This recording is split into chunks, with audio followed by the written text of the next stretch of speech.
in the desolate expanse of the Wampa Star. Kakarot, Kakarot, Kakarot. No, you cannot kill him. Broly, I've had enough of you, continually obstructing me. He is your father, not mine. Ever since he traversed into the Dragon Ball universe and assumed the identity of the tempestuous Broly, he has been awakened nightly by such furious outcries. Indeed, the current Broly is a wayfarer from Blue Star, having crossed into the realm of Dragon Ball.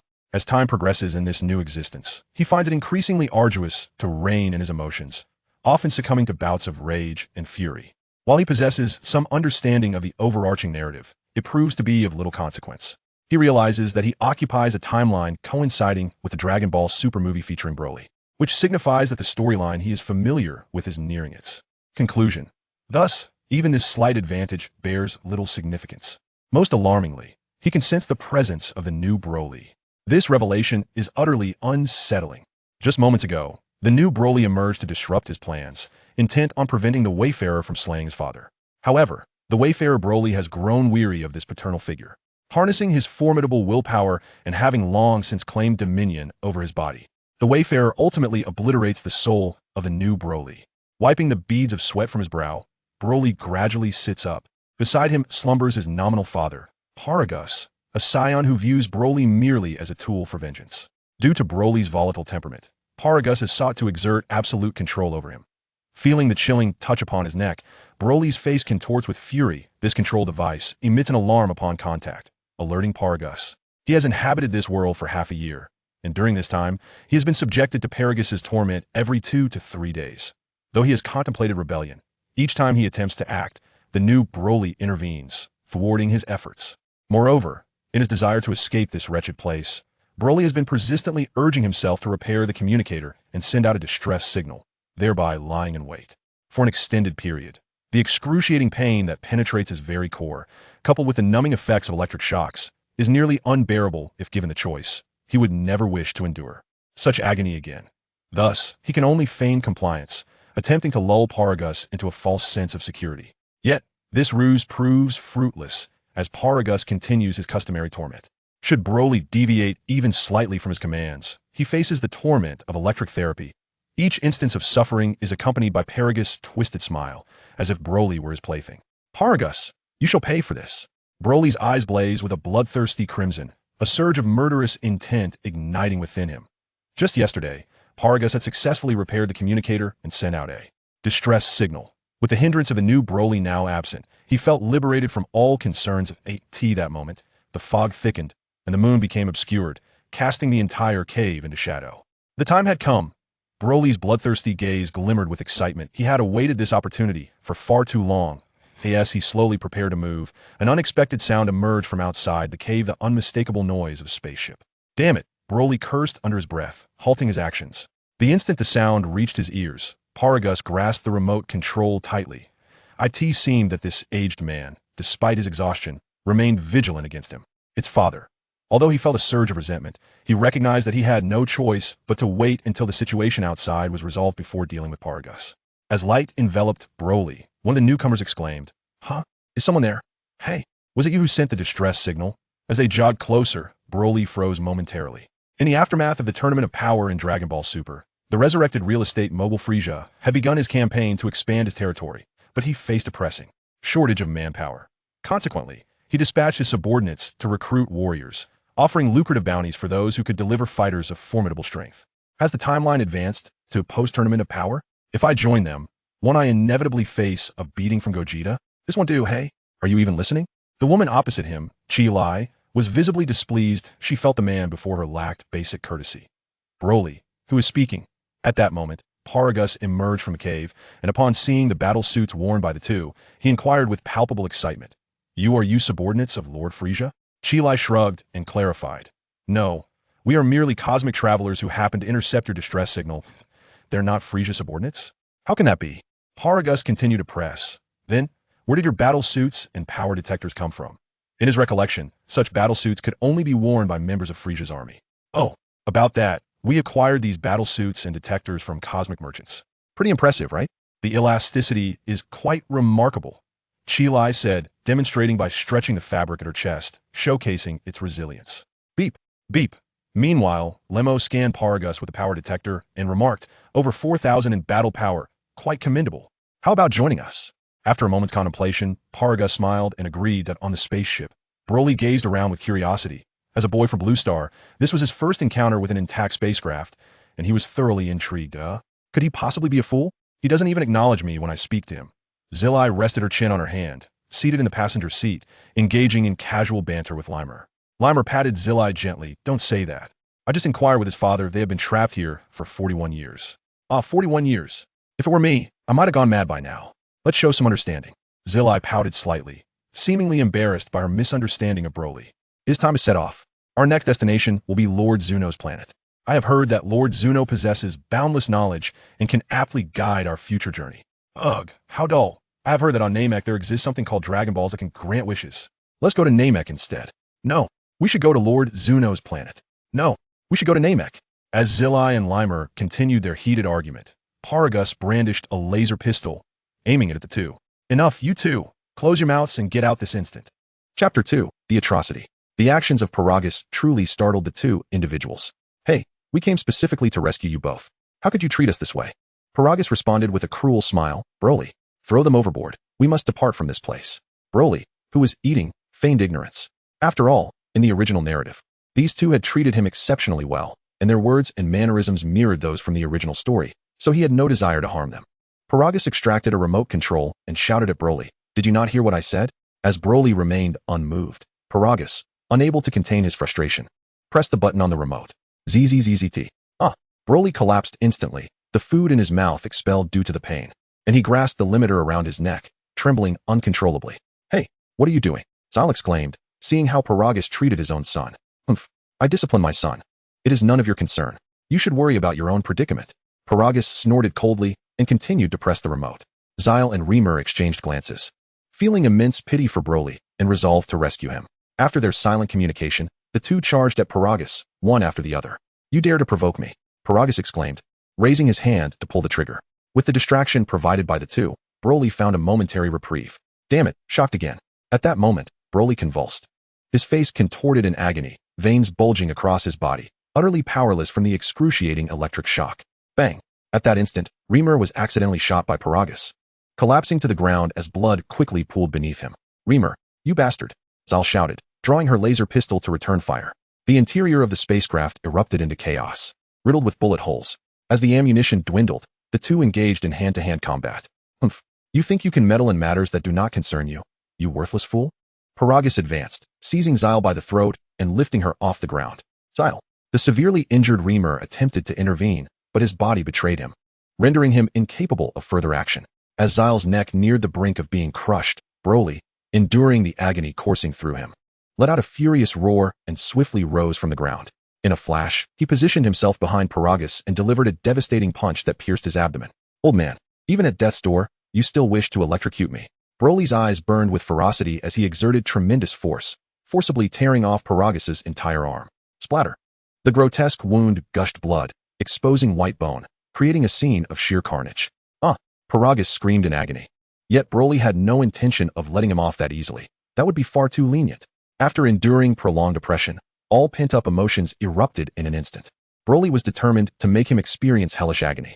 Coughing violently, Zilai clutched her throat, struggling to breathe. Just moments ago, that scoundrel Paragus had nearly taken her life. Yet, before she could catch her breath, she was confronted with the horrific sight of Broly mercilessly slaughtering Paragus, causing her to retch uncontrollably. Are you all right? Broly asked, his form drenched in blood, a sight most macabre. At his feet lay the mangled remains of Paragus, a gruesome spectacle. Thank you. It's nothing serious, Zilai waved dismissively. She was not one to indulge in sentimentality. Given how Paragus had treated her and Remo, she could never plead for his mercy. The thought of Remo jolted her back to reality, and she hurried to his side to assess his condition. Though he was still breathing, he had lost too much blood. Without timely intervention, the consequences could be dire. Broly, please fetch the medical kit from over there. I need to administer a blood transfusion to Remo. With fluid motions, Zilai swiftly sutured the wounds and began transferring blood to Remo. As she watched his color slowly return, she exhaled in relief and sank to the ground, utterly exhausted. Have you always lived this way? She asked, noticing his silence. What are your plans now? With your strength, staying here seems like a waste. Broly had often pondered this question, but after enduring years of abuse from Paragus, his initial dreams had faded into obscurity. He had once envisioned sparring with Goku, meeting various characters, and training alongside them to become the strongest. Curious, Zilai inquired Earth? What kind of place is that? It is a beautiful planet, filled with diverse cuisines and recreational activities. The living conditions are excellent, and its inhabitants are quite weak, so you need not worry about being bullied, Broly replied, adding silently. Except for Kakarot and his companions. Then let's go to Earth. From now on, I entrust our safety to you, Zilai said with a smile, extending her small hand. On another planet, the god of destruction, Beerus, was savoring a feast at the dining table, with the angel Whis standing respectfully behind him. Across the table, a group of insect-like aliens watched Beerus with anxious expressions.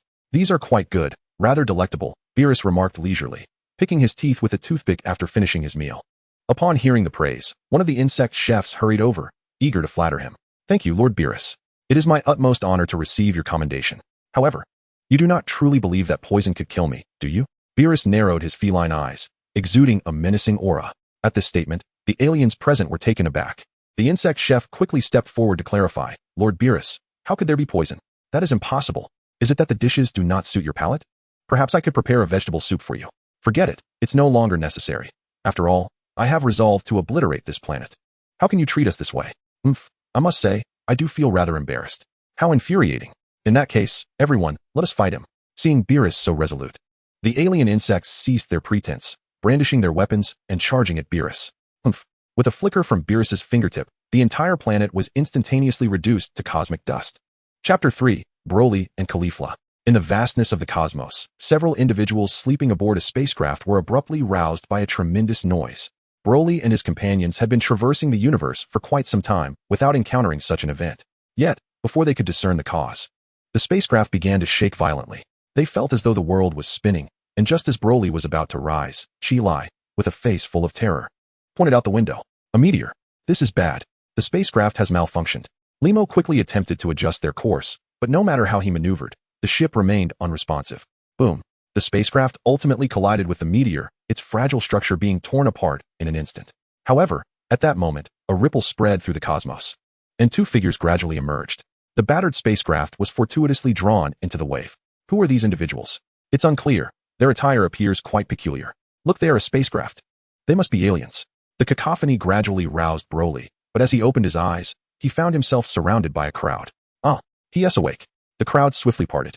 Broly sat up, surveying Chi-Lai and Limo, who lay on the ground, along with the spacecraft that was embedded in the earth. He turned to the crowd and inquired, "What is this place?" "Wow." He spoke. "Quickly, go fetch the village chief." The throng came and went in a flurry, disappearing almost as swiftly as they had arrived. Broly, feeling somewhat vexed, ran a hand through his hair. Could it be that his appearance is frightening? "Hey, big guy, where did you come from?" Suddenly, a sharp voice interrupted Broly. He looked up to see a girl with a spiky hairstyle, clad in a pink tube top, striding towards him. Behind her was another girl who appeared rather delicate. Is that not Caulifla and Caulifla?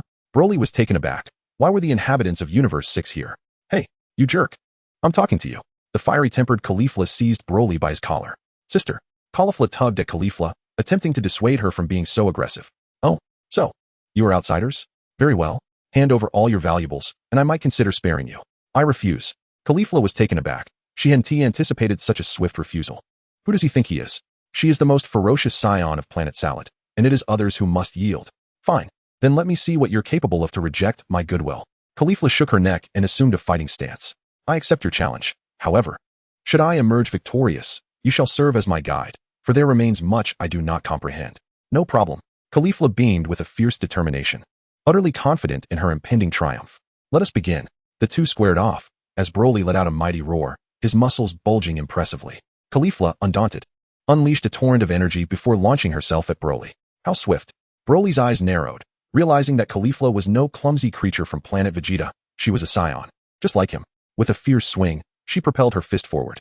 Broly, unwilling to yield, met her punch with his own, the resulting shockwave causing nearby structures to collapse. Not bad at all, big guy? Caulifla complimented, continuing her relentless assault on Broly. Bam, bam, bam. The two exchanged blows, each strike landing with ferocity. Yet Caulifla remained oblivious to the crimson glow now emanating from Broly's eyes. Take this, big guy? Caulifla concentrated energy into her palms, unleashing a barrage of energy blasts aimed at Broly. He deftly dodged, retaliating with a powerful energy sphere. Boom! The area was engulfed in smoke as Caulifla and Broly locked eyes. Big guy, I'm getting serious now. If this is all you've got, you might as well hand over your valuables. Broly's expression turned grave. It appeared Caulifla was prepared to escalate the fight, yet his blood surged with fervor. Huh. Caulifla bellowed, her fists clenched tightly, her muscles swelling further, and her aura intensifying. With a confident smile, she sent a kick soaring toward Broly, declaring, "The outcome is clear, big guy, fall down." Caulifla's speed was astounding, and Broly, unable to evade, was sent hurtling back. Boom, boom, boom. He crashed through several small mountains before finally coming to a halt. Humph, how do you like that? Now you know the might of this lady. Just as Caulifla basked in her perceived victory, a furious roar erupted from behind her. Huh. A towering green beam shot into the sky, its force overwhelming. The surrounding hills crumbled beneath its might. Gradually, Broly emerged from the rubble, enveloped in a green luminescence, his eyes glowing with an eerie emerald hue. In that moment, Broly was consumed by rage, his consciousness filled with fury. Indeed, combat is instinct. Anger is instinct. Broly was born to fight. Even as a traveler from another world, he had become fully assimilated. This sudden explosion startled Caulifla, while Kale, across from her, pointed in terror, "Sister, behind you." Cough. The ground cracked as Caulifla spewed blood. Broly's speed was simply too great for her to react in time. "Aya!" Broly roared, seizing her with one hand and slamming her into the mountains ahead. Boom. As the mountainside crumbled, Broly clasped his hands together and struck down upon Caulifla with a mighty blow. The entire hill collapsed with a thunderous roar, as if a cannonball had struck it. With a single hand, Broly conjured a sphere of green light, then hurled it into the swirling smoke. The explosion was immense, causing the ground to sink deeply, leaving Caulifla lying within the newly formed crater. She was overwhelmed by the sheer force. As Broly charged at her once more, she found herself utterly incapacitated, unable to move. In a fit of rage, Broly's immense fist descended upon Caulifla. No. At that critical moment, Kale unleashed a surge of energy, positioning herself protectively in front of Caulifla. With a resounding impact, Broly's fist struck Kale squarely in the face, the dust settling to reveal her pale, wide eyes. Her green hair stood on end, her muscular form rivaling Broly's, exuding a fierce aura akin to that of a battle-hardened warrior. "You fiend, I will end you." In Chapter 4, a punch landed squarely on Campa's ample face. Kale's eyes glazed over, her expression morphing into a terrifying visage reminiscent of a wild beast devoid of reason. She swung her right fist with ferocity, landing a heavy blow on Broly's face, sending him hurtling backward like a rocket. As he spun through the air, he struggled to regain his footing, but Kale was already upon him. Kale unleashed a tempest of attacks, each punch raining down upon Broly like a torrential downpour. However, as the intensity of her assault grew, Broly began to adapt, activating his formidable passive ability, Limit Break, and extraordinary learning aptitude. A greenish glow enveloped Broly as he exerted his strength, deflecting all of her strikes. The transformation into his rage form commenced. "Aya!" Broly bellowed, the horn of retaliation sounding. His fists flew forth with astonishing speed, striking Kale relentlessly. Kale, now on the defensive, found herself trembling under the onslaught, unable to keep pace with Broly's movements. Seizing her by the hair, Broly delivered a brutal punch to her face, causing several of her front teeth to shatter, blood spilling from her mouth. With a sinister grin, Broly unleashed a massive energy wave from his open mouth. At such close range, Kale had no escape and was sent flying. Yet, Broly's assault did not cease. He accelerated, grasping her ankle, and began a dizzying 360-degree spin before slamming her violently into the ground. The earth trembled as if struck by an explosion, forming a deep crater. And Kale, overwhelmed by the ferocity of the attack, reverted from her Super Saiyan form. In midair, Broly let out a victorious roar. Having just completed his mission, Gabe was preparing to dock the spacecraft when a sudden, thunderous noise startled him. He quickly re-engaged the engines and sped towards the source of the sound. Kale staggered to her feet, clutching her injured arm as she made her way toward the large crater. "Hey, are you all right?"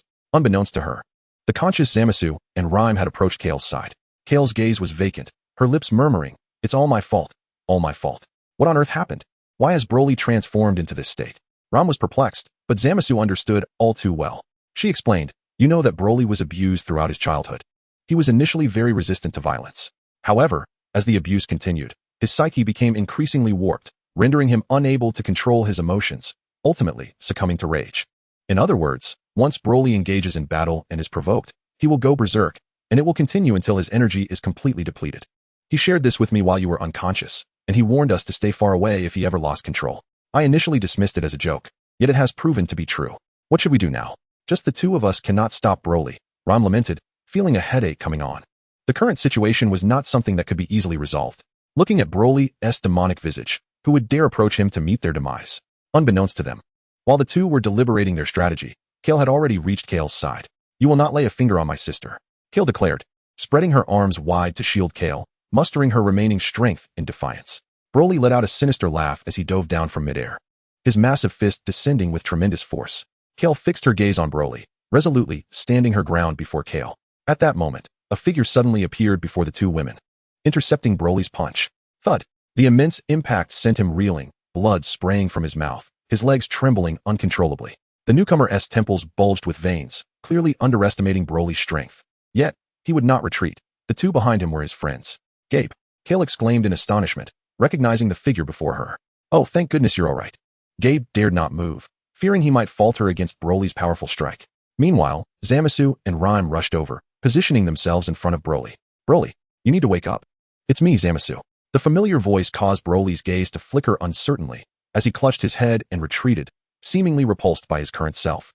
No, I cannot harm them. Broly's consciousness was gradually returning, but the fury still lingered. Just as everyone was at a loss, the surrounding space began to warp, and a figure suddenly shot into view. No, to be precise, he burst onto the scene. Huh, Bardock, you bastard, how dare you kick me? Before the crowd stood a plump purple cat alongside a tall, beautiful woman with a high ponytail. Alas, it was none other than Lord Kampa, who had become so rotund that he was stuck in the passageway. Humph. This predicament arose because the delectable noodles of the 7th universe were simply irresistible. Hey, you indulged just as much, didn't you? Enraged, Kampa shouted, while Vados helplessly rubbed her forehead. She was well aware of her master's temperament. A brief venting of his frustrations would soon quell his fury. Lord Destroyer, Gabiru exclaimed in astonishment, having heard the legends surrounding the destroyers. He quickly informed the others of their identities. Ahem, well, since you've recognized me, splendid. I am indeed Lord Kampa, the destroyer of the 6th universe. I have come to bang. Just as the pompous Kampa began to boast of his identity, he was abruptly struck in the face by Broly's powerful fist, sending his rotund form rolling away. The onlookers gaped in shock, their mouths agape. Ah, Lord Kampa, are you off on a journey? Vados chuckled, unfazed by Broly's assault. The disparity between gods and mortals was vast, even if Kampa was an indulgent and lazy figure, resembling a bloated pig. Roar! Broly, unaware of his transgression, turned to attack Vados after striking Kampa. This reckless act terrified Zyle and Reem, who hurriedly intervened. Broly, stop. These two are divine beings. Observing Broly's wild demeanor, Vados merely chuckled lightly. Your actions are rather irrational, you know. With a gentle tap of her staff, Broly was instantly frozen in place, unable to move despite his furious cries. At that moment, a furious voice erupted from the distance. You scoundrel! How dare you lay a hand on a god? I shall reduce this planet to cosmic dust. A formidable power pressed down on the crowd, making it hard for them to breathe. Kampa, suspended in midair, radiated a menacing aura, conjuring a purple energy sphere in his hand. A tempest swept across the ground, the destructive energy pulsating with intensity. Just as he was about to unleash it, Vados interjected. Chapter 5, Kampa's Castle. As the furious Kampa prepared to hurl the destructive sphere, Vados intervened. Lord Kampa, you are here on Salad Star to select participants. If you annihilate them all, we will lack contestants for the tournament. I don't care. That wretched fool must die. Are you then intending to concede to Lord Beerus? At these words, Kampa instantly regained his composure. Indeed, no matter what, he could not bear to lose to Beerus. It was an affront he simply could not tolerate. Having come to a resolution, Kampa crushed the destructive sphere and approached Vados. Pointing at Broly, I may spare this planet, but he must perish. From this, it is evident that although Kampa often presents himself with a comical demeanor, he can indeed be quite ruthless when provoked. Upon hearing that Broly was to be killed, Reimer and Zillai immediately fell to their knees, pleading for Broly's life. Broly. He is a good person. He is usually very kind. The reason for his current state is the long-term abuse inflicted by his father. Zillai recounted Broly's plight to the two, prompting Vados to nod thoughtfully, while Kampa remained unmoved. No. To dare lay a hand on this god of destruction must be met with annihilation. Annihilation. Lord Kampa, while Broly's behavior is indeed rude, his strength is undeniable. Allowing him to participate would surely enhance our chances of victory, Zillai argued. Kampa, glancing at Broly, who was held in place by Vados, found himself in a quandary. Though he found Broly's actions distasteful, he had to admit that the power behind that punch could easily place him among the top ranks of the 6th universe under his control. Very well. I shall grant him a chance for redemption, but let me make this clear. If he loses, I will still kill him. Yes, Lord Kampa, after the competition. The decision shall be yours. All right then. With a flick of Vados' staff, the restrained Broly fell into a deep slumber, and Zillai and Reimer hurried to catch him. Thank you, dear deity, thank you. They expressed their gratitude. Kampa cleared his throat. Now, allow me to elucidate my intentions. This god of destruction seeks powerful warriors. I require 5 in total. I have already gathered 3, and I intend to find the remaining 2 here. With Broly now counted among us, we are left to seek one final warrior. Considering the circumstances, with Caulifla having lost an arm and Kale still unconscious on the ground, the 2 individuals supporting Broly appeared quite ordinary. Only Gabai, despite his injuries, was still standing. You shall do, Kappa declared, pointing at Gabai, who, bewildered, pointed to himself. Me? Do you have a problem? Kappa's gaze hardened, causing Gabai to hastily shake his head. No, then come with me. With that, Kappa turned and approached Bados, while Zilai and Reimer hoisted Broly and followed closely behind. Gabai reassured Caulifla before hastening to join them. As Bados struck the ground with her staff, Kappa and the others transformed into a beam of light, vanishing without a trace. Caulifla, cradling the unconscious Kale, murmured, Kale, I will avenge you. In an instant, the light dissipated, revealing them outside the God of Destruction's palace. The ethereal scenery elicited gasps of wonder from the group. Wow, this place is breathtaking. This palace is actually floating. Is this truly the residence of the God of Destruction? It is absolutely magnificent. Hey, what are you all dawdling for? Hurry up and come here. Kampa's thunderous voice startled those still lingering, prompting them to rush to his side. Once everyone had entered the palace, Kampa gathered all the participants for the competition. As a cacophony of footsteps echoed, Gabe and his companions turned to behold an oversized yellow bear, a purple sweet potato with hands tucked into its pockets, and a knockoff version of Frisia enter the room. However, upon their arrival, they were astounded by the sight before them. In the center of the hall, Broly lay sprawled across a chair, soundly asleep. Directly in front of the trio was the God of Destruction from Universe 6. Strangely enough, the God of Destruction seemed inexplicably unperturbed by the presence of the slumbering figure, leaving them to wonder what made this individual so exceptional. Yet, had they known that Kampa had just been struck by Broly's fist, their reactions might have been quite different. With the gathering complete, Kampa commanded, Bardos, please explain the tournament details. Certainly, Lord Kampa. This tournament will adhere to the rules of the martial arts tournament from Universe 7.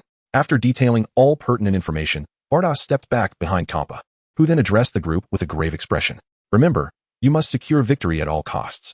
Understood? Rest assured, Lord Kampa, we will not disappoint you. But, if I may ask, who is that person daring enough to sleep here? The yellow bear cast an irate glance at Broly. Both the knockoff Frisia and Hit were equally intrigued by this individual, though they remained discreetly silent, listening intently. He is also a participant in this tournament. However, he provoked me earlier and I knocked him out with a single blow. Do you understand? If you dare to lose, I will ensure your fate is even worse than his. Kampa's expression turned fearsome, causing the yellow bear to swallow nervously and nod repeatedly. Meanwhile, Bardos, unrelenting, interjected. It was he who knocked himself out, yet you take credit for it? Kampa's audacity remains consistently brazen. If I were to intervene, I would undoubtedly obliterate him. Kampa retorted. Oh, who was it that got sent flying by Broly's punch? The exchange between the two deities escalated into a humorous bickering match, leaving the others exchanging bewildered glances. In the God of Destruction's guest room, Broly slowly opened his eyes to find himself in an unfamiliar setting. He quickly rose to survey his surroundings. You're awake? How are you feeling? Zilai, entering with a tray of food, inquired with concern upon seeing Broly conscious. I'm fine, but where exactly am I? Broly replied, confusion etched across his face. This would be considered the guest quarters for the God of Destruction, Zilai explained. The God of Destruction? Guest quarters? Broly's expression was one of bewilderment. His mind was a chaotic jumble. Observing his dazed demeanor, Zilai couldn't help but chuckle and recounted the events that had transpired. Are you saying I went berserk? And that I was reprimanded by Kampa's attendant? Broly's eyes widened in disbelief, realizing he had indeed ventured into Universe 6, a departure from his intended destination of Universe 7. He then expressed his desire to leave, only to be doused with a metaphorical bucket of cold water. Broly, do you even comprehend what you've done? You struck the God of Destruction. Now, I humbly beseech the God of Destruction to show mercy and overlook our transgressions. Listen carefully. The condition for the God of Destruction's forgiveness is that we assist him in defeating the contestants of the 7th universe. Broly was taken aback. Could it be that he was to participate in the Tournament of Power? However, as he continued to listen, he realized that certain aspects of the Dragon Ball universe had altered because of him. For instance, he had killed Paragus and had exited Planet Vampa prematurely. Zyle and Reamer were not Frisia subordinates, and the competitors had changed due to a trivial bowl of instant noodles. Was this truly the Dragon Ball universe he understood? Broly found himself pondering.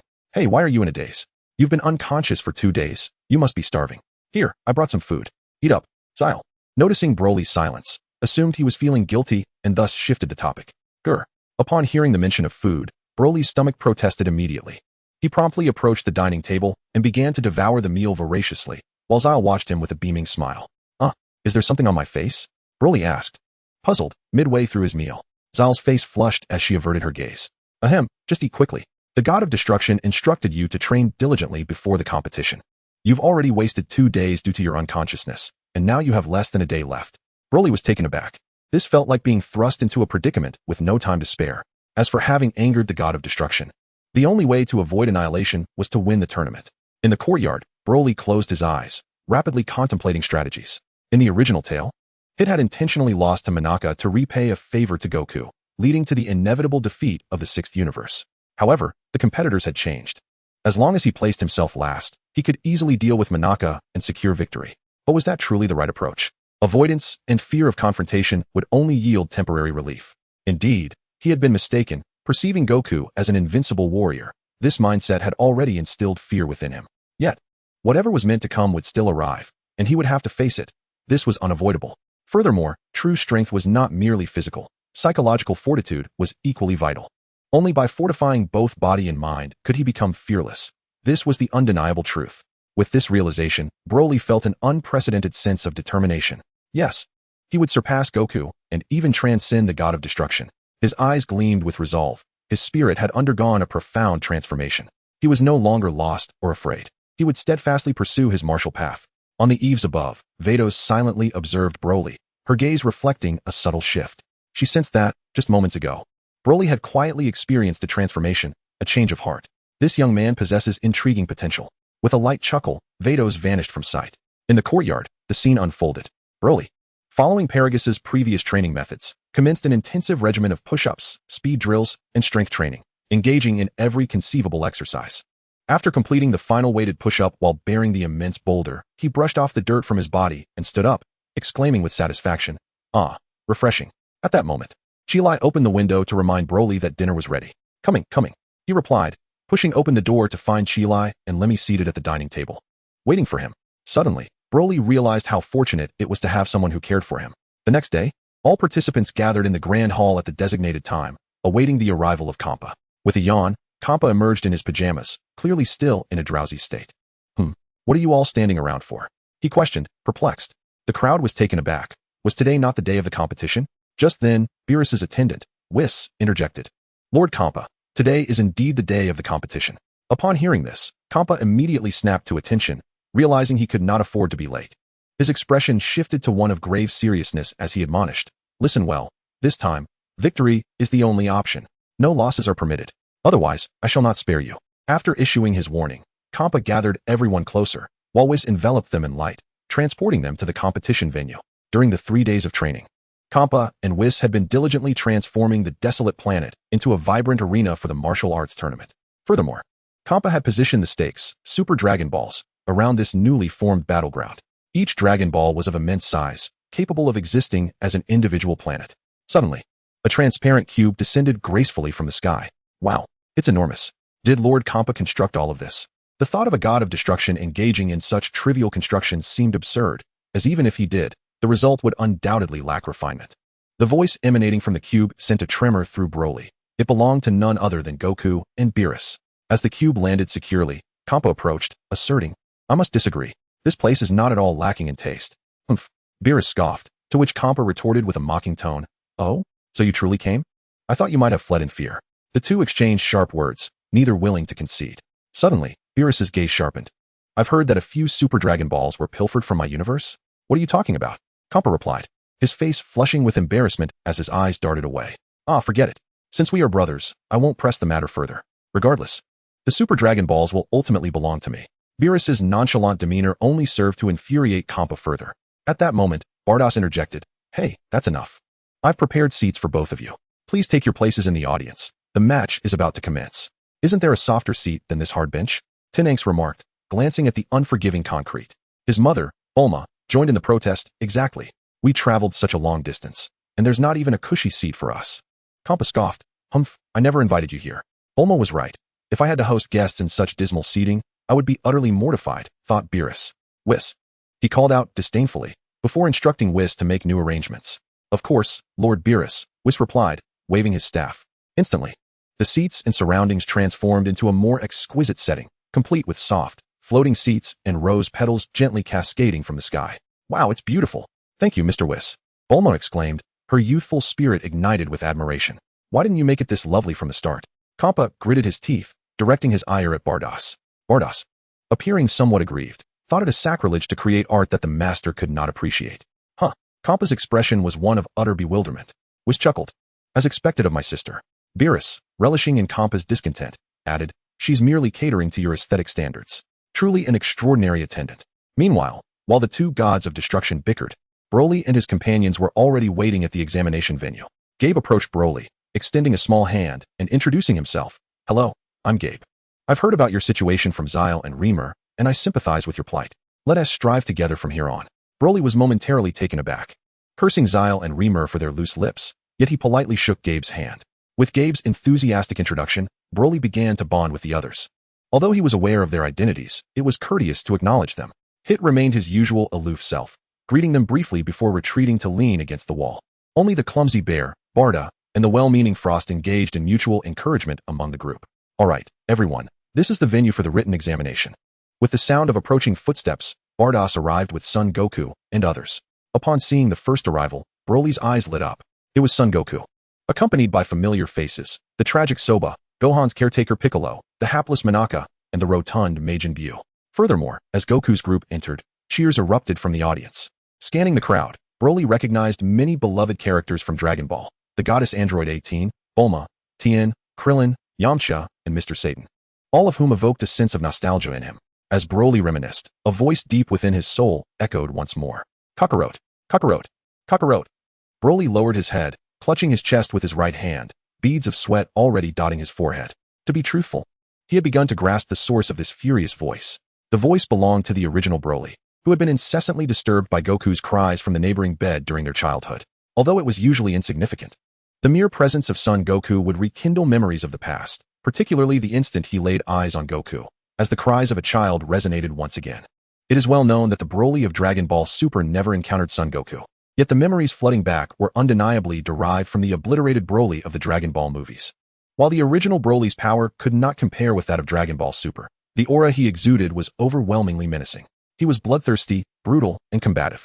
Taking pleasure in slaughter, annihilating a planet was but a trivial feat for him, having even obliterated the entire South Galaxy, embodying a truly demonic presence. It seemed that during the process of his transmigration, the soul of the original Broly had traversed with him. This was the only possibility he could conceive. 3 souls within a single body was indeed an extraordinary notion. Nevertheless, as the dominant consciousness, Broly fought valiantly to suppress this violent impulse. Wow. The 6th universe also has a Frieza, that bear-like creature. Hello, I am Gabe, a Saiyan from the 6th universe.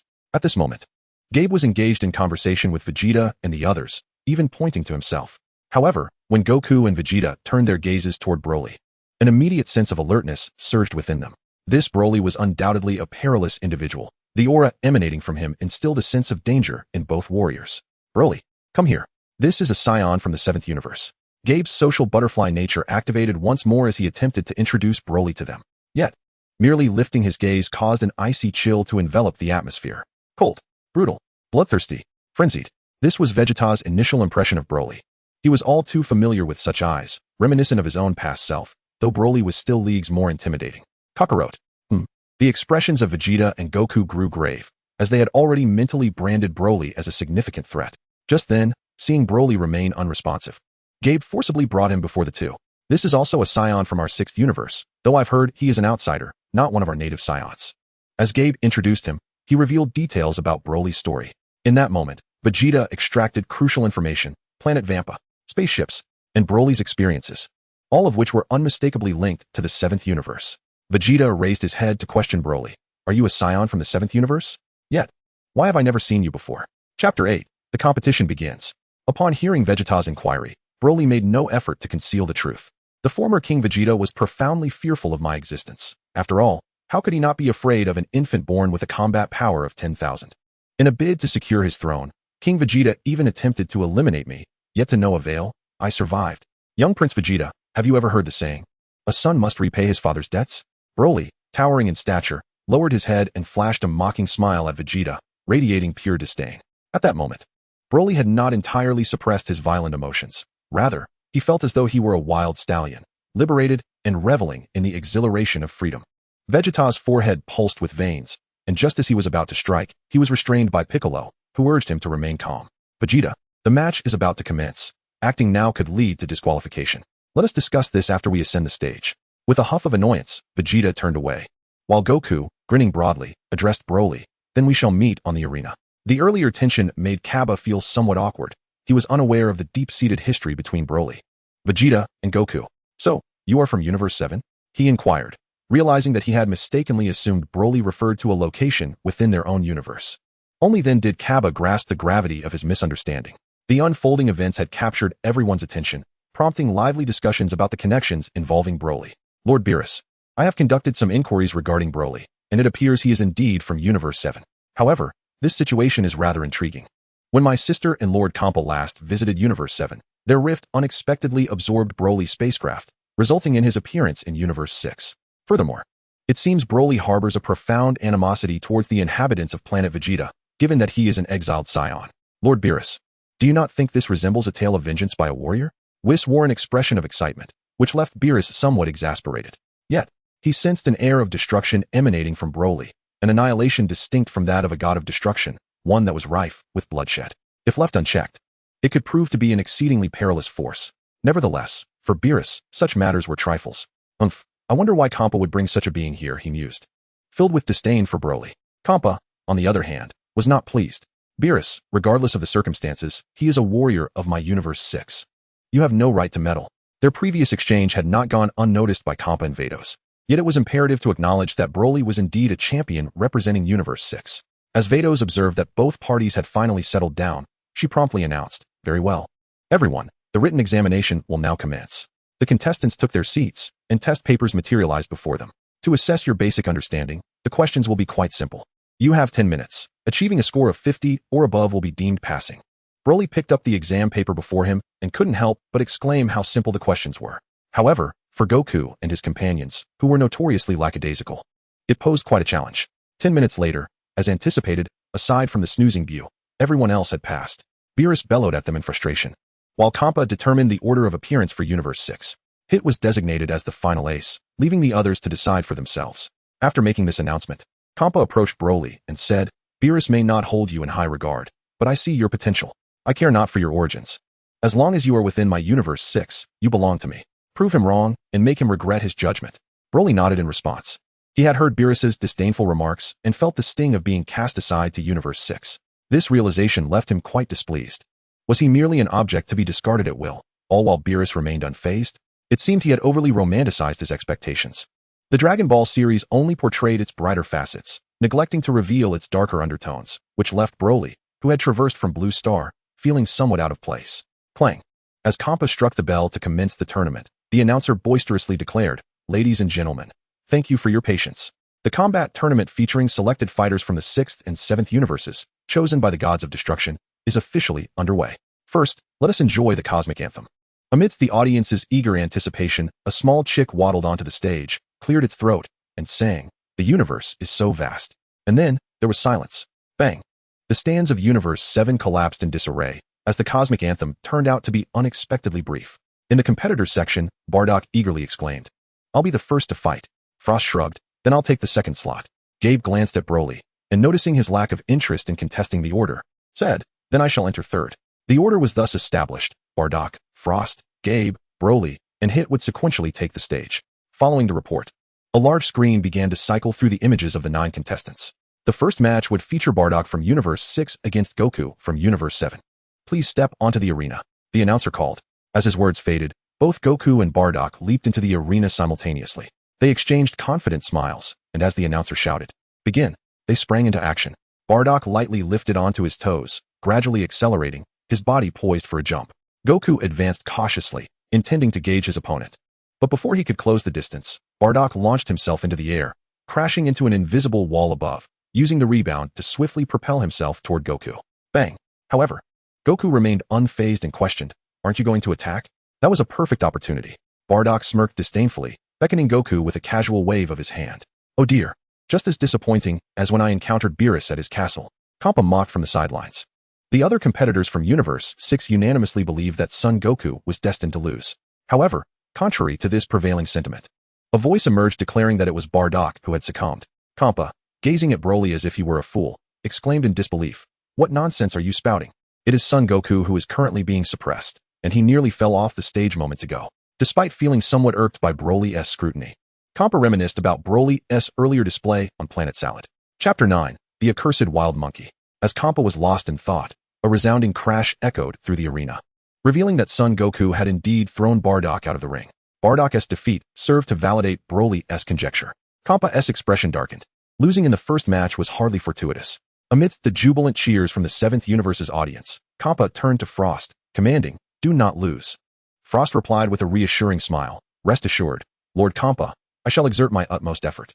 As Frost approached Broly, he overheard a remark, "Put away your little tricks." His expression froze, forcing a strained smile as he asked, "What do you mean, Broly-san?" The implication was clear. It would be prudent for him to refrain from utilizing any underhanded tactics. Broly, uninterested in further dialogue, turned away and took his seat among the competitors. He held the utmost disdain for such unscrupulous individuals. A true man should engage in fair combat rather than resort to deceitful antics. Once Frost turned away, his countenance transformed from amiable to menacing, starkly contrasting with his earlier demeanor, and he gradually descended onto the stage. "Ah, we have someone like you in our universe as well. Surely, you can transform too?" Son Goku greeted him with familiarity, yet Frost was in no mood for pleasantries. He had never before encountered such blatant disdain, akin to being regarded as refuse. "Huh. Now that's more like it." Son Goku, oblivious to Frost's foul mood, assumed that Frost was eager to engage in a spirited exchange.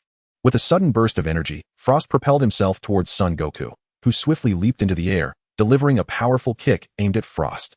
A loud clash ensued as Frost raised his hand to block, then retaliated by launching a red energy beam from his fingertips.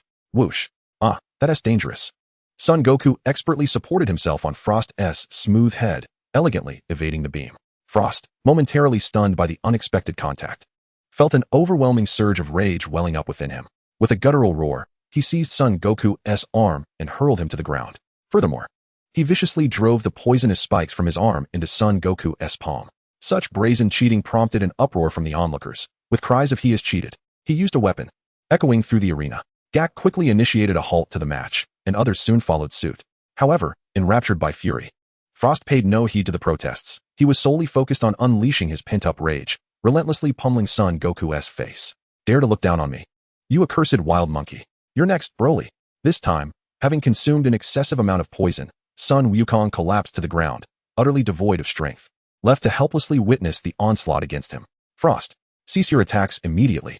You have been disqualified." The host rushed onto the arena, only to be brusquely shoved aside by Frost.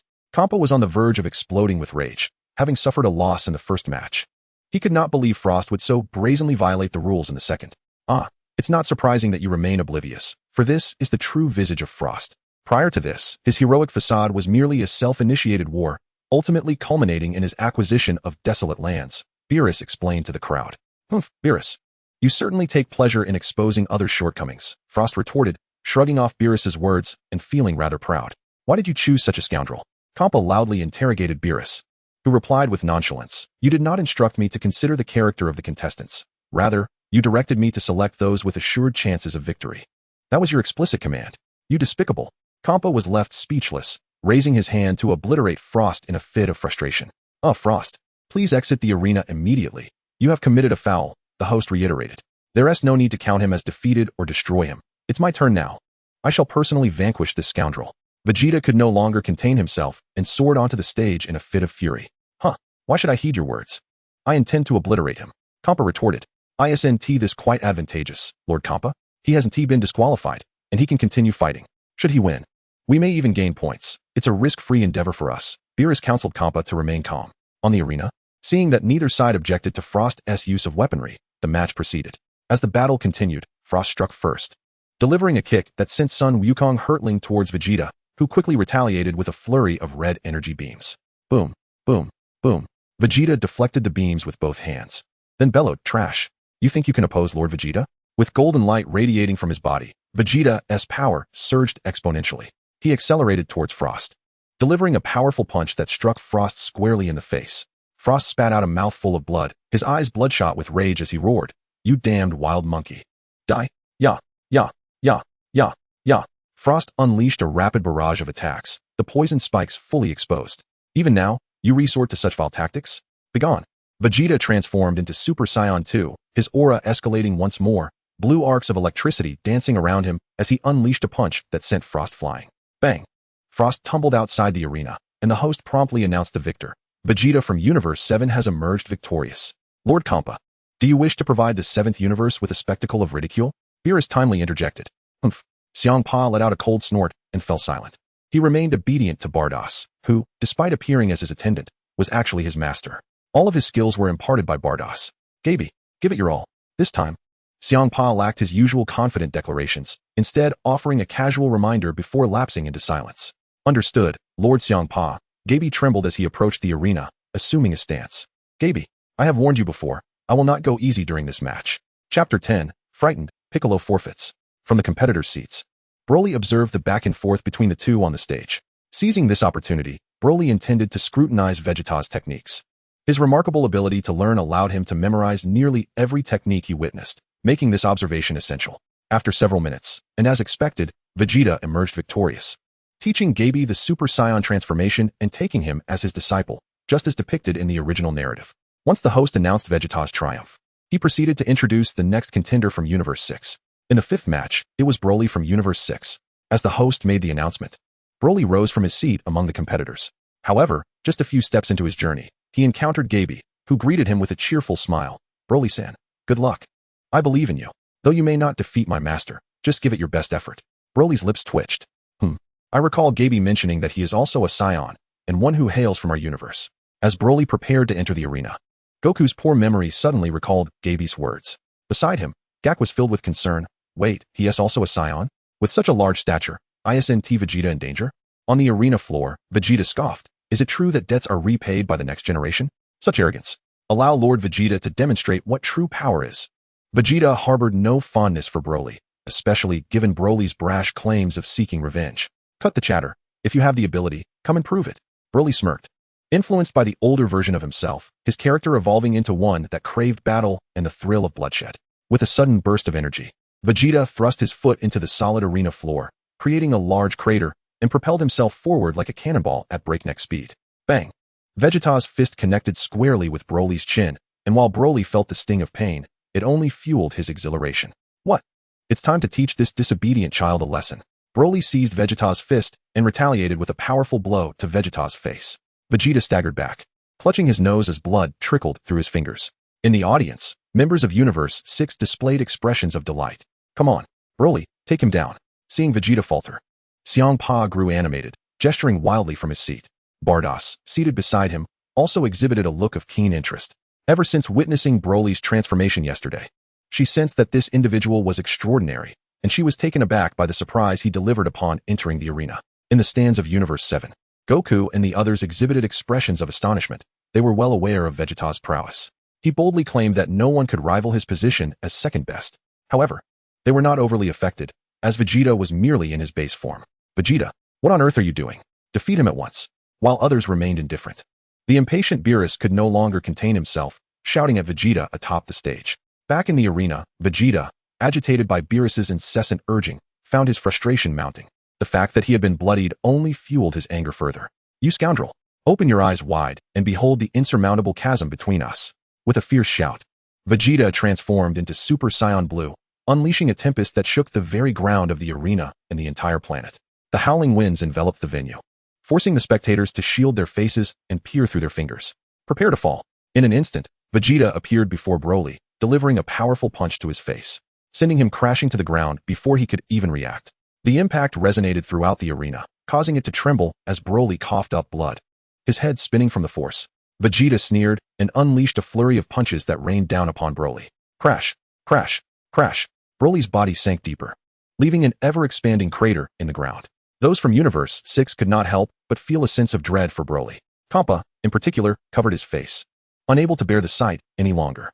Suddenly, Broly's eyes blazed with intensity as he grasped Vegeta's fist, halting his advance completely. How is this possible? You, a lowly warrior who cannot even transform into a Super Saiyan. Vegeta gasped in disbelief, pushing against Broly's grip, yet the latter would not yield. With a flash of crimson light in his eyes, Broly's muscles swelled, expanding dramatically. Then, he gradually rose to his feet, unleashing a deafening roar as a fierce aura emanated from him, radiating outward. That chilling energy sent shivers down the spines of those nearby. Vegeta, standing closest, felt the ominous power coursing through him, sending chills down his spine. How can this be? Is it possible? Vegeta was rendered momentarily speechless. Broly stepped forward, using his immense strength to throw Vegeta down to the ground with a tremendous force.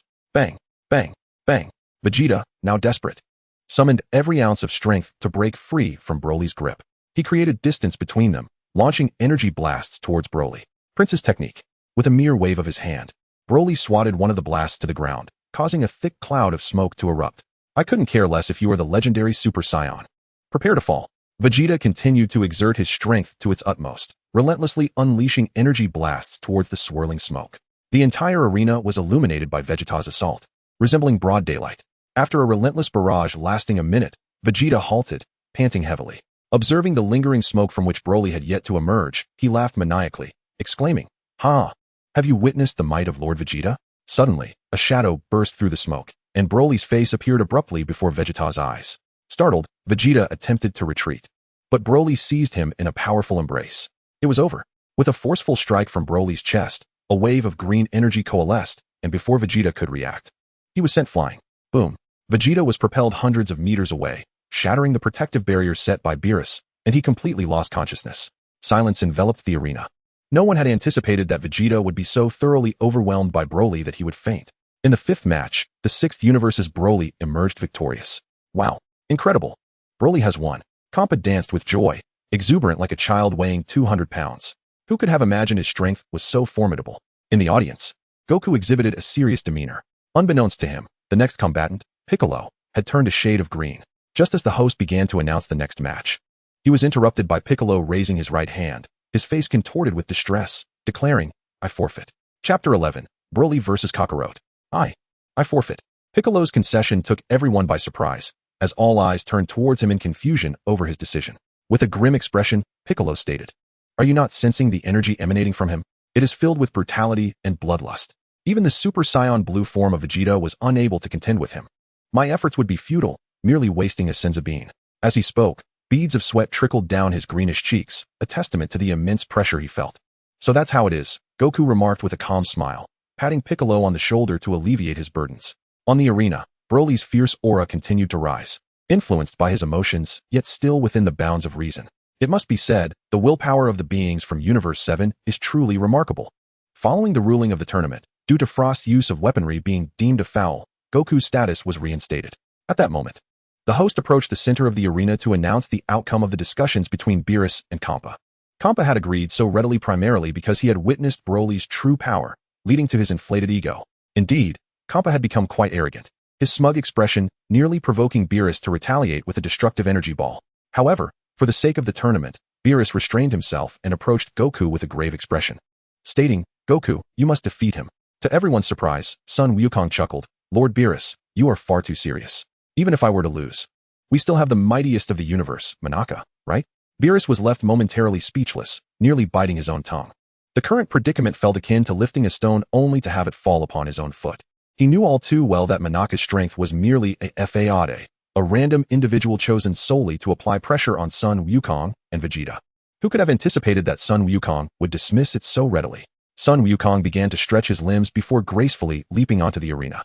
"How about exchanging a few blows with me?" His demeanor was calm and self-assured, exuding an air of fearlessness that irked Broly on the opposite side. At that moment, Broly's mind was consumed by the name Kakarot, the influence growing increasingly profound. "Kakarot! Kakarot! Kakarot!" Broly bellowed as green energy surged forth. Green flames entwined with blue arcs of electricity spiraling upwards, creating a formidable aura that enveloped the surroundings. Vegeta, having been healed by the senzu beans, stared in astonishment at Broly's escalating power. Truly, this individual was a monster. It seemed as though his strength knew no bounds and continued to amplify. Piccolo gritted his teeth, fixated on Broly, while Beerus's expression grew increasingly grim. He had initially considered Broly a minor player, only to witness Vegeta fall effortlessly to him. Now, it was abundantly clear that only Sun Wukong remained as the sole contender from Universe 7. Taking a deep breath, Sun Wukong assumed a stance and locked eyes with Broly. "Kakarot, one strike." Sun Wukong launched the first assault, his form flickering in the air as he delivered a punch to Broly's chest. Yet, it proved ineffective, causing no harm whatsoever. Sun Wukong's expression shifted. It felt as if his fist had struck solid steel, reverberating painfully against his own hand. Kakarot. Broly, despite his massive frame, was unimpeded in speed, crashing into Sun Wukong with the force of a heavy tank. The impact sent Sun Wukong hurtling backwards, tumbling through the air before regaining his balance. With a fierce shout, he enveloped himself in a golden aura, transforming into his Super Saiyan form and charged at Broly once more. Bang! Bang! Bang! Humph! Saiyan Bomb!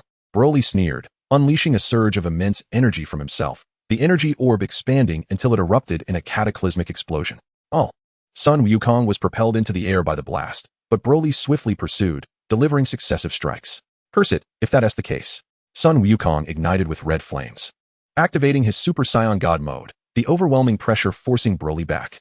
Broly charged forward again, but Sun Wukong merely smirked. He seized Broly's swinging arm with both hands and effortlessly deflected the attack with a mere shift of force. Nanny! Broly exclaimed, regaining his footing before throwing another punch. Hey, I suggest you calm down a bit. With his arms bent and energy coalescing, Sun Wukong summoned a golden aura before him and swiftly unleashed it. A hum resonated as Broly found himself immobilized. At that moment, Sun Wukong exclaimed, Hey, calm down. Master your true self. Do not allow your emotions to dictate your actions. Broly paused momentarily, absorbing Wukong's words, yet he understood that if he failed to achieve victory now, he would face the impending annihilation wrought by the god of destruction. Once he broke free from his restraints, Broly retaliated with a powerful punch that sent Sun Wukong flying. Damn it! Wukong's attacks are utterly ineffective, Krillin lamented, striking the ground with concern. Nearby, Android 18, cradling Marin, reassured him, Do not fret, Krillin. Wukong has yet to transform into that blue form. Alright. Wukong hasn't even achieved his Super Saiyan blue form yet, Krillin replied, his spirits lifting momentarily. However, just as he felt triumphant, he witnessed Wukong being struck down by Broly's punch, and at that moment, he had indeed transformed into the Super Saiyan blue. Ugh! Sun Wukong cried out as he crashed to the ground. He quickly attempted to rise, performing a swift maneuver, but as he lifted his head, a massive hand seized him by the skull. Boom! A violent shake ensued as Sun Wukong was pressed into the earth. He pushed against Broly with all his might, but the latter's strength was overwhelming. Damn it! Wukong continued to struggle, yet Broly increased his pressure. Just as the onlookers feared for Wukong's fate, he suddenly opened his mouth wide and bit down fiercely. Broly howled in pain and hastily released him. Indeed, Wukong's biting technique was formidable. From his childhood through to Dragon Ball Super, even the Angel Whis had been bitten by Wukong, illustrating the prowess of this skill. Experiencing it firsthand now, Broly realized just how excruciating it was. Kaioken! Sun Wukong chuckled, then clenched his fists and roared. Suddenly, his body emanated a crimson glow. Kakarot! Broly bellowed, charging forward. Their fists collided repeatedly, producing resounding thuds, and the resulting shockwaves radiated like a halo. Observing the fierce exchanges on the arena, the crowd erupted in cheers for their respective champions, creating a vibrant atmosphere throughout the venue. Chapter 12, Arrival of the Omni King. Go Goku! Defeat him! The friends of the 7th universe rallied, fervently supporting Sun Wukong. Opposite them, supporters from the 6th universe also cheered for Broly. Broly, give him a thrashing. Knock that kid off the stage and make Beerus weep. The battle on the stage escalated into a fervent spectacle, ever since Wukong unleashed the Kaioken. His physical prowess had surged dramatically, allowing him to match Broly blow for blow. With a resounding crash, their fists collided, and the air crackled with intensity as both warriors glared fiercely at one another, unleashing their battle cries. In an instant, both combatants unleashed their punches simultaneously, their speed rivaling that of lightning, leaving behind a flurry of afterimages. The sounds of impact echoed, bang, bang, bang. They struck from the air to the ground and back again, the arena reverberating with the shockwaves of their clash, reminiscent of the spectacular fireworks of a New Year celebration. With a resounding thud, both warriors landed blows upon each other's faces and were sent reeling backward. Blood trickled slowly from the corners of Broly's mouth as he licked his lips, a surge of exhilaration coursing through him. His wicked smile was a testament to the intense thrill he felt at that moment. Across from him, Son Goku, despite appearing somewhat worn from utilizing the Kaioken technique, couldn't hide the eager smile that reflected his fervor for battle.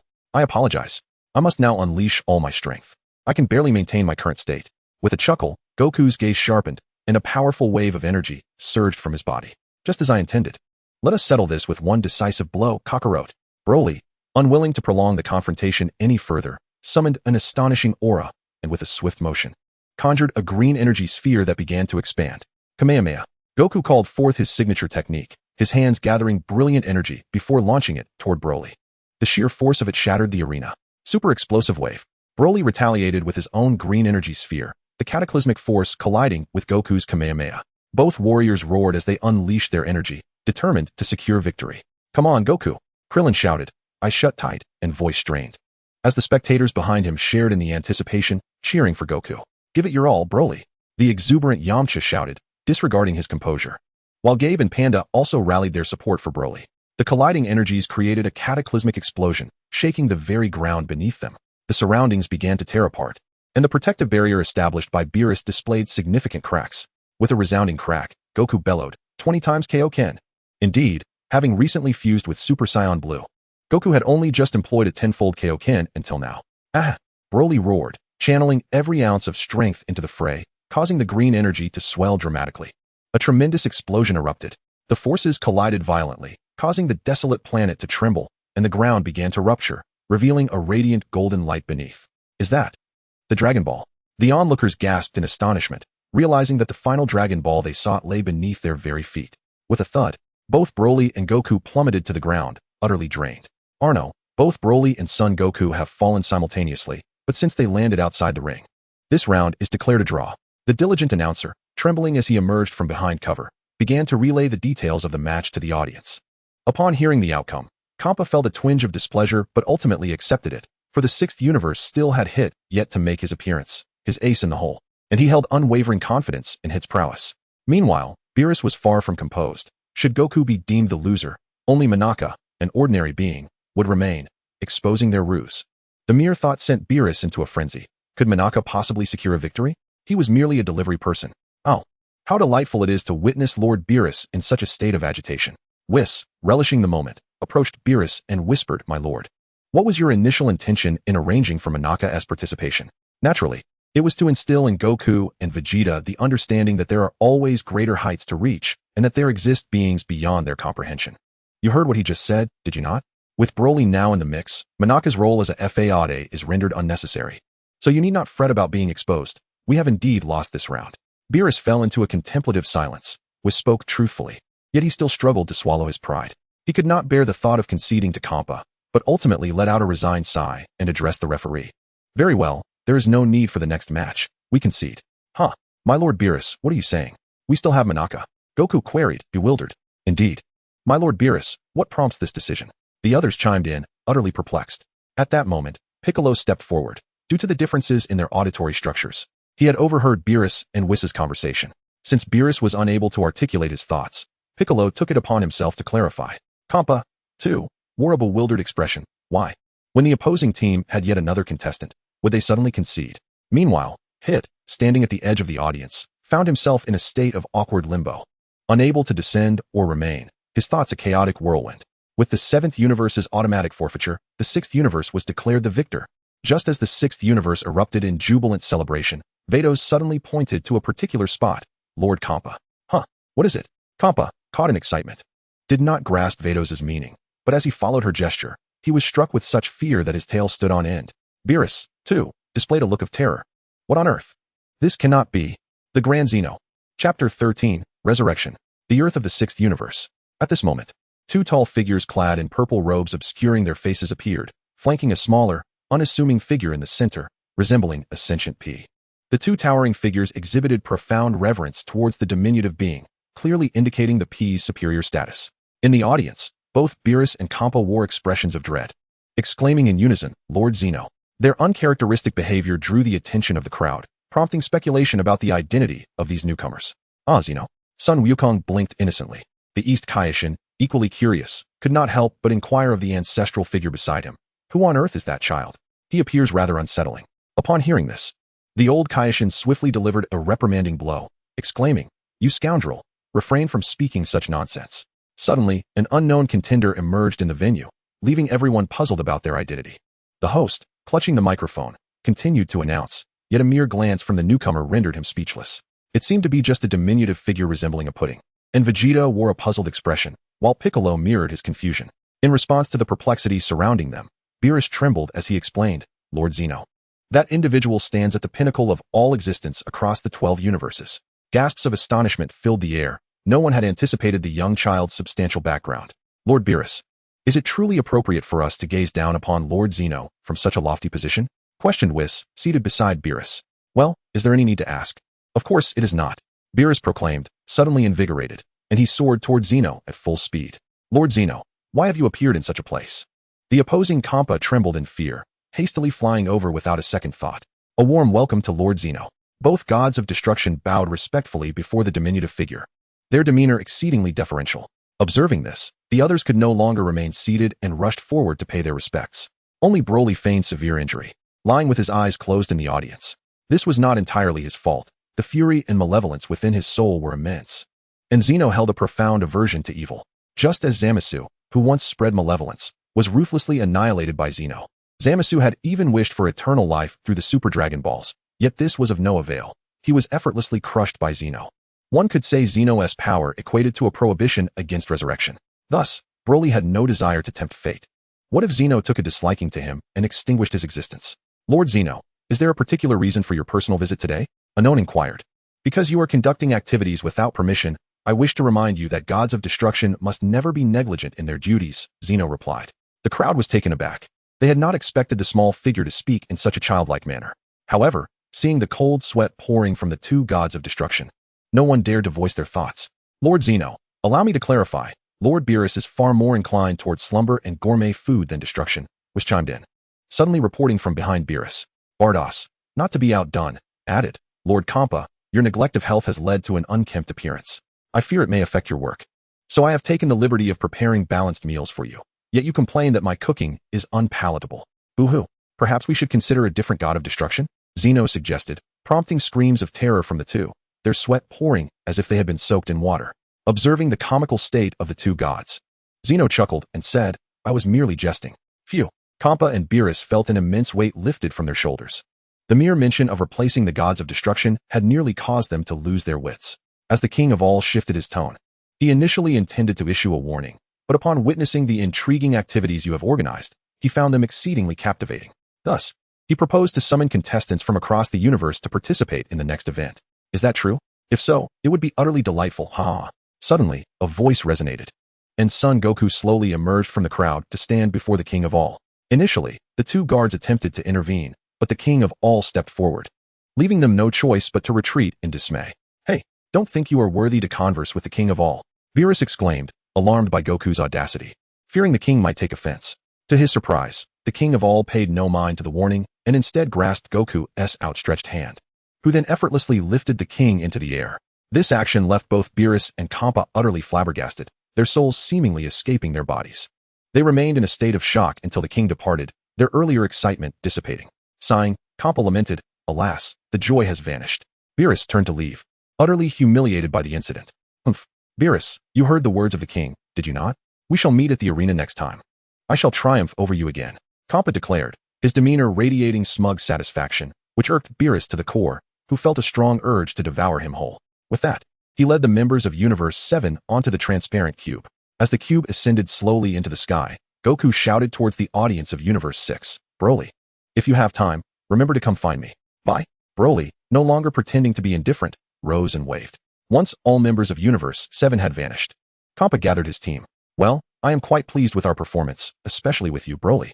Your turnaround was splendid. Even if you fell off the stage, it would still be a draw. Very well done. That matter we discussed, consider it forgiven. Campa wore a haughty expression, much to Broly's disgust. One could only imagine a large, plump purple cat writhing before him, its greasy flab quivering repulsively. Resisting the urge to punch him, Broly merely closed his eyes. All right, everyone, move to the audience seats. I, the great lord, am about to make a wish. Upon hearing this, everyone swiftly leaped to the audience area, leaving only Beerus and Campa atop the Dragon Balls. As the incantation was spoken, a magnificent beam of golden light shot skyward, strikingly radiant amidst the cosmos. The Super Dragon appeared, its colossal form dwarfing even hundreds of galaxies, leaving everyone in awe. Broly, who had previously seen it in an anime on Blue Star, now faced the real-life version of the Dragon Ball world, which was far more magnificent than any animated portrayal. State your wish. Boomed the voice, resonating powerfully. The Super Dragon shone with a brilliant golden light, rendering the Earth's dragon, and even that of Namek, utterly insignificant by comparison. Please grant our Universe 6 a planet as civilized as the Earth of Universe 7. Campa excitedly declared his wish, while Beerus repeated it in the ancient language of the gods. As the Super Dragon's eyes glowed brightly, it proclaimed, your wish has been granted. Farewell. The super dragon's wings trembled, transforming into a dazzling sphere of golden light, which subsequently split into 7, dispersing into the cosmos. Chapter 14. My request to take Bardos as my master. In the palace of Kampa, the deity of destruction appeared quite exhilarated, holding a goblet in one hand while engaging in lively conversation with others. His elation stemmed from the recent victory in the tournament, which had significantly bolstered his prestige. Additionally, the recreation of Earth from the 7th universe had rendered him so joyous that he could hardly contain his delight, even in his dreams. The sumptuous feast before him was sourced from Earth of the 6th universe, which was indeed a rather unique version of Earth. Although the wish had been to replicate the Earth from the 7th universe, due to their status as twin universes, the resurrected Earth bore a mirrored resemblance. Furthermore, the 6th universe's Earth lacked the presence of the Saiyans, including Goku, Tien, and Piccolo, presumably because they were not native to that Earth. Fortunately, the culinary offerings of this planet were strikingly similar to those of the 7th universe. Otherwise, Kampa would have been inconsolable. As the saying goes, after a few rounds of drinks and a variety of dishes, the guests had nearly finished their meal. A slightly inebriated Kampa, standing on the table, addressed the assembly. "Burp, your performance this time has greatly pleased me. Speak up. While I am in high spirits, what rewards do you seek?" The crowd exchanged glances, unsure of Kampa's true intentions. At that moment, Bardos smiled reassuringly. "Rest assured, this reward was predetermined by Lord Kampa. As long as you win the tournament, each of you will have one request fulfilled." Upon hearing this, the guests felt a wave of relief. The usually stoic Hit promptly articulated his wish, stating, "I have no demands. Merely to receive the spatial cube you promised me." Without further ado, Kampa instructed Bardos to hand over the cube to Hit. Upon receiving it, Hit's expression transformed. He was genuinely excited, a rarity for one with such a stoic demeanor. It was evident that the object in his possession was of extraordinary value. Witnessing Kampa's commitment to his promise, the others eagerly voiced their desires. Bergamo wished to shed some weight, while Kappa sought Kampa's future support for Planet Salad. Even Frost, who had cheated during the competition, sought a reward. His request was quite pragmatic, asking for Kampa to invest in his endeavors, though this was declined, resulting in him merely obtaining a certificate of immunity from death. Finally, only Broly remained, yet he had not yet articulated his wish. The crowd collectively turned their gaze towards him, curious about his request.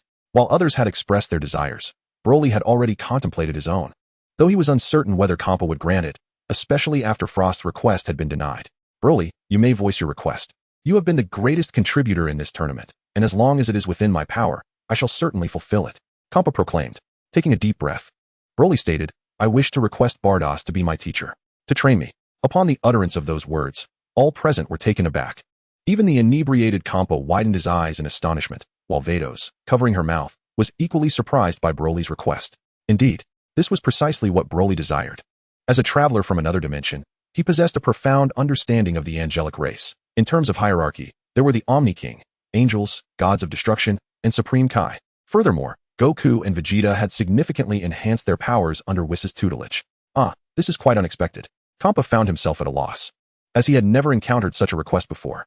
Typically, others sought material possessions or promises, but this request for mentorship was rather unique. Observing Kampa's hesitation, Broly grew anxious and quickly reiterated, "I do not seek extensive training, merely occasional guidance will suffice." In uttering these words, Broly had already reached his minimum threshold.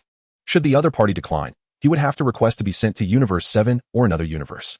At that moment, Vados interjected, her face adorned with a radiant smile directed at Broly, causing him to feel somewhat bashful.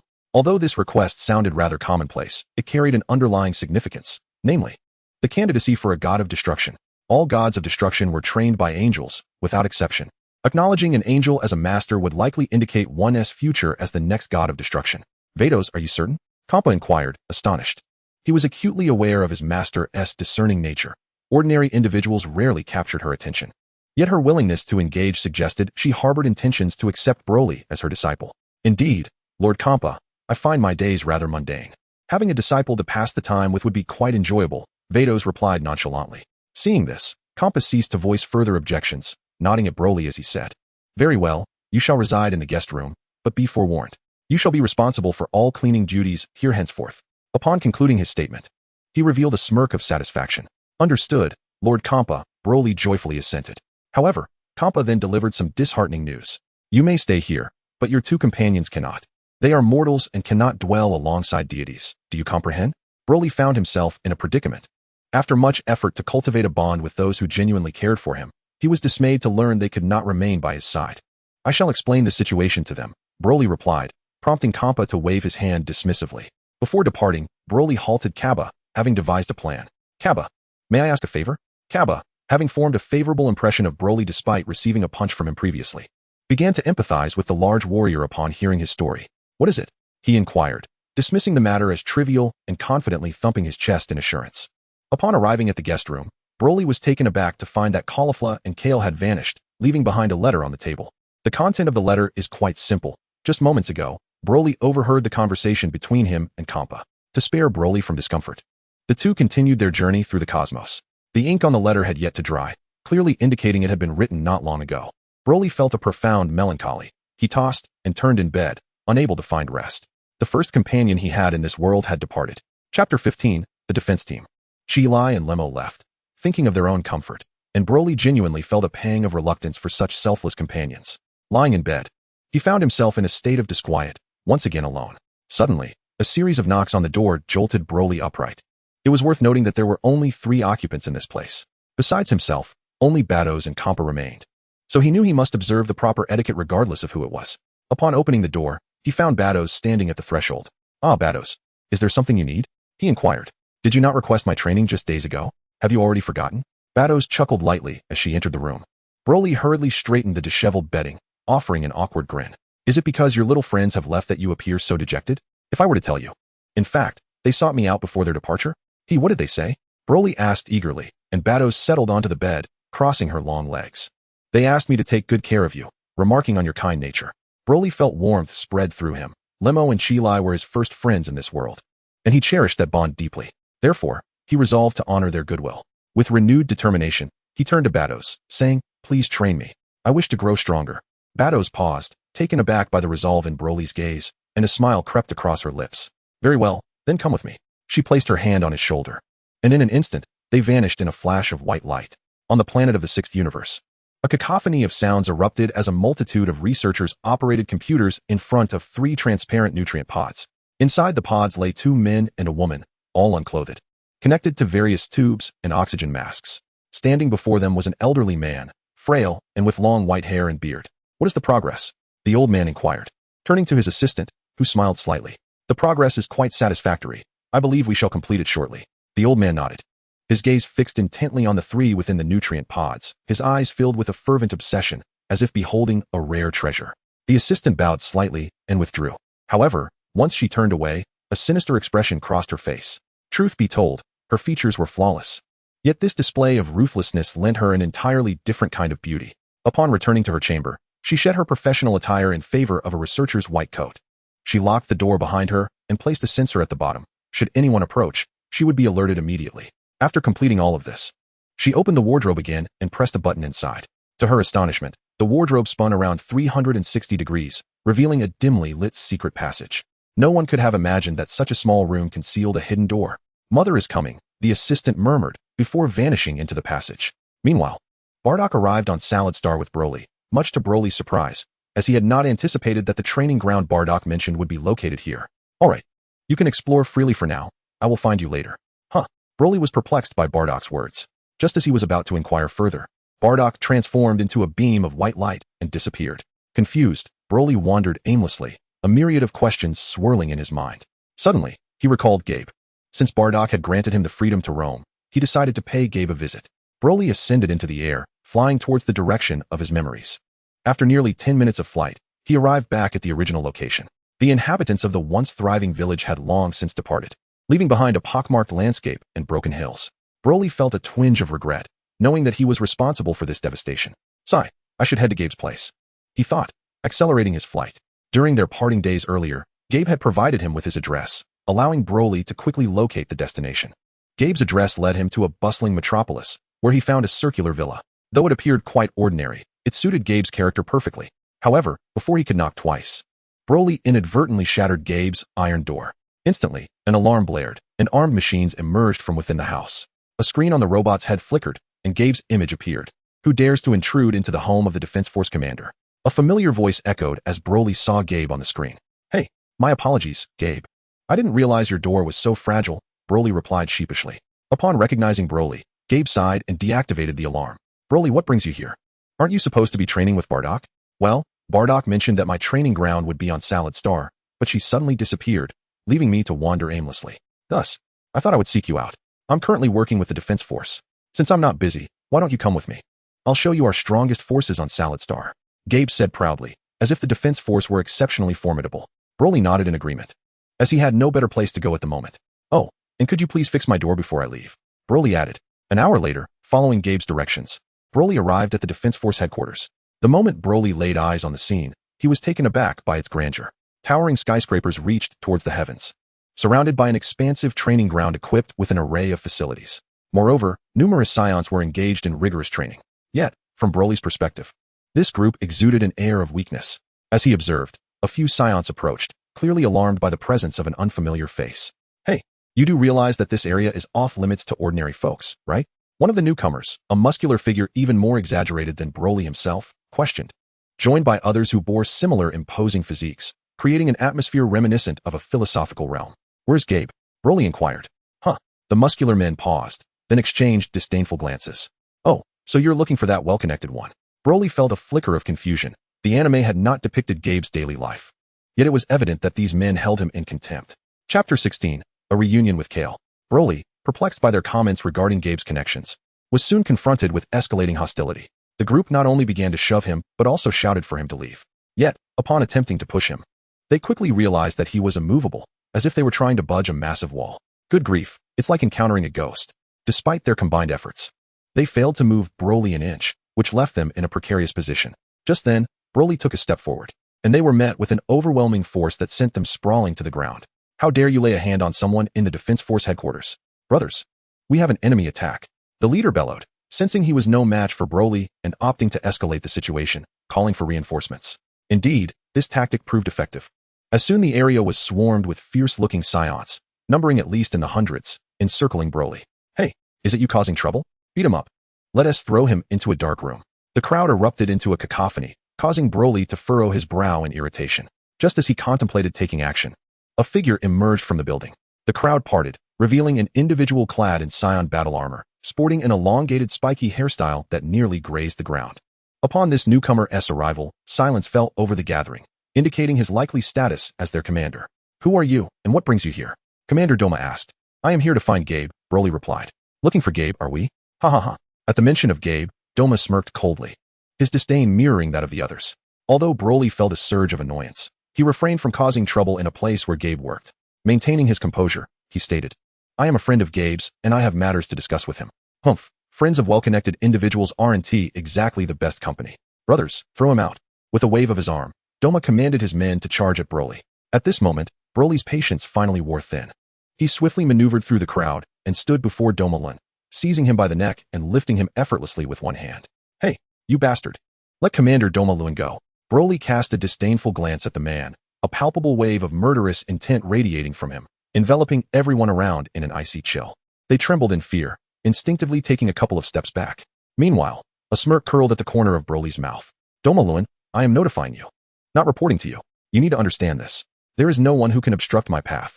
His eyes flickered with a menacing crimson glow, and as Broly's aura erupted, the overwhelming pressure forced those nearby to kneel before him. Doma, in close proximity, felt as if he were facing a demon. The bloodthirst and brutality he perceived in Broly's gaze instilled a paralyzing dread within him.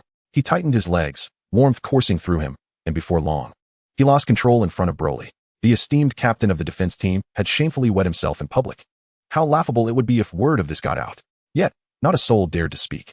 TCH, indeed, whether in Blue Star or the Dragon Ball realm, there are always these cowardly wretches who bully the weak.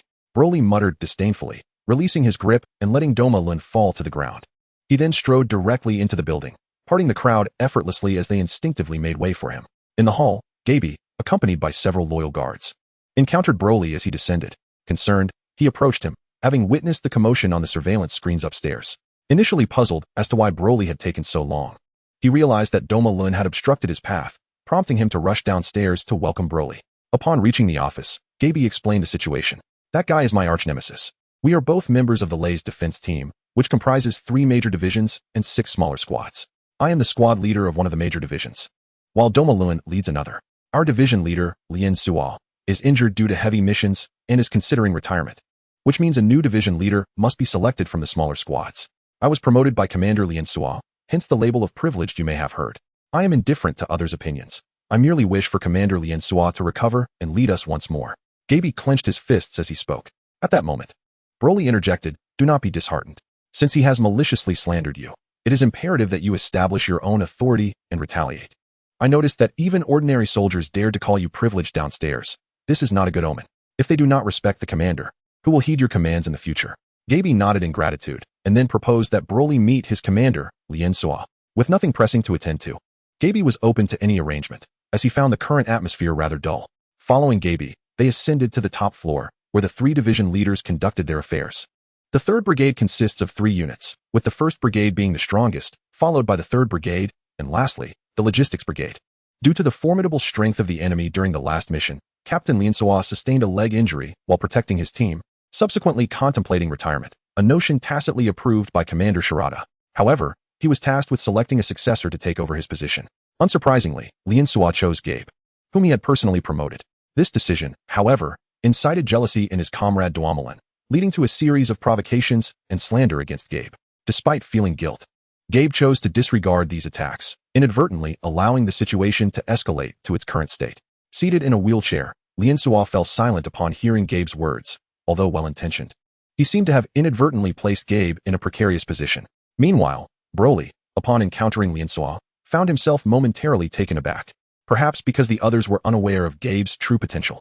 Given Gabe's current prowess, he had surpassed Lien Sua, especially since the latter lacked the ability to transform into a Super Saiyan. Just as Lien Sua was about to speak, the door to the room was abruptly thrust open. Huh, what are you doing here, you scoundrel? Caulifla exclaimed, her ire directed at Broly. Ever since their last encounter, this hulking figure had not only injured her beloved sister, but had also knocked out several of her front teeth, causing Kale to feel a deep sense of insecurity. She had been searching for him and was furious to find him here, casually sipping tea and chatting with her brother. Unable to contain her anger, she charged toward Broly, ready for a confrontation. Upon seeing his sister, Lien Sua felt a sudden headache and intervened. You must show some decorum. You are a lady. How can you behave so rudely? Broly is a guest. Please calm yourself for a moment. Huh, brother, you dare call me rude? Well, you are quite the barbarian yourself. Gabe, feeling helpless, patted Broly, indicating he should remain unfazed, as this sibling duo often engaged in playful banter. Once the farce concluded, Gabe recounted Broly's experiences.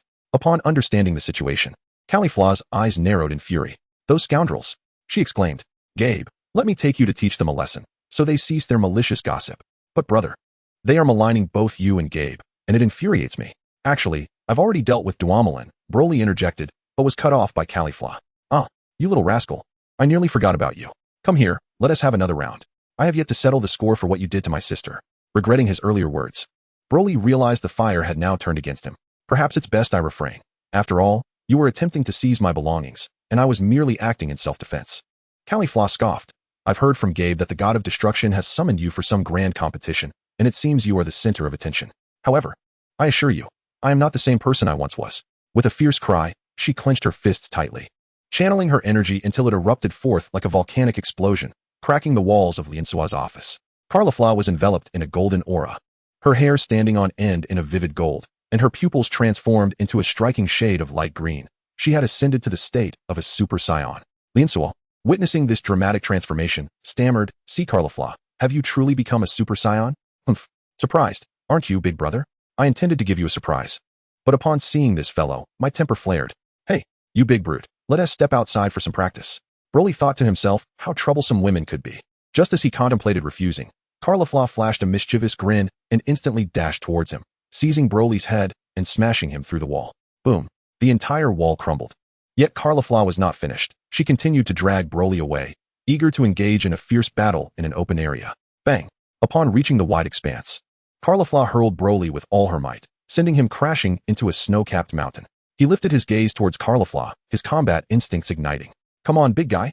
It's time for you to witness the might of a Super Saiyan. After the tournament concluded, Gabe had taught Caulifla the method of transforming into a Super Saiyan. True to her reputation as a combat genius, fueled by her anger towards Broly, she successfully transformed. Not only did her power surge, but her temperament also became more volatile than before, eager to unleash her fury upon Broly. She found him conveniently at her doorstep. Such an opportunity was too good to pass up. Now, keep your eyes in check. Don't start crying later. Broly flashed a grin, leaping into action, a white aura trailing behind him like a comet's tail. You. Caulifla was momentarily speechless with rage before charging towards Broly, the two clashing midair. Bang, bang, bang, ya, ya, ya. Caulifla unleashed a flurry of rapid punches, colliding with Broly's fists in a fierce exchange, the shockwaves reverberating through the ground, causing cracks to form. Not bad. It seems you've made considerable progress. Broly leaped back to create distance, while Caulifla wore a proud expression. Of course. I train every day just to give you a proper lesson. Brace yourself. Caulifla unleashed a barrage of red energy blasts towards Broly. Boom, boom, boom. Broly dodged the energy spheres and retaliated with beams of light emanating from his fingers. Huh. Caulifla focused her energy, her aura intensifying, effortlessly deflecting all of Broly's attacks. Fall down, Broly. This is a special gift I've prepared just for you. Caulifla unleashed her secret technique, concentrating energy to release a powerful energy wave. Goodness. She means business. Broly was taken aback. This energy was no trifling matter. If it struck the ground, it could very well obliterate the entire planet. He concentrated all his strength and unleashed it in a fervent explosion, a verdant energy enveloping his entire being as his wrathful form activated. Both hands gathered into a formidable sphere of green light, and simultaneously, the two unleashed their energy waves. In an instant, the heavens and the earth transformed, accompanied by thunder and lightning, as the two energies appeared poised for collision. Suddenly, a figure materialized between them. Caulifla, she shouted urgently, get back. I cannot contain this power. Broly echoed her alarm, yet the newcomer merely gestured lightly, causing the two energy waves to freeze in midair as though time itself had halted. With a simple snap of their fingers, their attacks were instantaneously extinguished. Caulifla's eyes widened in astonishment. She knew all too well the magnitude of her own attack, and the individual before her had effortlessly nullified her full force. What an overwhelmingly powerful entity this must be. Beerus. Broly recognized the newcomer, clad in regal attire and wielding a distinctive staff. Oh dear, I merely asked you to take a stroll, not to engage in combat. Beerus chuckled lightly as he gracefully descended before Broly. Once Broly shed his wrathful form, he inquired with a hint of confusion, where have you been? You left me in the woods without a word. Enough of that. I shall take you to a place where everything will become clear, Beerus replied, seizing Broly's arm and vanishing in a flash of white light. Caulifla, left behind, fumed with frustration. Once again, she had been disregarded. Damn it, Broly, just you wait. Chapter 18, King Salad. As the luminous sphere dissipated, Broly beheld an opulent hall adorned with lavish decorations. This is the training ground I brought you to, Beerus stated. But there's nothing here. Broly questioned, bewildered. Aside from the two of them, the place was merely filled with extravagance. What could one possibly train with in such a setting? Beerus smiled gently at Broly before calling out to a specific area. Come forth, King Salad. This is the opponent I've brought for you to spar with. Broly was taken aback, only to be met with a hearty laughter as a towering figure, 3 meters tall and immensely robust, emerged. To Broly's astonishment, this King Salad bore a striking resemblance to Son Goku, aside from their differing gazes. Their appearances were nearly identical. He was essentially a larger version of Goku.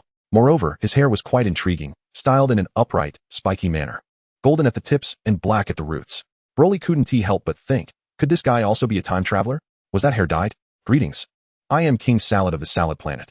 You may simply call me Salad, he said amiably, his demeanor reminiscent of Son Goku's, exuding a sense of warmth and approachability. Broly politely returned the greeting, then turned to Beerus, curious about his next intentions. I brought you here to explore, as I wanted you to converse with King Salad, who has graciously agreed to spar with you, Beerus explained.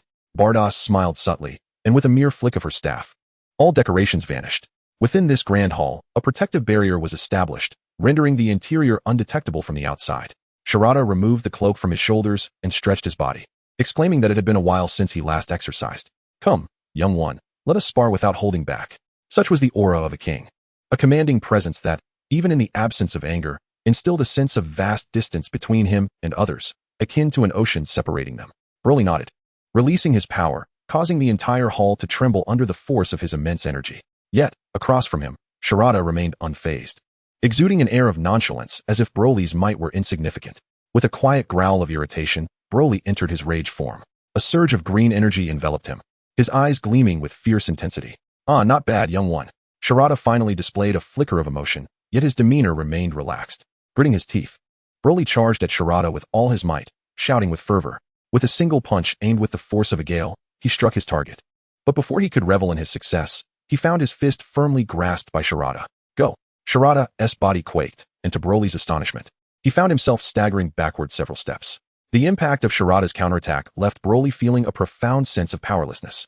This sensation was reminiscent of his encounters with Goku, where he had been deftly outmaneuvered, as was often said in his previous life on Earth. where wisdom spoke of overcoming strength with gentleness. This thought ignited a surge of fury within Broly. To hell with overcoming strength with gentleness. To hell with deft maneuvers. I shall overpower with sheer force. In the face of absolute strength, all else was futile. I may be a beast, but I am the fiercest among them. Broly launched another attack, his muscles taut, veins coursing like serpents beneath his skin. He roared, unleashing a torrent of power upon Shirada. Shirada furrowed his brow, bemused by Broly's obstinacy despite his previous warnings against reckless aggression. Yet, upon meeting Broly's powerful punch, his expression shifted to one of alarm as the sheer force of the blow sent pain coursing through his palm. Quickly retreating to dissipate the force, it was too late. Broly charged forward with relentless speed, delivering a devastating blow to Shirada's hand, which crumpled under the impact with a sharp crack. Shirada cried out, hurtling backward to crash against the wall. Coughing, blood trickled from the corner of his mouth, and it was undeniable that Broly had inflicted significant harm. Well done, young one. If that is the case, I shall unleash my full potential. With a triumphant laugh, golden energy erupted from Shirada, revealing his transformation into a Super Saiyan. His stature swelled to nearly 5 meters tall, an astonishing sight. Not only that, but the injury to his hand miraculously healed, and he radiated intense heat that raised the ambient temperature in the hall. As the waves of scorching energy spread, the temperature within the grand hall continued to rise dramatically. Allow me to reveal to you a different kind of Super Saiyan. With a grand flourish of his hand, a wave of scorching heat surged toward Broly, causing a tempest to swirl within the chamber, the air thick with intensity. The searing gust sent Broly hurtling backward, its fiery touch stinging his face like countless needles. Regaining his composure, he surged forward with the ferocity of a descending tiger, activating a protective shield that instantly rendered him impervious to the oppressive heat. As he pierced through the sweltering air, Broly unleashed a powerful punch aimed at Salad's visage. Yet, in an unexpected twist, Salad danced away with an uncanny grace, effortlessly evading Broly's strike. In fact, every subsequent attack seemed to automatically sidestep him. Haha, let me enlighten you today on what true combat entails, Salad proclaimed, his mouth stretching into a wide grin as his body, sharp as a spear, struck Broly squarely in the chest. Thud. It was swift, too swift for Broly to comprehend. Before he realized it, Salad's palm had penetrated his torso. Crimson blood gushed forth as Salad withdrew his arm, and Broly collapsed to the ground, his consciousness fading. In that fleeting moment of oblivion, a name echoed in his mind. The ultimate freedom technique. Alas, such a heavy hand. Is it not your presence that assures his swift recovery? Salad shrugged nonchalantly, seemingly unconcerned about Broly's injuries. Vados, with a resigned smile, waved his staff around Broly, witnessing the visible and rapid healing of his chest. Are you truly not considering becoming the next god of destruction? Vados inquired, as Broly floated in a state of unconsciousness. Oh, I have long since outgrown those fiery years. Now, I simply wish to watch over my people and ensure their well-being, accompanied by many beautiful ladies, no less. Salad laughed heartily. However, Vados knew all too well that this was the very individual whom Kampa had once designated as the successor to the role of god of destruction. Only to have Salad decline the offer. Vados had brought Broly here for training, recognizing that Salad was among the elite in the 6th universe, making him an ideal mentor for Broly's growth. Chapter 19, Where are my clothes? Beep, beep. In the vastness of the cosmos, a battered spaceship wobbled precariously through the void. We're running low on energy, what should we do? Check the storage room for any spare energy supplies. The two individuals, Remer and Zilai, who had discreetly departed to avoid burdening Broly, were now in a frenzy. Their destination was the Earth that Broly had mentioned. Although it was not the Earth of the 7th universe, curiosity about Broly's description of this planet had compelled them. However, they now found themselves in a predicament. Alarm bells blared, and the display screen flashed a warning of insufficient energy. They could only brace themselves for an emergency landing. The energy in the storage can only sustain us until we land, Remer stated gravely, gripping the controls. What are our current coordinates? Zilai quickly leafed through the coordinates map, seeking their location. Our current location is 7093, with the nearest planet being at 7254. Upon stating this, Zilai revealed a grave expression. This journey had been exceptionally unfortunate, as the distance to Earth was further than anticipated. Very well, let us descend there, and may we discover a civilization that can assist us in replenishing our energy. Slowly, Broly opened his eyes, finding himself in an unfamiliar room, where beside the sofa sat Bardas. Ah, you are awake, she exclaimed. Did I lose? Broly's mood dipped slightly. Although he had managed to hold his own against Goku, he had not expected to be bested by a King Salad. Seemingly understanding Broly's feelings, Bardas offered consolation. There is no need for sorrow. The King Salad was specifically chosen by Lord Kampa as a candidate for God of Destruction. His power is formidable, and your defeat is not unjust. I am not particularly saddened, merely astonished by the strength of King Salad. It appears that as a participant, Gaby was unable to transform into a Super Saiyan. Let me enlighten you. King Salad's transformation is, in fact, a variant of the Super Saiyan, indicating that his power has undergone mutation. After Bardoss spoke, Broly fell into contemplation. Mutation? Could it be akin to the legendary Saiyans? Yet, it felt distinctly different. His transformation. King Salad's body had been altered as a consequence of a cosmic catastrophe caused by an evil sorcerer who unleashed a demon, annihilating numerous galaxies. Aware of his inability to defeat the demon, King Salad willingly approached the wicked sorcerer, allowing himself to be controlled to gain power. Ultimately, he wielded this newfound strength to vanquish the demon, marking the moment of his transformation's mutation. Bardoss, observing Broly's astonishment, assumed he needed time to process this revelation and decided to indulge in some desserts. A demon? An evil sorcerer? Willingly subjected to gain power? Broly pondered, realizing this mirrored the saga of Majin Buu and Babidi from Dragon Ball. Truly, the mirror universe reflected a reality where the sixth universe existed in a parallel manner to the seventh universe. With this understanding, the phenomenon of King Salad's mutation began to make sense. Those familiar with the Majin Buu arc recognized that once controlled, one is compelled to obey unconditionally. Vegeta, driven by his immense pride, was the exception, managing to break free from the control. One could not help but respect King Salad for possessing such a resilient spirit. It became evident, as he had surmised, that no matter how powerful one's physical form, without a strong inner self, one's life would remain limited. However, with a powerful spirit, one could transcend all limits. With renewed vigor, Broly shook off the shadows of defeat and was about to rise from the bed when suddenly, he froze in place. Where are my clothes? Why am I naked? Broly gazed down at himself, a look of bewilderment crossing his face. Who on earth stripped me naked? Thud. On a planet resembling a desolate ruin, a spaceship crashed into the ground, and with a clanging sound, its doors swung open, revealing figures in red and green emerging from within. Cough, cough, Reimer. How did you land like that? You nearly caused my demise. Chi-Lai exclaimed, brushing off the dust as she complained to Reimer. Cough, cough, cough. The energy suddenly cut out. I was powerless to do anything, Reimer replied, appearing quite aggrieved by Chi-Lai's complaints, deeming the situation an uncontrollable factor. However, at that moment, Chi-Lai seized Reimer's arm and pointed. Look, there is a glimmer of light. Perhaps it belongs to some creatures on this planet. Let us inquire if they have any energy to sell. What? On this garbage planet, could there really be energy? Reimer scoffed, skeptical about the existence of life in such a barren wasteland. The surrounding weather was bleak, with red dust swirling and visibility at a minimum due to the raging sandstorm. Yet, he was reluctantly dragged along by Chi-Lai.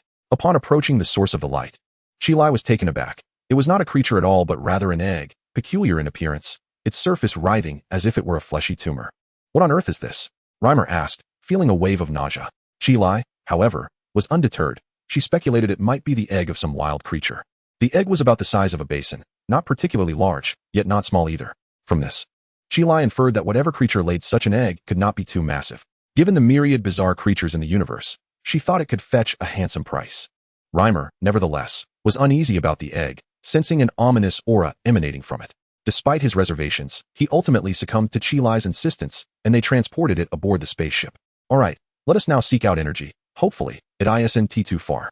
Just as they were about to exit the spacecraft, the display screen flickered to life, revealing a full energy reading. This was perplexing. Both of them concluded it must be a malfunction. However, when they powered on the spaceship, they realized the energy was indeed at full capacity. They remained baffled as to why this sudden influx of energy had occurred. Buzzing, the light pulsed rhythmically, and as they followed its glow, they noticed that the egg they had brought aboard was emitting light. Furthermore, it began to root itself, its fleshy tendrils spreading throughout the spaceship. Reimer and Chi-Lai clung to each other, screaming in terror. Chapter 20, Super Saiyan Form. Boom. The collision of two fists created a shockwave that shattered the surrounding mountains. Broly and King Salad were engaged in a sparring match in an open field. They exchanged smiles before instantly separating. King Salad lavished praise upon Broly, while Bardoss, nearby, wore a look of satisfaction as she observed Broly's remarkable capacity for comprehension. The techniques employed by King Salad were effortlessly replicated by Broly after just a single demonstration. Such a terrifying aptitude for learning was unprecedented, at least in her experience with Zampa. At that moment, Broly shook his finger and exclaimed, TSK, TSK, TSK, is this enough to satisfy you? King Salad and Bardoss were left in confusion, unable to comprehend the source of Broly's pride. What do you mean, kid? A few compliments have gone to your head? King Salad furrowed his brow, recognizing that such arrogance was hardly commendable. Bardoss remained silent, sensing that Broly's words carried a deeper meaning. Suddenly, a rumble echoed through the air as the very fabric of space trembled, causing the ground to shake and small stones to dance. In the sky, Dark clouds rapidly converged into a spiral, engulfing the heavens. Abruptly, a blinding flash of lightning tore through the ominous clouds, accompanied by the low growl of thunder as Broly unleashed a primal roar. His hair began to rise, and the pupils of his eyes fluctuated between black and green. The fabric of his clothing was torn apart by the sheer force emanating from him, revealing his muscular physique. As he continued to unleash his power, veins like serpents coiled across his body. With a deafening crack, thunder roared as a bolt of lightning struck down upon him. A fierce wind howled, swirling around the group with wild abandon. The immense energy created a sensation of weightlessness, causing everything nearby to levitate. With clenched fists, Broly roared incessantly, a golden aura enveloping him, transforming his hair to a brilliant gold. As his roar subsided, his form was encircled by crackling lightning, his fierce demeanor sending shockwaves through those present. Dust and debris swirled chaotically, striking the ground with a cacophony of sounds. King Salad, wide-eyed and astonished, stared at Broly, who radiated an overwhelming aura. You have transformed. Bardoss displayed a similar expression of surprise. The magnitude of energy emanating from Broly had transcended that of all beings in the sixth universe, excluding the gods of destruction and Bardoss herself. Seeing Broly nod, King Salad regained his composure and broke into a grin. Indeed, I did not misjudge you, kid. Let us engage in a fair battle. King Salad's competitive spirit ignited, and he instantly elevated his power to its peak. The tremors caused by the two Super Saiyans were substantial, drawing the attention of personnel at the defense headquarters. Meanwhile, Caulifla, ever the enthusiast for excitement, urged Kaba to join her in approaching Broly. Roar. It seems an exhilarating spectacle is about to unfold, Caulifla declared. Bardoss floated backward, granting space for the two warriors, positioning herself to observe from above. At that moment, Kaba and Caulifla arrived on the scene, their eyes widening in disbelief at the immense energy radiating from Broly and King Salad. Is this truly Broly's power? Caulifla gasped in astonishment, while Kaba was equally shocked by Broly's strength, but even more so by King Salad's transformation. He had always believed that only he and Caulifla could transform, never anticipating that their king could do the same. You two youngsters, pay close attention. This battle will provide you with invaluable insights. With a flourish of the staff of Bardoss, the burgeoning audience warranted the construction of a viewing platform. Before them, a floating sofa materialized, upon which three individuals took their seats to witness the spectacle unfolding below. And so it began. No sooner had the words left the air than Broly and King Saladra collided with tremendous force, their colossal forms producing a resounding thud. Kid, you truly excite me more with each encounter, Broly exclaimed. And you, King Saladra, you are the strongest opponent I have faced thus far. The two exchanged grins, their fists launching simultaneously, unleashing a flurry of dazzling punches directed at one another. Bang, bang, bang. Each strike created deep craters in the ground, and soon the entire arena resembled the pockmarked surface of the moon. King Saladra gathered energy in his hands, accompanied by golden lightning and searing heat. Two fiery orbs, resembling molten lava, hurtled toward Broly. In response, Broly opened his mouth wide, unleashing a beam of energy. A mighty roar erupted. The clash of their powers resulted in a cataclysmic explosion, sending both warriors spiraling away. Broly, it hasn't been long since we last met, yet your power has become astonishing, Gabe exclaimed, clearly astonished by Broly's might. On the sidelines, Caulifla felt a twinge of dissatisfaction. Her pride wounded, she noted how Broly had surpassed her so dramatically. Despite their previous parity, Bardoss, however, wore a satisfied expression. Broly had indeed exceeded her expectations, demonstrating a rate of power enhancement that surpassed even that of Lord Kampa. Back on the battlefield, the duel between Broly and King Saladra raged on, with Broly seemingly gaining the upper hand. Kid, though you are formidable, I am your elder. Do you not understand the value of respecting your seniors? King Saladra chided with a chuckle, as their palms locked in a test of strength. Humph, old man, if you have reached your limit, then let this be the end, Broly retorted, unleashing a deafening roar. The ground beneath them began to yield as they plunged downward, forming a massive pit. Between them, arcs of lightning flickered, deterring any onlookers from approaching. Submit, King Saladra, Broly bellowed, channeling all his energy into a final push. He slowly lifted King Saladra, then slammed him down with tremendous force. Boom! The impact shattered the earth, creating ripples of destruction. King Saladra plummeted as Broly, fueled by his explosive aura, followed suit, seizing his opponent's head to continue the assault. Chapter 21. The eve of the power tournament. Broly held King Saladra by the collar, hovering mere centimeters above the molten lava. Well then, it appears you have lost this time, he grinned, while King Saladra, caught in his grasp, could only manage a resigned smile. You little brat, release me at once. Do not move, for behind you lies molten lava, although you may not fear it. Venturing out in your bare state would be unwise, Broly chuckled darkly. The once smooth ground had been shattered into disarray, with the seething lava leaping violently. Dark clouds rolled ominously across the sky, intermittently illuminated by flashes of lightning, creating an apocalyptic atmosphere. "Oh dear, this time we truly overstepped," King Salad remarked, scratching his head with an awkward smile. "Your Majesty." A loud voice rang out as Gabe soared in from a distance, kneeling before King Salad. "Ah, it is you, Gabe. The captain of Lenso's team," exclaimed King Salad. "You remember me." Gabe's face brightened with excitement. "Indeed, Lenso often speaks of you in my presence." As their conversation unfolded, Bardos approached with Caulifla, and Broly seized the moment to request the restoration of the area. Bardos nodded, and with a wave of her hand, the landscape was returned to its former state. The dark clouds gradually dissipated, allowing rays of sunlight to pierce through, illuminating the ground and restoring everything to its original condition. "I am profoundly grateful, Lady Bardos." King Salad bowed deeply in appreciation. "Now that the training has concluded, I shall take my leave with these three." "As the power tournament is imminent," Bardos declared, enveloping Broly, Gabe, and Caulifla in a beam of white light before they vanished from sight. After conveying the Grand Priest's intentions to Kampa, the two made their way to the Grand Palace. Upon arrival, they were astonished to find all the angels and gods of destruction from the 12 universes present. However, the most surprising revelation was the appearance of two Zeno. Furthermore, Goku from Universe 7 was also in attendance, having proposed the martial arts tournament to Zeno. In truth, Zeno wished to use this opportunity to assess the average level of human civilization across the universes, hence the decision to hold the tournament of power for elimination. The ranking followed the order of Universe 1, 12, 5, 8, 11, 2, 3, 10, 4, 6, 7, and 9. Universes 1, 12, 5, and 8 had met the required standards, a score of 7 or above, and were thus exempt from participation. The remaining 8 universes were required to send forth 10 warriors each for an 80-person melee. Universes that faced defeat would be immediately erased, while the victorious universe would be granted the Super Dragon Balls to fulfill their wishes. The deities shuddered at the implications. After all, Zeno was a being capable of effortlessly obliterating everyone present. With Zeno's decree in place, they had no choice but to comply. Returning to the present. Following the training with Broly and King Salad, only 23 hours remained, less than a day. Throughout this time, Kale kept her distance from Broly, hiding timidly behind Caulifla, clearly haunted by the previous battle that had instilled a deep-seated fear of Broly within her. In the Kampa Palace, as the blinding light dissipated, Bardos and Broly, along with others, materialized within the palace. The Grand Hall was already populated by numerous individuals, including Hit, the lean version of Bergamo, Batamo, Frost, Sanel, and Pibera. One might wonder why the more powerful King Salad did not partake in the competition. Although Bardos had conveyed the invitation, he had resolutely declined, citing his nation's need for him and the planet's reliance upon his presence. While the others remained perplexed, King Salad was acutely aware of his predicament. Ever since acquiring that peculiar object, he found himself bound to this planet, unable to depart. This object was extraordinarily unique. So much so that even Bardos could not discern any affliction with King Salad's physique. Adopting a philosophy akin to forcing a bitter melon to be sweet, Bardos refrained from pressuring him to participate. Observing the familiar faces around him, Gabe approached each of them with a warm greeting.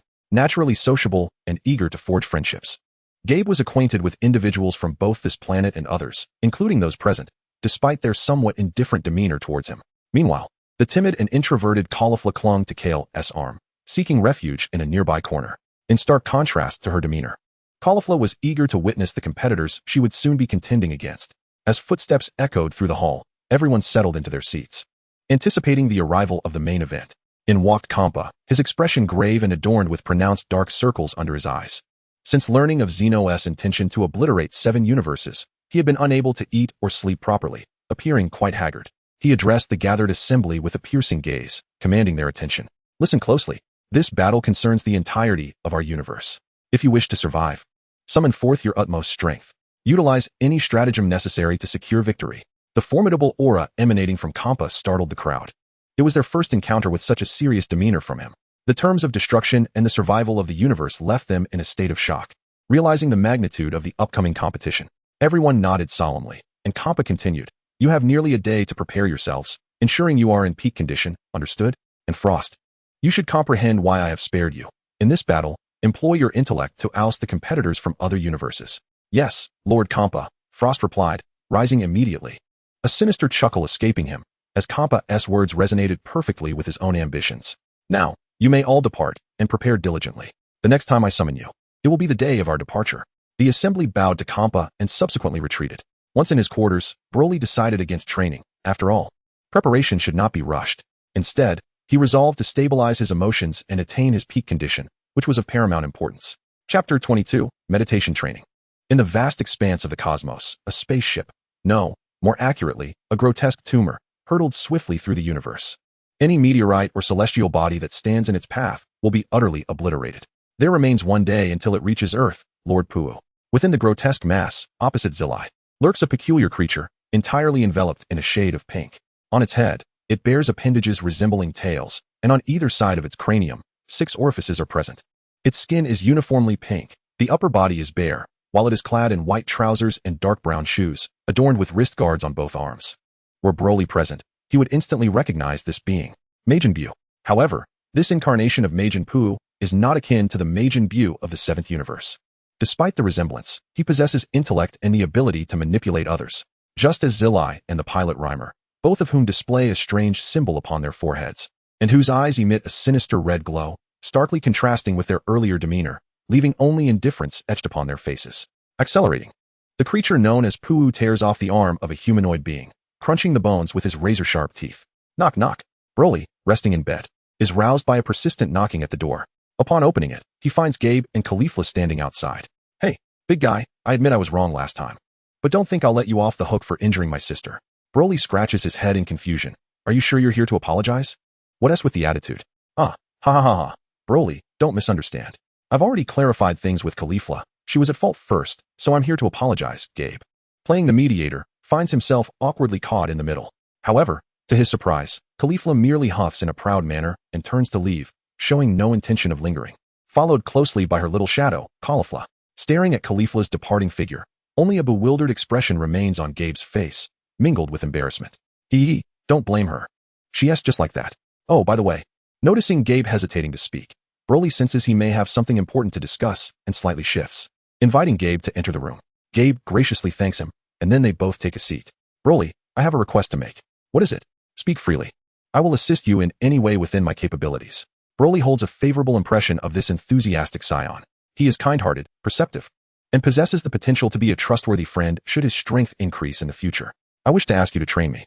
I am acutely aware of my weakness. Even if I can transform into a Super Saiyan, witnessing your battles, as well as those of Master Goku and King Salad, has deeply highlighted my inadequacies.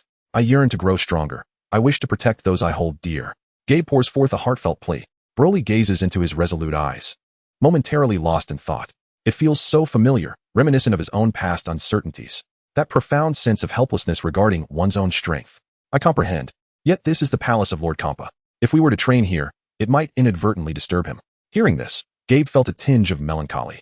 Lowering his head in silence, Broly, experiencing a slight headache, rubbed his forehead until a sudden spark of inspiration illuminated his thoughts. He recalled the Dragon Balls and the meditative training that Gohan and Krillin undertook during their journey to Namek. This method of practice is quite common, even observable in the lives of Earthlings, reminiscent of the meditative postures of monks. Meditation allows one to clear the mind and achieve a state of relaxation. This practice not only cultivates one's focus, but also stabilizes the spirit, playing an indispensable role in combat. In Dragon Ball, Piccolo often meditates by the waterfall to enhance his mental fortitude. Similarly, the Demon King Beerus would meditate before engaging Gohan in battle, seemingly to augment his combat prowess. Jiren, too, practiced meditation during the Tournament of Power to steady his mind. Clearly, meditation holds significant importance. With a newfound strategy, Broly patted the despondent Gabe, exclaiming, "Gabe, I have a solution." He then led the puzzled Gabe to the ground and shared the method of harnessing energy with him. Throughout their journey, Broly had independently explored the application of energy. Although he may not possess the same level of proficiency as Goku and his companions, he could utilize it effectively. Soon, both closed their eyes, and Broly guided the inexperienced Gabe into the realm of meditation. Face to face, Gabe expressed astonishment at the existence of such an experience.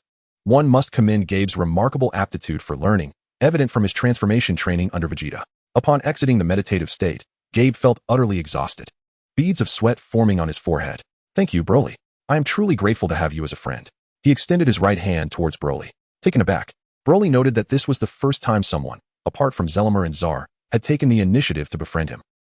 It feels rather nice," he responded, grasping Gabe's hand as they shared a joyful smile. "Let us conclude the training for now. We have 7 hours until we start, and it's essential to conserve our energy." "All right, I'll follow your lead," Gabe chuckled. Reclining on his bed, Broly wore a broad smile, savoring the delightful sensation of friendship. Unlike on Earth, Where relationships often revolved around superficial connections, here in the Dragon Ball universe, the bonds forged are genuine, rooted in a shared purpose of protection and strength. Reflecting on these thoughts, Broly unwittingly drifted into slumber, his smile revealing that any resistance to his new life in the Dragon Ball world had entirely dissipated. Everyone, gather together. A resounding shout echoed through the halls of Campa's palace, startling everyone, including Broly, who was experiencing an unprecedented tranquility in his sleep. Good morning, brother. Chapter 23. The Tournament of Power begins. Listen closely. This battle determines the fate of our entire sixth universe. If you wish to avoid obliteration, then give it your all. Do you understand?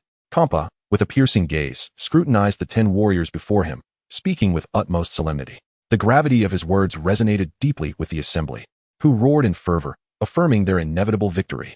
At that moment, Campa suddenly turned to the god of destruction, Fua, extending his hand. Hand me the earrings. Fua was taken aback, but Campa, uninterested in explanations, swiftly yanked the Patera earrings from his ears, causing Fua to wince in pain. Caulifla, come forth. The bewildered duo approached Campa, who promptly entrusted the earrings to them. Remember, these earrings enable you both to fuse. Among everyone, your bond is the strongest, and your powers are comparable, thus making you the perfect candidates for this fusion to achieve maximum efficacy. Caulifla smirked, still somewhat skeptical, but upon meeting Campa's fierce gaze, she accepted them nonchalantly. Lord Campa, the time has come. Suddenly, Beerus appeared beside Campa, addressing him with respect. In that moment, Campa shed his previously frivolous demeanor, revealing a visage more befitting a god of destruction, much to the surprise of the onlookers. As they stepped outside, Beerus summoned a transparent cube for everyone to board. Broly recognized it, reminiscent of the spacecraft from the earlier universe survival saga when Goku and his companions arrived. Experiencing this firsthand felt quite exhilarating. Let us depart. With Campa's command, the transparent cube soared swiftly into the sky. Unbeknownst to them, however, a grave calamity was unfolding on the recently revived Earth. The clear sky abruptly transformed into an abyss, with countless stars trailing fiery tails across the horizon. Look, Mom, it's a meteor shower. Indeed, it's beautiful. The inhabitants of Earth paused in awe, captivated by the celestial display, but their admiration was short-lived as the stunning stars came hurtling toward them. Boom. Those were no mere stars. They were small meteors crashing into the Earth. Boom, boom, boom. In that instant, the planet was besieged by a barrage of celestial projectiles. Flames engulfed the landscape, and cries for help echoed everywhere. Swoosh. A grotesque mass plummeted from the heavens, its immense force tearing the ground asunder. Some curious survivors edged closer, only to recoil in horror upon realizing it was a pulsating blob. Panic ensued, and people fled in terror, but just then, the mass split open, unleashing countless writhing tentacles. The grotesque rupture resembled a malevolent entity, ravenously devouring humanity. Moments later, 3 bizarre figures emerged from within: Zamasu, Reimer, and the demon birthed from the mass, Bu. Kill, kill, kill, kill. Pu-Wu roared skyward, then charged directly towards the city engulfed in flames. In the cosmos, members of the sixth universe continued their jovial banter within a transparent cube. The god of destruction, Campa, paid little heed to their antics, recognizing the necessity of maintaining a positive mindset among them. Broly, you come here, called out Beerus, summoning Broly, who was in mid-conversation with Kaba. Observing Broly's puzzled expression, Beerus chuckled lightly. What? Are you afraid of me? Broly awkwardly smiled. No, I'm simply curious about why you called for me. Despite their master-student relationship, Broly had limited interaction with Beerus, as their training sessions typically consisted of brief reminders before Beerus departed. Even during the training on Planet Salad, Beerus merely glanced at the proceedings, only watching the final confrontation in its entirety. Consequently, Broly felt somewhat restrained in Beerus's presence. There's no need to feel uneasy. Since I agreed to take you as my disciple, I will certainly take responsibility for you, Beerus assured him. Broly's face flushed with a hint of embarrassment, his thoughts straying into unintended territories, prompting Beerus to laugh heartily. What are you thinking, you mischievous boy? I merely wish to inform you that my duties keep me quite busy. It's not that I don't care about you. You may approach me with any queries, without hesitance. Previously, Beerus had noticed Broly's tendency to hesitate in expressing himself, hence her desire to clarify matters and prevent any further misunderstandings. Hearing this, Broly felt warmth in his heart. Being an angel, and thus more esteemed than even the gods of destruction, Beerus had no obligation to explain herself. Yet she chose to do so, which filled him with gratitude. Now, do not carry any burdens. Perform admirably in the tournament of power. If you achieve victory this time, I shall teach you the ways of destruction. Upon finishing her words, Beerus affectionately ruffled Broly's hair. This gesture took Broly by surprise. It was his first experience of such intimacy with a woman. However, he quickly came to terms with it, acknowledging that Beerus had lived for millions, even billions of years, and he felt inadequate by comparison. Reflecting on her earlier words, he was suddenly electrified. Destruction. Wasn't he that the very essence of a god of destruction's power? Topo from Universe 11 was a candidate for the role of god of destruction. After being cornered by Frisia and Android 17, and provoked by Frisia, he forsook justice and transformed into a destructive entity. Special markings appeared on his body, radiating a powerful aura of destruction. Anything that approached, be it matter or energy, would be obliterated. Although his mastery of destructive power was still nascent during the tournament, its potency was undeniable, rendering him formidable in both energy attacks and close combat. I will definitely win. Absolutely. Broly exclaimed with exuberance. For him, increasing his strength was the most profound way to validate his existence in this world. Observing Broly's jubilance, Beerus smiled knowingly, and unbeknownst to them, the Grand Minister had already approached. As the father of all angels, the Grand Minister's strength was unquestionable, and under his guidance, they all arrived at the Null Realm. In the dimly lit expanse of an alternate dimension, a colossal arena came into view as Batos gently lowered a transparent cube. Upon descending, Broly and his companions noticed several individuals already stationed upon the battleground. Just as they disembarked from the cube, the Grand Minister arrived with another group. Among them were none other than the individuals Broly had eagerly anticipated, Goku and his allies from Universe 7, led by Beerus. With everyone now gathered, the Tournament of Power was poised to commence. Chapter 24, The Tournament of Power 1. As Universe 7 made its entrance, all competitors had assembled. At that moment, Frost from Universe 6, intrigued by the new members of Universe 7, approached them with keen interest. It was evident that Frost was particularly fascinated by Frisia from Universe 7. Additionally, Kaba swiftly approached Vegeta, exclaiming, "How have you been, Master?" In an instant, the two universes transformed into a grand reunion scene. Broly surveyed the area. These individuals were the mightiest warriors from various universes. However, he suddenly halted upon glimpsing the figures from Universe 11. There stood Jiren, the alien powerhouse of Dragon Ball Super's Tournament of Power. He possessed an overwhelming strength that rendered him a formidable adversary. And he was uniquely the only being among all universes whose combat prowess surpassed that of a god of destruction. The formidable and distinctive aura emanating from him captivated Broly, as it did Goku. Now, please lend your ears to the words of Lord Zeno. Everyone, please remain silent. The Grand Minister's voice interrupted the thoughts of all present, directing their attention to the throne of Zeno suspended in midair. The two diminutive beings on the throne cheerfully remarked, "Welcome, everyone. I've been eagerly anticipating this competition. Best of luck to all." Once Zeno concluded his address, the Grand Minister, with a subtle compliment, added, "Now, everyone, allow me to clarify the rules of the tournament. The time limit is set for 100 taka. The central pillar will descend as time elapses, and once it has fully sunk, it marks the conclusion of the match. If a victor has not been determined by then, the outcome will be decided based on the number of remaining fighters from each universe." The spectators buzzed with conversation. Some inquired about the duration of 100 taka, while others believed that conserving strength until the end was the key to victory. Silence. The Grand Minister's authoritative presence enveloped the gathering, instantly silencing the crowd with his overwhelming energy. He resumed with a smile, stating, "No weapons other than techniques may be employed, and causing the opponent's death is strictly prohibited. The sole method of eliminating an opponent is to throw them off the stage. A fighter rendered unable to move does not lose unless they exit the arena." Upon hearing this, Broly felt a wave of concern wash over him. In the original story, Jiren's arrogance led him to neglect the incapacitated members of Universe 7, resulting in their ultimate defeat. Broly knew he could not afford to emulate that mistake. During the competition, aside from those with wings, no other participants would be allowed to utilize their flight capabilities, regardless of whether life hangs in the balance. The stipulation regarding the use of restoration items is hereby concluded. I urge you all to remember this. As the High Priest's words echoed, contestants from various universes began to confer strategies. No matter the past grievances among you, it is imperative to set aside personal vendettas. We are akin to grasshoppers tethered to the same string and must discard our previous animosities. Gaby expressed this concern, knowing that Broly harbored enmities with several members of the 6th universe, including Caulifla, Kale, and Frost. Ready whenever you are. Broly remained unfazed by Caulifla's provocations, but chose to disregard her for the moment since she was still rational. At that juncture, a trembling Kale clutched Caulifla's arm, exclaiming, "Sister, I'm scared." "What? You're scared? What are you saying, Kale? Just unleash your anger like before. A single strike will suffice." The audience buzzed with chatter. As the gods of destruction and angels from each universe observed from the stands, their eyes fixed on the arena, anxious for their champions. After all, this was no trivial contest. It pertained to the fate of entire universes. Now, everyone, please prepare yourselves. The Tournament of Power commences. With the High Priest's declaration, the contestants from all universes launched into combat. The melee involving 80 participants erupted forth. Scatter.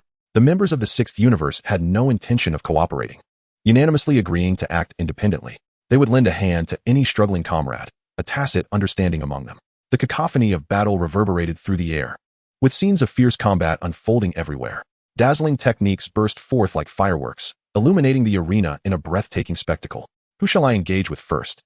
Broly grinned, the blood within him boiling, a sensation akin to witnessing a horde of alluring beauties.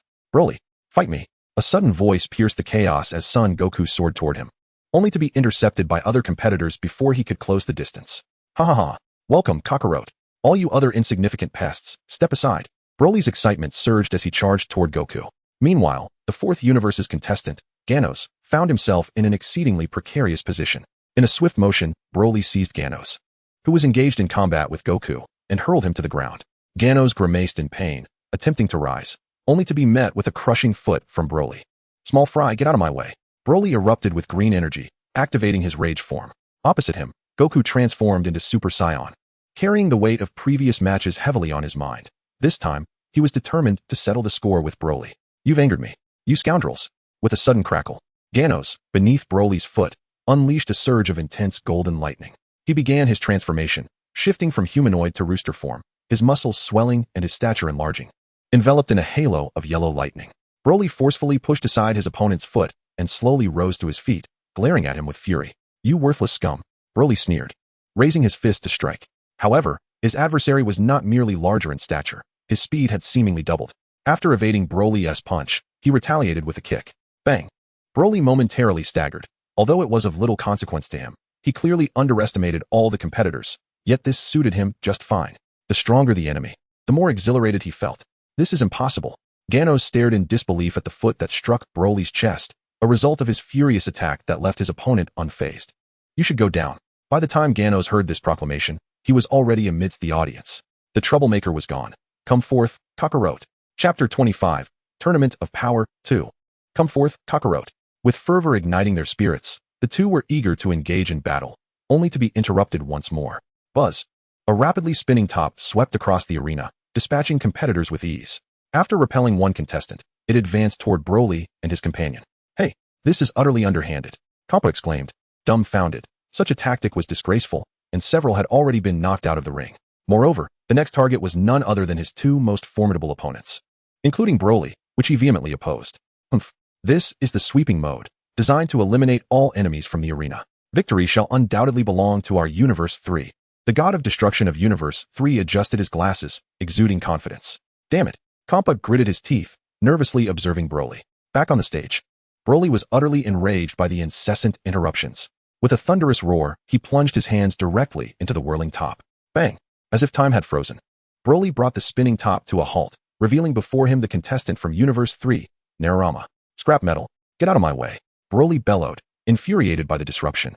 As he effortlessly tossed Narirama aside, boom, Narirama crashed to the ground, and in the audience, Kampa's face lit up with excitement. Well done, Broly.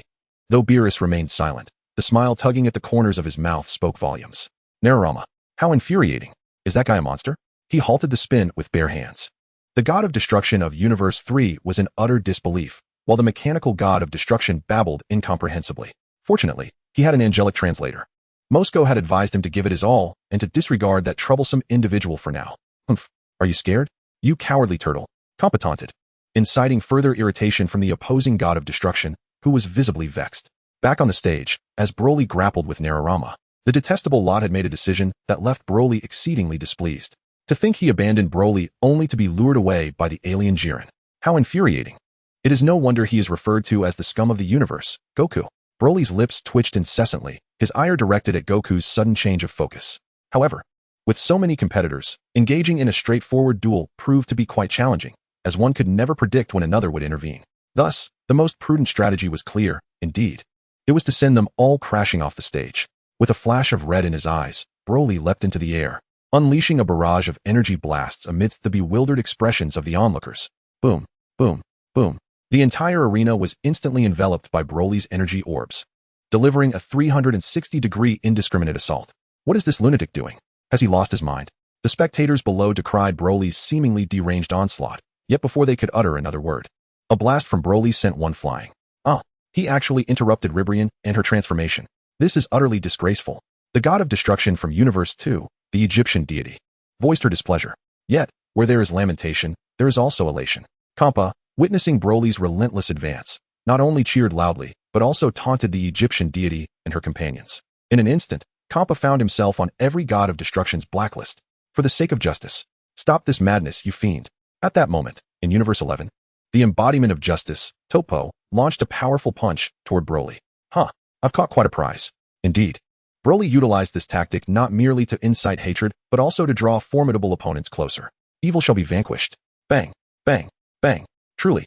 As the leader of Universe 11's proud warriors and a candidate for the next god of destruction, Topo's strength was undeniably beyond that of mere weaklings. The two exchanged blows, each strike resonating with such force that it shattered the surrounding terrain into fragments. Meanwhile, Jiren displayed no interest whatsoever in Goku, who, in turn, was reluctant to let him slip away so easily, for that would rob him of much anticipated enjoyment. Just then, a muscular arm suddenly ensnared Goku. I like you. I admire your strength. The warrior from Universe 4, Nink, resembled a green behemoth, drooling in a most revolting manner. Goku struggled fiercely, yet he was firmly restrained. As Jiren vanished from sight, Goku's anxieties surged. He unleashed his energy and broke free from Nink's grasp, swiftly delivering a kick that sent the giant tumbling out of the ring. He has been eliminated. Yes, Lord Zeno, the warrior from Universe 4, Nink, has indeed been ousted. Following this, two small green creatures commenced their divine cancellation. Meanwhile, the battle on the stage remained fiercely intense, with the number of eliminated contestants steadily rising. Among them, Broly continued to attract the most attention, his formidable presence deterring many competitors from approaching easily. Despite changing adversaries, Broly only grew stronger with each confrontation. It was as if he donned 6 pieces of critical strike gear, 6 pieces of armor penetration equipment, 6 defensive garments, and 6 pairs of sprinting shoes, embodying a pure, tank-like output assassin. Yet, despite this overwhelming power, some audacious competitors dared to challenge Broly, only to be dispatched one by one with a single punch, sent flying from the arena. Is he a monster? The surrounding contestants began to tremble, retreating far from Broly. As he approached alone, adorable bunny girl, Broly's demeanor softened.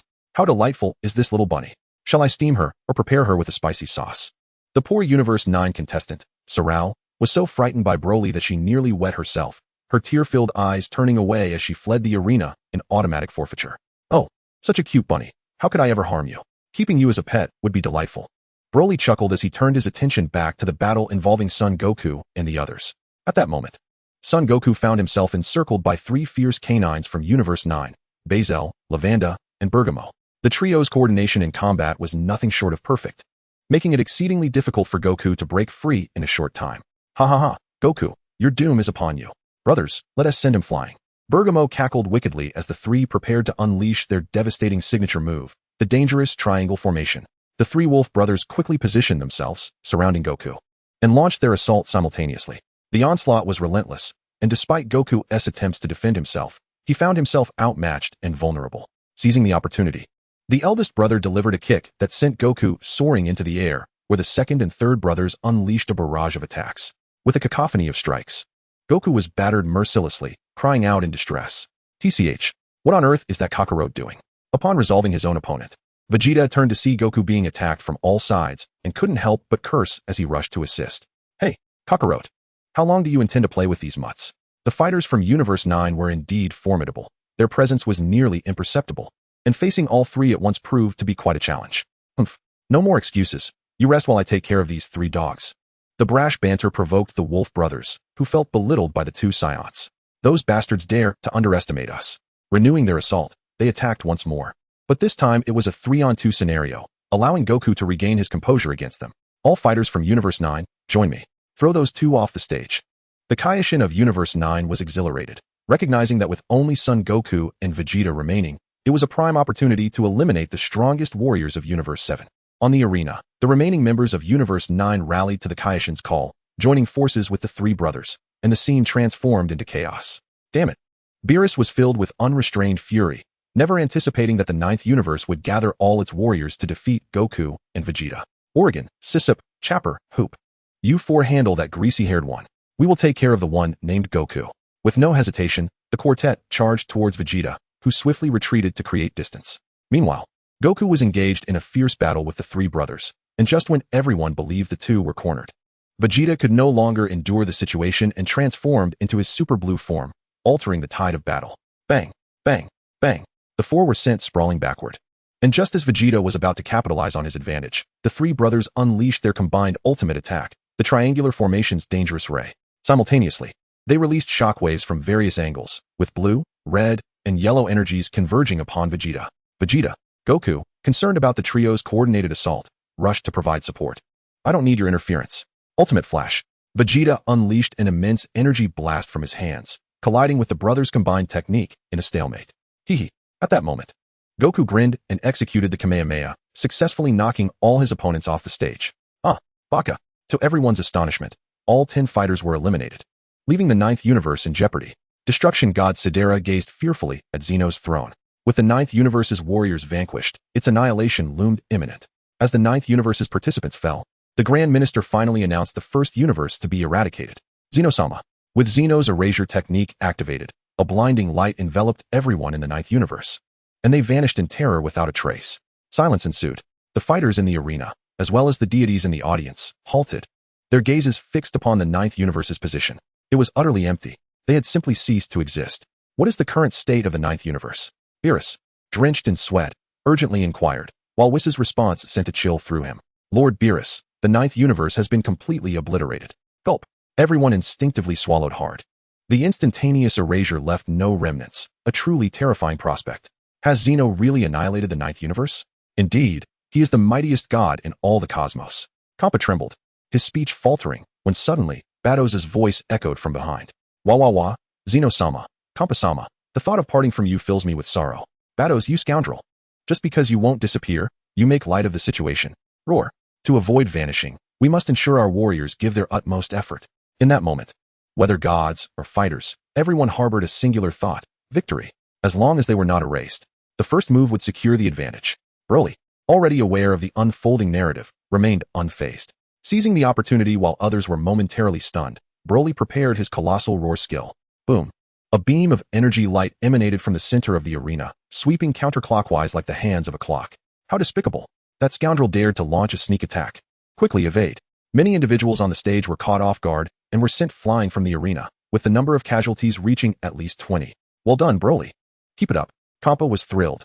After witnessing the previous downfall of Universe 9, he had been left trembling, fearing he might be next. However, seeing Broly's performance now filled him with renewed confidence. How vile. You wretched Kampa. In a moment, all the gods of destruction began to denounce Kampa, but he paid no heed as long as victory was within reach. The arena trembled, reminiscent of the aftermath of a great battle, enveloped in a haze of smoke, with remnants of Broly's devastation scattered everywhere. With a triumphant roar, Broly flashed a grin, satisfied that he had nearly cleared the field of opponents. Although the remaining contestants were furious at Broly's tactics, they could not deny that he had indeed eliminated a considerable amount of debris. Some competitors, seizing the opportunity amidst Broly's onslaught, turned their aggression towards those who had narrowly escaped, reigniting the fierce battle among all. In one corner of the arena, Kale collided with Goku and immediately inquired about his transformation. Goku, bewildered, stared at her, unsure if she had consumed some questionable drink to utter such nonsense in broad daylight. What's this? Are you afraid? No, I merely believe that Super Saiyan Blue is still too formidable for you. Goku's candid response to Kale's provocation did not faze him. However, it inadvertently triggered her wrath. You dare underestimate me? Hey, Kale, transform and give him a thorough beating. Kale strained to transform, but found herself unable to recapture the previous sensation. All right then. Kale relented and, upon turning, noticed Goku attempting to leave. She quickly intervened, realizing she had yet to master her transformation and could not allow him to escape. Subsequently, she showcased what she believed to be her ultimate transformation, Power Unleashed. In an instant, Kale's petite frame morphed into that of a muscular titan, and she beamed with pride.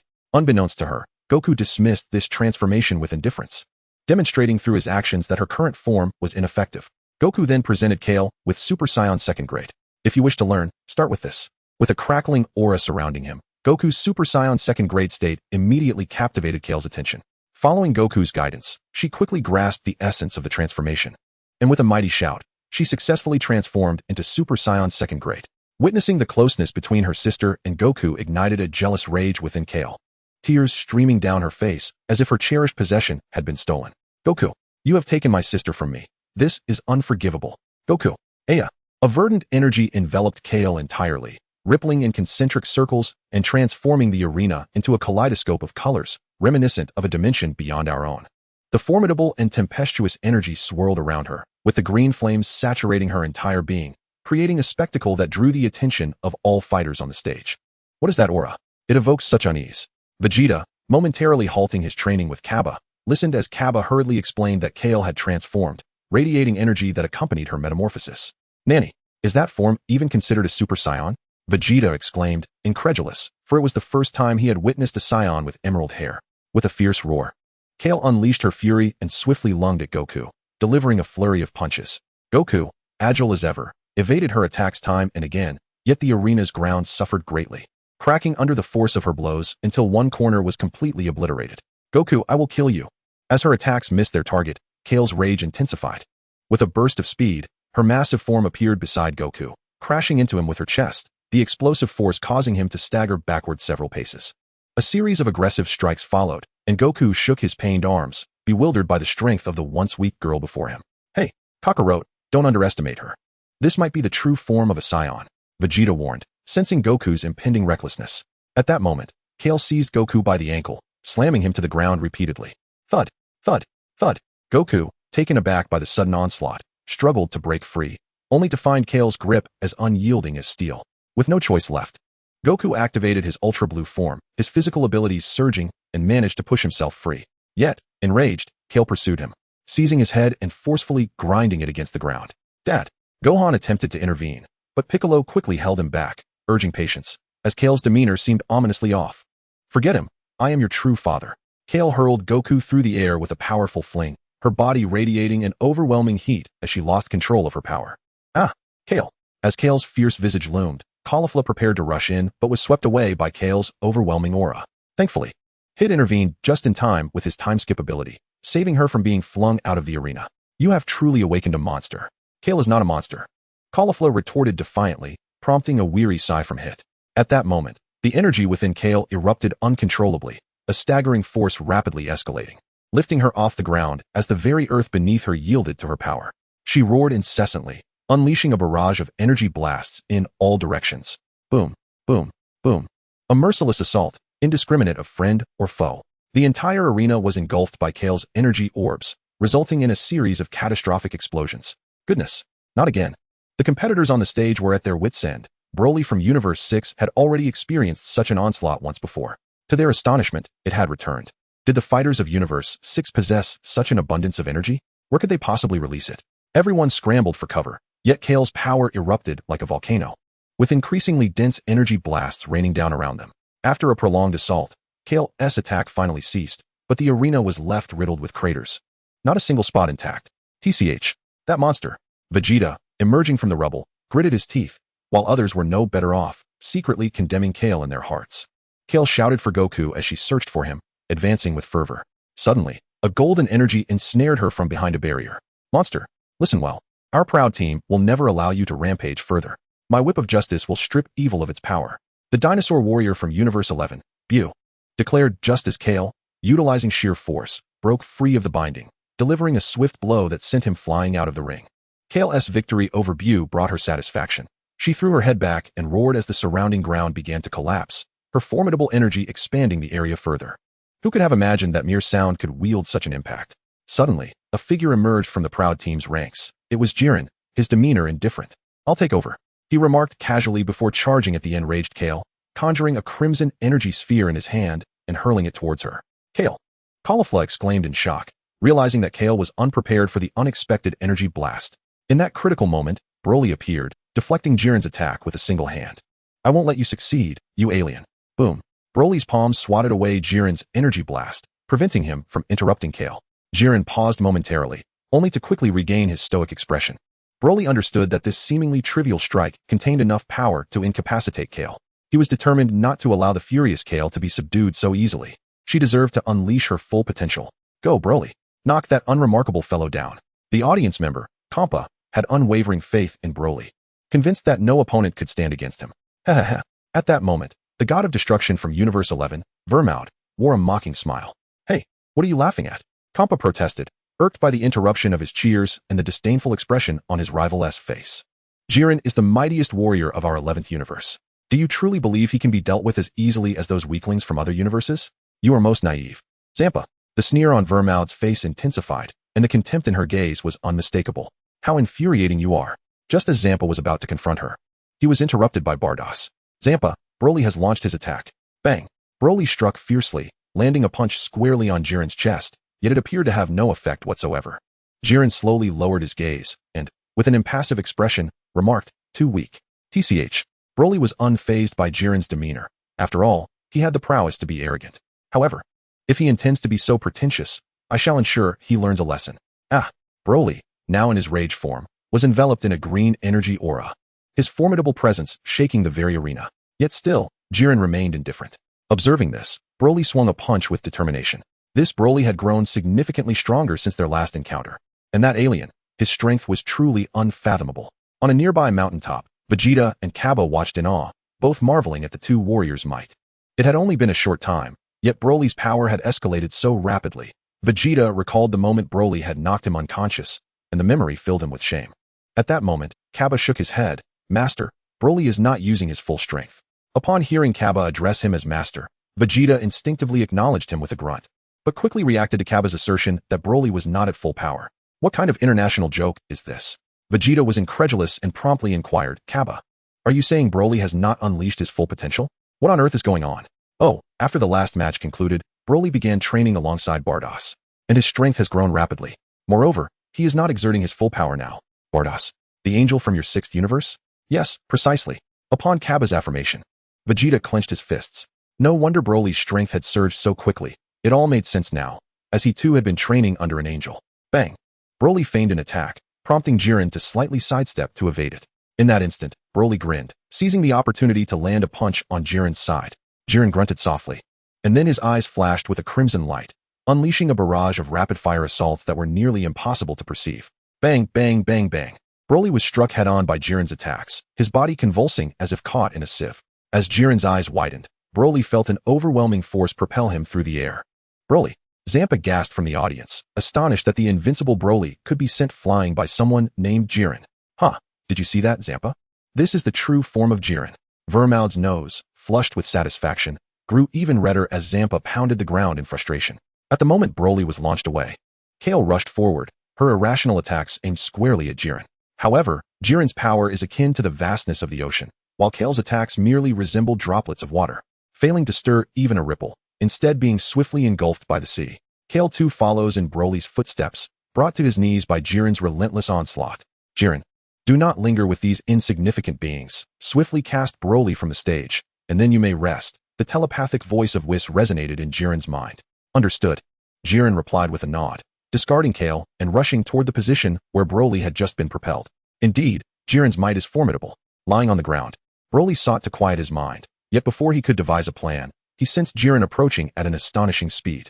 It seemed that the strategy Whis had devised against Son Goku was now being employed against him. There was no time for contemplation. He had to give it his all. With a fierce determination, Broly's eyes sharpened, and an immense aura erupted forth, an invisible energy radiating outward. As he roared, Broly's hair stood on end, surrounded by crackling lightning. As golden flames erupted, causing the entire Null Realm to tremble. Boom! The ascending green flames illuminated the arena, swirling into a tempest of emerald winds. Here I go. Broly emanated heat, his feet propelling him forward like a rocket, reaching Jiren in the blink of an eye. At that moment, Jiren's expression finally shifted, and their fists collided instantaneously, followed by a flurry of dazzling attacks. Bang, bang, bang. From above to below, they battled, transforming the arena into their exclusive battlefield. This fierce clash quickly captivated the attention of all competitors, who gazed upwards at the thunderous explosions and the radiant waves produced by each fist strike. Go, Broly! Kampa shouted hoarsely, pounding the railing. How is this possible? That Broly can actually contend with Jiren to such an extent. Whis clutched his hair in disbelief, mirroring the astonished expressions of the Supreme Kai beside him. Boom, boom, boom. Broly and Jiren exchanged blows, seemingly forsaking all defense, allowing each other's fists to land squarely upon them. The sound of flesh meeting flesh echoed ominously. Broly roared, swiftly striking with his right hand. He seized Jiren's head and forcefully slammed it into the ground. Yet, this was not the end. He continued to grip Jiren's head, grinding it against the mountainous terrain. Infuriated by the brutal assault, Jiren let out a low growl and instantly broke free from Broly's grasp, delivering a powerful elbow strike to Broly's head. Buzz! Broly's mind momentarily blanked, a reverberating hum filling his skull. Chapter 29, The Tournament of Power, 6. Buzz. After a fleeting moment of disorientation, Broly swung a powerful punch. Bang. Jiren blocked with his arms, the impact of their muscular limbs resonating with a dull thud. Broly gritted his teeth, intensifying his efforts, while Jiren suddenly lowered his body, executing a sweeping maneuver that sent Broly tumbling to the ground. In quick succession, he seized Broly's ankle, slamming him against the earth repeatedly. Gasping, Broly mimicked Goku's technique to escape from Kale, pushing himself backward with his hands and delivering a powerful kick with his right foot. Indeed, Jiren released his grip, allowing Broly to roll away and regain his footing. Ha, ha, ha. Broly panted heavily, the sweat on his brow a testament to Jiren's formidable strength. Across from him, Jiren bore numerous abrasions but remained unperturbed, unlike Broly, who was gasping for breath. Gulp. The spectators collectively swallowed hard, astonished by the immense power displayed by these two warriors. Suddenly, Goku appeared from seemingly nowhere, a playful grin on his face as he addressed the two fighters. Broly and Jiren paused in surprise. Broly had momentarily forgotten about Goku, while Jiren regarded him as somewhat foolish. However, the truth was that Goku had long desired to battle Jiren, yet out of respect for the martial way, he refrained from interrupting their clash until he could no longer contain himself during their break. TCH, that rascal Kakarot, Vegeta, as a loyal friend, would not allow Goku to confront the two titans alone and dash from his position beside Kaba to join Goku. Noticing the reinforcements, the proud team leader Toppo stepped forward as well. Creak. With a cracking sound, Hit emerged from beside Broly, positioning himself alongside him, his intent clear. In that instant, the most prominent figures on the arena converged. With a decisive strike, Goku initiated the assault, followed closely by Vegeta, while Broly and Hit launched their attacks simultaneously. Jiren and Toppo also joined the fray. One could not deny that the infamous Jiren was indeed worthy of his reputation, boldly entering the fray. Bang, bang, bang. The six combatants clashed fiercely, causing everyone in their vicinity to scatter in fear of collateral damage. The arena erupted like a firework display, punctuated by explosions. Wow. Cool. The two diminutive fighters, witnessing the most impressive performers on the stage engaged in a melee, couldn't contain their excitement. The gods of destruction from the 7th, 6th, and 11th universes rose simultaneously, watching the arena with bated breath. With over 50 contestants still on the stage, should these few warriors exhaust themselves, the remaining fighters would swarm in, making this a perilous gamble. Yet, at this juncture, it was too late for caution. Go Goku! Cheering for Goku were the eliminated Krillin, Tien, and Master Roshi, not only the members of Universe 7 but also the eliminated contestants from other universes, rallying behind their own fighters. At this moment, the battlefield reached a fever pitch. Bang, bang, bang. Broly faced off against Toppo, Hit clashed with Vegeta, and Goku squared off against Jiren. A chaotic yet deeply intertwined battle unfolded. Justice Fist, Justice Crush. In a fierce exchange, Toppo unexpectedly seized Broly by the throat. Yet, Broly did not allow this to continue. With a swift motion, he retaliated with an elbow strike that struck Toppo squarely in the abdomen, causing a deep indentation to form in his midriff. Toppo staggered back with a pained cry. In their last match, Broly had yet to make a move and still emerged victorious. This time, however, it would be the esteemed Vegeta who would confront you. Huh. As Vegeta's words hung in the air, he transformed into Super Saiyan Blue and charged towards Hit. Unfazed, Hit casually placed his hands in his pockets and instantly appeared beside Vegeta, delivering a punch straight to his face. The blow left Vegeta utterly bewildered. How had Hit managed to close the distance so rapidly? Hit's mastery of time-skipping was undoubtedly enhanced by Broly's previous victory, which allowed him to acquire the Space Cube, significantly augmenting his overall power. Moreover, his time-skipping ability had experienced a qualitative leap. Meanwhile, Goku and Jiren locked eyes, the probing phase having concluded. Goku was brimming with fighting spirit, yet Jiren remained indifferent, as he believed Broly to be far superior to the warrior before him. Goku clenched his fists, and suddenly, a powerful blue aura erupted around him, sending tremors throughout the arena, accompanied by the crackling of countless bolts of lightning that danced around him. I'm coming, Jiren. With a resounding boom, Goku propelled himself towards Jiren, who, this time, did not remain motionless but instead met Goku's charge head-on.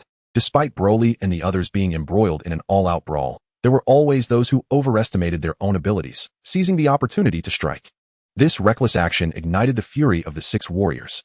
They swiftly dispersed, simultaneously launching their assault on that universe. However, they had clearly underestimated the resolve of the six. In an instant, they effortlessly obliterated the opposing 7. What? Katra was engulfed in panic as his entire army was decimated. Indeed, even the highly anticipated Daemon was sent crashing down from the arena by Broly's might. Beerus of Universe 7 wore a disdainful expression. With all participants from Universe 4 having fallen from the arena, their universe faced imminent destruction. The Grand Priest's words caused everyone to halt once more, even upon repeated encounters. The casualness with which he spoke of annihilation was chilling, further solidifying the determination of the onlookers. Lord Zeno, grant us another chance. Just one more opportunity. Katra's plea went unheeded by the diminutive Zeno, who simply clenched his tiny hand, causing everyone from Universe 4, save for the angels, to vanish in an instant. Zeno truly showed no mercy. Although Goku was also affected by this, it only strengthened his resolve to emerge victorious. As the fierce battle resumed, the warriors of Universe 2 contemplated their own schemes. Reborn and her companions gazed at the towering peak, then glanced at the formidable Broly and his allies. Together, they leaped to the summit. Sanka, Su, now is the time for us to showcase our strength. The trio nodded in agreement, and Reborn called out to all the warriors of the various universes, attention, fighters of all universes. The resounding voice echoed throughout the realm of nothingness, capturing the attention of all present. Following the sound, 3 youthful maidens stood atop the highest peak. At last, drawing the gaze of the crowd, Reborn softly inquired, "Are you two ready?" "Yes." Indeed, standing at the highest vantage point yields the most splendid effect. In the audience, the god of destruction of Universe 2, filled with excitement, shouted that the moment had arrived. Beside her, the Egyptian god of destruction rose, expressing her satisfaction with a loud proclamation, "The battlefield is about to blossom with beautiful petals." Confusion enveloped the audience, as they remained unaware of Universe 2's intentions. "I am Reborn of Universe 2. I am Sankaku of Universe 2. I am Sorrel of Universe 2. Let them bloom forth. Let their voices resonate through the heavens. The song of love and victory. Come, let us transform." As Reborn's words fell, the surrounding space instantaneously morphed into a realm of maidens, adorned in pink, blue, and yellow. Transformation. Reborn, Reborn, Reborn. Transformation. Sankaku, Sankaku. Transformation. Sorrel, Sorrel, Sorrel. The trio's dazzling transformations left the audience momentarily blinded, igniting a flurry of murmurs from both the stage and the seats. Silence. This is a ceremony. The Egyptian god of destruction of Universe 2 interrupted the chatter, commanding respect as a being of authority. However, just as the crowd was engrossed in the spectacle, an unexpected incident occurred.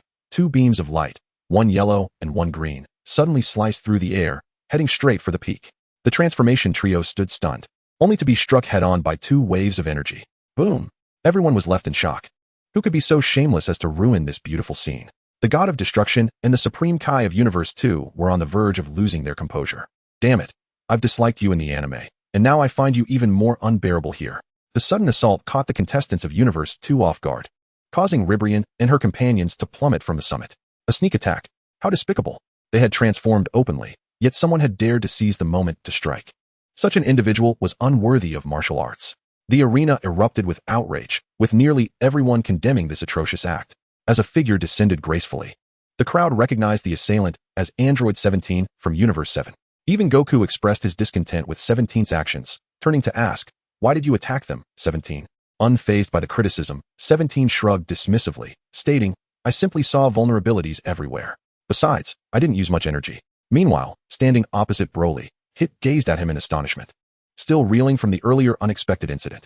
Moments ago, while everyone was captivated by Reborn and the others' transformation, Broly had suddenly transformed into a furious powerhouse. His forehead was bulging with veins, and his face contorted in a terrifying grimace, resembling a demon from the depths of hell.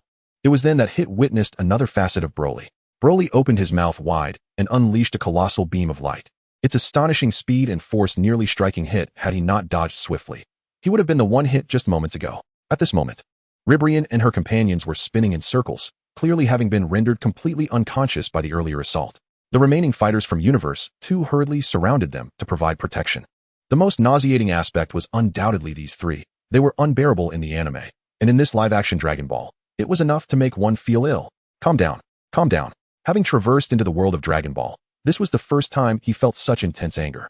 It must be said that Reborn and her companions had succeeded in nearly driving Broly to the brink of transformation. After the brief interlude, the battle continued to rage on. As time passed, numerous fighters had already fallen out of the ring, and from the original 8 universes, only 5 remained. Just moments ago, Universe 10 had been entirely eliminated, leading to the erasure by the Omni King. Now, only the forlorn angel Kusu was left in Universe 10. The intensity of the battle escalated. No one wished to become the next target for obliteration.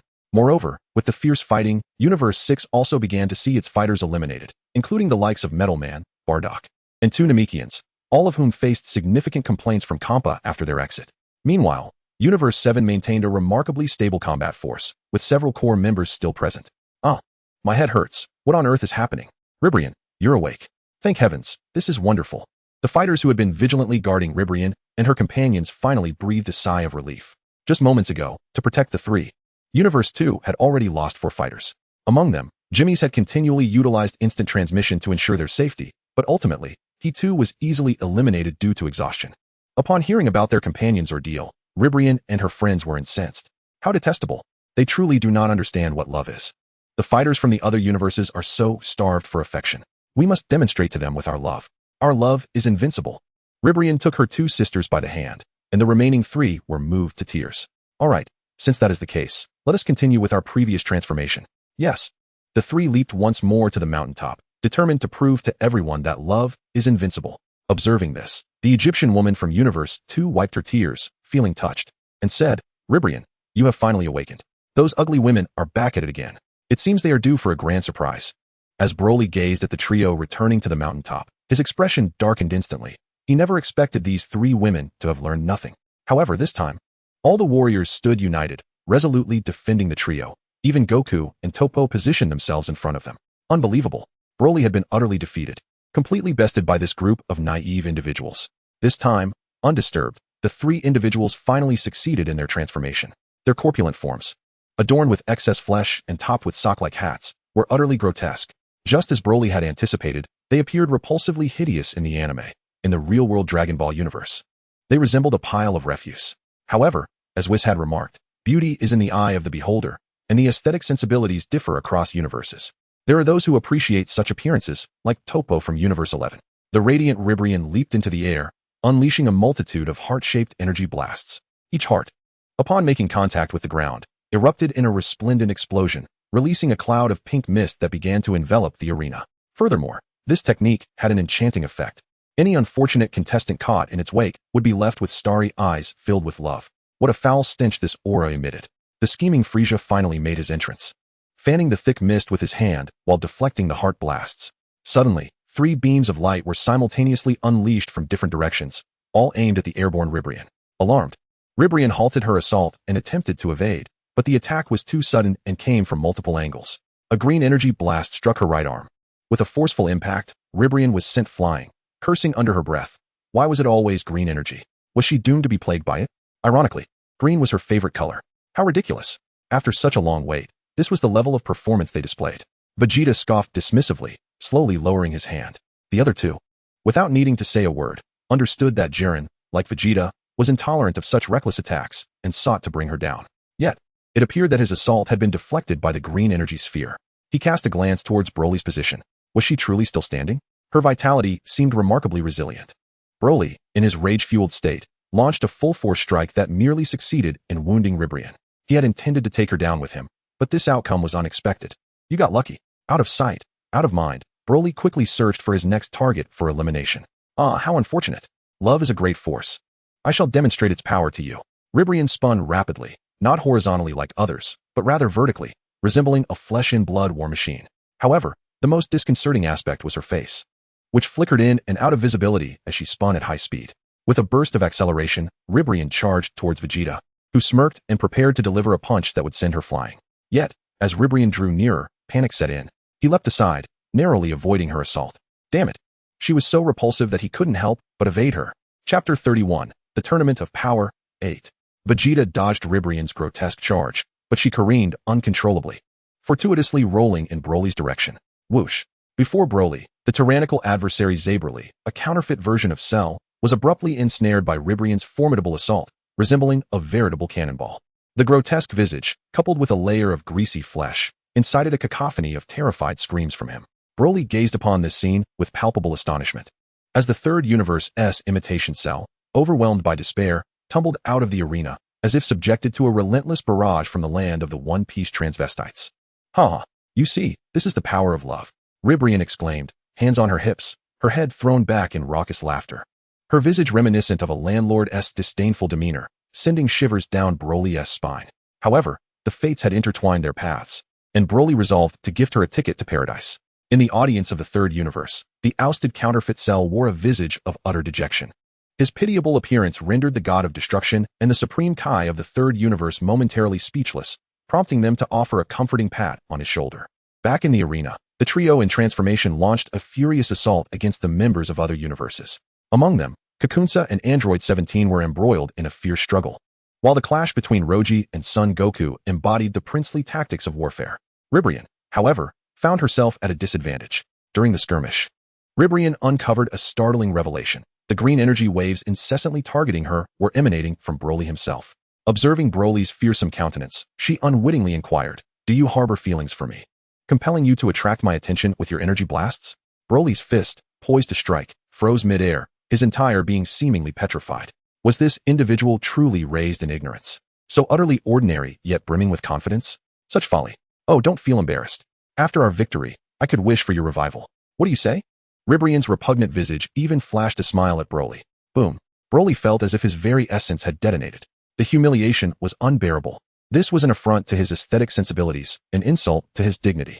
Get away from me, he seethed. In a swift motion, Broly retaliated with unprecedented speed, delivering a resounding slap, a monumental blow, directly to Reborn's ample face. The impact echoed with thunderous resonance as her visage contorted grotesquely, and she spiraled into the air, smashing through the surroundings like a whirlwind. Reborn, found her. The Omni King exclaimed, pressing a button that displayed Reborn's image on the screen. Ah, Reborn. The second universe's inhabitants were incensed, taken aback not only by her elimination, but also by the sheer brutality of her defeat. The imprint of the slap was glaringly apparent, her face swollen akin to that of a pigess. Oh, but that was her true form. Ignoring the cacophony from the second universe, Broly disdainfully wiped his hands, the remnants of ribald oil lingering from that monumental slap. Well then, who shall be next? Broly surveyed the surroundings, and the competitors fled as if in terror, the great contest instilling in them a profound fear that rendered them unwilling to engage. TCH, how dull. Boom, boom, boom. The resounding echoes of explosions filled the air as Goku and Rogi exchanged powerful energy blasts, unleashing a seemingly endless barrage of ki waves with reckless abandon. Dozens of golden energy orbs materialized around Rogi. Each time she waved her arms, another sphere formed. Go. Obliterate them with your energy wave. As the orbs approached, Goku, unwilling to be outdone, skillfully dodged the barrage, only to teleport beside her in an instant, following up with a Kamehameha that knocked her off the stage. A resounding victory. In the previous match, Goku had sensed Broly's immense power, spurring him to train even harder, resulting in a significant enhancement of his own abilities to surpass Broly. At that moment, Android 17 also eliminated the final member of the trio of transformations, Kakunsa, although it appeared as if victory had been declared on this side. Piccolo and Gohan found themselves under pressure from the Pride Troopers of Universe 11. Gohan and Piccolo were being relentlessly pushed back, cornered by their adversaries who seemed determined to pursue them without relent, forcing the duo to momentarily retreat. Uncle Piccolo, we can't shake them. You go on ahead. I'll hold them off. Hearing Gohan's plea, Piccolo paused for a moment before stopping resolutely. Uncle Piccolo, hurry up. This is not the time for rashness. If we cannot secure victory, Universe 7 will face annihilation. Is that what you wish to see, Gohan? Gritting his teeth, Gohan swiftly turned and fled the scene. Now, I leave it to you, Gohan. Piccolo smiled reassuringly before facing the pursuing Pride Troopers. Come on. Special beam cannon. Swish. In the audience of Universe 7, Piccolo took his seat, having cunningly utilized his intellect to take down a member of the Pride Troopers, Keitel, in the recent confrontation. Well done. True to your reputation as the strategist, adept at leveraging your intelligence and discerning the pros and cons. Beerus, seated behind Piccolo, lavished praise without reservation. However, Piccolo was not pleased. Instead, he anxiously focused on Gohan in the arena. At that moment, Gohan found himself entangled once more, not by the Pride Troopers, but by Frost from Universe 6. The viciousness of Frost was well known to Universe 7, and the audience felt a wave of apprehension for Gohan as he was intercepted. During the escape with Piccolo, Gohan had sustained injuries, and facing Frost now, his situation was dire. Bang, bang, bang. Gohan and Frost engaged in a rapid exchange of blows, their fists moving with lightning speed, leaving afterimages in their wake. Oh dear. A Saiyan from Universe 7, you're quite injured, Frost observed, noting that Gohan was subtly guarding his ribs, a clear indication to any discerning eye that something was amiss. As Frost's words echoed, Gohan broke into a cold sweat, quickly adopting a facade of nonchalance. Yet, Frost was no mere child to be easily deceived. In an instant, he transformed into a beam of light, darting towards Gohan. Perhaps due to his rib injury, Gohan's reflexes had dulled, and a momentary lapse allowed Frost to strike him. The blow landed precisely on his injured ribs. Oh, Gohan was in a precarious situation. Just then, a sudden crimson beam surged forth. Chapter 32, The Tournament of Power, 9.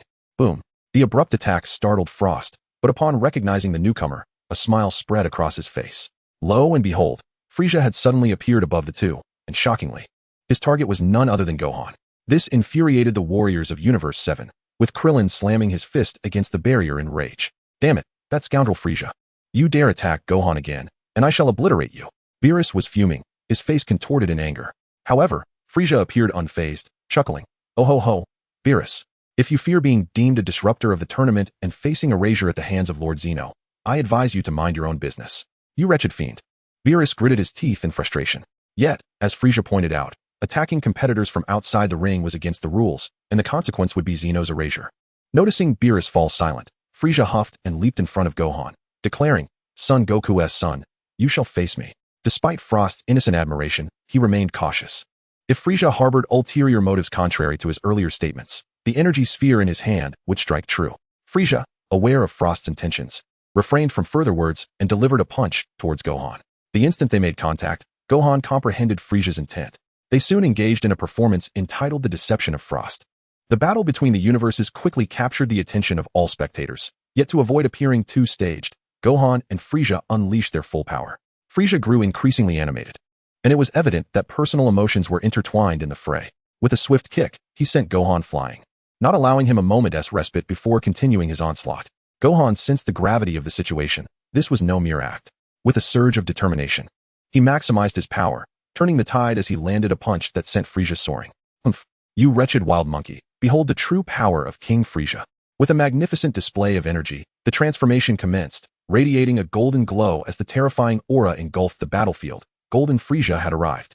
Witnessing Gohan fall, the audience from Universe 7 vocally cursed Frieza's entire lineage, while the inhabitants of Universe 6, the Namekians, erupted in jubilant cheers, dancing and celebrating Frieza's prowess. However, it was precisely this that led Frost to further trust Frieza. He approached and lavished praise upon him, subsequently inquiring about the transformation into Golden Frieza. Yet, how could the ever-cunning Frieza impart the secrets of his mastery so readily to another? Frieza then made it abundantly clear that the key requirement for transforming into Golden Frieza was to elevate one's power to its utmost, achieving the ultimate power form. Foolishly, Frost accepted this notion, nodding in agreement as he too transformed into the ultimate power form, mirroring Frieza. Is this what a predecessor does? He asked. Indeed, however, Frost-san, there is one crucial thing I must convey to you. Oh, do not trust anyone. Huh. Suddenly, Frieza raised his arm and, with an energy blast, sent the unsuspecting Frost flying off the stage. The turn of events was so swift that the audience was momentarily taken aback. But soon the spectators from Universe 7 erupted in applause. Upon hearing the Grand Priest announce Frost's elimination, Gohan, who had just risen from the ground, finally grasped the truth and, in a furious rage, unleashed a torrent of curses at Frieza. His face contorted with fury. He had been deceived by Frieza, and he thrust his hand towards Frieza in an attempt to retaliate. Yet, this very action would swiftly lead to his downfall. Stop! You cannot attack from outside the ring. All of a sudden, Quitella grasped with one hand, and in the blink of an eye, Frost vanished without a trace, not even a hint of energy remaining. Startled, Gohan fell to his knees, while Quitella warned him against breaking the rules, stating that any further infractions would result in Universe 6 immediate disqualification. Trembling, Gohan nodded in submission. Ha ha ha, Gohan, your speed is indeed remarkable at this moment, chuckled the mischievous Beerus without restraint. Damn that Frost. Back on the stage. Universe 11 finally initiated an attack. Jiren advanced alone, exuding an overwhelming presence. With just a glance, he unleashed a formidable aura that conjured a tempest across the battlefield. Is this power truly emanating from a mortal form? Beerus broke into a cold sweat, realizing the strength of Goku's opponent was far beyond his expectations, and concern for Goku's predicament began to gnaw at him. However, the very scenario he dreaded unfolded before his eyes as Goku boldly charged towards Jiren. Hey Jiren, let us continue our earlier duel. The ever battle-hungry Goku rushed forward. Just as another figure descended, Broly had arrived. Moreover, even the remaining contestants from Universe 3, who had intended to survive until the end, emerged as well. It seemed that Jiren's overwhelming strength had created immense pressure, prompting many to seize the opportunity to eliminate him once and for all. In an instant, the remaining 5 universes converged at the center of the stage.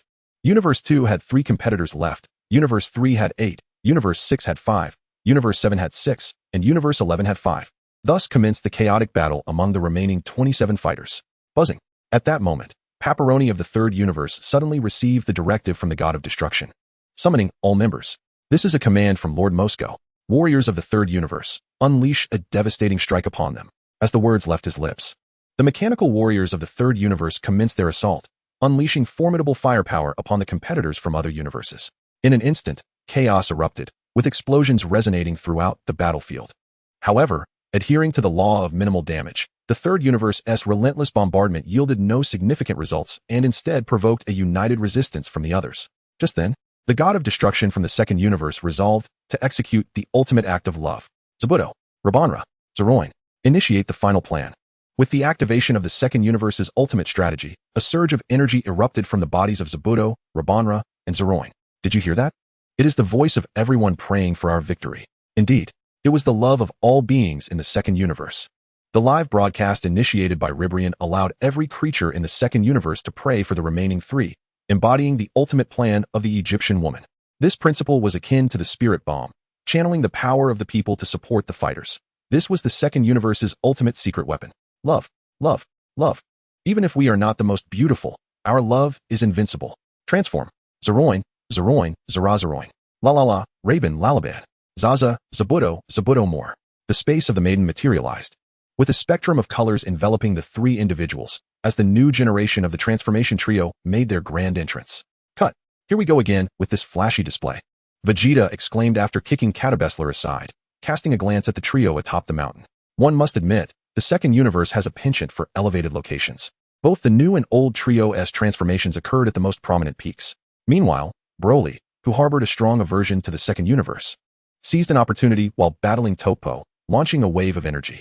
Unexpectedly, the new trio coalesced to form a black heart, deflecting Broly's attack. Only you dare to sneak attack Reborn. Watch us avenge her. The trio propelled themselves towards Broly, and in the midst of his fight with Topo, Broly's form instantly shifted to a more powerful state. Perfect. Now I won't have to seek you out individually. Broly countered Topo's strike and delivered a fierce kick, sending Zeroin flying. In the audience, having witnessed the second universe's transformation, Moscow too commanded a transformation. Kesitskaya, Ponchia, Bolarita, unite to transform. Pepperoni's staff shimmered periodically, signaling his communication with the god of destruction of the third universe. Combine. I will form the head. The 3 mechanical warriors quickly converged, beginning their transformation. With Kesitskaya as the head, Ponchia as the body, and Bolarita as the legs, they formed the latest mechanical warrior, Kesikirita. The supreme Kai of the third universe erupted in jubilant laughter. A super powerful mechanical warrior has been born. Victory belongs to our third universe. Let us go. Kale and Caulifla, unleash your full power and send them crashing down from the arena. As each universe reveals its trump cards, Compa of Universe 6 can no longer remain idle. He shouts to Caulifla and Kale, it's time to use that. Nodding in agreement, Caulifla and Kale swiftly don their Patera earrings. With a brilliant flash of golden light, the two collide, and as the radiance fades, a new warrior emerges. Kefla. Since it's Caulifla and Kale, it shall be Kefla. With that declaration, Kefla sets her sights on Goku. In an instant, she launches herself at him like a cannonball. Here it comes. Goku leaps back to create distance, taking up his combat stance. Bang! Kefla unleashes a fierce kick, which Goku blocks with his elbow before seizing her leg and slamming her to the ground.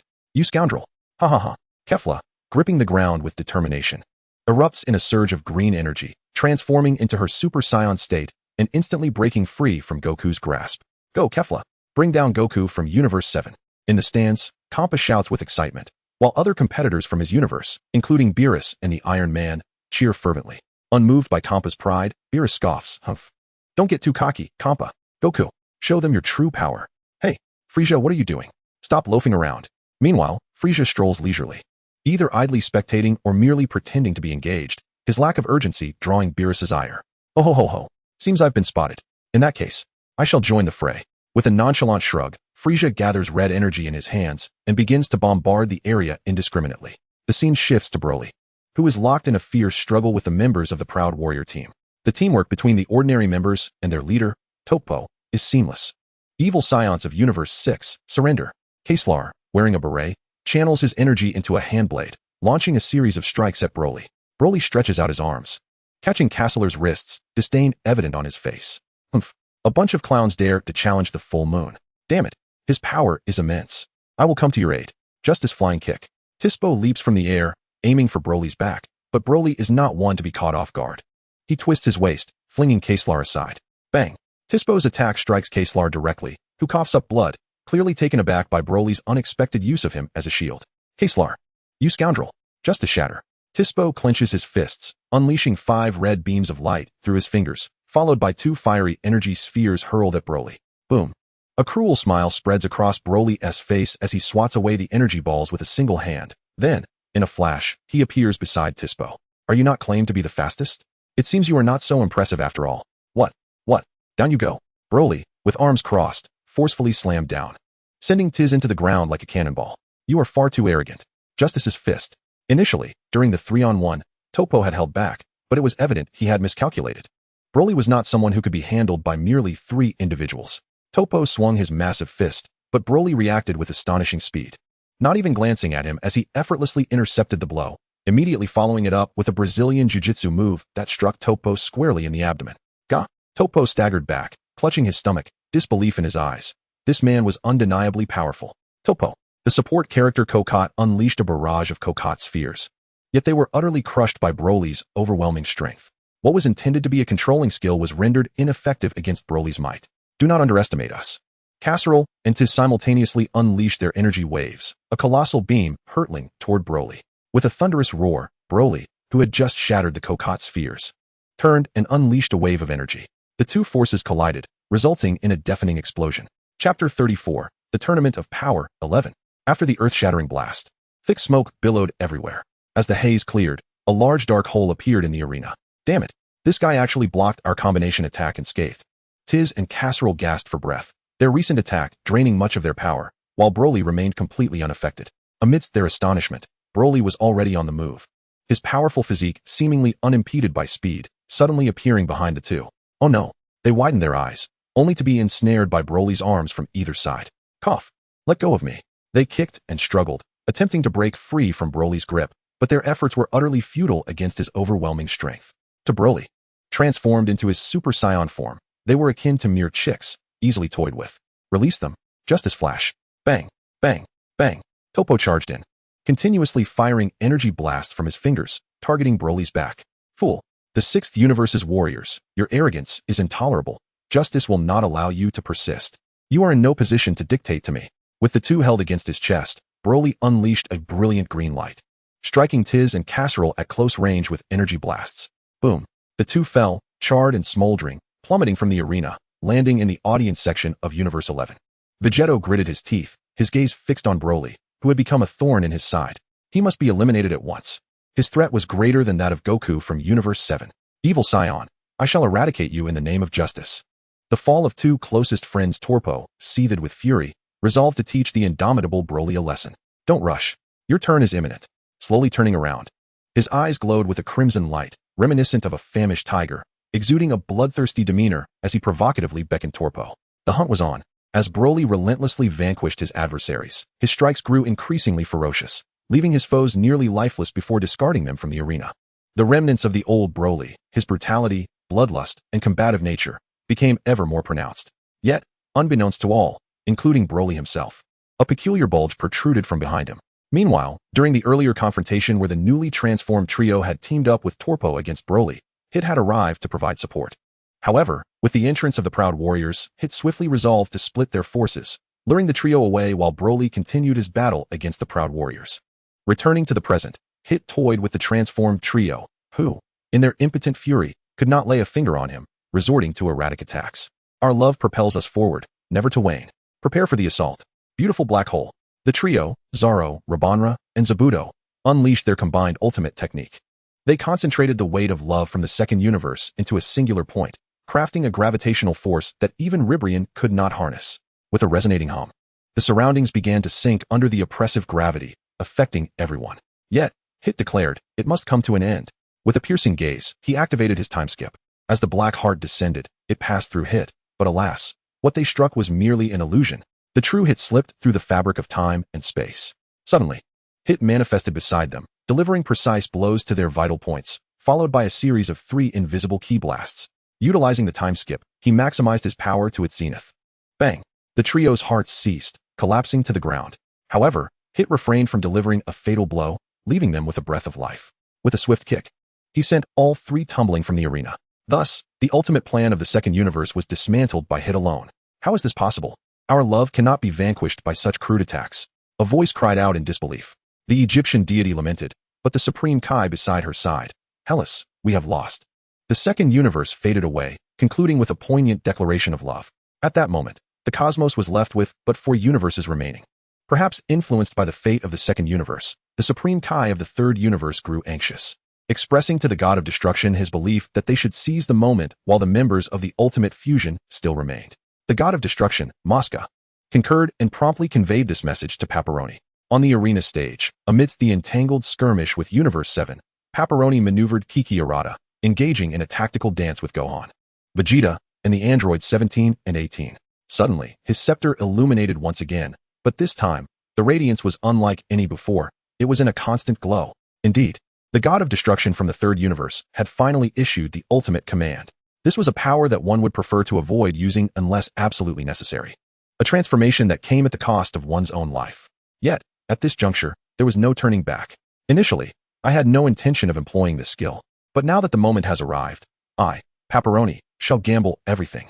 Fusion of Kiki and Alrita. With that, Paparoni leaped high into the air, and together with Kiki and Alrita, they emitted a brilliant light, initiating their fusion. A colossal cocoon materialized, and with a resounding crack, fissures began to emerge, revealing a tremendous figure before the gathered crowd. The ultimate warrior of the third universe, Oniraza, had descended. A formidable aura swept over everyone, and the sheer magnitude of his form dwarfed all present, signaling that the great battle was imminent. As for Jiren, who had long been absent, it seemed he was merely honing his powers in a secluded meditation. Moreover, Kokot had stealthily slipped away from Broly's battlefield to ensure that no one could disturb Jiren. Unfortunately, the devious Frisia had followed Kokot closely, discovering the location of Jiren's meditative sanctuary.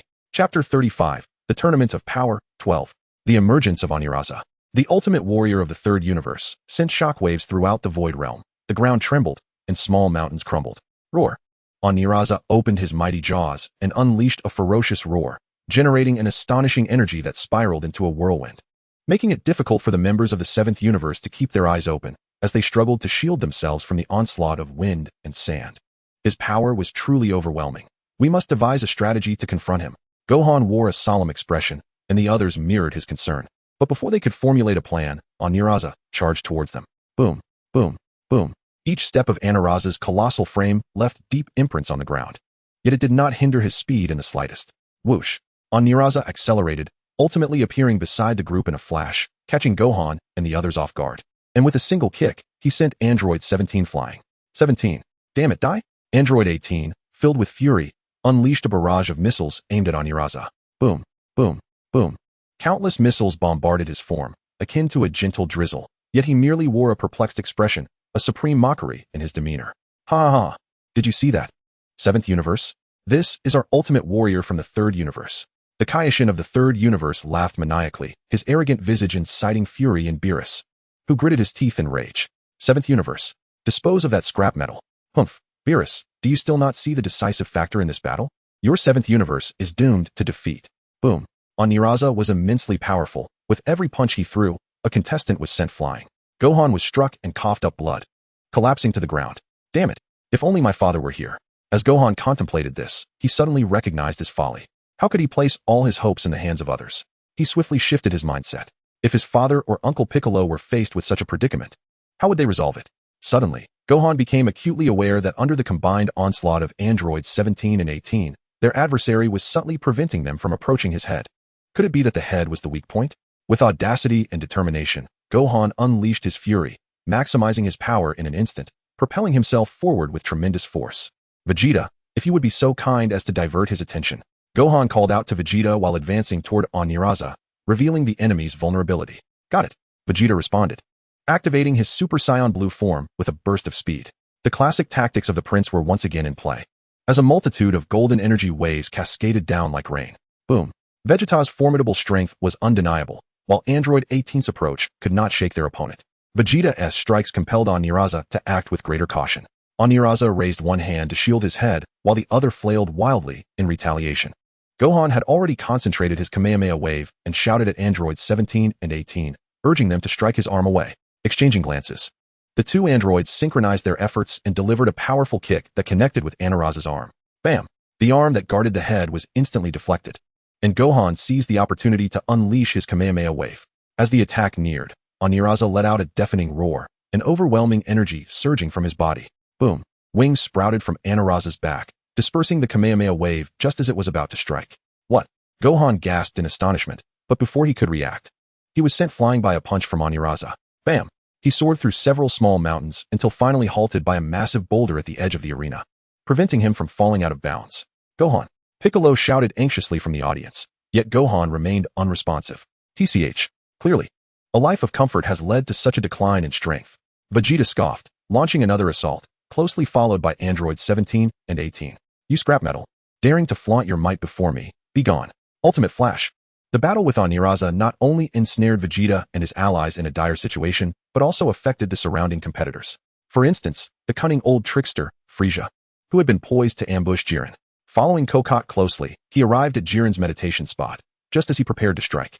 When the very fabric of space began to tremble violently, his energy beam, unfortunately, veered off course. Indeed, it missed its target entirely. This blunder immediately alerted Kokot, who swiftly activated a protective shield in front of Jiren, thwarting Frieza's attack. Damn it! Which scoundrel has thwarted my plans? Frieza seethed in frustration. Yet he was unwilling to retreat empty-handed. He unleashed a barrage of energy blasts, but the opposing shield effortlessly deflected each assault. Buzzing. Suddenly, an overwhelming sense of pressure engulfed the arena. The entire void trembled, resonating with immense force. Everyone halted, turning their gaze towards Jiren's location. For it was the first time they had felt such an overwhelming sense of oppression. In close proximity, Frieza was engulfed by a suffocating sensation. His breath turned rapid, and his body felt unbearably heavy. Struggling, he lifted his head, only to meet a pair of utterly indifferent eyes. It was Jiren. Jiren had awakened. He began to stride forward, and with each step he took, Frieza found it increasingly difficult to breathe. How dare you? I, Frieza the Great, could never be oppressed by someone like you. Ha ha ha ha. Frieza clenched his fists tightly, drawing blood from his palms. He then summoned his energy, transforming into Golden Frieza. Ha, ha, ha. As he gasped for breath, he felt a slight alleviation post-transformation. He was about to hurl some taunts to disrupt his opponent, only to realize that Jiren had vanished. Humph. As expected, even Jiren must retreat before the might of Frieza the Great. Is that so? Nanny. Suddenly, a towering figure stood behind Frieza, expressionless, with a voice as cold as ice. Without a moment's thought, Frieza turned to flee, yet no matter how fast he ran, he did not budge an inch. His tail had been crushed into a concave shape by the immense force. Die for me. Frieza seethed with rage, bringing his hands together to unleash a crimson energy wave that struck Jiren head-on. Yet, astonishingly, Jiren did not even flinch, merely brushing off the dust from his shoulder. How infuriating. You dare to look down upon me. Frieza, having never endured such humiliation, being trampled upon and belittled, swung his fist at Jiren, only to be met with a single blow that left his mind blank and his head ringing. Subsequently, Jiren, while stepping on his tail, treated Frieza as a punching bag, delivering a flurry of blows. I wish for this book to endure a bit longer. I desire to see more of Broly's tale. Brothers, please lend a hand by rating, liking, or gifting a small token. It will only take a minute or two, and I thank you in advance. Oh, and by the way, the foreshadowing of Salad's arc is nearing fruition. The seeds sown long ago are finally sprouting. Are you all looking forward to Broly's mastery of Ultra Instinct? Share your thoughts in the comments. Chapter 36, The Tournament of Power, 13. Bang, bang, bang, bang. You vile wretch. Frieza roared in fury, seizing the moment to unleash a barrage of death beams, while Jiren merely sidestepped, transforming into numerous phantoms to evade the onslaught. Then, Jiren grasped Frieza's hands, rendering him unable to unleash any skills, and followed up with a knee strike that sent Frieza retching. Ugh-hi! Clutching his abdomen in agony, Frieza collapsed to the ground, while Jiren, expressionless, seized his head, dragging him as he intended to toss him off the stage. Jiren ambled forward, gradually emerging into the view of the crowd. In the audience, Beerus's expression darkened upon witnessing the scene. He shouted at all members of Universe 7 to support Frieza. I won't save that scoundrel Frieza. Let whoever wishes to save him do so. Vegeta, engaged in a fierce battle with Aniraza, blatantly disregarded Beerus's command. Let him die. I cannot extricate myself at this moment. Neither can I, the others exclaimed. Frustrated, Beerus clenched his fist, causing the railing of the audience to shatter. Androids 17 and 18, alongside Vegeta, were battling the formidable beings of Universe 3, while Goku was locked in combat with Caulifla. There were simply no available hands to help. Just as he was growing anxious, A sudden loud crash echoed from Jiren's direction, prompting him to glance over swiftly. To his astonishment, Gohan had emerged from nowhere, successfully rescuing Frieza. However, it was evident that Gohan had paid a heavy price for this act. His entire arm was twisted grotesquely, revealing glimpses of exposed bone. At that moment, Gohan was drenched in cold sweat, trembling from pain, yet he remained silent. Frieza, in his predicament, was taken aback to discover that his savior was Gohan. His emotions were a tumultuous mix, leaving him momentarily speechless as he stared at Gohan. There's no need for thanks. We must devise a strategy to confront Jiren. Gohan's tone was frigid. Frieza slowly rose, addressing Gohan. I owe you a favor. If I ever decide to destroy Earth, I will certainly spare your life. Enough with the cold jokes. Hurry and think of a plan. Gohan shouted, retreating rapidly as Jiren charged towards them. You bastard. After all the trouble you've caused me, I will not let you off easily. Frieza advanced recklessly to confront Jiren, shocking Gohan. He fully understood Jiren's overwhelming strength, realizing it was beyond their capacity to withstand. And he was astonished by Frieza's recklessness. Yeah. Frieza's eyes burned with hatred as he unleashed a flurry of attacks against Jiren. Stop it, Frieza. We need to strategize. Do not command me. Just because you saved me once does not mean I will heed your orders. That scoundrel, I will never forgive him. Frieza's forehead pulsed with veins, and despite his rage, he could not inflict any harm on Jiren, which only fueled his frustration. Is this your limit? Jiren nonchalantly intercepted all of Frieza's punches as if playing with a child. Frieza's eyes widened, and he increased his speed. But Jiren's unwavering focus unleashed an invisible assault that sent Frieza reeling. With a resounding crash, Frieza was smashed into a small mountain. Blood streaming from his face and his eyes filled with rage. He bellowed at Jiren, let the rules go to hell. A creature like you is destined to perish at my hands. With a mighty roar, Frieza gathered his energy and charged at Jiren with full force. Only to be crushed once more, his head slumping as he lost consciousness. With a disdainful huff, Jiren leisurely grasped Frieza's tail, preparing to hurl him from the arena. Suddenly, a resounding crash echoed as Vegeta, Android 17, Android 18, and Gohan unexpectedly directed Oniraza towards Jiren. The colossal fist of Oniraza collided squarely with Jiren. With a tremendous thud, Jiren was sent hurtling away. Thunderous sounds followed as he smashed through several small mountains, yet he rose unscathed from the ground, casting a glance at Gohan, who seemed to understand the situation entirely. Aware of their disadvantage, Gohan had conceived the audacious idea of pitting Oniraza against Jiren, knowing that in a clash of titans, one would surely be injured. In an instant, Jiren appeared beside Oniraza, enveloped in a searing red energy. He unleashed a ferocious kick, sending Oniraza crashing to the ground with a resounding impact, creating a massive crater. At that moment, the god of destruction from Universe 3 broke into a cold sweat, his teeth chattering in fear of Jiren's overwhelming power. With all the fighters from Universe 3 eliminated, the universe faced imminent annihilation. The Grand Priest stood calmly, as if the destruction of an entire universe stirred not a ripple within him. Alas, brave warriors of Universe 3, your efforts are commendable. The god of destruction adjusted his glasses one last time, and then they transformed into radiant light, vanishing into the cosmos. On the arena, Jiren remarked indifferently, the ultimate warriors of Universe 3 are nothing more than this. His arrogance radiated an air of invincibility, instilling a profound sense of dread and helplessness among the members of Universe 7. Just then, Caulifla and Goku descended from the heavens. Gohan, are you alright? You should retreat. Leave the rest to your father, Goku urged, his brow furrowed with concern. Gohan's injuries were severe, blood still trickling from his wounds. If not treated promptly, he risked succumbing to blood loss, even as a Saiyan. However, Gohan shook his head resolutely. I'm fine, father. This is a critical moment for Universe 7. I cannot back down. Goku paused, then smiled warmly.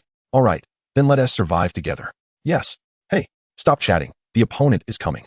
Vegeta interjected with a snort, his fury igniting as he, along with androids 17 and 18, assumed their battle stances. Father, how is Caulifla from Universe 6 with you? Gohan inquired, confusion evident in his gaze as he observed Caulifla, who seemed to be fighting alongside them despite being an adversary. Caulifla is here to assist. Huh. Gohan was taken aback. But Jiren had already approached, leaving him no time for further questions. Chapter 37, The Tournament of Power, 14. Here he comes. Jiren's speed was astonishing, and in the blink of an eye, he was upon them. With a single punch, he sent Goku and the others flying like petals scattered by the wind. The group regained their footing and spread out, encircling Jiren. At this moment, they all understood that their greatest adversary in this match was undoubtedly the formidable figure before them, Jiren. Beerus gritted his teeth, as Jiren's strength evidently surpassed his expectations. Observing the others being effortlessly swept aside by Jiren, he couldn't help but clench his fists.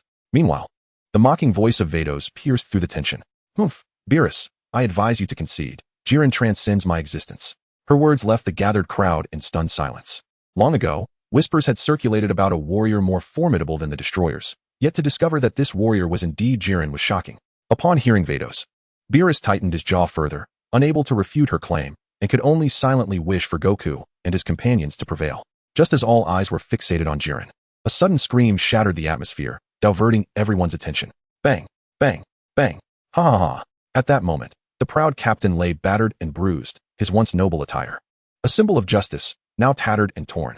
The heavy fists rained down mercilessly, and even as Toppo showed no signs of resistance, the onslaught continued. Broly exuded an aura of bloodlust, brutality, and madness, rendering the audience deeply unsettled. Hey. At this rate, he's going to kill Toppo. Grand Priest, I implore you to intervene. Vados cried out towards the Grand Priest, who remained unfazed. As long as no fatalities occurred, the match would persist, an unyielding rule that only Zeno could alter. Well done, Broly. Keep it up. Defeat Universe 7 and Universe 11. The previously somber Compa, weighed down by Universe 11's formidable prowess, found his gloom lifted by Broly's ferocity. Cut it out, Cockroach. What are you doing? Go assist Toppo. Vados chastised the hesitant Cockroach, who, startled, hurried towards Toppo. Yet, just a few steps in, a sharp crack echoed as a sudden fist sent Cockroach flying. It was Hit. In the audience, Krillin gasped. The unexpected turn of events leaving everyone in shock. As a top assassin, Hit had remained concealed, observing the arena's dynamics, poised to deliver a lethal strike to the competitors from other universes. His strategy proved effective, having eliminated all other members from Universe 3 after the emergence of their Ultimate Fighter. This was the core reason why the Ultimate Fighter faced immediate elimination after being bested by Jiren. Back on the arena, Goku and his allies battled Jiren, while Broly continued to pummel Toppo, and Hit chose to remain hidden, preparing for his next strike. The remaining 3 universes clashed fiercely, yet one participant stood idly by, Gabriel. Following Hit's counsel, Gabriel also concealed himself. With less than 15 minutes left, conserving numbers was a strategy in itself. Utilizing the weakest member, Gabriel, as a tactical reserve proved to be a prudent plan. Though Gaby felt a twinge of reluctance, he acquiesced for the sake of the overall situation. Suddenly, he beheld the battered Toppo emanating an eerie purple glow. He attempted to alert Broly, but it was too late. Toppo let out a furious roar and flung Broly aside, his eyes blazing with ferocity, a tumultuous aura pulsating around him. I renounce justice. I shall defeat you here to protect our universe. My resolve is unwavering. He bellowed.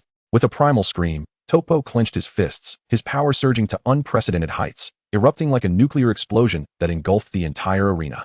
The intense energy gradually stabilized, and Toppo's tattered justice attire was swept away by the force, revealing his muscular physique. Furthermore, his skin darkened, an enigmatic symbol emblazoned upon his chest, and his pupils transformed into a mesmerizing shade of purple, exuding an otherworldly aura. Meanwhile, Jiren, who was engaged in combat with Goku and his companions, halted to observe the spectacle. It seems you have made your decision, Toppo. This energy is reminiscent of that of a god. The Kaioshin of Universe 11 could scarcely believe that a mortal's body could resonate with divine energy. It is time for them to witness that power, Toppo, remarked Vermoud, leaning on his hands, a profound expression on his face, though the smirk at the corners of his lips betrayed his true feelings. Our universe teeters on the brink of annihilation. From this moment forth, it is a genuine battle for survival. Onward, Toppo. Jiren, the Kaioshin of Universe 11 declared with fervor, gesturing grandly, his voice echoing throughout the void.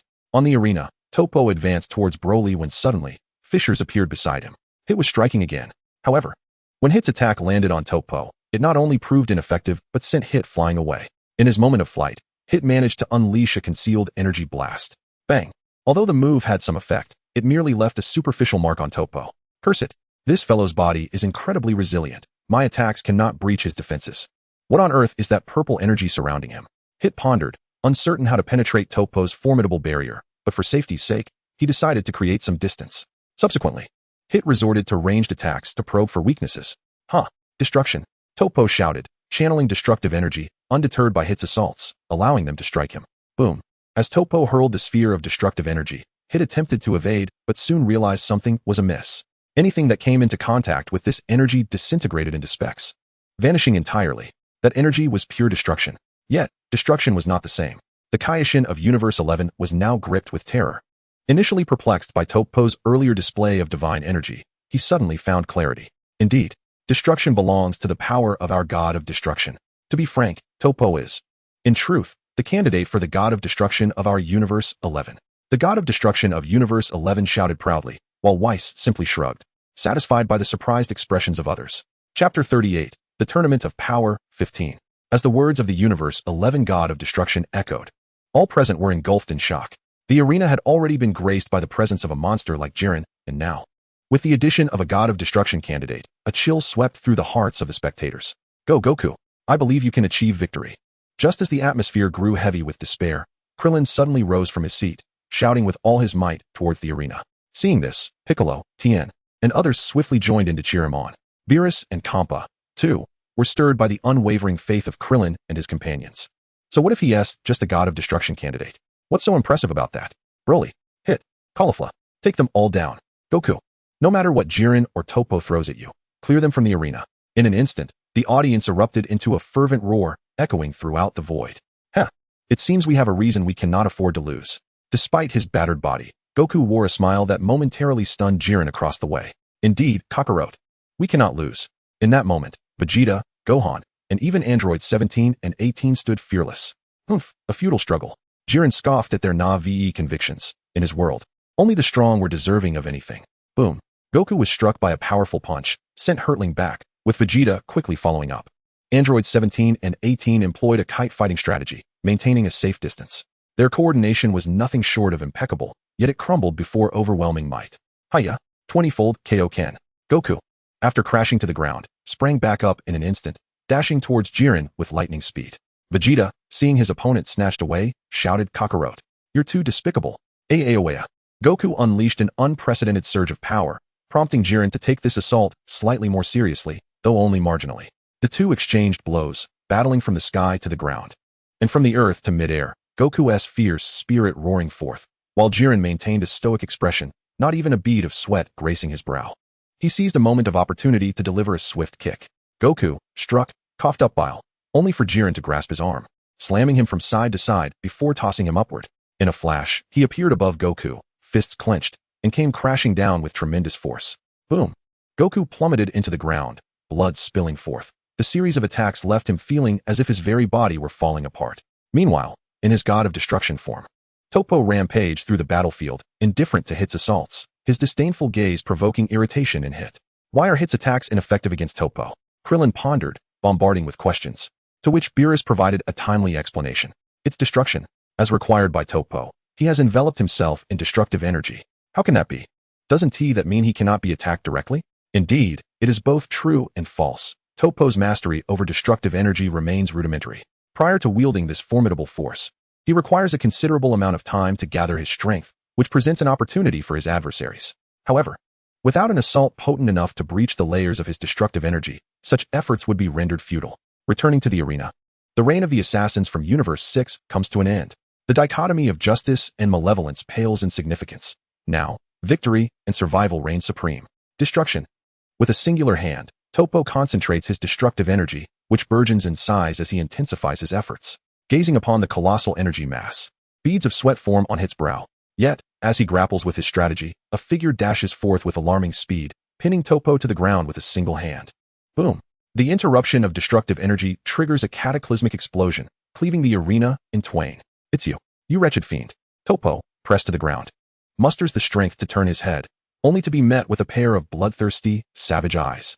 Indeed, after being repelled by Toppo, Broly succumbs to a frenzy, his mind consumed solely by the lust for battle. Broly pays no heed to Toppo's thoughts, seizing his head and relentlessly smashing it against the ground. However, due to the protective layer of destructive energy, the ground poses no threat to Toppo. Futile.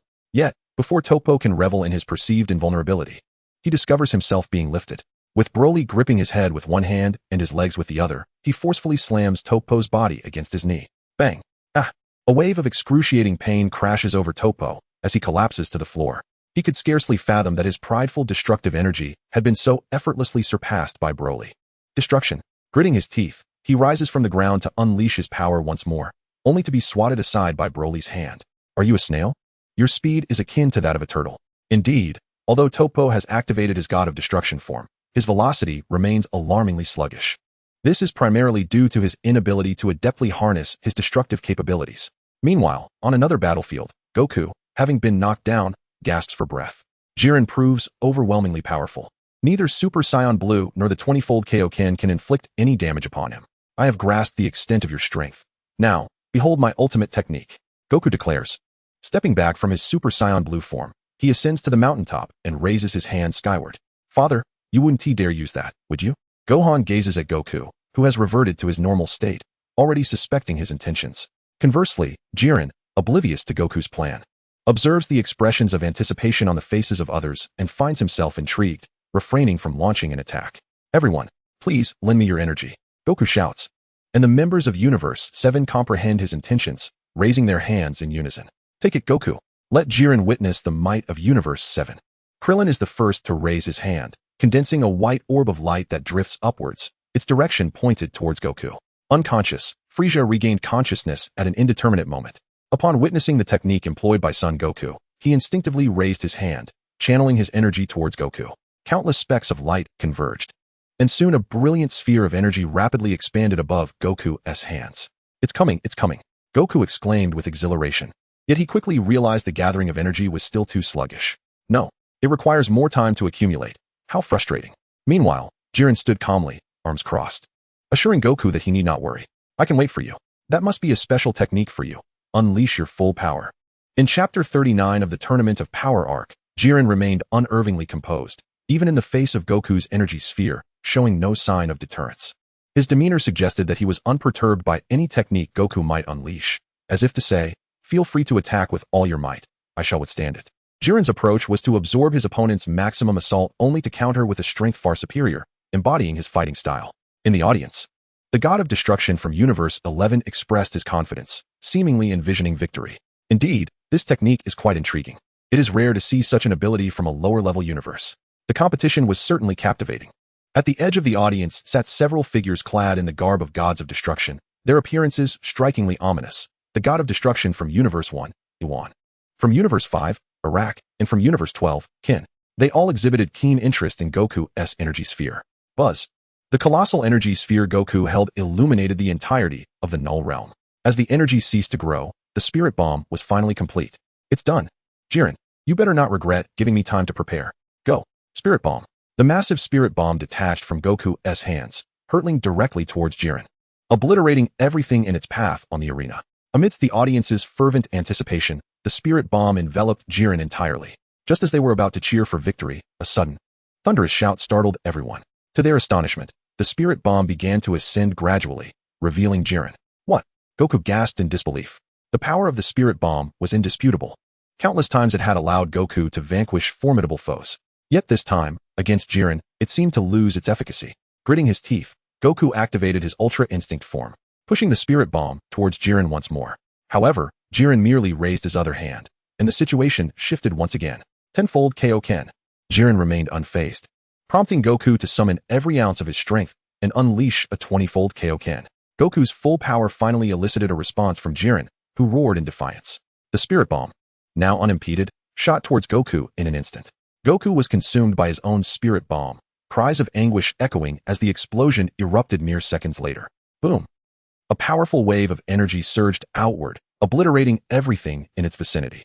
The audience of the 7th universe, along with the competitors present, stood in stunned silence at the scene before them. The explosion had annihilated a third of the arena, leaving a massive crater filled with crackling lightning. Yet there was no sign of Son Goku. A fierce whirlwind swept across the arena, affecting even those who were distanced from the chaos, making it hard to fathom what kind of technique could produce such devastation.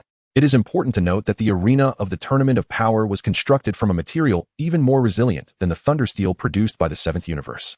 At last, the time had come for Ultra Instinct Goku to make his appearance. Others might be uncertain, but Broly was fully aware that Goku was on the verge of unlocking an entirely new power, one that surpassed all previous transformations. Where has he vanished to? Murmured the two diminutive figures, their astonishment from the earlier confrontation giving way to concern at Goku's sudden disappearance. I cannot sense Goku's energy, one of them lamented.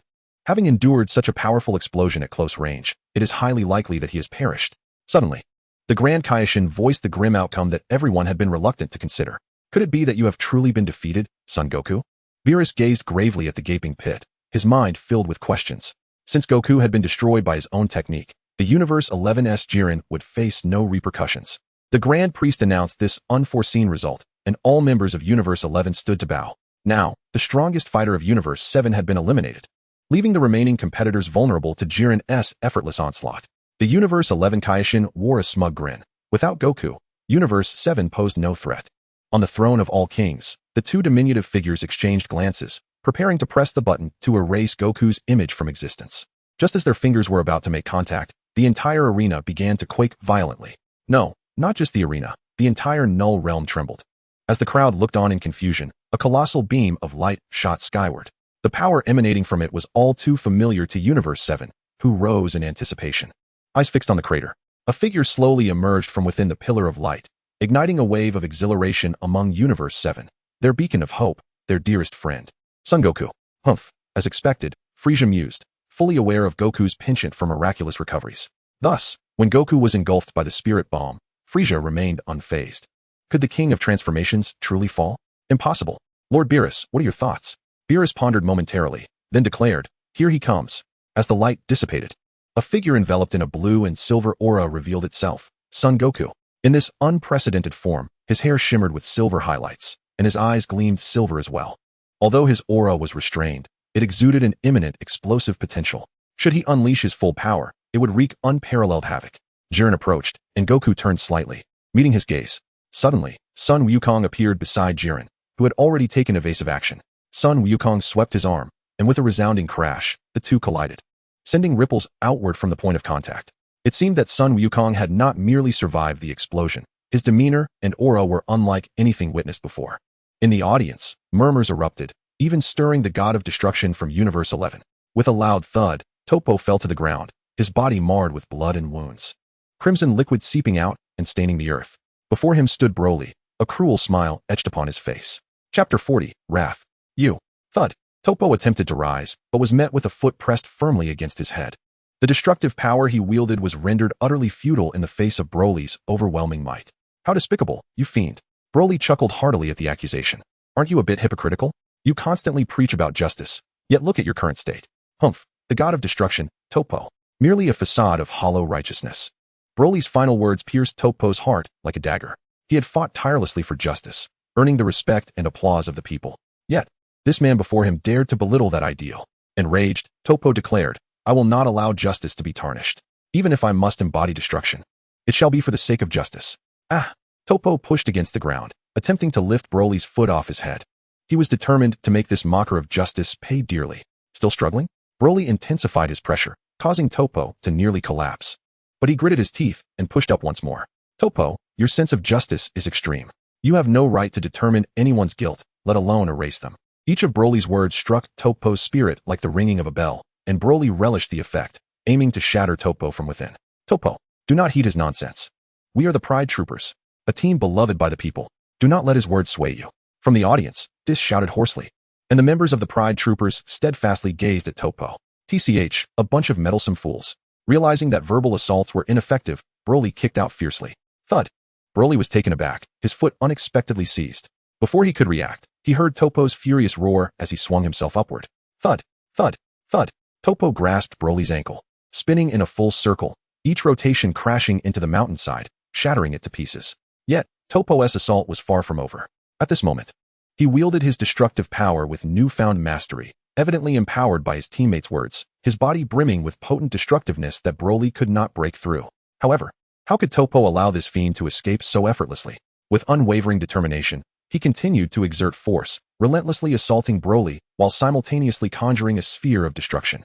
His destructive prowess no longer required time to charge. Startled, Broly realized that he had only managed to counter Toppo's destruction for two reasons. Firstly, Toppo had taken too long to gather his power, and secondly, Broly had seized upon his vulnerabilities, striking at his weakest points to maximize the effect of his own strength. Yet now, Toppo seemed to have undergone a transformation, instantly unleashing a sphere of destruction that caught Broly off guard, striking him squarely. Boom! Broly was sent hurtling backward, tumbling for hundreds of meters before crashing against the mountainside, finally coming to a halt. Ugh! The wound on his chest throbbed painfully. He could feel that destructive energy coursing through his body, slowly eroding his strength. Broly, in the audience, Kampa watched in dismay as Toppo turned the tide, overpowering Broly with ease. Panic surged within him. The climax was near, and if Broly were eliminated, Universe 6 would face obliteration. Meanwhile, beside him, Beerus clenched his fists, Deeply concerned as a mentor, she did not wish for Broly's defeat. Ha ha ha. Well done, Topo. Teach that scoundrel the righteousness of Universe 11. Let him understand the consequences of insulting justice. Yet, witnessing Topo regain control, excitement surged within him.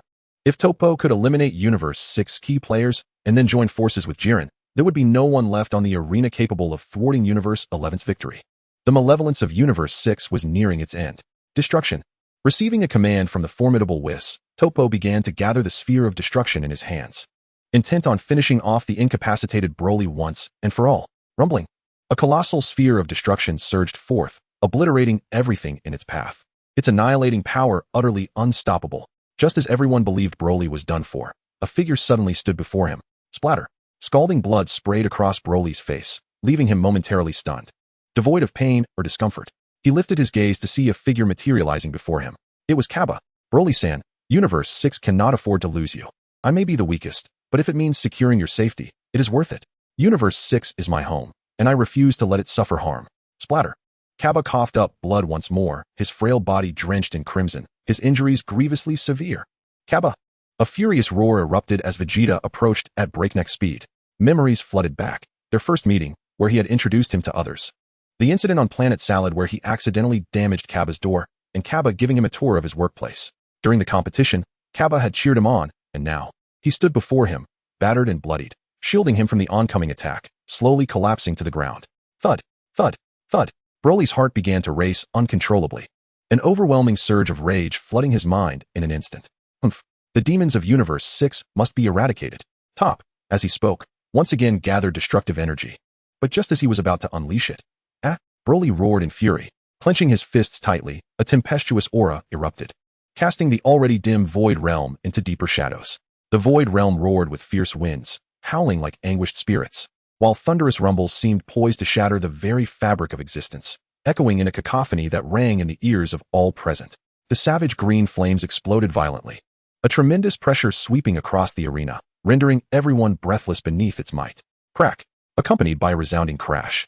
An unprecedented bolt of lightning tore through the fabric of the Void Realm, unveiling a celestial vista akin to that of a galaxy before the eyes of all. Broly. Chapter 41, Overwhelming Force. The alteration of space left all onlookers in awe, as that ferocious power radiated outward from Broly, enveloping the surroundings. The entire arena was drenched in a surreal, galaxy-like spectacle. Top, facing this extraordinary scene, found himself instinctively retreating, his legs moving back against his will. Indeed, this was the primal instinct of all living beings. The immutable law of the food chain. The terror faced when encountering a ferocious beast. The dread that arises when confronting a formidable foe. On the opposite side of the arena, those engaged in fierce combat, with Jiren paused.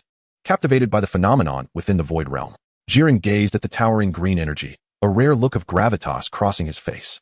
The power was simply colossal.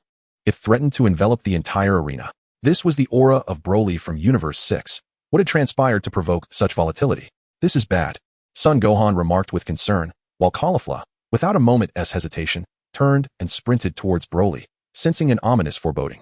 Above the Void Realm, under Broly's influence, an extraordinary sight emerged, akin to a dragon siphoning water, as spiraling energies cascaded down, obliterating everything in their path.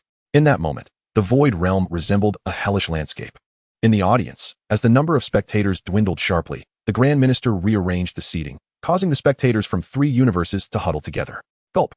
Those watching the arena beheld the cataclysmic display of power, instinctively swallowing hard. Even the gods of destruction felt a sense of discomfort from this energy. Indeed, it was this very force. For within Broly's being, he sensed an unstable element. If left unchecked, it could spell disaster. And that disaster had now finally manifested. Meanwhile, Kampa, no longer jesting, asked seriously, "Is this what you taught, Beerus?" Beerus shook his head, while the Angel of Universe 7, Whis, interjected. The situation concerning Broly may be intrinsically linked to the Saiyan race. In a state of extreme fury, the Saiyans unleash an immense surge of energy, likely spurred by the influence of Gabe, which has transformed Broly into his current formidable form. Whis' words provided some clarity to the onlookers, yet the usually composed Vados found herself unsettled. The magnitude of Broly's power was palpable, and with only 10 minutes remaining in the match, the sudden emergence of Broly presented a significant disruption to her meticulously laid plans. On the arena, Broly transcended his limits and assumed a new form. His appearance had drastically altered. His hair shifted from golden to a vibrant emerald green, thickening in volume. while his muscles swelled dramatically, elevating his height to nearly 3 meters. At this moment, Broly was devoid of reason, consumed entirely by rage, with the singular focus of battle echoing in his mind. With a thunderous roar, he charged towards Toppo. And as he lifted off the ground, the surface beneath him crumbled extensively. "You vile demon of Universe 6, I shall obliterate you. Destruction, destruction, destruction." As Broly barreled towards him, Toppo frantically summoned spheres of destructive energy. Boom, boom, boom. The destructive spheres struck Broly, but only dissipated into wisps of white smoke, leaving him unscathed. How is this possible? Toppo gasped in shock, retreating rapidly, yet Broly was already upon him. "Aya!" Broly roared, delivering a ferocious punch. Toppo raised his arms in defense, but the sheer force of Broly's blow was insurmountable, sending him crashing into the ground. Boom. The impact reverberated throughout the arena. Toppo. In the audience, the warriors of Universe 11 held their breath in anxiety for Toppo. The power behind that punch was such that even they wouldn't dare to withstand it, let alone endure a direct hit. All they could do was pray for Toppo's resilience. Yet, this was merely the beginning of Toppo's nightmare. Observing the furious Broly, hit side, activating his time-skip ability to swiftly rescue Gabe from the arena's peril. Campa, who had been relishing the spectacle, was irked by the interruption, though he recognized Gabe's significance as a key player, prompting the need for his rescue. Suddenly, a deafening explosion erupted, drawing Campa's attention to the arena, where the already battered ground began to collapse, fracturing into pieces. Not enough. Not enough. Ha! Broly cackled, delivering merciless blows that Toppo struggled to endure. In a desperate attempt to counter, Toppo raised his arm to conjure another destructive sphere. However, to his utter disbelief, Broly crushed the nascent sphere effortlessly and seized Toppo, swinging him violently. Bang, bang, bang. Yet Toppo refused to succumb easily, gripping Broly's arm tightly to halt his advance. However, the completely berserk Broly was beyond Toppo's ability to contain. With a gaping maw, Broly unleashed a powerful wave of light that sent Toppo hurtling through the air. Kill, kill, kill. Broly, in a fit of rage, swiftly caught Toppo in his grasp. A surge of green energy erupted, and with a powerful strike to Toppo's chest, he sent him flying once more. Clenching his right fist tightly, 5 brilliant beams of green light emanated from between his fingers, and Broly hurled them at Toppo. All 5 energy blasts striking their target. The explosion illuminated the sky, as Toppo burst apart like fireworks. Vegeta, observing from the sidelines, was drenched in cold sweat. Faced with Broly's relentless onslaught, Toppo was utterly defenseless. This was a candidate for the god of destruction, being so effortlessly ravaged by Broly. Meanwhile, the audience averted their eyes in horror. Contestants from Universe 11 incessantly complained to the Grand Priest. However, rules are rules. As long as Toppo remained alive, the battle would persist. In midair, Toppo plummeted rapidly, while Broly raised his arm. In his palm, a luminous sphere of energy swelled larger and larger until, with a cruel grin, Broly launched it forth. The energy orb sped away, and Toppo, battered and bruised, had lost all capacity to evade, left to helplessly witness his imminent impact. With a pained cry, Toppo was propelled forward by the immense energy, heading straight towards Jiren and his comrades. Broly, undeterred, charged after him with reckless abandon. Chapter 42, Unstoppable Force. Crash, crash, crash. With each step Broly took, he left a deep crater in the ground. His imposing figure resembled that of a heavy armored tank, crushing everything that stood in his path.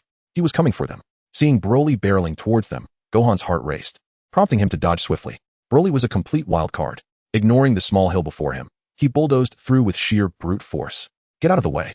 As Broly closed in without any sign of stopping, number 17 quickly pushed number 18 aside. Damn it, die. Number 18, infuriated, raised her hand to retaliate against Broly, only to be restrained by number 17, who shook his head in disapproval at her bewildered expression. At that moment, Broly halted, surveying everyone with a menacing grin that sent chills down their spines. In his eyes, they were all mere prey. Boom. As Toppo was still being propelled by the energy sphere, just as he was about to be flung out of the ring, Jiren extended a hand and halted the glowing orb. Observing Toppo, who appeared nearly cooked, Jiren furrowed his brow in concern, his limbs twisted and broken.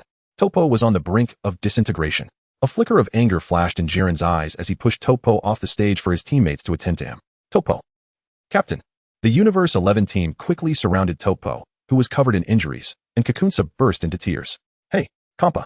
Are all of your universe's fighters demons? How could you be so ruthless? The Supreme Kai of Universe 11, seething with fury, charged at Campa, ready to unleash his wrath. Though Xiangpa found the situation somewhat cruel, upon hearing the reprimand from the other party, all feelings of guilt dissipated. This was a moment of life and death. It was fortunate enough that no one had been killed. How dare you bark at me like a dog? After all, Broly is one of our own. And how could we allow outsiders from other universes to meddle? You. Indeed, the caliber of a destroyer reveals the overall quality of the universe. The quarrel between the two drew the attention of the Grand Minister, who regarded them with a smile, asking, what troubles arise between Universe 11 and Universe 6? Do you require my assistance? Startled, the two quickly shook their heads. What a joke. The Grand Minister was a figure of immense authority, second only to one. To ask for his help? They must be out of their minds. The audience gradually fell silent, yet the battle on the stage raged on fiercely. The 17th and 18th from Universe 7 were circling around Broly, incessantly unleashing energy blasts to harass him, while Gohan took the opportunity to gather a one-handed Kamehameha in preparation for an attack. However, their battle strategy faltered. In an instant, Broly charged forward, swiftly reaching 18 and gripping her neck, slamming her forcefully into the ground. With a thunderous crash, 18 was left sprawled on the floor like a fallen tree. She convulsed slightly, then her legs fell limp, devoid of movement. 18. As her husband, Krillin, witnessed his wife being assaulted, he immediately grew frantic. His diminutive stature prepared to vault over the barrier and rush to the ring, but was swiftly restrained by his companions. Have you lost your mind, Krillin? If you go up there, you'll be walking to your death. You want to help her, and you may even incur the wrath of the Grand Minister. Piccolo's expression was equally grim. It was indeed the first time he had seen an android so easily incapacitated. Yet, Krillin pounded the ground in discontent. As a husband, he felt he had failed to protect his wife adequately. After rendering 18 immobile, Broly set his sights on the fleeing 17. Yet, sensing Broly's intentions, 17 quickly distanced himself. However, Broly let out a sinister laugh and, under 17's gaze, suddenly charged towards the gathering Kamehameha of Gohan. Boom. Gohan realized the impending danger and promptly unleashed the Kamehameha. Yet, Broly did not flinch. He charged forward, absorbing the energy blast with reckless abandon. Ha ha ha ha ha. You're finished. Broly cackled, relishing the final struggles of his prey. Damn it. Aya. Gohan's veins bulged as he saw Broly closing in, and with a furious roar, he unleashed all his energy. The Kamehameha surged, engulfing Broly entirely. Well done, Gohan. Piccolo shouted, proud of his surrogate son, fully supporting whatever Gohan undertook. Suddenly, amidst the dazzling energy, a colossal hand emerged, grasping Gohan's hand, and in an instant, the Kamehameha was abruptly halted. In the midst of Gohan's panicked gaze, Broly delivered a brutal knee strike to his abdomen, followed by a savage barrage, showing no mercy even as Gohan's arms twisted in agony. Gohan. Piccolo could no longer maintain his composure. Just moments ago, he had urged Krillin to remain calm, yet now it was Gohan who found himself in peril. Jiren, let us momentarily pause our battle. We must first subdue this mindless beast, Goku proposed, casting a worried glance at the howling Gohan. However, Jiren furrowed his brow. Haunted by memories of his master being slain before his eyes during his childhood, a sense of helplessness that lingered in his mind.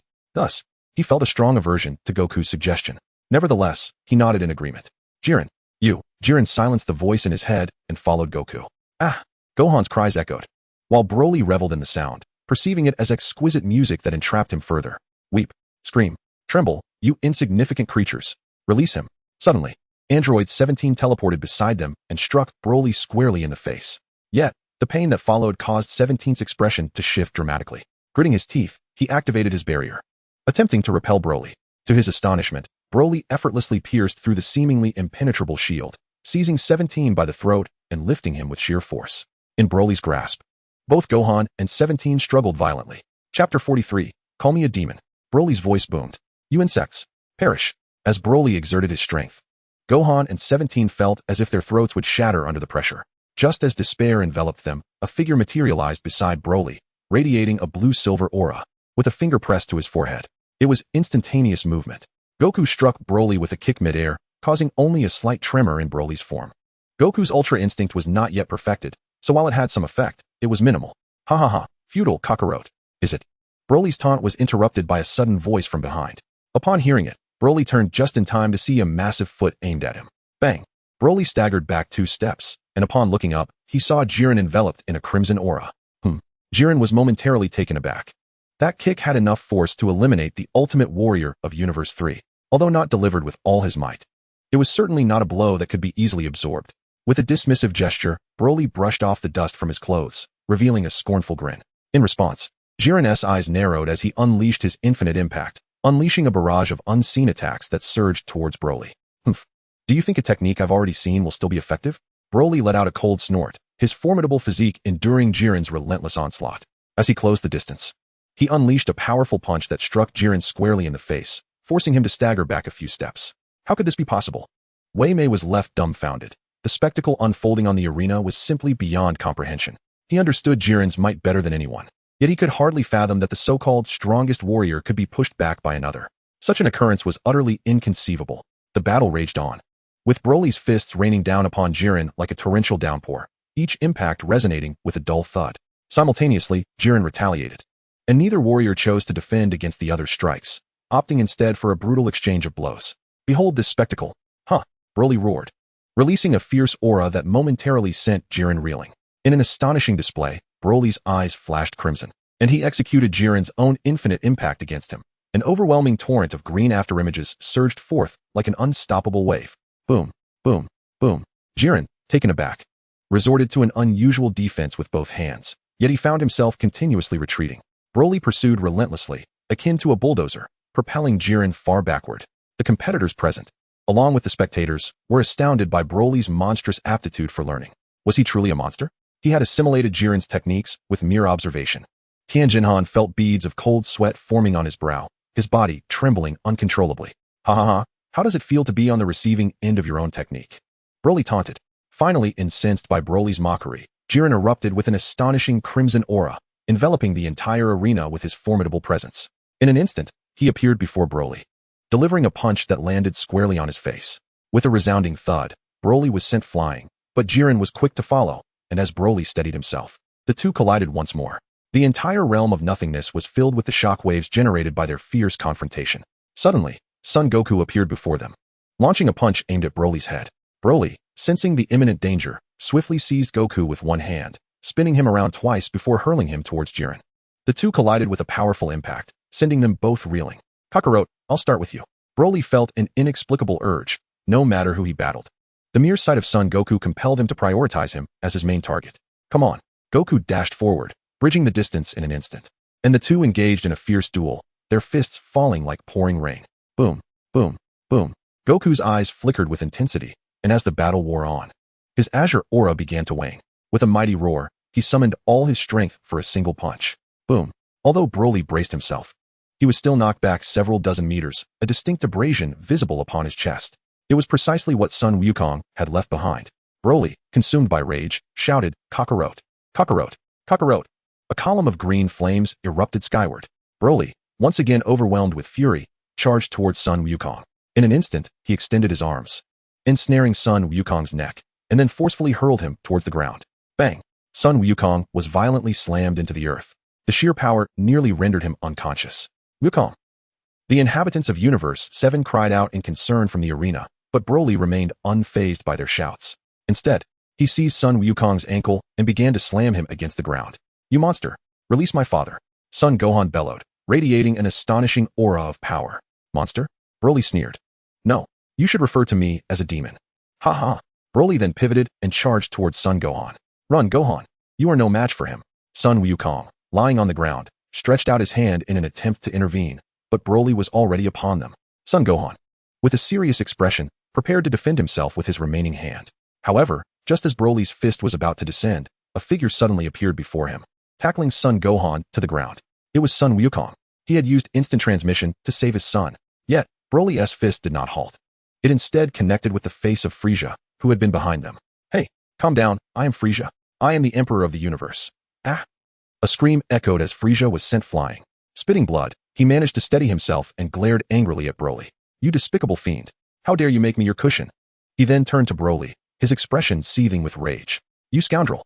How audacious of you to strike at me. Prepare to witness the power of Golden Frieza. Yaha! A brilliant golden light enveloped Frieza as he transformed into Golden Frieza. But before he could launch his attack, Broly was already upon him. Chapter 44, The Tragic King Frieza. Yeah, allow me to demonstrate the might of Golden Frieza. Just as Frieza finished speaking, Broly's massive fist swung towards him. Bang! A heavy blow nearly sent Frieza's head flying, followed by a flurry of left and right punches from Broly. Bang bang bang. Damn you, filthy monkey. Do not let it go to your head. Frieza, now enraged, unleashed a fiery aura of gold and crimson, clenching his fists and striking out without hesitation. However, Broly merely squeezed, and Frieza's feeble punch was absorbed in the palm of his hand. Nanny! Frieza gasped in shock, then pulled back, attempting to free his arm from Broly's grip. his face contorted in agony, beads of sweat cascading down his forehead. Yet he remained ensnared by Broly's grip. Suddenly, the struggling Frieza felt a surge of heat in his head as Broly's colossal hand descended upon him, fingers curling in a vice-like grip that sent waves of excruciating pain coursing through him. Aaah! Frieza's eyes felt as though they would pop from their sockets as he thrashed violently, unleashing a barrage of kicks and strikes against Broly, targeting every part of his body he could reach. Is this the power you wish to showcase to me? Broly, with a sinister grin, intensified his hold, his fingers digging deeper into Frieza's skull. Under the relentless pressure, Frieza's head began to deform, his golden form fading away. Hey, you cannot kill him, Broly. Kappa interjected urgently. Despite being in a frenzied state, Broly adhered to a fundamental principle. The overwhelming power of the Grand Priest, and even that of the Omni King, could effortlessly erase him. Thus, committing murder under their watchful eyes would only lead to his own demise. With a cold smirk, Broly released Frieza, only to deliver a swift kick to his beleaguered body. Thud! Like a cannonball, Frieza was propelled through the air, crashing heavily to the ground. Just wait. Though I may be subdued now, the one who will ultimately stand at the pinnacle will be me, Broly. At this moment, an insatiable thirst for power consumed Broly. He yearned to be free from the shackles of others, to act as he pleased without restraint. Yet now, a mere tournament had rendered him powerless and constrained at every turn. He had had enough. Truly enough.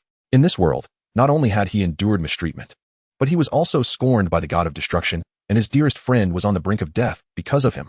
He was utterly displeased, severely displeased.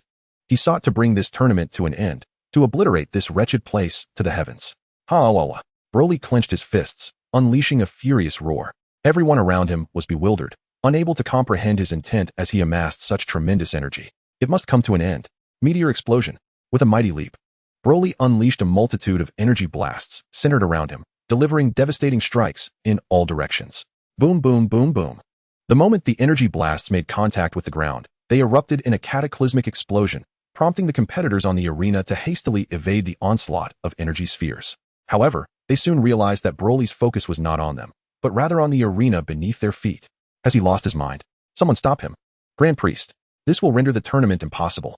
The scene left everyone astounded, watching as the arena visibly disintegrated at an alarming pace. While the remaining universe seemed to tremble under Broly's reckless actions, the Grand Priest turned to signal the Omni King for intervention, but the Omni King merely clapped, exclaiming how beautiful the fireworks were. The Grand Priest smiled slightly, then conveyed to the crowd that the Omni King would not permit any interruption. TCH. Jiren, quickly, stop him. Deliciously furious, he felt a profound sense of injustice at this unfair ruling. Goku, bring that guy down. Beerus growled darkly, equally displeased. However, the Grand Minister's words indicated that intervention was not an option, so they could only rely on the fighters in the arena. Without needing to be told, Goku and Jiren had already prepared themselves. They slightly bent their knees and, like rockets, swiftly propelled themselves towards Broly. Still want to interfere with me? Down you go. Broly's green aura erupted as he clasped his hands together, transforming the explosive meteor into a super bomb. The colossal energy sphere plummeted downward, leaving Goku and Jiren with but one choice. They had to withstand it. If they did not resist, the arena would be obliterated, and everyone would perish together. With a mighty roar, Jiren made his decision, determined to disperse the energy. Beside him, Goku was equally resolute. Under Broly's pressure, he entered the Ultra Instinct mode once more. This time with greater finesse than before. He brought his hands together, the Kamehameha was ready. But just as they were about to unleash their attacks, a shadow zipped past them. This shadow was cursing loudly, and to Goku's astonishment, it was none other than his son, Gohan. 10 seconds earlier, gazing at the energy sphere accumulating before Broly, Gohan devised a plan to use Frieza as a shield against the energy blast. Yes, Frieza. After all, he was already dead. Taking this hit should pose no issue. Gohan staggered to Frieza's side, who, after enduring a brutal beating from Broly, lay like a broken doll, utterly powerless. Gohan, you little rascal. Upon realizing Gohan's intent to lift him, Frieza comprehended the gravity of the situation. He thrashed desperately. This was no trivial matter. That planet-sized energy sphere, should it collide with him, would surely mean death. Oh, wait, he was already dead. Go, Frieza. Gohan shouted, you scoundrel. I won't let you off the hook. With every ounce of strength, Gohan grasped Frieza's tail and swung him around, releasing him at the peak of his momentum. Frieza soared through the air like a shooting star, racing past the onlookers, returning to the present. Ah! Frieza cried out in terror. The energy mass was far too immense. Oblivious to Frieza's plight, Broly hurled the energy blast away, which then collided with Frieza. Boom! Boom! Boom! The ferocious force descended as Frieza struggled to raise his hands. The moment of contact brought him excruciating pain. What is this? Watch me deflect it. Ugh hi. Chapter 45. One against many. Boom. The instant the energy blast engulfed Frisia, an enormous explosion erupted. The explosion unleashed a cataclysmic force that shattered the entirety of the Void Realm. In this moment, chaos was absent, replaced instead by an expanse of pure, unblemished white, an emptiness reminiscent of a spirit time chamber, devoid of any substance. The arena, suspended in midair, lay in ruins, battered by the residual shockwaves, leaving behind only scattered fragments of intact ground. The spectators, awestruck by the unfolding scene, realized that the Void Realm had been irrevocably transformed by Broly's might. Suddenly, a figure rushed forward. Krillin, his heart brimming with emotion, enveloped Android 18 in a fervent embrace, tears glistening in his eyes. He promptly offered her a Sensabine, and before long, she began to regain consciousness. Krillin, she murmured. Oh, it's such a relief to see you safe, 18. I'm so grateful. Krillin, overwhelmed, wept openly like a child, silently vowing never to allow her to partake in such perilous battles again. I apologize, everyone, for not lasting until the end, Gohan said with a tinge of shame. Piccolo approached him, giving a reassuring pat on the head, and then produced a Sensabine for him. Gohan, you performed admirably. Truly remarkable. Your efforts have not gone unnoticed. Now, take a moment to rest. Yes, Lord Beerus, Uncle Piccolo. With a heavy breath, Broly descended from the sky, landing on a stone as he gasped for air. The exertion of unleashing his maximum energy had taken its toll. He scanned the surroundings, searching for the others. Suddenly, a swift sound sliced through the air, and he felt a powerful leg sweeping toward him from behind. Sensing the imminent threat, Broly crouched to evade the attack, witnessing Jiren, cloaked in dust, with numerous rips in his attire revealing his formidable physique. What's the matter? Your movements seem considerably sluggish. Is it due to my explosion? Broly mocked, laughter echoing in the air. At that moment, a figure appeared, launching Broly across the arena with a tremendous force. He crashed onto another massive rock, and, as he looked up, he was astonished to find Goku standing alongside Jiren. Moreover, several other figures emerged behind them, Android 17, Vegeta, and the battered Frisia, whose tail had been severed. One must commend Frisia's resilience. Surviving such a colossal explosion is a testament to an extraordinary will to live. Broly, you pose too great a danger, so I must ask you to leave, Goku declared, his brow furrowed.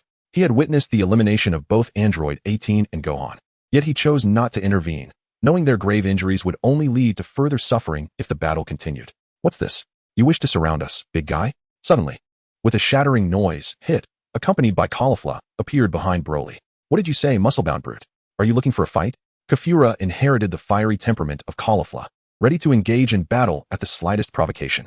However, Broly had no intention of wasting time on such trivialities. Clenching his fists tightly, he bellowed toward Goku, Jiren, and the others, come on. His laughter echoed through the arena, exuding an overwhelming arrogance. The sheer ferocity of Broly's presence left the audience in awe. Even in the face of elites like Goku, Jiren, and Vegeta, he remained unperturbed. At that moment, Broly epitomized the essence of a true conqueror. Whether on Blue Star or traversing to this new realm, one often hears others proclaiming, listen to the will of the gods. The gods are the masters of this world. Some individuals are born to rule, while others are destined to be outlaws. Such destinies are decreed by the divine. Yet, Broly dismissed these notions. He sought to live for himself, to embrace his own freedom, be it the god of destruction, the grand priest, or even the mightiest Zeno of the universe. If they incited his wrath, he would slay them without hesitation. As Broly lifted his head, his bloodthirsty and ruthless gaze sent chills down the spines of those before him. Even Caulifla and Hit instinctively took several steps back, distancing themselves from Broly. They were oblivious to the dark transformation that had overtaken him. Why had this ominous aura manifested within Broly? This presence was unlike anything they had witnessed before. Only familiar to Goku and Vegeta from their encounter in the Tournament of Universes. They now realized that Broly's power was continuously escalating, seemingly boundless. Not willing to remain passive, Goku and his companions were determined to confront this unprecedented foe. Without hesitation, they unleashed their energy, pouring their strength into the fray. A cacophony of vibrant auras intertwined as the five charged toward Broly. However, Broly merely extended his arms, pushing aside the obstructive Hit and Caulifla. His eyes gleamed with intensity. Kakarot, Kakarot, Kakarot, Broly called out, ready to engage. With a sinister chuckle, Broly clashed with them in a fierce battle. He delivered a powerful punch, sending the feeble Frisia flying, followed by a swift elbow strike that connected with Vegeta's face, causing blood to spurt from his nose and mouth as he was sent reeling. Seizing the moment, Goku landed a kick to Broly's face, while Jiren simultaneously struck him from behind. The sound of Broly's body resonated with a thunderous impact. Yet he merely smirked, seemingly impervious to pain. But Broly's onslaught was far from over. With a sudden surge of energy, he closed the distance to Jiren. At the moment of Jiren's counterattack, Broly brutally lifted him. Subsequently, Broly slammed his back into his own head with tremendous force. Broly stood alone against the masses, lifting Jiren in a display that left everyone astounded. Chapter 46, Deep Blue Vegeta. The Prince's Outburst. A resounding crash echoed as Jiren let out a pained cry. His body nearly bent at a right angle by Broly's overwhelming force. Jiren, in the audience, was clutched his hair in disbelief, exclaiming in shock. He had never anticipated encountering such a formidable opponent as Broly in the Tournament of Power. Furthermore, given the current circumstances, Broly seemed to hold the upper hand. Ha ha ha, Whis remarked. Beerus, there are only 7 minutes remaining. Universe 11 has but 1 fighter left, while Universe 7 retains 3. Our Universe 6 still boasts 4 warriors. The tide of battle is decidedly in our favor, both in terms of numbers and strength. How do you intend to secure victory? Kampas, brimming with confidence, resembled an arrogant little tyrant, invoking a desire to deliver him a well-deserved blow. Behind him, Vados, though pleased with Broly's performance, appeared visibly concerned. She resolved to investigate the underlying issues with Broly's physique once the battle concluded. Humph, Kampa, do not revel too soon. This is far from over. Beerus scoffed, crossing his arms. Despite his nonchalant words, the cloud of discontent upon his face was unmistakable, revealing his displeasure. Indeed, Kampa, do not be so smug. The outcome remains uncertain. The Supreme Kai of Universe 11 similarly rebuked Kampa's triumphant demeanor. Due to Kampa's position as a god of destruction, the other participants dared not speak out too boldly. Yet many silently scoffed, their cheers growing louder, drowning out Kampa's insufferable laughter. On the stage, Goku's speed was astonishing. In mere moments, he appeared beside Broly. Broly. Goku's call captured Broly's attention, redirecting his focus toward him. Goku struck first, landing a punch squarely on Broly's nose. Broly retaliated with a blow of his own, swiftly grasping Goku's hair and slamming him into the ground. Goku, however, quickly freed himself, delivering a kick to Broly's nape. Though Goku had entered a state of absolute mastery, Broly's strength remained formidable. In a flash, Broly maneuvered behind Goku, seizing both of his arms and driving his knee into Goku's back, lifting him off the ground. Ah! Goku cried out in agony, but at that moment, Vegeta launched his attack. Seeing Broly momentarily distracted, Goku seized the opportunity, performing a graceful spin and landing a fierce kick atop Broly's head. With all his might behind the strike, Broly felt a resounding thud reverberate through his skull. His grip loosened involuntarily, allowing Goku to push off his chest with powerful legs, sending Broly hurtling away. Broly's trajectory led him directly into the path of Vegeta, who was poised to unleash his ultimate flash. Die, you monster! Ultimate flash! With a piercing strike, the battle raged on. Vegeta brought his hands together, unleashing a formidable beam of energy that engulfed Broly's figure. Ha! This is the fate of those who underestimate Lord Vegeta. He laughed maniacally. As the power of his ultimate flash intensified, boom! With a resounding explosion, thick smoke erupted around them. Vegeta, seeing that Broly had not emerged, mistakenly believed he had vanquished him. One must not become overconfident, lest they face a swift reckoning. Suddenly, a powerful gust of wind swept through, dissipating the smoke in an instant, revealing a massive hand before Vegeta. Broly's arm curved, locking around Vegeta's neck and forcefully pinning him against a rock. The tremendous force shattered the stone beneath them. Broly, pressing down on Vegeta's head, spoke, "Little Prince Vegeta, the pain your father inflicted upon me shall be repaid through you." Ha! Vegeta's eyes widened in shock, the overwhelming might of Broly instilling a profound sense of helplessness and despair within him, rendering him incapable of resistance. Thud! Thud! Thud! Broly's heavy blows struck Vegeta's body, causing him to tremble like a leaf, while the rock behind him continued to splinter. Yet, amidst the relentless onslaught, memories of Bulma, Trunks, and the newly born Bra surged forth. I cannot be defeated. Bulma and the others are waiting for me. I cannot lose. I must not lose. I absolutely cannot lose. Vegeta bellowed towards the heavens, unleashing a fierce aura as he transformed into his Super Saiyan Blue form. However, unlike before, this transformation bore a more pure and tempestuous power. His hair shifted from light blue to a deep azure, and his aura intensified, darkening as well. A tremendous energy emanated from him, pushing everything in the vicinity away. Broly, standing before him, was forced back several steps. At that moment, a glint flashed in Vegeta's eyes. He exerted force beneath him and unleashed a punch. Broly, quick to respond, crossed his arms defensively, blocking Vegeta's strike. Yet, with a smirk, Vegeta's deep blue aura erupted, propelling Broly forward. Well done, Vegeta. Ever since Broly had dominated the others, a tension had been building within Beerus. Vegeta had surpassed his limits. Gohan's face lit up with excitement, realizing that both his father and Uncle Vegeta had transcended their boundaries, suggesting a potential turnaround in their fortunes. Truly remarkable, Vegeta. In the arena, Goku swiftly joined the fray alongside Vegeta. However, upon seeing Goku, Vegeta shouted in frustration, "Stay out of this, Kakarot. I can handle Broly on my own." In this moment, Vegeta's confidence surged. The proud Vegeta had returned, emboldened by his newfound form. Yet, pride often precedes a fall. With a sudden surge, Broly unleashed a vibrant green barrier around him, rendering Vegeta's fist utterly ineffective. In a moment of astonishment, Broly delivered a powerful knee strike to Vegeta's abdomen. The latter, eyes wide with disbelief, expelled a mouthful of bile. A resounding explosion echoed as Jiren engaged in a fierce battle with Hit. The enhanced Hit deftly employed his time skip technique, evading Jiren's relentless onslaught. He nimbly maneuvered, seeking an opening, and with a series of swift hand seals, unleashed a time freeze upon Jiren. The latter stood as if immobilized, unable to move. Subsequently, Hit controlled the time freeze with his left hand while slowly raising his right, conjuring a swirling sphere of purple energy that he compressed within his palm. Jiren, this must come to an end. Meanwhile, Caulifla, observing the unfolding combat, remained oblivious to the shadow lurking behind her. Suddenly, a gust of wind alerted her, and a crimson energy cocooned her form. Frieza had materialized behind her, rendering her motionless. Ahaha, this technique is known as sleep paralysis. You cannot move, can you? The deep red energy sphere ensnared Caulifla, and breaking free would take time. Yet Frieza showed no mercy, using his telekinetic power to hurl surrounding debris at her. You treacherous fiend, how dare you ambush me? Ahaha, the sixth universe's warrior, you are truly Navi. This is a life or death struggle, and you think I would show mercy? Down you go. Frieza bellowed, his fingers splayed wide, releasing a tremendous force that propelled Caulifla towards the edge of the arena. As she struggled desperately, on the verge of falling out, a sudden energy sphere struck Frieza, interrupting his attack and granting Caulifla her freedom. Who was that? Frieza growled in frustration, only to see Hit, who was controlling Jiren, extending his hand in his direction. Humph, you interrupted me, so you shall not escape unscathed. With a wicked grin, he pointed a finger at Hit, intent on retaliating in kind. You scoundrel, you won't get away with this. Hit smirked, yet a sense of unease washed over him as he felt his power gradually diminishing.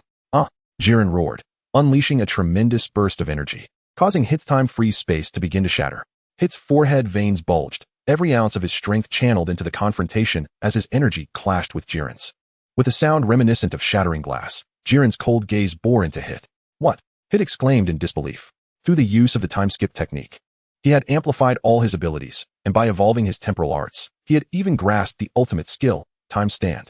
Yet, he found himself utterly powerless against Jiren, leaving him feeling utterly overwhelmed. Gritting his teeth, Hit steeled himself for an attack on Jiren. If his techniques proved ineffective, he would resort to a fierce confrontation. However, as an assassin, how could he possibly engage in close combat? With a fierce glare, Jiren unleashed an invisible attack that sent Hit crashing away. Blood spurted from his mouth, and he finally comprehended the nature of the monstrous adversary he was up against. Farewell, assassin of Universe 6. Jiren coldly pursued Hit, and before Hit could react, Jiren clasped his hands together and delivered a powerful strike. Boom. Hit let out a pained scream as his body penetrated the ground. Yet, Hit had no time for idle chatter. His gaze was fixed on Broly in the arena. The fate of Universe 6 now rested solely upon Broly's shoulders. As for that reckless Caulifla, Hit held no hope for her at all. Is this truly all you are capable of? Broly's fists rained down relentlessly, while Android 17 and the formidable Vegeta were forced into a defensive stance, gritting their teeth as they desperately resisted the onslaught of Broly's powerful punches. With Goku's Ultra Instinct having once again faded, only 17 and Vegeta remained to withstand Broly's might. Damn it, this suffocating battle is infuriating. Vegeta seethed with rage. After finally surpassing his limits, he found himself overwhelmed, prompting him to question his very existence, especially after witnessing Goku's explosive moment before the dissolution of his Ultra Instinct, where he had fought Broly to a standstill. Why does Kakarot always stand before me? I refuse to accept this. I will not yield. Driven by his pride, Vegeta pushed himself beyond his limits once more. At that moment, his aura erupted in a spectacular display. What Kakarot? What Broly? Watch as I surpass you both. Vegeta's eyes gleamed with fierce determination as he unleashed a rapid flurry of punches, shifting from defense to offense, leaving Android 17 momentarily stunned. Bang! With a powerful blow, Vegeta successfully repelled Broly. Humph! So much for the legendary Saiyan. Vegeta smirked, a confident smile spreading across his face as he reveled in the newfound power, dismissing the others with disdain. Broly, clutching his abdomen, suddenly trembled. Vegeta and 17 exchanged puzzled glances at Broly, uncertain of his current state. Suddenly, Broly erupted into laughter, his body shaking uncontrollably as if he had heard the most absurdly hilarious joke in the world. Vegeta was thoroughly vexed by the laughter, and he bellowed in outrage. You imbecile! What are you laughing at? Laughing at your foolishness. Broly instantly retaliated, his massive form delivering a knee strike directly to Vegeta's face. Following that, a green energy orb was pressed forcefully against his abdomen, and before Vegeta could utter a scream, he was sent flying. Vegeta, cursed be. The remaining android 17 rushed forward to impede Broly's pursuit. Observing the commotion, Broly did not even glance back. With a casual sweep, he sent 17 crashing away. Humph. Foolish puppet. Broly charged at Vegeta again, who had just managed to regain his balance when he suddenly saw a colossal foot soaring towards him, crashing him into the ground with a resounding thud. Vegeta! Goku roared from behind Broly, landing a punch squarely on Broly's face. At that moment, Android 17 also arrived, seizing Broly from behind. However, the fallen Vegeta arose again, launching a flurry of attacks, reigniting the chaotic melee among the three. Broly, bearing the weight of 17, pummeled Goku with relentless blows. Vegeta attempted to strike from behind, only to be met with a retaliatory kick from Broly that sent him sprawling. Broly then reached back, seizing 17 by his attire and throwing him to the ground.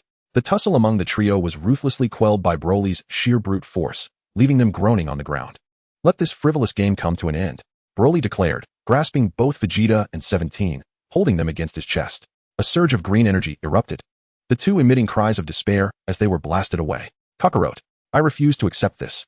Do not allow the destruction of Universe 7. I implore you. As Vegeta tumbled out of the arena, he raised his arm, concentrating all his energy into a luminous orb, which he hurled toward Goku. Universe 7, 17, and Vegeta are eliminated. Chapter 48, The Battle of Three.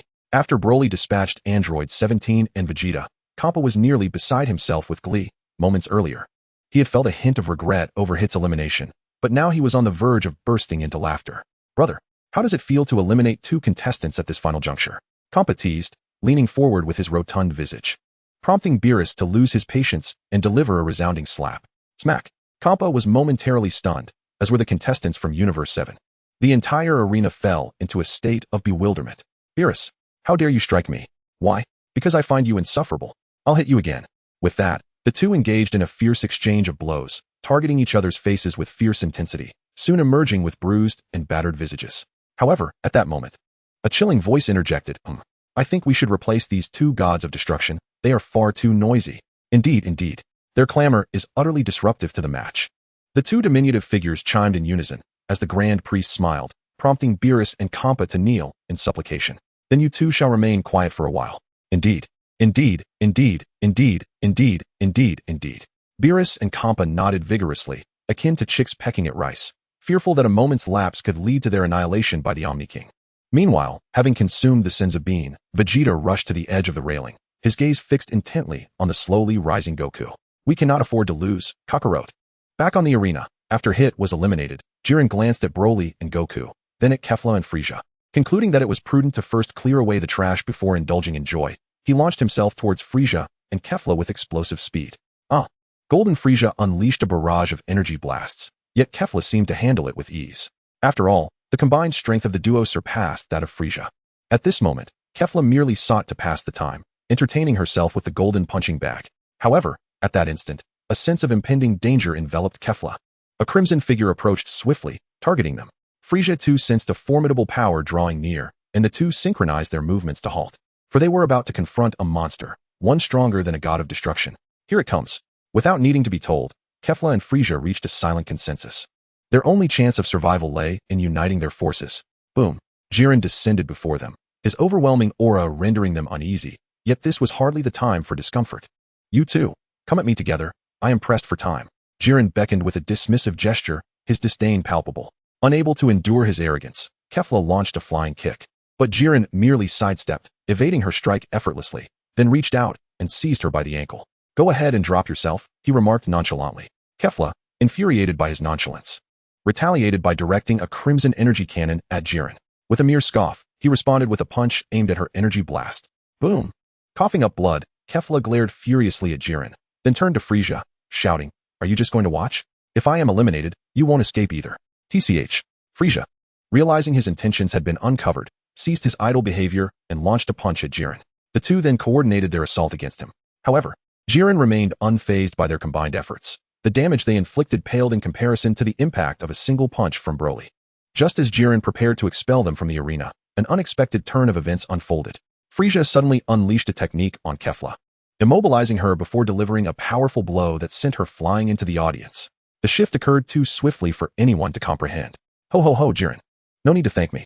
What do you mean? Even if you have knocked her off the stage, I will still throw you out. Shall we strike a deal? I shall assist you in launching a surprise attack on Sun Wukong and that formidable giant, ultimately conceding defeat myself to ensure your victory. A cunning and sinister smile adorned Frisia's face. Hey, Frisia, what mischief are you up to now? Exclaimed Beerus from Universe 7. Growing anxious at the thought of Frisia possibly reconsidering. Yet Jiren, uninterested, retorted, your words are excessive. It's time for you to be eliminated. He raised his fist, poised to strike, but Frisia nimbly retreated, erupting into maniacal laughter. Ha! Jiren, it is you who should be the one to exit. The audacity of Frisia's actions astounded all present as a crimson orb suddenly materialized beneath Jiren's feet, enveloping him entirely. Frisia wasted no time. Aware that his strength could only momentarily restrain Jiren, and he delivered a swift kick. The red orb, bearing Jiren, soared rapidly towards the edge of the arena. The spectators were left in utter shock at Frisia's cunning maneuver. His earlier words had merely served as a diversion. Ha ha ha, victory belongs to me, Frisia the Great. He cackled, his mouth agape in triumph at finally dispatching such a monstrous foe. However, a resounding crack echoed. Aya! Jiren bellowed in fury. His fists clenched tightly as the encasing orb shattered instantaneously. Trash! You shall perish. Jiren was incensed, having been outmaneuvered by a mere nuisance. With a thunderous crash, he unleashed his wrath. Wait, hold on. Aya! Frisia's visage contorted grotesquely as Jiren's fist struck him, sending him hurtling away. Boom, boom, boom. Frisia collided with several stone formations before tumbling downwards. Humph. Jiren turned to face Broly and Sun Wukong. Meanwhile, as Frisia plummeted, a floating stone unexpectedly caught him, lifting him back up. On the other side, when Vegeta was eliminated, he transferred all his energy to Sun Wukong, significantly restoring his stamina. Following this, as he battled Broly, Wukong entered the Ultra Instinct mode once more, his power surging. Each subsequent entry allowed him to wield this ability with increasing finesse, and the two engaged in a fierce and exhilarating combat. Boom. Suddenly, a red figure descended between them, spreading its arms wide to intercept their attacks. How about I join in? Thus began the epic confrontation among the three. Chapter 49, The Final Showdown 1. The fierce winds whipped through the air, stirring the hearts of all present.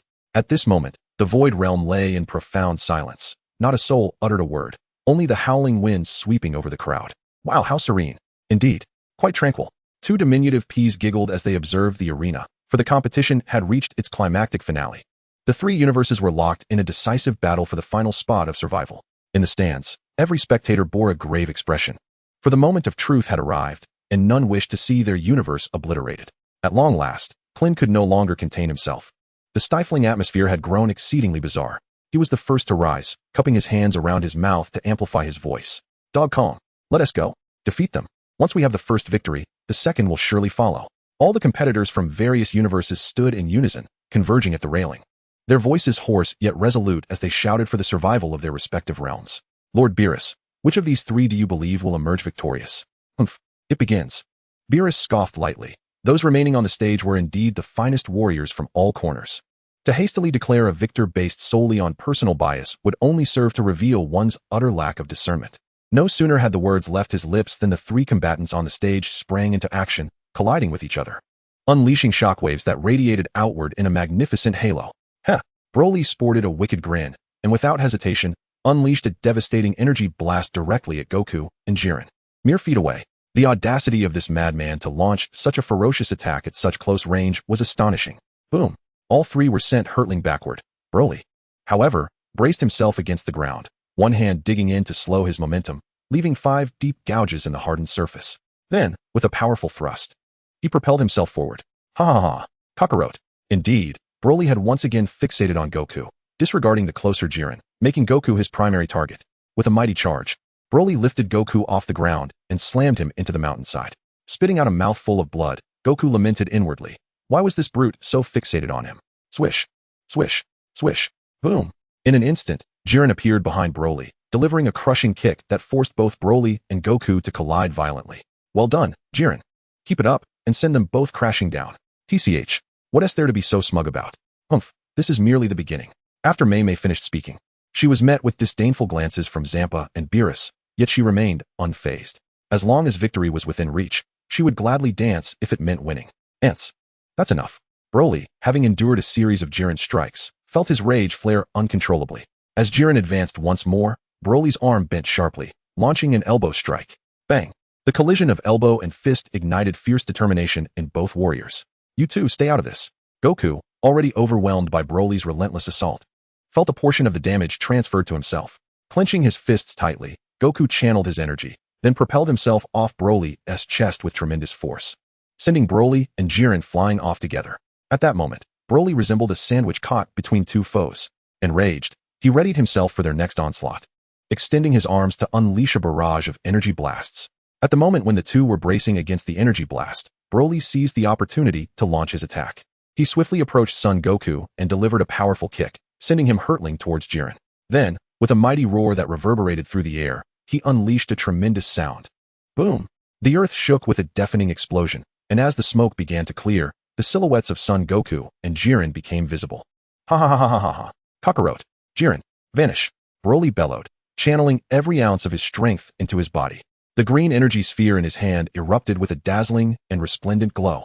Rings of vibrant hues continuously shifted before coalescing into a solid form. He hurled it with immense force toward the two warriors, the potent energy sphere surging forth with apocalyptic might. However, this assault was markedly different from the previous ones. Just as the two were about to defend themselves, they suddenly realized that the energy sphere had split into multiple energy blasts. Colossal Omega. In an instant, the area around Jiren and Son Goku erupted in brilliant fireworks, crackling with explosions. From left to right, the once desolate realm was illuminated as if it were day. The audience watched in awe, their eyes wide with astonishment at Broly's formidable attack. To their surprise, Broly had kept them in a perpetual state of shock. Whenever they thought he was being suppressed, he would invariably turn the tide, delivering even greater surprises. Broly furrowed his brow, sensing two radiant lights flickering amidst the smoke. Ha ha ha ha ha. Suddenly, two figures appeared before Broly, one silver and one red. Under the immense force of Broly's attack, Son Goku had once again surpassed his limits, successfully mastering the perfect Ultra Instinct. Meanwhile, Jiren had also entered a state of extreme transcendence, his muscles swelling beyond even his normal and full power states, enveloped in a crimson aura. Just moments ago, after suffering the devastating blow of Broly's colossal Omega, Jiren's mind echoed with the voices of Toppo and the others. It was a message from the heartfelt connection they shared, resonating through to him, especially Toppo's words, which made Jiren realize that some things cannot be attained solely through strength. Indeed, it was love, friendship, comradeship. In the past, Jiren had become a taciturn and solitary warrior, hardened by the deaths and betrayals of his family and comrades. He had sworn never to believe in the existence of genuine kinship or friendship in this world. Consumed by the pain of his tragic past, he vowed to become powerful. He shunned teamwork, preferring solitary action, and having been betrayed, he would trust no one, including Toppo and the others. Yet, when he found himself at a disadvantage against Broly, they did not abandon him. Instead, they offered him encouragement. This pierced through the ice that had long frozen his heart, creating cracks within, especially when they proclaimed, "We stand with you." Jiren's eyes welled with tears in that moment. Chapter 50, The Final Showdown 2. As Son Goku faced the onslaught, the faces of everyone he cherished flashed before his mind. Vegeta, Chi-Chi, Gohan, Goten, Bulma, Master Roshi, and Krillin. He did not wish for his universe to be annihilated. He could not bear to see his friends harmed. In that moment, Goku transcended his limitations, manifesting the ultimate form of Ultra Instinct, completely in a state of perfect tranquility. Two overwhelming auras swirled around them, conjuring twin tempests, one white and one red, as two figures surged forward in unison. Before Broly could comprehend the situation, both of them launched simultaneous strikes, landing squarely on his abdomen. The duo shared an unspoken understanding that Broly, as an unstable variable, must be eliminated before their duel could commence. How despicable. A 2-on-1 battle is utterly unfair. Seeing Goku and Jiren unite their efforts against Broly, Champa was immediately alarmed. Was it not obvious they intended for Universe 6 to perish first? He could not possibly acquiesce to such a fate. Matters within the arena are for them to decide. We have no right to intervene. Beerus scoffed dismissively, uninterested in the commotion. Whis, meanwhile, wore an expression of incredulity, returning Champa's earlier remarks with disdain. This was a fight for survival. It was fortunate they had not yet killed him. What was he shouting about? Hey, you lot, stop dawdling. Cheer for me. Champa bellowed, turning to the eliminated contestants. His countenance was grave. The situation was dire, and if things continued in this manner, defeat was imminent. Boom. Goku and Jiren toyed with Broly like a formidable beast, who found it impossible to land a hit on them. With Ultra Instinct passively evading attacks, and Jiren unleashing his ultimate power, their combined strength overwhelmed Broly. Yet, like a ferocious tiger, he roared in fury. But soon, they discovered a significant issue. Though subtle, Broly had begun to evade their assaults, occasionally predicting their movements. This was problematic. His adaptability was extraordinary. Jiren faced an unprecedented challenge against such a formidable foe, one whose power seemed to escalate infinitely.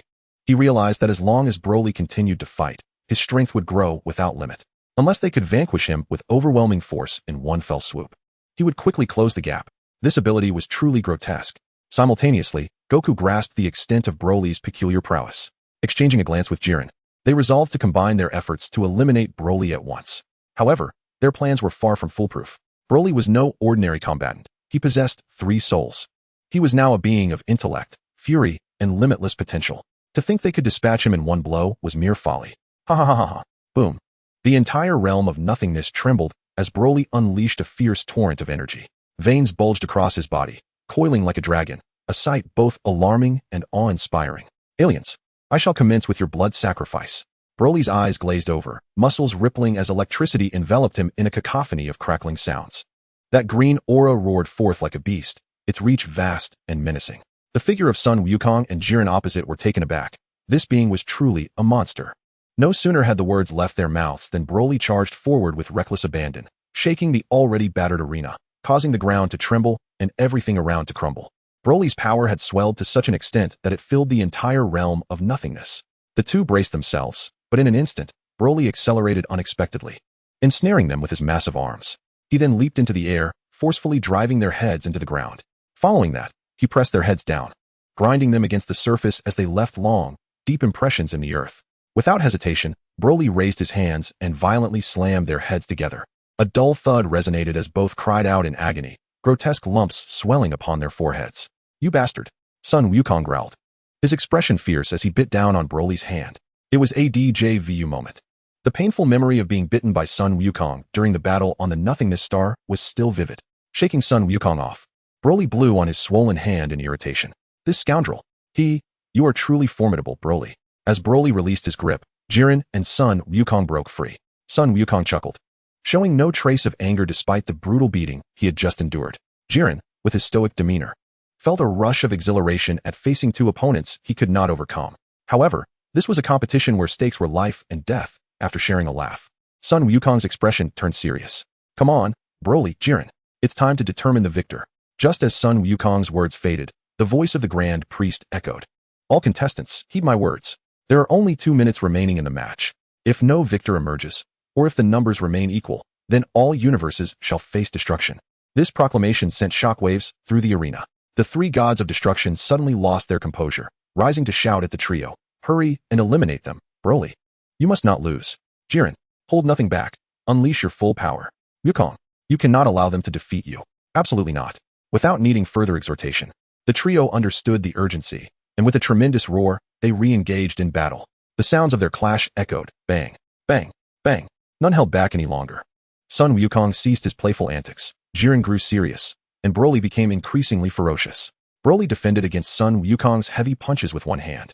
As Jiren followed up with a flying kick, Broly scoffed, seizing Jiren's ankle and bringing him down upon Sun Wukong.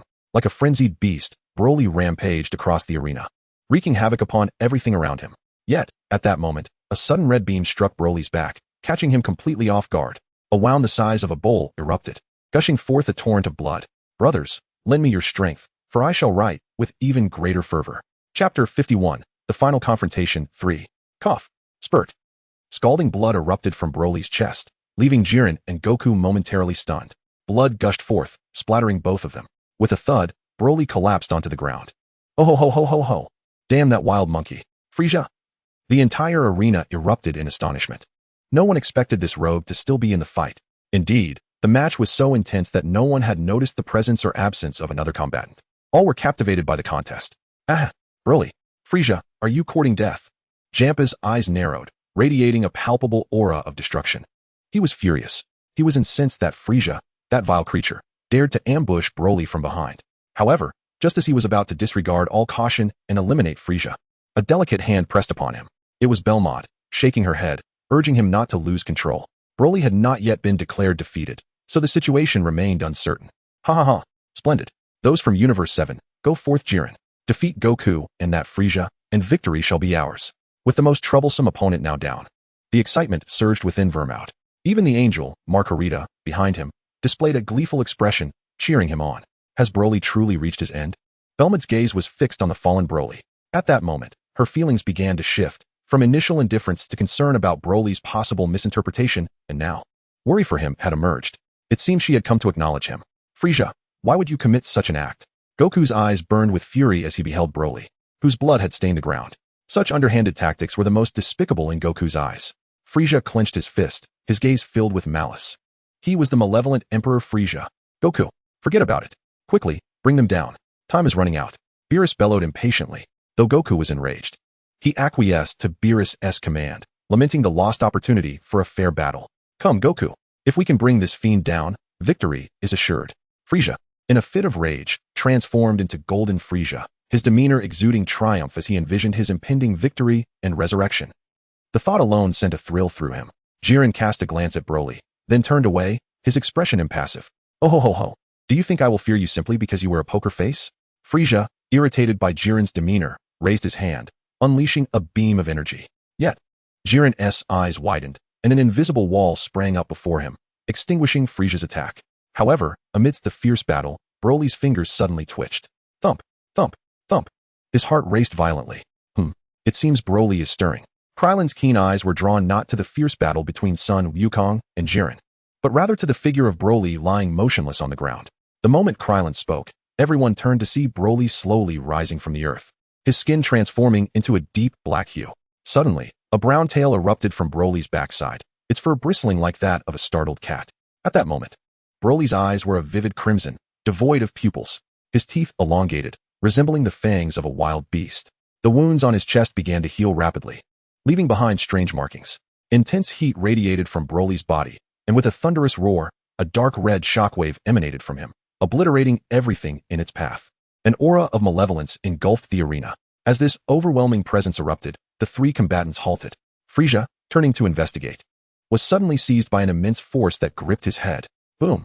In the astonished gaze of Sun Wukong and Jiren, a dark figure zipped past at an incredible speed, leaving them momentarily stunned. Roar!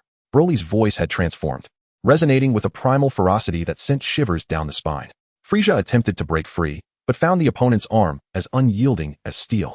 His head scraped against the ground until it was slammed against a massive boulder. With a powerful punch, Broly sent Frieza flying, then pinned him against the stone with a crushing force. You wild monkey, are still alive. Fueled by his hatred for Frieza, every punch Broly delivered was imbued with critical force. The halo above Frieza's head flickered ominously, as though it might vanish at any moment. Stop it, Broly! Sun Wukong and Jiren raced towards the scene, but Broly, consumed by fury, unleashed a mighty kick that sent Frieza soaring. The sound of thunder echoed as Frieza pierced through the entire arena. Whoosh! Frieza is out. In the audience, Beerus was no longer composed. His universe, once boasting the most fighters, now had only one warrior left. Time was running short. Only 1 minute remained. Panic gripped Beerus's heart, mirrored by the solemn expressions of all the gods of destruction. It's your turn now, Kakarot. Broly grinned menacingly, a bloodthirsty and savage aura radiating from him, chilling everyone to the bone. With incredible speed, he appeared before the two warriors, seizing them before they could react. At this moment, Broly was the epitome of strength. He roared, dark red energy erupting from his being as he violently smashed the two together, then struck them apart with a flurry of punches and kicks. He then spread his arms wide, unleashing two beams of dark red energy. Sensing impending danger, Jiren and Wukong quickly summoned their ultimate techniques to counter the assault. Kamehameha. Super explosive wave. The two individuals launched their attacks simultaneously, colliding with Broly's energy beam, causing the world to shift dramatically, and the realm of nothingness faced impending destruction once again. Android 21 was on the verge of emergence, albeit with a deviation from the original storyline. Chapter 52, the conclusion of the tournament. Boom. Broly continuously channeled energy into both hands, directing two beams of light towards the duo. This fiend's power is insurmountable. He is capable of contending with both Goku and Jiren simultaneously. Krillin gritted his teeth, his expression darkening. Should this continue, defeat was inevitable. Android 18 gently grasped his hand. Her intention clear. Even in defeat, she wished to perish alongside Krillin, though it pained her to think of their daughter.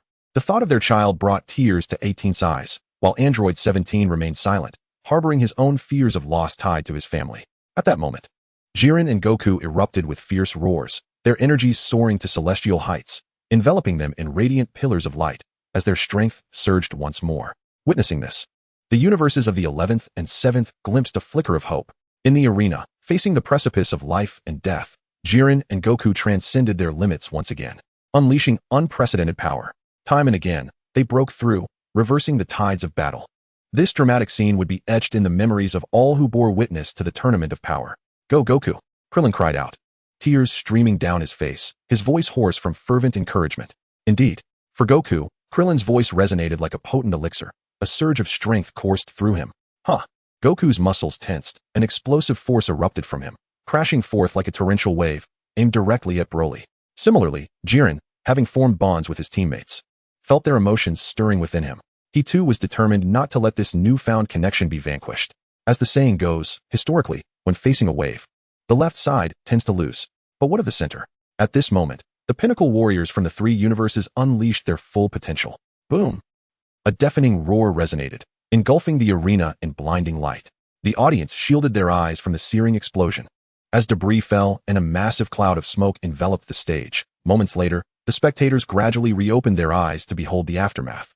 The entire arena lay in ruins, with only a fragment of stone supporting the three warriors, who had all collapsed simultaneously. 30 seconds remained until the tournament's conclusion. Whoever rose first during this interval would be declared the victor. Conversely, should they fail, all universes would face annihilation.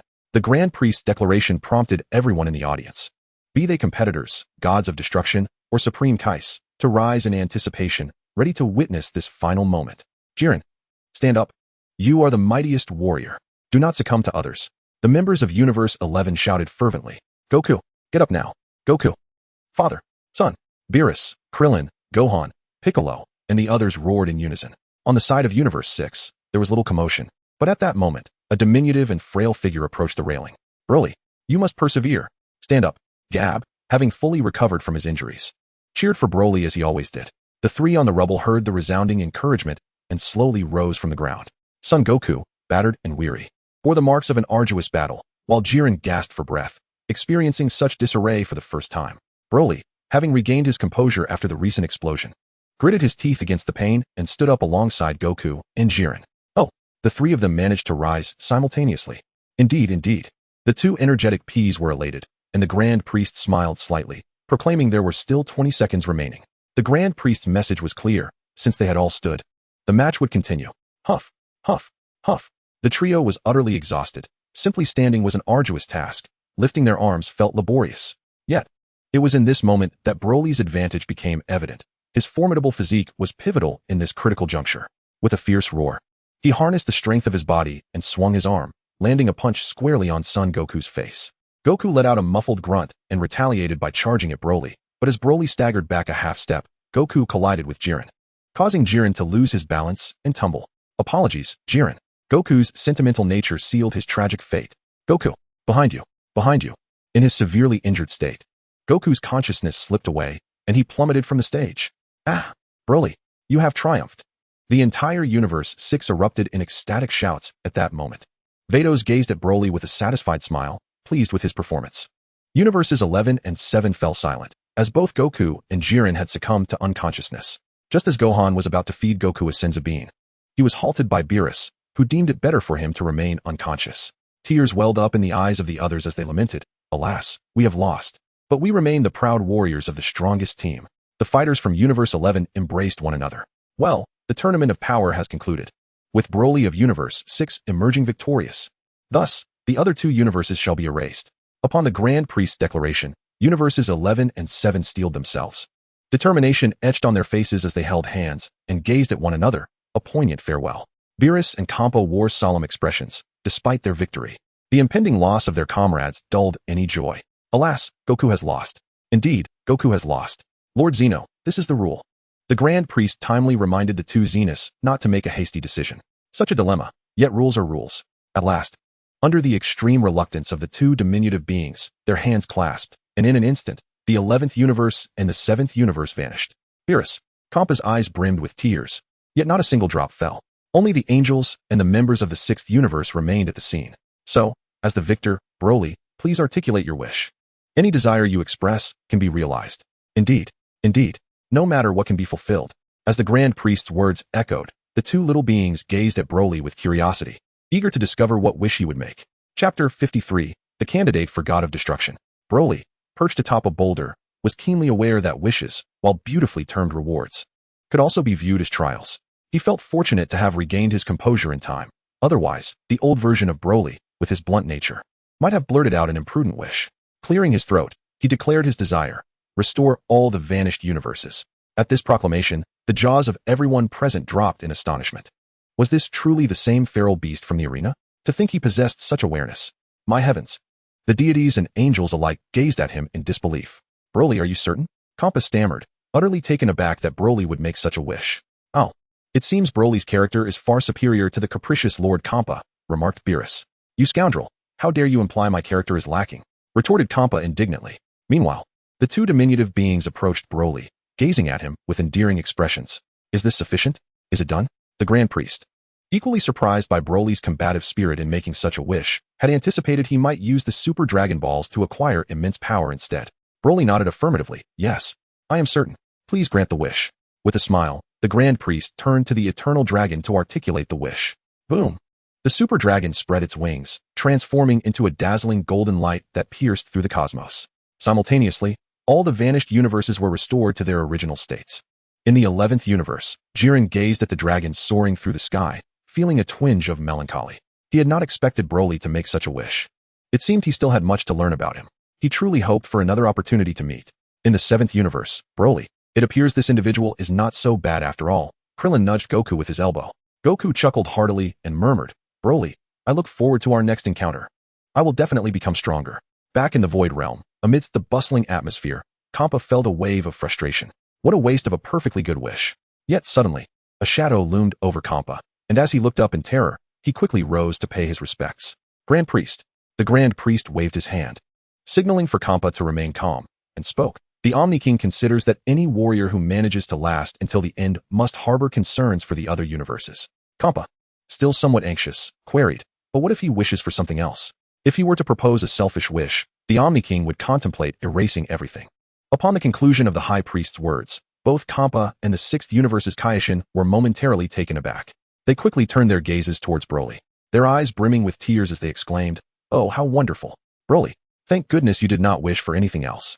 Well then, esteemed participants of the tournament, the competition has reached its end, and I look forward to our next encounter.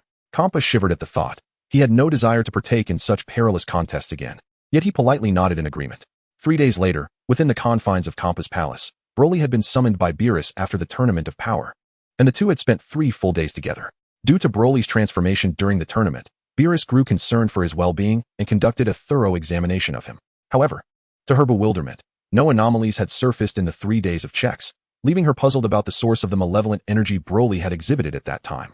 Broly, meanwhile, had already contemplated the answer to this dilemma, yet he could not divulge the secrets of the old Broly. The first reason was that he himself was at a loss for how to manage that soul, which acted with the ferocity of a wild beast. When it went berserk, he found it impossible to contain. He could only suppress it when not in battle. The moment combat commenced, all bets were off. The second concern was that if he could not address this issue, Beerus might preemptively take action, fearing that his future self could pose a significant threat to the stability of the universe. Thus, for the sake of his own survival, he decided to remain silent and to take things one step at a time. Fortunately, Beerus did not press him further and, after 3 fruitless days of examinations, ultimately gave up. Broly, there appears to be no discernible issue with your body. Should you experience any discomfort, do not hesitate to seek me out. Just as they were about to leave, Beerus suddenly recalled something. Oh, and remember to train tomorrow. I promise to teach you some genuine techniques. Broly's heart soared at the thought. It seemed he would soon learn the art of destruction. The following day, Broly rose early and donned the meticulously prepared God of Destruction attire crafted by Beerus. This outfit fits perfectly, he noted, as Beerus's voice echoed. Indeed. It not only fits well, but is also remarkably comfortable. It maintains a pleasant temperature, neither too hot nor too cold. Come, let us proceed to the training grounds. Broly nodded eagerly and followed closely behind. On a distant planet, the environment was exceedingly harsh, far more so than planet Vampa. It was a wonder how such a planet could sustain life.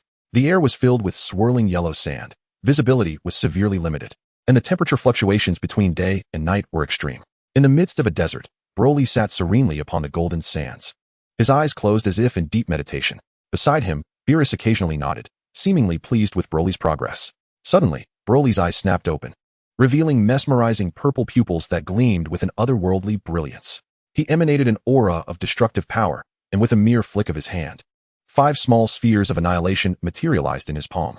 They spun rapidly before darting away with great speed, crashing into the yellow sands below, which instantly vanished as if devoured by a demon.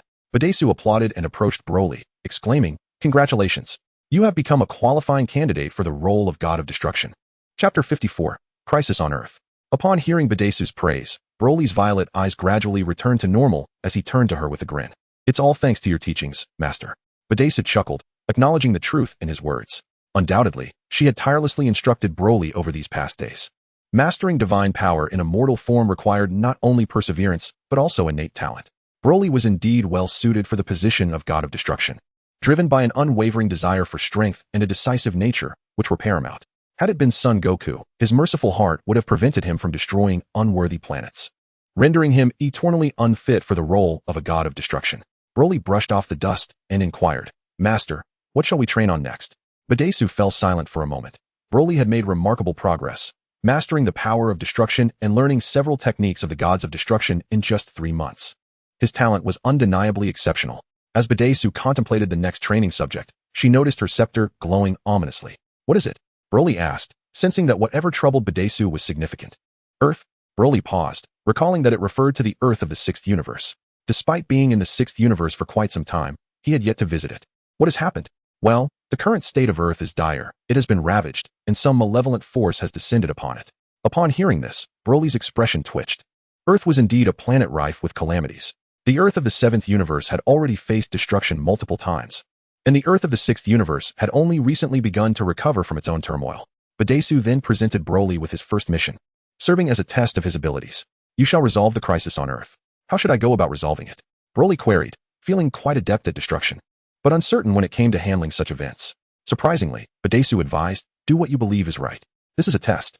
Oh, and be mindful, Lord Kampa is unaware of this situation. Do not destroy Earth, or he will be quite displeased." Broly felt overwhelmed. It seemed the simplest solution of obliterating the Earth was off the table. With a resigned sigh, he nodded. "Very well, let us proceed." Beerus smiled sweetly and placed her hand on Broly, as they transformed into a flash of white light, vanishing from the 6th universe's Earth. Boom.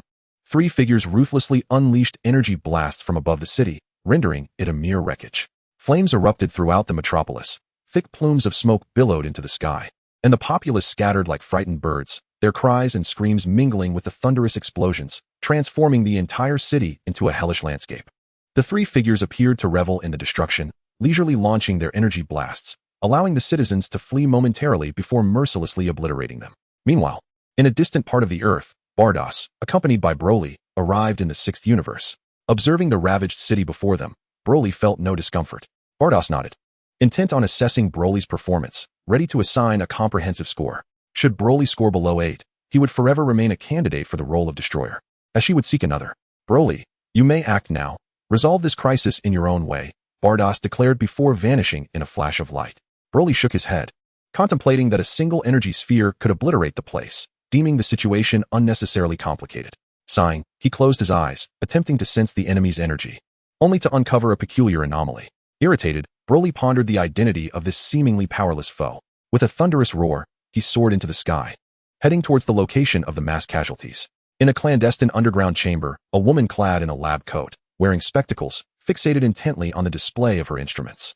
Beside her lay a beautiful girl on an operating table, her body riddled with tubes. "I will awaken you soon, my dear. Just this, the woman exclaimed, retrieving a small vial from a refrigeration unit. She poured the pink liquid into a syringe and injected it into the girl's body. In an instant, the girl, previously in a vegetative state, began to convulse as her veins bulged, surging with energy. Her appearance transformed. Her skin took on a pink hue, and she sprouted a tail, her entire being radiating with ferocious energy. With a resounding explosion, everything around the girl detonated. Broly felt an increasing turmoil within him. What was happening? One foe appeared in the east, another in the west, and now this? Frustrated, his gaze turned bloodthirsty. He despised this chaotic sensation. His body accelerated, causing the air to tremble, and with a sudden burst, he arrived at his destination. This area, like the others, lay in ruins. Yet he had finally located the source of the disturbance. As he hovered in midair, the 3 figures ceased their assault upon noticing Broly. However, as they turned to face him, Broly's heart sank. The trio comprised the androids, 16, 17, and, to the delight of Dragon Ball fans, the goddess of the series, 18. Broly was deep in contemplation, yet his adversaries offered him no respite. The three of them coalesced energy orbs in their hands and launched them towards him. However, Broly deftly dodged left and right, swiftly closing the distance to confront them. He discerned that although they bore resemblance to the androids of Universe 7, each possessed a peculiar rune emblazoned upon their foreheads. Enter the Majin Android 18. Thus, the Majin Android 18 and 17 made their grand entrance. Chapter 55, Majin Buu. What could possibly account for the existence of these androids on the Earth of Universe 6? At a glance, apart from the sinister smile gracing her visage, Android 18 appeared indistinguishable from her original portrayal. Broly's mind momentarily faltered, yet his hands remained resolute as he delivered a powerful punch that sent Majin Android 16 hurtling away. Bang! Zzz. The impact crushed half of Majin Android 16's head, exposing the intricate mechanical circuitry within, a sight both grotesque and unsettling. The enemy is far too formidable. 17. 18, you must flee. Seek our master. Majin Android 16 urged, shoving the two away, resolved to confront this foe alone. Android 18's gaze hardened. Do not fear him, 16. We shall face him together. No sooner had she spoken than Majin Android 17 seized her arm, retreating in haste. It was time for him to relish the game of cat and mouse. Broly chose not to pursue, instead wearing a mischievous grin. After all, their escape led eastward. He would ensnare them later, allowing them a brief head start. What are you doing, 17? 16 is still there. Can you not sense his power? One punch was all it took to obliterate 16's head. We stand no chance against him. Remaining would be tantamount to courting death. But we cannot abandon 16. He is prepared. Let us not squander his resolve. We must find our master. I trust he can deal with that scoundrel. Majin Android 17's reasoning was sound, prompting Android 18 to cast aside her hesitation. The two accelerated to their utmost speed, skimming the water's surface as they surged towards their master. Are you ready to embrace death? I will not allow you to pass. Majin Android 16's eyes glimmered with a fierce red light as he charged at Broly. Bang! Broly crossed his arms, effortlessly blocking the onslaught with a single foot. Damn it!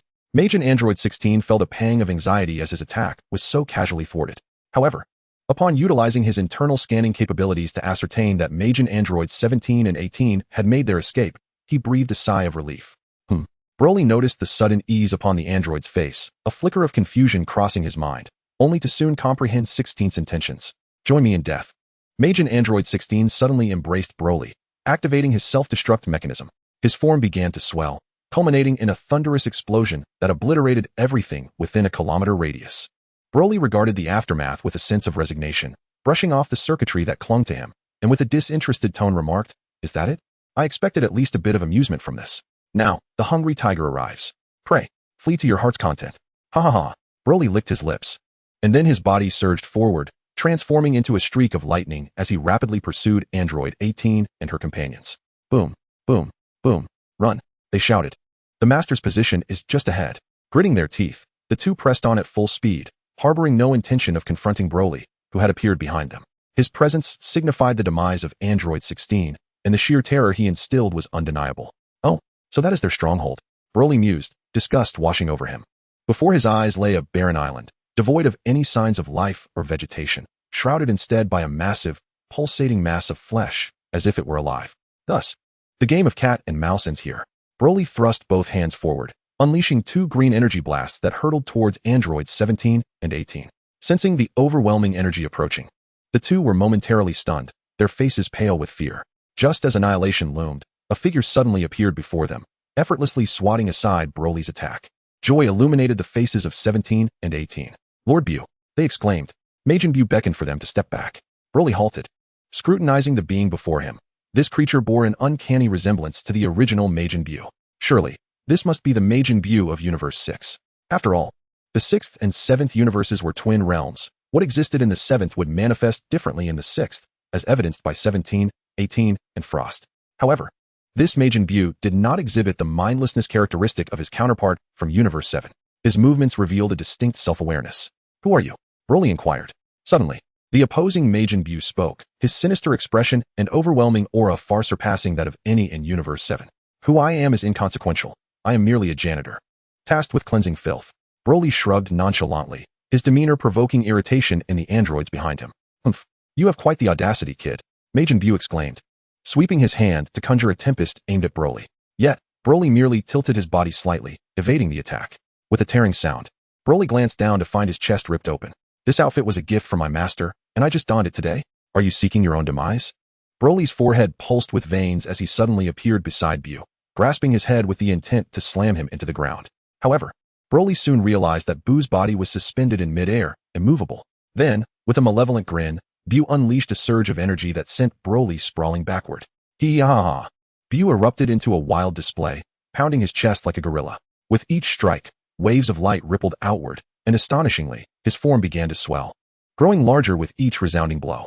Despite Broly's normal state, there were few capable of withstanding his assaults. The individual before him indeed possessed remarkable prowess. With arms crossed, he observed the transforming Majin Beerus, eager to witness the spectacle that would unfold. Suddenly, a dark crimson aura enveloped Beerus, and his stature surged to 3 meters. Was this not the formidable Kid Beerus? He had not absorbed the Supreme Kai. How then had he attained such a form? In an instant, Beerus unleashed a thunderous roar, gathering a swirl of purple energy within his mouth. With a resounding explosion, a colossal beam shot forth, hurtling directly towards Broly. Chapter 56, Android 21. Boom. The velocity of Beerus' beam was staggering, prompting Broly to instantly transform into his Super Saiyan form. With agility reminiscent of a king circling a pillar, he swiftly maneuvered around the beam, closing the distance to Beerus in an instant. In a moment of shock reflected in Buu's eyes, Broly landed a devastating punch, sending him flying. Crash! Beerus collided violently with the grotesque mass, erupting in a shower of crimson as the mass exploded. The gory scene that followed was nothing short of a river of blood, swiftly tainting the surrounding waters a deep scarlet. Broly gazed at the carnage strewn across the island of flesh, astonished by the sheer multitude of bodies, all pressed against the grotesque walls, their limbs grotesquely mangled. The wounds bore the unmistakable marks of gnashing teeth. The dark carpet beneath them was woven from human hair. Moreover, within the mass, a group of humans, their eyes glowing with a malevolent red light, glared back at him with fury. It seemed they could not be spared. This was merely Earth, should he grow stronger. The entirety of Universe 6 would be at risk. Without delay, Broly, the janitor of this chaos, was prepared to commence his cleansing. Boom. Beerus frantically unleashed energy blasts. Yet Broly clenched his fists, generating medium-sized energy orbs that surged forth, annihilating Buu's projectiles in their wake. Perish! Broly's gaze was fierce as 2 energy blasts collided with Beerus, resulting in a deafening crash that sent Beerus crashing back into the island. You wretched fiend! Beerus snarled as he sank his teeth into the flesh of a corpse embedded in the wall, chewing with a grotesque fervor, reducing it to a pulp alongside the bones. Reminiscent of a macabre meat grinder. As Broly descended, the island was suffused with the nauseating stench of rotting flesh, further fueling his disdain for this hideous creature. Just as he prepared to obliterate the scene before him, an astonishing sight froze him in his tracks. A group of humans emerged slowly from the mass, their expressions twisted and smeared with blood. Their eyes glowed with an eerie red luminescence. Most shocking of all were the 2 figures leading the group, one clad in red, the other in green, his first friends in this world, Chilai and Lemo. How could they be here? Why had they transformed into such a ghastly state? Broly's heart trembled as he instinctively moved towards them. But how could Beerus let such an opportunity slip by? In the fleeting moment of Broly's days, Puyu had already arrived, delivering a devastating punch to Broly's face, followed by a relentless flurry of attacks. As Broly regained his focus, he recalled the markings on the foreheads of Zilai and Reimer, realizing that they too were under the control of this figure, Puyu.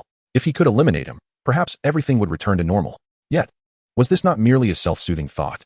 Just as he prepared to counterattack, a dark crimson beam surged towards him, its terrifying energy instantly severing Puyu in half.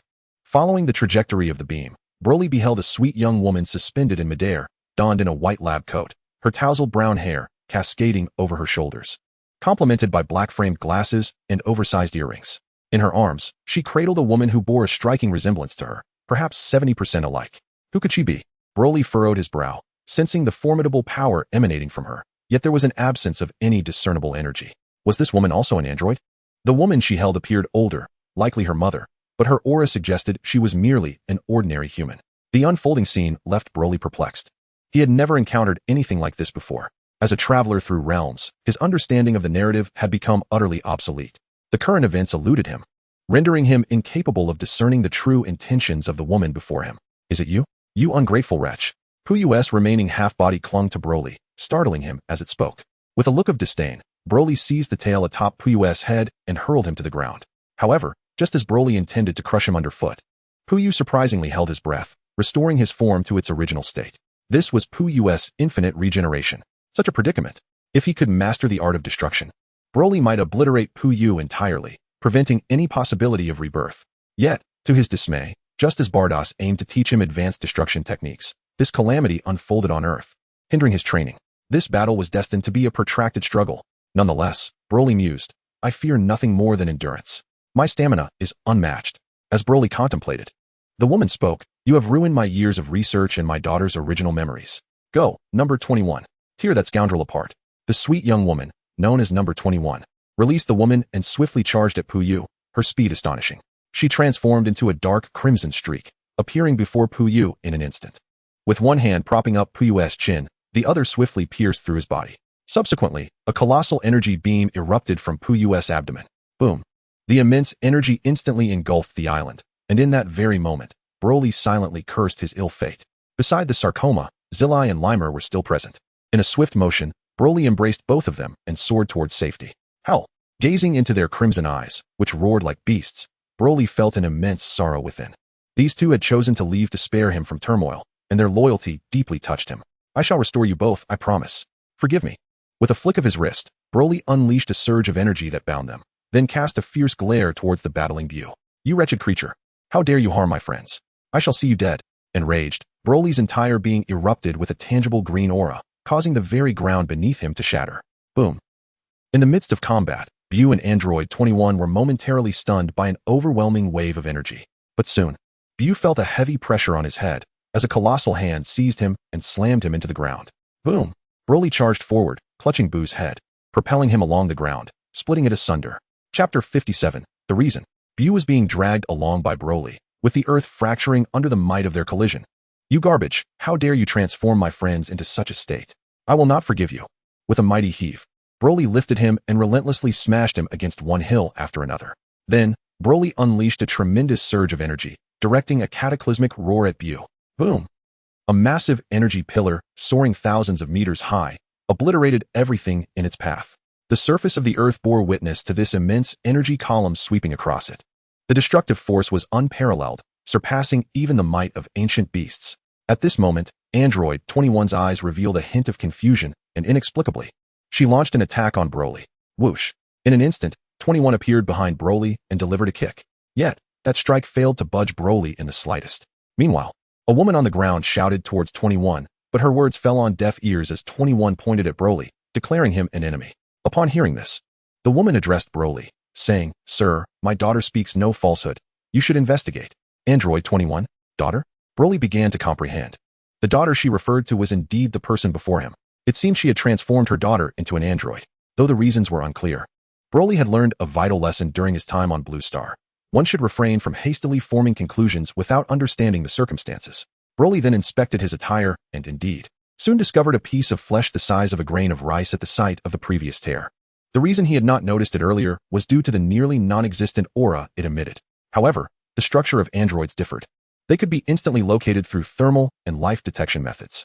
After Broly crushed it, he believed the matter was settled. However, a sudden wave of heat surged around him, and thick smoke began to rise everywhere. Was this not the end? This aura was unmistakably Majin Buu's. The white mist started to coalesce, and soon Majin Buu reformed. Not only that, but this fiend's strength had inexplicably doubled after being scattered. Crack! A bolt of lightning struck down, and Majin Buu clenched his fists, unleashing a deafening roar into the air. Immediately, the clouds above began to shift, dark, ominous clouds enveloping the area as if it were nighttime. Majin Buu's power surged as he thumped his chest once more. This time, his muscles began to swell, his height increasing from 3 meters to an imposing 5. He opened his maw to reveal sharp fangs, his scarlet tongue flickering like a malevolent spirit, ready to engulf its prey. Before Broly could react, number 21 had already launched her attack. She transformed into a streak of light, striking Majin Buu and causing him to stagger. With her delicate hand, she seized his throat. Subsequently, a dark red energy blade materialized in her other hand, slicing cleanly through Buu's head. Splurt! Blood splattered everywhere. Majin Buu's massive head rolled to the ground. This woman's power was indeed impressive. Her speed alone surpassed that of Caulifla. Furthermore, the weapon she wielded possessed formidable offensive capabilities. Broly couldn't help but compare her to the sole formidable warrior of Universe 6, Caulifla. However, upon comparison, it became evident that Android 21 outshone Caulifla in every aspect. One must acknowledge the remarkable technological prowess in Dragon Ball. In this universe, Super Saiyan Vegeta had been utterly defeated by Android 18, and now, Universe 6 had produced a powerhouse like Android 21. Broly found himself increasingly intrigued by this technology. "Greetings, sir, I am Hester." While number 21 was clearing the battlefield, her mother approached Broly and extended her hand.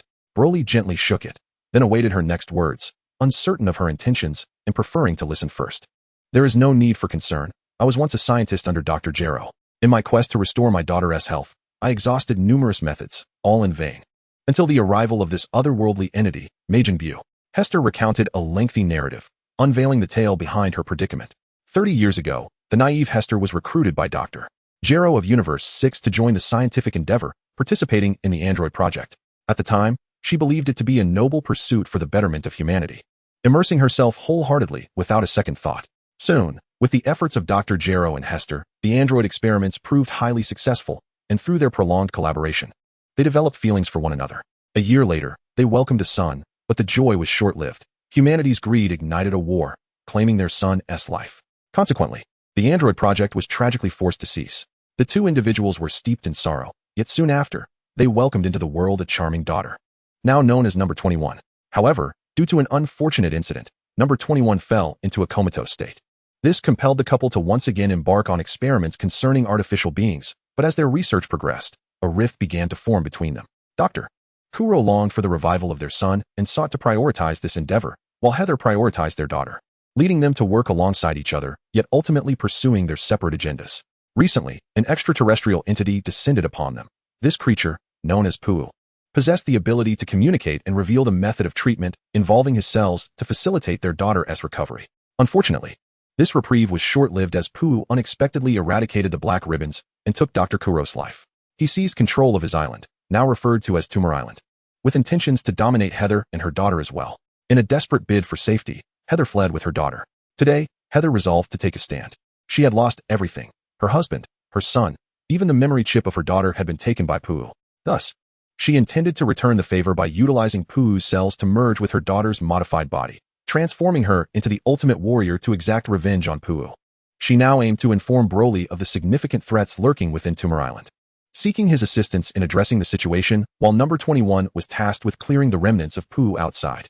Upon hearing this, Broly expressed his dismay, recognizing the severity of the situation brought about by Puu, and remarked on how this planet was a favored locale of Zampa, noting his knack for choosing locations.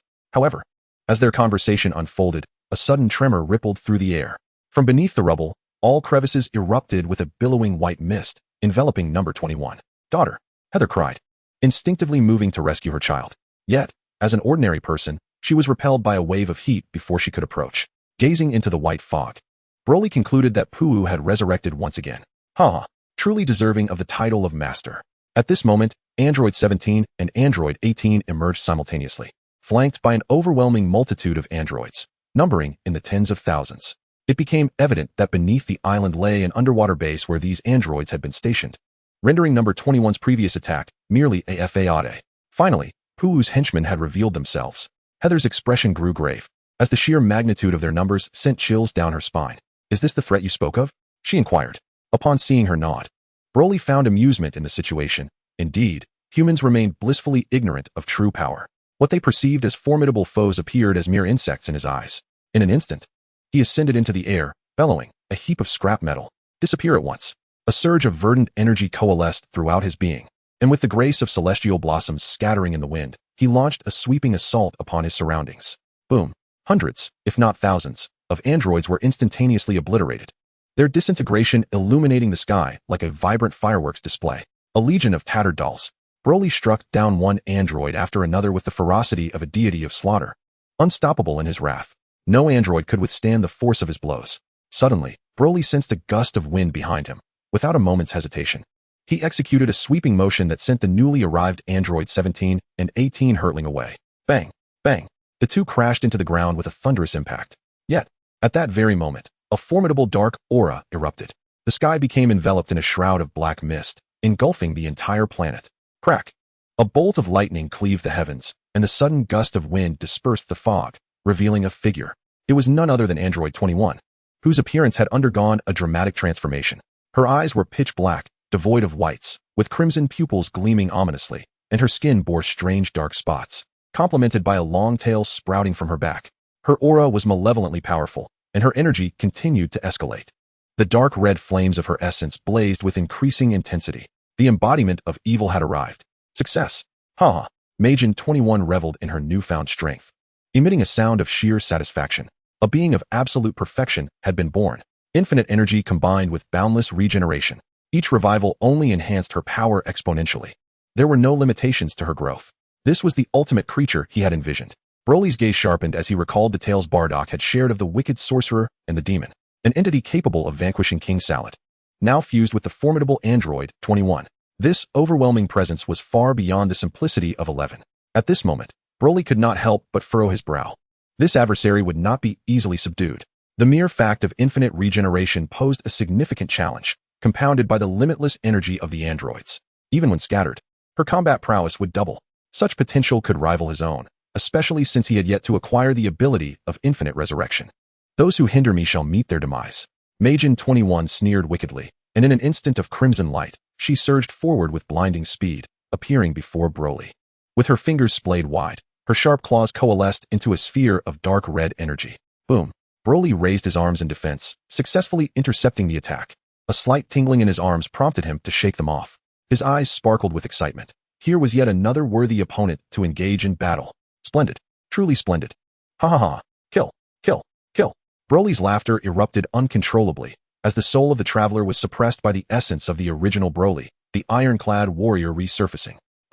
Majin 21's eyes widened in confusion, unable to fathom Broly's sudden transformation. Yet, she soon realized that this individual was nothing short of a pure madman.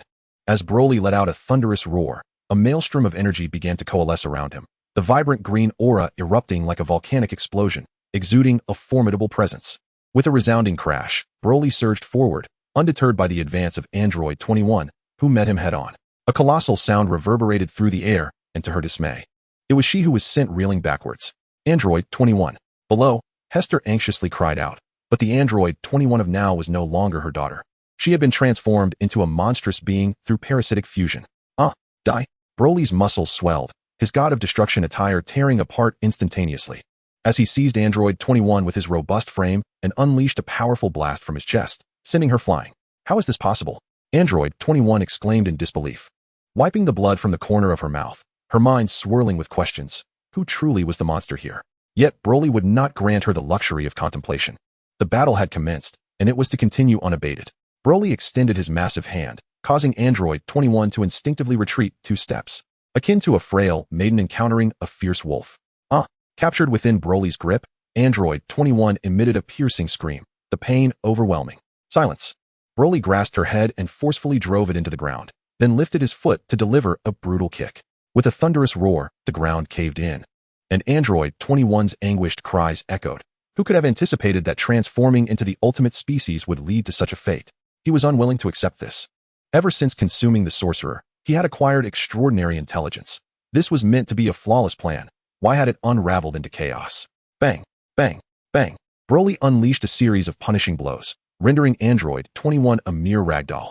Wait, this narrative is awry. This is a case of a scholar encountering a soldier, where reason holds no sway. Damn it. Android 21, clenching her hands around a surge of energy, unleashed an explosive force. Yet Broly showed no mercy, restraining her arms and legs entirely. At such a close distance, a cruel smile spread across Broly's face as he opened his mouth wide towards her head. Boom. In the midst of Android 21's terror-stricken expression, a cataclysmic roar erupted, annihilating her head, followed by the disintegration of her entire body. Ultimately, only her 2 hands and a pair of feet remained, the rest of her corporeal form obliterated. Chapter 59, The Sole Survivor. With the beam dissipated, Hester collapsed to the ground, believing her daughter to be dead. Yet before her grief could fully surface, white smoke began to rise once more. The severed limbs began to writhe, flesh regenerating anew. No matter how Broly crushed her, she continued to grow stronger. Broly's fury ignited. Ordinary attacks could not vanquish her. At that moment, a voice echoed from deep within him. Fool, against such an adversary, your attacks are futile. The old version of Broly sneered repeatedly. You worthless fool. Just watch quietly. If you dare to meddle again, I shall tear you apart. My patience has worn thin, simpleton. Should you persist in this manner, I can only bid you to follow in that fellow's footsteps. Indeed, the voice echoing within was that of the displaced traveler, stripped of control. It must be said that the old Broly was a genius in battle, capable of turning the tide countless times, yet this was not the outcome the traveler desired. To possess a single body with 3 souls was already an absurdity. Having finally consumed the new Broly, an old version emerged unexpectedly. This entity was difficult to suppress. No matter the method employed, upon engaging in combat, the traveler would invariably lose control. Who would wish to harbor such a significant threat within their own being? Although he was an outsider, it was undeniable that both he and the old Broly were intruders, each vying to consume the other and attain true dominion over their shared vessel. This was an eternal law. The old Broly gritted his teeth. Yet he understood that he could not entirely obliterate this insidious presence. So what do you intend to do? Of course, I shall devour you. The traveler's soul suddenly opened wide, tearing and consuming the old Broly's essence. He yearned to become himself. He would not allow a single body to harbor 2 authorities. Having already absorbed the new Broly, only the old one remained. Seizing the moment while the old Broly's attention was diverted, the traveler launched his attack. Seize the moment. Take his life. This thick-headed fool, so arrogant and disdainful of ambushes, unwittingly provided the traveler with an opportunity. Farewell, Broly. From this day forth, I shall be the sole master. Submit to my consumption. He roared. Do you think I fear you, mere insect? Arg. The old Broly summoned all his strength, preparing to retaliate. However, at that moment, the formidable android 21 had fully recovered and pierced Broly with a single blow. With a splatter, blood gushed forth. Surrounded by enemies, the old Broly was inadvertently eliminated by the traveler and android 21. Crack. The 3 souls merged into one, and the traveler ascended, becoming the sole authority. From this moment on, he need not worry about the old Broly's schemes. He was free. Ha ha! Broly, bleeding and with a gaping wound in his abdomen, suddenly erupted in laughter. This damned pain. Ha ha ha! From now on, it is solely I. Android 21 was utterly bewildered, questioning whether this individual was sane. One moment he was one way, the next entirely different. Broly licked the blood from the corner of his mouth and, as if relishing the moment, closed his eyes in enjoyment. With the 3 souls unified, the traveler would fully inherit the dual Broly's talents. Broly's form became enveloped in a layer of purple energy, exuding an aura of terrifying power, imbued with the essence of destruction. The time traveler did not deceive the original Broly. The only solution to the current predicament lies in the enhancement of destruction. Destruction is the nemesis of infinite regeneration. Once fused, Broly will experience a comprehensive amplification of both his destructive power and combat strength. A hum reverberated through the air as an overwhelming pressure descended. Everything around seemed to be crushed by an unseen gravitational force. The remaining androids suspended in midair were slammed down to the ground by this oppressive force, which felt like a magnet, firmly binding them to the earth beneath. Moments later, they erupted in an explosive cacophony. What is this? Majin 21's expression turned frantic as she sensed the weight of her own body. When she gazed at Broly, comprehension dawned upon her. The source of this oppressive force emanated from this man. Yet, had he not been grievously injured? How could he exude such formidable power? Broly's destructive energy had successfully transcended its previous limits as he slowly opened his eyes, his violet, otherworldly gaze merely glancing at Majin 21, inducing a cold sweat to cascade down her spine. The majesty of a deity. Broly's body began to visibly regenerate, the gaping wound in his abdomen healing in mere moments. Pooh, I present you with 2 choices. Either vacate this vessel voluntarily, or I shall forcibly expel you. Broly spoke with an air of indifference, commanding her to opt for the former. How dare you? I am the ultimate species. I am the most perfect being in this universe. How could I possibly be defeated by something like you? Majin 21 roared, her aura flaring as she conjured 2 dark crimson orbs of energy, poised to strike. The split Majin 21 stared in horror at her irreparable form. When she raised her gaze to Broly once more, she met his imposing eyes, filled with divine authority. In all her years, she had never known such fear. Not even when defeated by King Salad did she experience this sensation. Who is this man? Who indeed is he? Pooh wailed in agony. However, Broly had discerned that Pooh's fusion was merely superficial, a parasitic existence at best.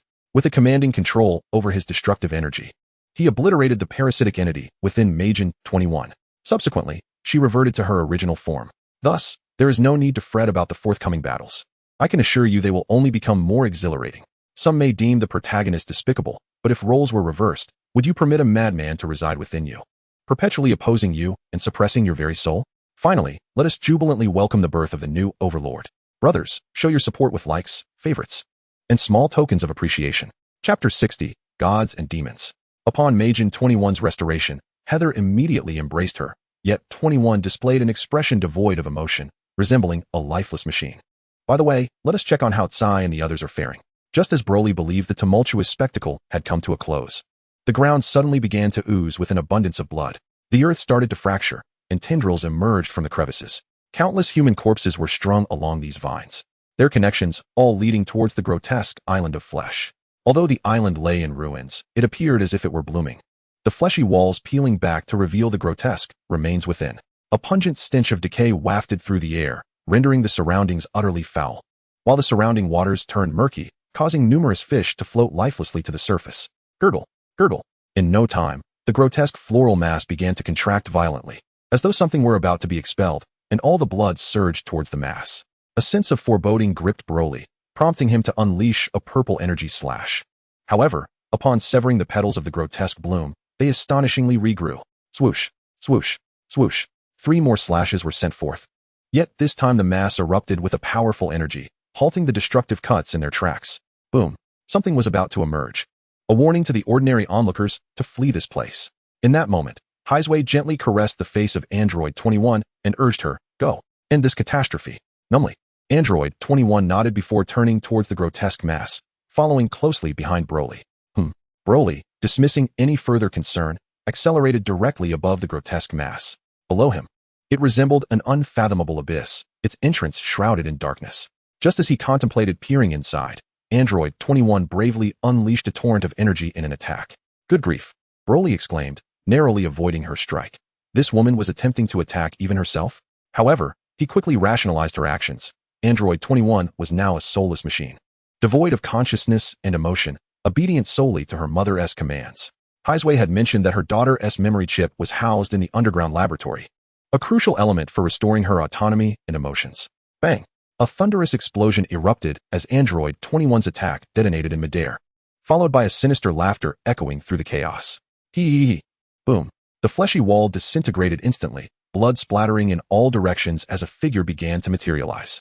It was none other than Majin Buu. Yet, at this moment, Buu had undergone a transformation. His skin was no longer pink, but rather fluid-like, resembling blood, and his limbs sprouted menacing spikes, enhancing his aggressive demeanor. In his grasp, he held 2 individuals, Android 17 and Android 18, who struggled helplessly against his grip. Master, what are you doing? Let us go.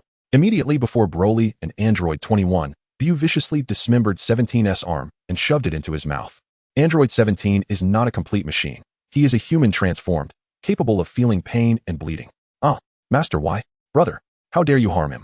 Android 18, enduring the agony, fought back, but all her efforts were in vain. Before Majin Buu, their abilities seemed as insignificant as those of mere ants. The cries appeared to resonate with Android 21, who charged towards Buu. In an instant, Buu hurled 17 and 18 towards her, then concentrated immense energy in his palm and launched it at the trio. Boom. In an unexpected turn, Android 21 used her own body to shield the 2. The trio was sent flying, and Broly seized the opportunity to unleash a powerful punch. Bang! At that moment, Buu merely raised his arm to block Broly's fist, then executed a swift kick that sent Broly sprawling. With a fierce roar, Broly clenched his fists, unleashing a torrent of green energy as he charged at Buu once more. Bang! Bang! Bang! Buu sneered, effortlessly parrying Broly's attacks. Fearless of Broly's overwhelming pressure, he had undergone a remarkable transformation. His power had escalated to unprecedented heights after being reborn, and he had absorbed the blood of humanity, resulting in a qualitative leap in strength. If Broly was a candidate for the god of destruction, a pseudo-deity, then Buu was a true demon. This was a clash between divinity and malevolence. Watching from the shadows, Beerus sensed that the situation was spiraling out of control. Yet, she wished to observe how Broly would navigate this predicament. If it became necessary, she would intervene personally. At this moment, Broly and Buu battled fiercely, soaring from the sky to the ground and then plunging into the sea, their relentless exchanges causing the very earth to tremble. Boom. The ocean erupted. Buu ascended from the water, unleashing energy blasts with both hands as he soared through the air. Broly, emerging from the waves, deflected all of Buu's attacks with deft movements of his arms. Suddenly, Buu extended his neck grotesquely, aiming his head directly at Broly. However, Broly was all too familiar with headbutts. He tilted his head back slightly and crashed it against Buu's. Bang! Buu winced in pain, his face contorted, while Broly wore a cruel smile, seizing Buu's neck and pulling his body closer. What followed were countless heavy punches, each landing mercilessly on Buu's form. Chapter 61, The Wrathful Ultimate Android. Bang! Bang! Bang! A relentless barrage of strikes echoed as Broly tightened his grip on Buu's neck, rendering him momentarily helpless. But then, Buu transformed, liquefying his body into a large net, intent on ensnaring Broly within. Futile. Broly was well aware of this tactic. It was the very method Bu had employed to consume others. Although Bu had used his tail to absorb, Bu now sought to engulf with his entire form. Yet, for the current Broly, it was utterly ineffective. With a thunderous roar, Broly enveloped himself in a shroud of purple energy, instantly obliterating Majin Bu. Bang! Majin Bu reformed, his power escalating rapidly, yet it merely rendered him fearless of Broly. Defeating him was an absolute impossibility. His mind raced as he gazed at the grotesque tumor. Though surrendering his selfhood, it was his only recourse now. Boy, I shall kill you. Majin Bu cackled maniacally, then abandoned Broly and rushed towards the tumor. Even Broly, despite his simplicity, recognized the malicious intent of his foe. There would be no retreat without a fight. With a sudden plunge, Majin Bu dove into the tumor, merging with it in an instant. Although Broly was oblivious to his sinister scheme, he would not remain passive. His hands unleashed devastating energy blasts, dozens of destructive waves hurtling towards Majin Bu. Yet, astonishingly, Majin Bu did not even attempt to defend himself, laughing like a lunatic.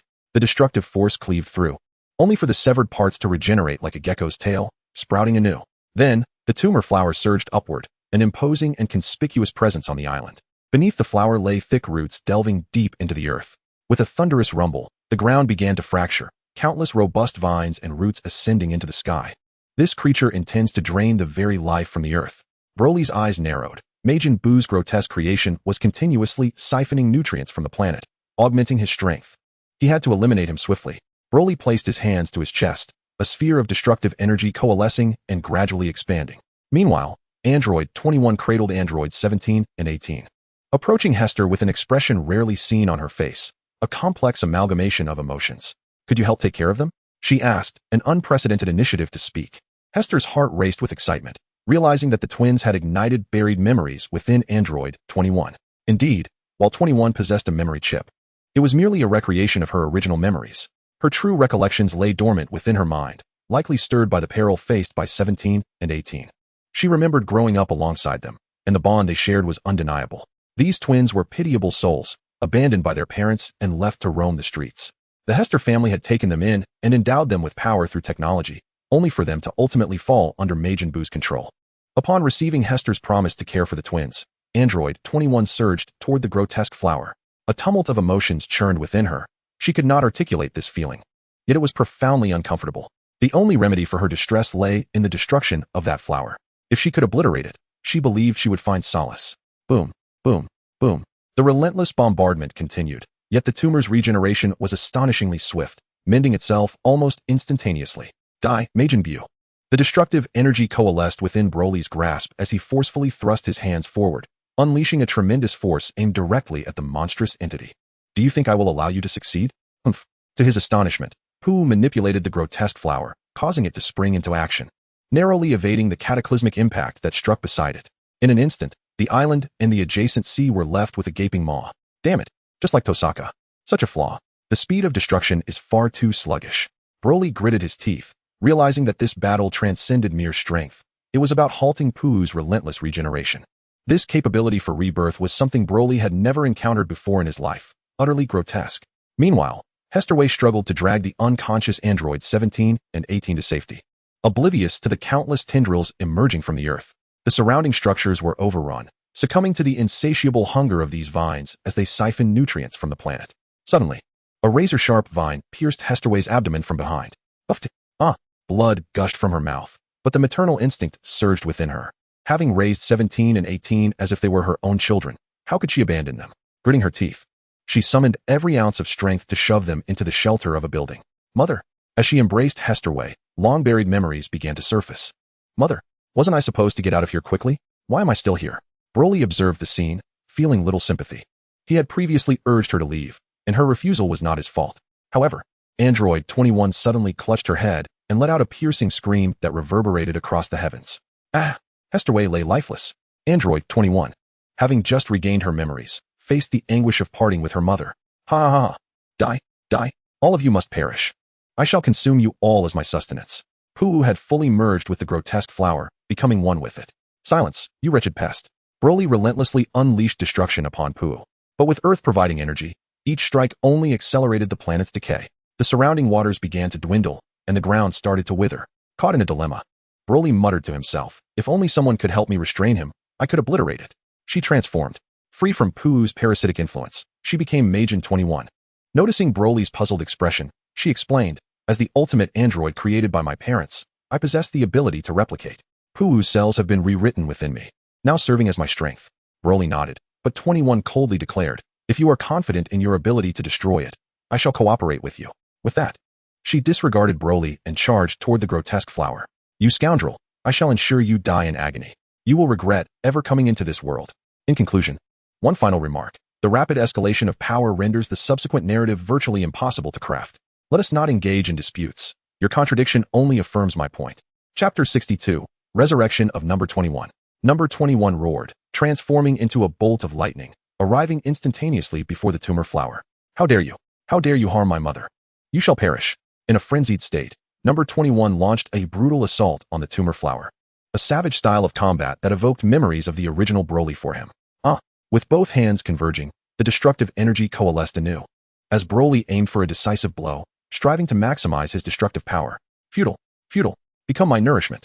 Majin Buu commanded the tendrils, directing them toward Number 21. Yet, with a fierce tremor of her hands, Number 21 conjured two dark red energy swords, slicing through all the tendrils effortlessly. Watch as I extract you. Her gaze fierce.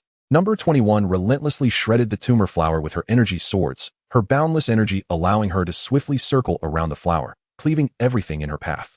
With a splatter, blood gushed forth like a waterfall from the wounds of the tumor flower. You wretched ant.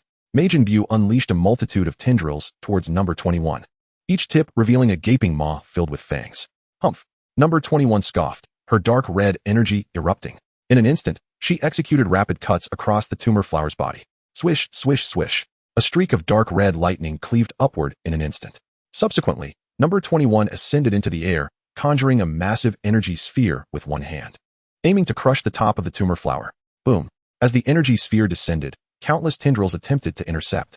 Now, quickly, Number 21 suddenly shouted. A smirk appeared at the corner of Broly's mouth as he summoned the destructive energy, casting it down with great force. I told you it's futile.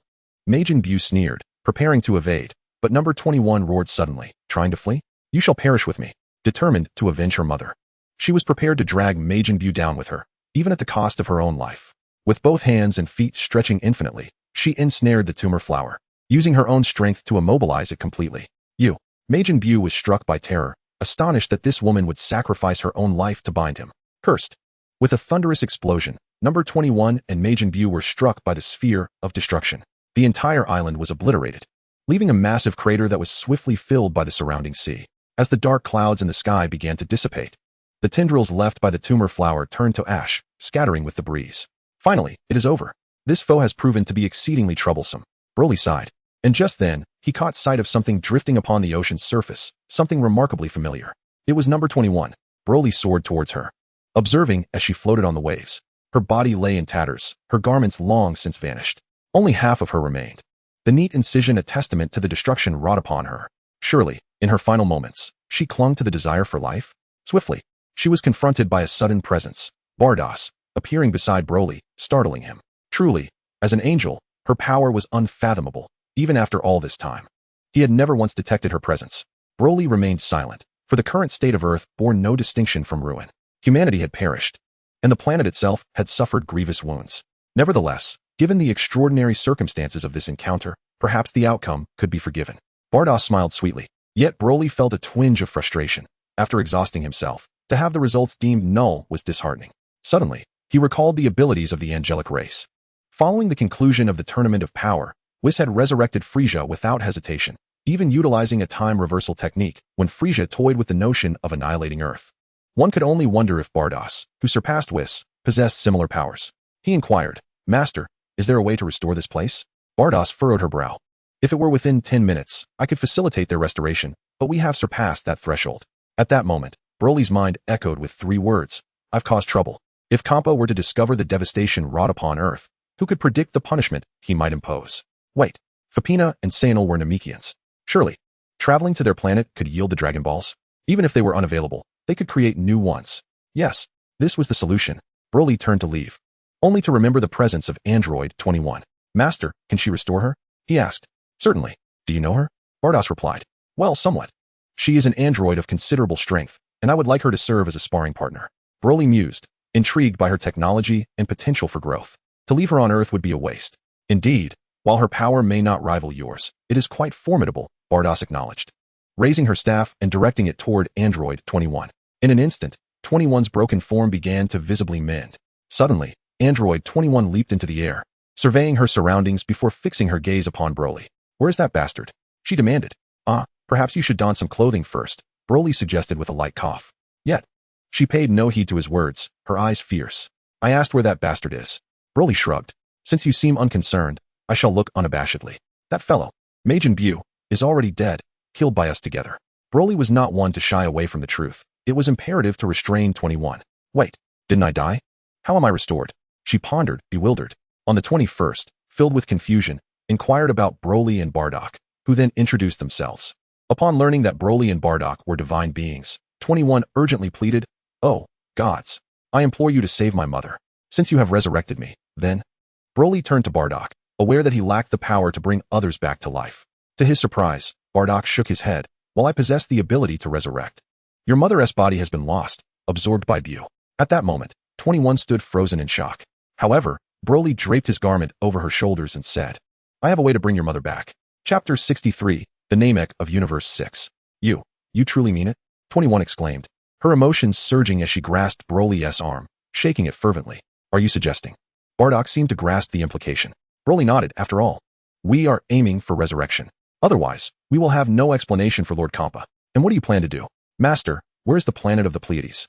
Could you possibly take me there?" "Certainly, it will only take a few minutes." Broly conversed with Bardock, while 21 stood nearby, utterly bewildered. The terms Namek, Pleiades, and Lord Kampa left her mind clouded in confusion. After a while, Broly approached her and said, "Come with me. There is no one left here. The city and all its inhabitants have been destroyed. Staying here is futile. It is far better to join me in seeking a way to resurrect humanity." 21 nodded, but suddenly remembered something and told Broly to wait. She then walked to the place where her mother had been killed, heading toward a particular building. She had scanned the area earlier and detected 2 heat signatures at the site of her mother's demise. If she was correct, they belonged to her childhood friends, 17 and 18. Indeed, as she took only a few steps, she spotted 17 and 18 lying on the ground. 17's injuries were severe. His entire arm had been bitten off, while 18's legs and one arm were grotesquely twisted and deformed. A heavy heart weighed upon 21. She lamented why her memories could not have awakened sooner. The Namek of Universe 6 resembled that of Universe 7, a world composed of hundreds of islands, where hills and continents were shrouded in a peculiar green fungus, presenting a landscape entirely verdant. Upon arriving on Namek, Broly immediately sensed the energy of Pleiades and informed Bardock before setting off. "Excuse me, is it true that such miraculous entities as you described truly exist?" Now calmed, 21 exhibited a gentle demeanor, her tranquility starkly contrasting her previous combative nature. "Indeed, there are many matters you do not yet comprehend. This world is filled with wonders beyond your knowledge." Bardock smiled faintly at 21. "The Grand Elder has issued a decree. Distinguished guests have arrived. Let the village of Pleiades extend a warm welcome." At this moment, the village chief of Thunder Village addressed the gathered crowd. Although the others were unaware of the identity of the esteemed guest, they felt compelled to comply with the elder's directives. Suddenly, a resonant sound pierced the air, and Broly descended into the village. Amidst the crowd, Thunder Nalu's expression shifted to one of astonishment. "Broly, what brings you here?" Thunder Nalu exclaimed, recovering quickly and approaching with warm greetings, then instructing the villagers to notify Zeno. "I have come to inquire whether you possess the Dragon Balls," Broly stated. "Dragon Balls? You mean the Super Dragon Balls?" "We do not have those," came the reply. Broly's lips twitched slightly. "You wouldn't be able to create the Super Dragon Balls even if you tried. I'm referring to the ordinary ones." "Well, we no longer use such artifacts, as the Elder deems them contrary to the world's order," Thunder Nalu replied solemnly, emphasizing the Elder's aversion to the matter. Broly fell silent, realizing the predicament he faced. Yet, if humanity remained unrevived, he would miss out on the culinary delights of Kampa, leaving himself in a difficult position. It appeared he must have a serious discussion with the Elder. "Hey, Broly, long time no see." Zeno, summoned by Thunder Nalu, approached with a cheerful demeanor, seemingly holding something in his hands. Broly greeted him politely, and the three settled into a room to converse. "Zeno, what is that you have?" Broly asked with curiosity, while Thunder Nalu adopted a serious expression. "Have I not warned you numerous times? Do not carve such things. If the Elder finds out, you will face consequences." Thunder Nalu admonished. "I simply enjoy it. Moreover, no one has seen what the Elder speaks of." Zeno retorted defiantly. I won't concern myself with you anymore. Just remember, if the Elder punishes you, you cannot blame me for not warning you." Thunder Nalu turned away, visibly displeased. Broly felt somewhat awkward, not understanding the cause of the brothers' quarrel. Sensing Broly's confusion, Saiyan explained, "Look, this is my carving. It's quite beautiful. Isn't it?" Broly's body jolted as he beheld the object before him. Indeed, it was a model of the dragon. Unlike the dragon of the 7th universe, this one resembled the Western dragons of Blue Star. Broly began, but Thunder Nalu interjected, "Indeed, Saiyan has carved the dragon. Since childhood, he has been enamored with dragons. However, due to the clan's prohibition against creating Dragon Balls, Saiyan resorted to carving them for amusement, facing punishment each time he was discovered." Thunder Nalu spoke with a sense of frustration, hoping not to see Saiyan punished again for such trivial pursuits. He recalled a time when Saiyan had been punished for an entire day after being caught. "Saiyan, you have a fondness for Dragon Balls, do you not? Do you know how to summon them?" Broly disregarded Thunder Nalu's warnings of punishment, as a brilliant idea took shape in his mind, one he found exceedingly feasible. If Saiyan could become a deity on Earth, akin to the Earth of the 7th universe, it could change everything. Thus, all questions were effortlessly resolved. Saiyan nodded and, with great pride, proclaimed, "Since my childhood, I have stealthily entered the Grand Elder's chamber, perusing numerous tomes concerning the dragon."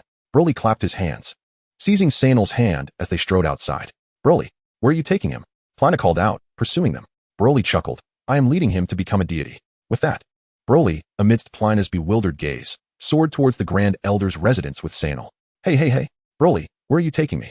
"We are nearing the Grand Elder's abode," Saiyan inquired, perplexed and somewhat apprehensive. Broly flashed him a reassuring smile, urging him to remain calm, saying, "You will understand everything shortly. Outsiders, entry is strictly forbidden." Upon their arrival at the Grand Elder's dwelling, they encountered an individual strikingly reminiscent of Piccolo, who immediately assumed a combative stance to obstruct Broly. "Caruso, allow him entry." "You are no match for him," a booming voice declared. This Grand Elder possessed a vitality far surpassing that of the Elder from Universe 7. Caruso, somewhat disgruntled, retreated, while Broly, uninterested in further discourse, strode inside. Chapter 64, The God of Earth. As soon as they entered the Grand Elder's residence, Saiyan began to tremble, clearly affected by the Elder's presence. "Outsider, what is your relationship with Lord Barros? Why has Lord Barros descended upon our Namek?" The voice was resonant, and Broly lifted his gaze to behold the Elder seated in a colossal chair, his immense stature rendering Broly diminutive in comparison. "Barros is my master. I have come at the behest of Lord Kampa to seek the Dragon Balls." Broly understood that dealing with such figures required leveraging a higher authority to instill fear. The Grand Elder clearly resented this topic, as his tone suggested he wished to dismiss them, yet, due to his status, he maintained a semblance of politeness. "Indeed, I had intended as much. However, I wish to take Saiyan with me. He is my kin. It seems rather inappropriate to simply take him at your whim," Broly remarked. "Must Lord Barros personally come to retrieve you? No need for that. Young man, I must caution you. The Dragon Balls are not to be used frivolously. While you may reap benefits, they also accumulate negative energy. Despite Saiyan's ability to create Dragon Balls, he lacked true understanding of them.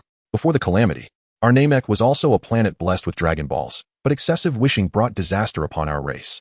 Our world was cleansed, leaving me as the sole survivor.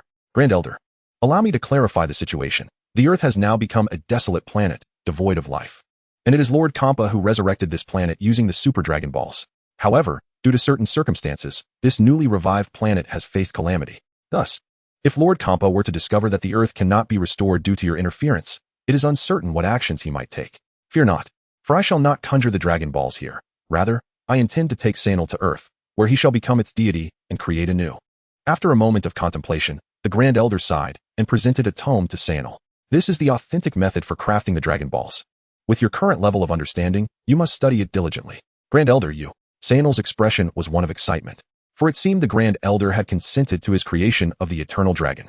"Very well, you may accompany this young man," the Grand Elder declared with a wave of his hand, signaling their departure. Having achieved his objective, Broly realized that his presence here was no longer necessary. He nodded slightly in acknowledgement and took Saiyan away with him. "Grand Elder, will you truly allow them to leave? Have you not always opposed the Dragon Balls?" "Caruso, the will of the God of destruction is beyond our control. As long as the Eternal Dragon is not created on Namek, let it be." Upon returning to Bardock's side, 21 observed Saiyan, whose alien appearance piqued her curiosity. However, during their conversation, Broly learned some disheartening news, as it was Saiyan's first time creating the Eternal Dragon. The process would require several months, rather a brief span in the grand scheme of things. Though the wait seemed long, the group accepted it, for all they desired was revival. He wished to keep a distance from Kampa to avoid unnecessary inquiries, intending to address matters on Earth before anything else. Upon arriving on Earth, Saiyan gazed upon the ravaged planet, his resolve to create the Dragon Balls and restore Earth solidified. 3 months later, since parting with Bardock, Broly had not been idle. He trained with 21 and honed his destructive abilities, occasionally checking on Sayan's progress in crafting the Eternal Dragon. The marks upon their foreheads had faded, indicating that Majin Buu had indeed perished. Yet, today Sayan informed Broly that the Dragon Balls had been completed. Filled with anticipation, everyone gathered around Sayan, their eyes fixed on the transparent glass encasing the model of the Eternal Dragon, awaiting his next move. With a mighty shout from Sayan, the entire model transformed into a radiant gold and soared skyward. Crack! Thunder rumbled, and dark clouds gathered ominously. Before them appeared a magnificent dragon, soaring with 4 limbs and wings sprouting from its back. This dragon was slightly larger than the Eternal Dragon of Universe 7, though not as grand as the one from Namek. Overall, Sayan's inaugural attempt at creating the Eternal Dragon was a resounding success. State your wish. Any wish. I can grant 2.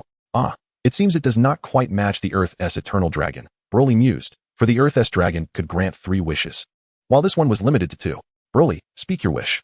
Sayan's face bore the marks of exhaustion, revealing the tireless effort he had invested over the past months. Your efforts have not gone unnoticed. I implore you to resurrect all beings on this planet, save for Puu. For my second wish, restore Earth to its former glory before the devastation. As Broly's words echoed, the dragon's eyes gleamed with brilliance. Suddenly, the once desolate Earth began to rejuvenate. The parched, cracked ground, and the diminished seas all reverted to their pristine states. Upon spotting Highway, the trio lunged forward with fervor. Not only that, but the previously blighted island of tumors also returned to its original form. Observing the joyful reunions, Sayan beamed with satisfaction. His months of toil had finally borne fruit. Your wishes have been fulfilled. Farewell. The dragon ascended into the sky, transforming into 7 streams of golden energy that scattered across the globe. Congratulations, Sayan. From this moment forth, you are the deity of Earth. Chapter 65. Is the date underway? Goku is looking for you. Deity? Sayan was momentarily taken aback as Broly clapped him on the shoulder. You have saved the Earth and all of humanity. It is only fitting that you be revered as their god. Indeed. Thank you, Divine One. Highway expressed her gratitude, readily acknowledging Sayan's newfound identity. And no, I merely fulfilled my duty.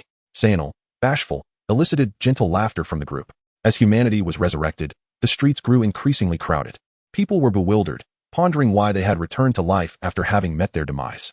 Seizing the moment, Broly promoted Sayan, utilizing the technology of Black Satin to broadcast a global live stream. Initially met with skepticism, the populace began to accept the existence of the divine when Broly caused the very earth to tremble. After all, they had fought together as comrades, and having shared intimate moments, the girls held a peculiar sentiment towards those who had seen them in their vulnerability. Moreover, as a naturally demure and gentle girl, it was Highway's first experience being seen by a man outside her family, naturally leading to some innocent thoughts. A month passed since humanity's revival, and the Black Satin Army resumed operations. Broly, as a friend of Highway, received an invitation to visit. He gladly accepted, eager to witness this unprecedented experiment with androids. Hey, Broly. Upon arriving at the gates of the Black Satin base, he spotted Sayan waving at him, presumably invited by Highway's parents. Hurry up and come in. At that moment, Android 18 opened the door with a huff, seemingly displeased. Broly? What does this mean? He pondered, feeling he had done nothing to provoke her. Don't misunderstand. 18 is just protective of her sister, Highway, explained 17 with a cheerful grin. Unlike the aloof 17 from Universe 7, this 17 exuded a sunny disposition. Broly chuckled helplessly, surprised not only by 17's contrasting demeanor, but also by 18's fierce protectiveness over her sister. He then turned to Sayan, asking, what do you think? Isn't the new temple quite splendid? Sayan scratched his head and said, thank you, Broly. I truly adore the palace you designed for me. Last month, Broly had constructed a divine palace specifically for Sayan, ensuring it would not pale in comparison to anything in the 7th universe.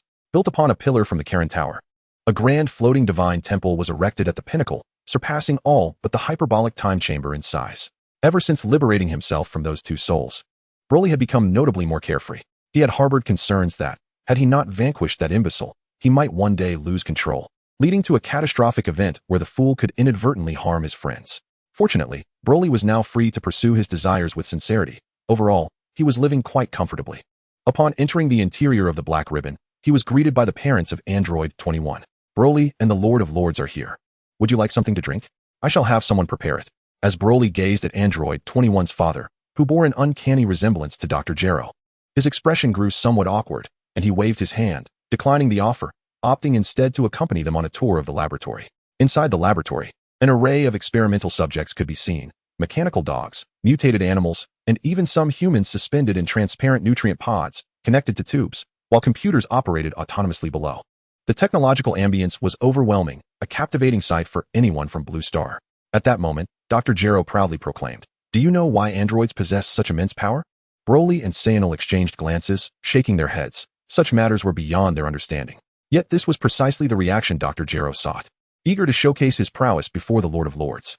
Unable to contain herself, Heather interjected, urging him to dispense with the suspense, as these two were esteemed guests. Ahem. It is because the energy configuration within the androids is derived from a collection of sources throughout the universe. For instance, genes from various species or powerful beings on numerous planets are harvested by our machines. After his explanation, Dr. Gero activated a display screen, showcasing images of the planets his machines had visited. As they perused through the images, Broly suddenly recognized a familiar figure, King Salad, though the image was somewhat blurred. The towering silhouette and the abilities depicted were unmistakably the same. The identity of the figure he battled was obscured, appearing only as a dark shadow. Uncertain of whom he fought, Broly glanced at the timestamp. It was during the Tournament of Power. Of course, these were merely side notes. After concluding the tour of the laboratory, Broly sat contentedly in a chair, sipping the beverage brought by Android 21. With a rosy blush adorning her cheeks, Android 21 sat nearby, exuding the charm of a bashful bride. This sight brought a smile to Broly's face. He recalled the fierce determination she had displayed during their battle against Majin Buu, which contrasted amusingly with her current shyness. Now that the outside world has also returned to normal, shall we venture out? I've heard of a newly opened cake shop that is said to be absolutely delightful. Let us go and indulge. As number 21 gathered her courage, her gaze flickered nervously, yet she made an earnest effort to look at Broly and speak. It was also Broly's first experience with romantic feelings, rendering him somewhat clumsy as he nodded, a bit foolishly. Upon stepping onto the street, Broly felt a wave of anxiety wash over him. This was indeed his inaugural outing with a girl. Surrounded by the bustling crowd and the affectionate couples, both of them blushed deeply, until number 21's little hand finally clasped Broly's. Thump!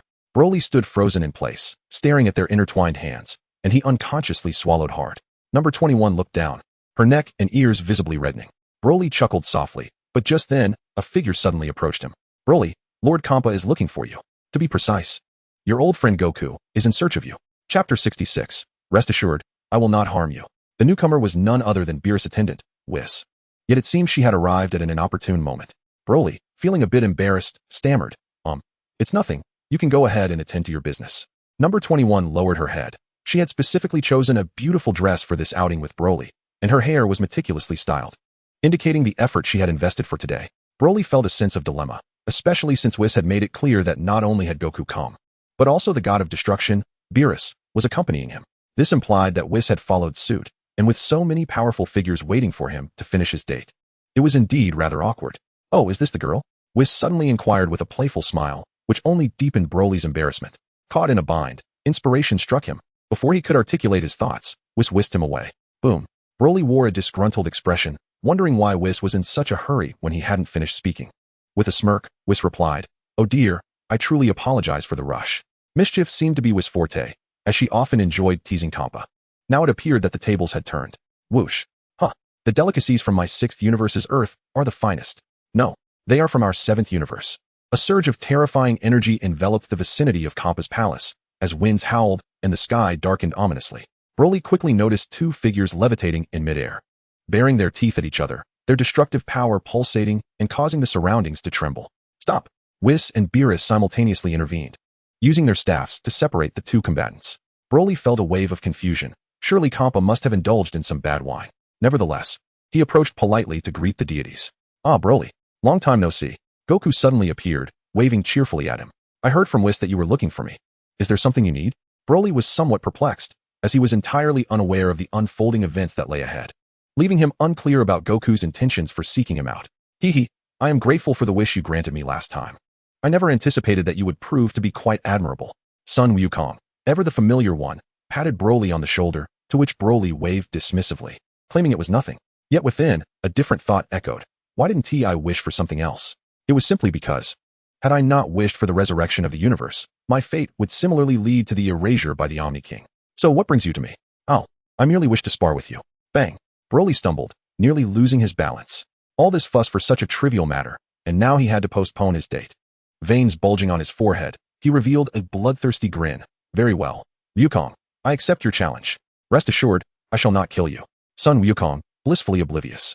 was overjoyed and promptly assumed a combat stance. It appears these two are about to engage. Let us wager on who shall emerge victorious. Caulifla, with a mischievous grin, rested his chin on one hand and remarked with a playful tone. Beerus, equally competitive, countered, all right, but a wager without stakes is futile. Excellent. The stakes shall be the finest delicacies from our universes. A continuous feast for an entire month without repetition. Agreed. Thus, the two childlike gods of destruction settled into their seats atop Caulifla's palace, gazing down at Broly and son Wukong, who were preparing for battle. Vados stifled a giggle, then waved her staff, clearing away the trees surrounding Broly and son Wukong, providing them ample space. As Whis signaled the commencement, both Broly and son Wukong sprang into action. With a ferocious gleam in his eyes, Broly charged at son Wukong, growling, Wukong, I will show no mercy. Fear not, I shall not kill you. Son Wukong chuckled, that's the best news. Boom. A resounding crash echoed as Broly and son Wukong clashed, the intense shockwave shattering the ground beneath them. Hey, Caulifla, your destruction planet's durability is lacking. It cracked after just one strike. Your destruction planet would shatter just the same. Bang. Another tremendous sound erupted as Broly and son Wukong unleashed a flurry of frenetic attacks. Countless fists collided. Broly's excitement surged with each blow. It seemed that countless battles had ingrained the fighting style of the original Broly deep within his body. His moves were bold and reckless, utterly disregarding his own safety. Bang, bang, bang. Broly seized son Wukong by his collar and slammed him into the ground. Boom. The earth caved in. It is important to note that the materials and quality of the gods of destruction's domain far surpass those of the tournament arena. Wukong, you are defeated. Broly pressed son Wukong down with one hand, but son Wukong merely grinned, unleashing a surge of blue energy. Boom. Dust and debris were swept away as a formidable aura enveloped the arena. It seemed son Wukong was prepared to exert his full strength. Just perfect. Hi-oh. Broly activated his full power mode. This transformation was even more terrifying than during the tournament. Broly was fully aware and in control. A vigilant beast is the most terrifying of all. The 20-fold Kaioken. Son Goku roared once more, his muscles bulging with intense veins. The astonishing power he wielded must have been honed through relentless training over the past 6 months. Both warriors let out a simultaneous roar as their fists collided. Boom. Broly lunged forward, yet Goku's speed was astonishingly swift, evading like an eel. He then seized Broly's arm and forcefully kicked off with his legs. Bang. Broly countered, using his chin to halt Goku's advance. The two exerted their strength against each other. However, at that moment, Broly let out a chilling laugh. Prepare yourself, Goku. Destruction. Boom. Oh no. Upon witnessing Broly enveloped in a violet energy, Goku instantly distanced himself. Hey. You can actually wield the powers of a god of destruction. What's wrong? Can't do it. You should learn to. Chapter 67. An invitation from Goku. Caulifla exclaimed. How can this kid use destruction? Beerus appeared puzzled, while Caulifla, with a hint of arrogance, replied, I appointed Broly as a candidate for god of destruction. Is that a problem? TCH. Don't say I didn't warn you. He harbors. Oh. His power has vanished? Beerus's eyes widened in disbelief. Whether it was during the tournament held by the gods of destruction or the tournament of power, Beerus had witnessed Broly's malevolent energy firsthand. Yet now, he felt not a trace of that uncontrollable power. Why is this? Beerus was consumed by questions, and Whis explained, My lord Beerus. Broly has overcome that power and now masters it, so you need not worry. Beerus fell silent, finally realizing that his previous decision had been rather hasty. Just as he turned, he noticed Caulifla's cautious demeanor. Hey, Beerus, don't tell me you're having second thoughts about Broly. It won't work. He has already become a candidate for my Universe 6's God of Destruction. TCH. How boring. I'm merely saying that after my long visit. You haven't even offered me a meal. You truly are a terrible host. What did you say? I'm terrible. Whis. Caulifla grew frantic and then instructed Whis to present food. With a wave of Whis's staff, a delicate porcelain plate appeared before Beerus and Whis. Universe 6 is indeed stingy. You intend to treat us to mere plates. Don't rush. Just watch closely. Suddenly, above the porcelain plate, a roasted duck materialized before the two. What is this? What is this? It smells divine. Beerus and Whis looked as if they had never encountered such a thing, prompting Caulifla to feel quite pleased as he exchanged a knowing glance with Whis. Ahem, my lord Beerus, this is a dish personally prepared by Broly, known as Peking duck. Although I'm unsure of the meaning of Peking, roasted duck is quite literal. Whis's somewhat vague explanation left Beerus and Whis in a cloud of confusion, but the aroma of the duck before them was undeniably enticing. As they savored their meal, the two individuals below were on the verge of dismantling the Caulifla palace. Boom. Bang. Crash. Broly, emboldened by his destructive aura, fearlessly pursued Goku, crashing into him without restraint. Meanwhile, Goku taunted him while engaging in a kite-like tug-of-war. for both were merely sparring, refraining from using their full strength. Broly, you share a common flaw with Topo. Your overwhelming destructive power significantly hampers your agility. It seems you have yet to master it fully, Goku remarked, dodging while keeping an eye on the pursuing Broly. I know without you telling me, Broly replied, continuing his onslaught, believing that this was a form of training that would enhance his mastery of destruction. All right, Goku, we should be leaving now. Suddenly, their sparring was interrupted by Beerus, leaving Goku somewhat disheartened. Oh, Lord Beerus, we haven't finished yet. At that moment, Campa, covered in dust, emerged from the rubble, bellowing at the two. Enough of this. Look at you two. You're about to demolish my destruction planet. The two gods of destruction, who had been enjoying roasted duck atop the palace, now sat amidst the ruins, while Beerus, in the instant the palace collapsed, stuffed the remaining duck into his mouth. Bones and all. Well then, Broly, I hope to see you visit Universe 7 next time. I shall take my leave now. Campa seethed, veins bulging. Don't ever come back here. A month later, Dr. Crow and Heather, upon learning of Broly's identity, found themselves increasingly fond of their son-in-law. Not only for his immense strength, but also as a candidate for God of Destruction. They had no objections to their relationship. Until today, while training, Broly suddenly received a message from Beerus, stating that Goku missed him and wanted him to visit Universe 7. Without hesitation, Broly agreed. Their previous match had been interrupted without a clear victor, and this time he intended to dominate Universe 7, with his destructive power fully harnessed. Speed would no longer be a hindrance. He inquired if Android 21 would be interested in exploring other universes with him, and she eagerly accepted. Following Beerus, the two arrived in Universe 7. Hey, Broly, long time no see. We never determined a winner from our last match. Come on, I can hardly wait, Goku exclaimed, quickly changing into his martial arts attire, while Gohan and others looked on disapprovingly, especially Bulma. Goku, he just arrived, and you're already challenging him. How utterly impolite. Haha. I'm sure Broly is just as eager to spar as I am, Goku replied, his eyes gleaming with excitement, while Vegeta scoffed disdainfully. Kakarot has been obsessing over finding a rival in Broly ever since he appeared. He hasn't sought me out for a spar in ages. No, I can wait. Broly said, I would like to let number 21 have some fun first. His words drew the attention of Goku and the others, as the bashful number 21 stepped out from behind Broly and politely greeted everyone. Wait a moment. Broly, this fellow isn't yours, is he? Goku exclaimed, his expression one of astonishment, akin to that of a husband discovering infidelity. Yes, number 21 is my girlfriend. Is there a problem with that? Don't you have a wife as well? Why the surprise? Broly replied, a look of confusion on his face, while Goku blurted out a rather foolish remark. I thought someone like you, a battle maniac, would never have a woman in your life. Huh, a battle maniac? Aren't you the same? How can you say such a thing to me? Their quarrel amused everyone, but at that moment, Bulma suddenly spoke up with a serious tone. Wait, everyone. Satan has just sent an urgent message. Bulma's words captured everyone's attention, and Vegeta quickly inquired. What is it, Bulma? I'm not entirely sure. But Satan mentioned that a group of people is trying to take Bu away. Bulma's expression was one of confusion. Satan's tone had been frantic, and he hadn't elaborated, only stating that someone wished to abduct Bu. Bu is exceptionally powerful. It is sheer folly for anyone to attempt to take him. Gohan sensed that the situation was more complicated than it appeared. Is there a new enemy? Goku, who had been bickering with Broly, immediately assumed trouble was afoot and hastily approached. After a brief discussion, Goku's expression turned serious. Then let us go and investigate. Everyone grasped my hand. As all gathered around Goku, only Vegeta remained aloof. Goku, puzzled, called out, Vegeta? Humph. I can fly to Satan City in 5 seconds. You can take them along. What? Such a rude attitude. Goku scratched his head in confusion. Suddenly, they heard a loud shout as they arrived at Satan's courtyard. What do you want with Mr. Bu? You cannot take him away. They hurried over to find a spaceship parked in the yard, with several individuals attempting to lift the sleeping Bu aboard. This is intolerable.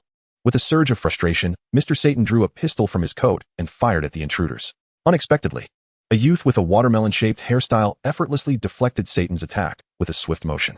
Mr. Satan, I have already made our intentions clear, the youth began. But before he could finish, a multitude of figures approached, none other than Goku and his companions. Goku. The watermelon-haired youth appeared to recognize Goku and Vegeta, but the impulsive Goku had already sprung into action. In an instant, he materialized between the assailants carrying Bu and dispatched them with a flurry of punches and kicks. With furrowed brows, the youth realized that the situation had taken a turn for the worse. He swiftly appeared behind Goku and struck, knocking him unconscious with a single blow.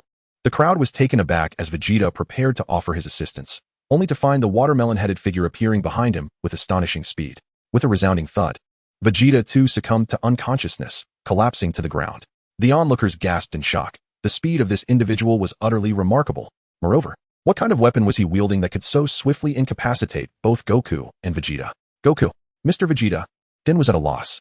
Gohan and the others, who had come along, readied themselves for action, while the watermelon-headed figure commanded his subordinates to continue lifting Bu, also taking Goku and Vegeta along with them. Humph, that Kakarot is truly reckless. At that moment, Broly and Android 21 emerged simultaneously, causing the watermelon-headed figure to pause in surprise. Who are you? He inquired. However, Broly disregarded the question, clenching his fists and activating his Super Saiyan form, while Android 21 simultaneously transformed into her Majin state. Two immense powers surged toward the heavens, a husband and wife team in battle. Just as Broly was about to strike, a small spacecraft descended from the sky. Wait, this is a misunderstanding, the occupant of the ship shouted, hastily stepping forward to prevent a conflict. Gak, what on earth are you wearing? Upon hearing the voice, Bulma and the others immediately recognized him, though Gak was largely obscured by his battle attire and helmet. Had he not spoken, they might not have recognized him at all. Mr. Broly, this is all a misunderstanding, Gak said, prompting Bulma and the others to feel relieved. Broly nodded at Android 21, and they both reverted from their transformed states. Bulma, fuming with anger, approached Gak and tugged at his ear, speaking in a harsh tone. Ouch, that hurts. Bulma, I told you it's not like that. Don't pull my ear. Gak immediately surrendered and turned to the watermelon-headed figure. Mels, they are trustworthy individuals. Just tell them the truth. Mels, the watermelon-headed figure, sighed and holstered his weapon. Very well, then. Let us all proceed together. There is no time for explanations now. You will understand everything once we arrive. Bulma glared at Gak, asking sternly, can we really trust this guy? He won to sell me, a beautiful lady, to another planet. Will he? Upon hearing this, Gak was momentarily stunned, and even Broly, Gohan, and the others were caught off guard. An elderly woman would fetch a good price. Gak blurted out without thinking, inciting Bulma to angrily pound his head with her fists. In the cosmos, Mels guided the group toward the headquarters of the Galactic Elite Task Force, the Galactic Patrol. Upon arriving, Goku and Vegeta regained consciousness. As they lifted their heads, they saw Broly, Android 21, Bulma, and Gohan seated around a coffee table, engaged in conversation with Gak, alongside the watermelon-headed figure. Goku scratched his head, looking bewildered at the scene, while Gak approached and assisted the two in standing up. The slumbering figures lay undisturbed, impervious to our calls, revealing the remarkable efficacy of our tranquilizer gun. Gak, ever the self-promoter, took pride in his role as a galactic police officer, boasting about it wherever he ventured. This is it, our headquarters, the bastion of the galactic police, he declared, hands on his hips, radiating pride. My earlier antics were regrettable, and I extend my apologies for that. At this moment, Mels approached with the others, while Sun Wukong appeared somewhat befuddled. Your previous agitation hindered your ability to heed my words, which is why I resorted to the tranquilizer, Mels explained. I am Mels, the foremost elite officer of the Galactic Police, responsible for the 104th sector. As Mels concluded his introduction, a burly man beside him echoed his sentiments. Vegeta, arms crossed and demeanor unyielding, was met with a hastily approaching Bulma, who sought to alleviate any misunderstandings. Vegeta, Gak, and the others meant no harm. They informed us of the situation while you were unconscious. Chapter 69, The Legend of Moro. If Bulma vouches for them, I shall lean against the wall and await their explanation. Mels continued, due to our oversight, a dangerous criminal escaped from the galactic prison. To apprehend him, we require the assistance of Mr. Bu. Bu's assistance? Sun Wukong and Vegeta exchanged puzzled glances, uncertain how Bu could aid in capturing an escaped convict. Mels nodded and recounted the events of the past. 10 million years ago, a being named Moro emerged in the 7th universe, claiming dominion over an extraordinary power. He could manipulate objects at a distance and siphon the life force of planets, converting it into his own formidable energy. Moro possessed the ability to directly consume planets, rendering his power seemingly limitless, as the energy of a planet is virtually infinite. In summary, Moro's capabilities were both overwhelming and troublesome. He fought against the Grand Kai and the South Kai, ultimately being sealed away by the Grand Kai at great cost to his own divine strength. Despite being sentenced to death by the Galactic Police, his overwhelming combat prowess rendered execution impossible, leading to a life sentence instead. However, as 10 million years passed, Moro regained some of his strength and escaped from confinement. Hence, we require the Grand Kai's power to seal him once more. But what does this have to do with Bu? After a prolonged period post-battle, another calamity arose, the emergence of Majin Bu, who instigated further chaos in the universe and even absorbed the Grand Kai. Thus, we sought out Bu. As we are in dire need of the Grand Kai's power that resides within him, Mels divulged the entirety of the situation without reservation. Yet Vegeta had unwelcome news for him. Bu is not merely in a state induced by anesthetics, which implies that unless he awakens on his own, no one can rouse him from slumber. Mir sighed, then remarked, however, we truly require the power of the Grand Kaishin, otherwise, should Moro regain his strength, then, In that case, let us assist you in capturing him. Goku chuckled, his Saiyan blood surging at the prospect of battling a formidable foe. With your help. That would be splendid. We've heard tales of your immense strength. Oh, it's nothing much. Goku replied, gesturing towards his companion. That fellow over there is quite strong as well. He was the victor at the Tournament of Power. Huh, is it something to boast about that Kakarot lost? Vegeta retorted, exasperated by Kakarote's antics. Meanwhile, Mears turned to Broly, who was engaged in conversation with Android 21. Approaching Broly, he extended his hand and said, Greetings, Broly. We kindly ask for your assistance.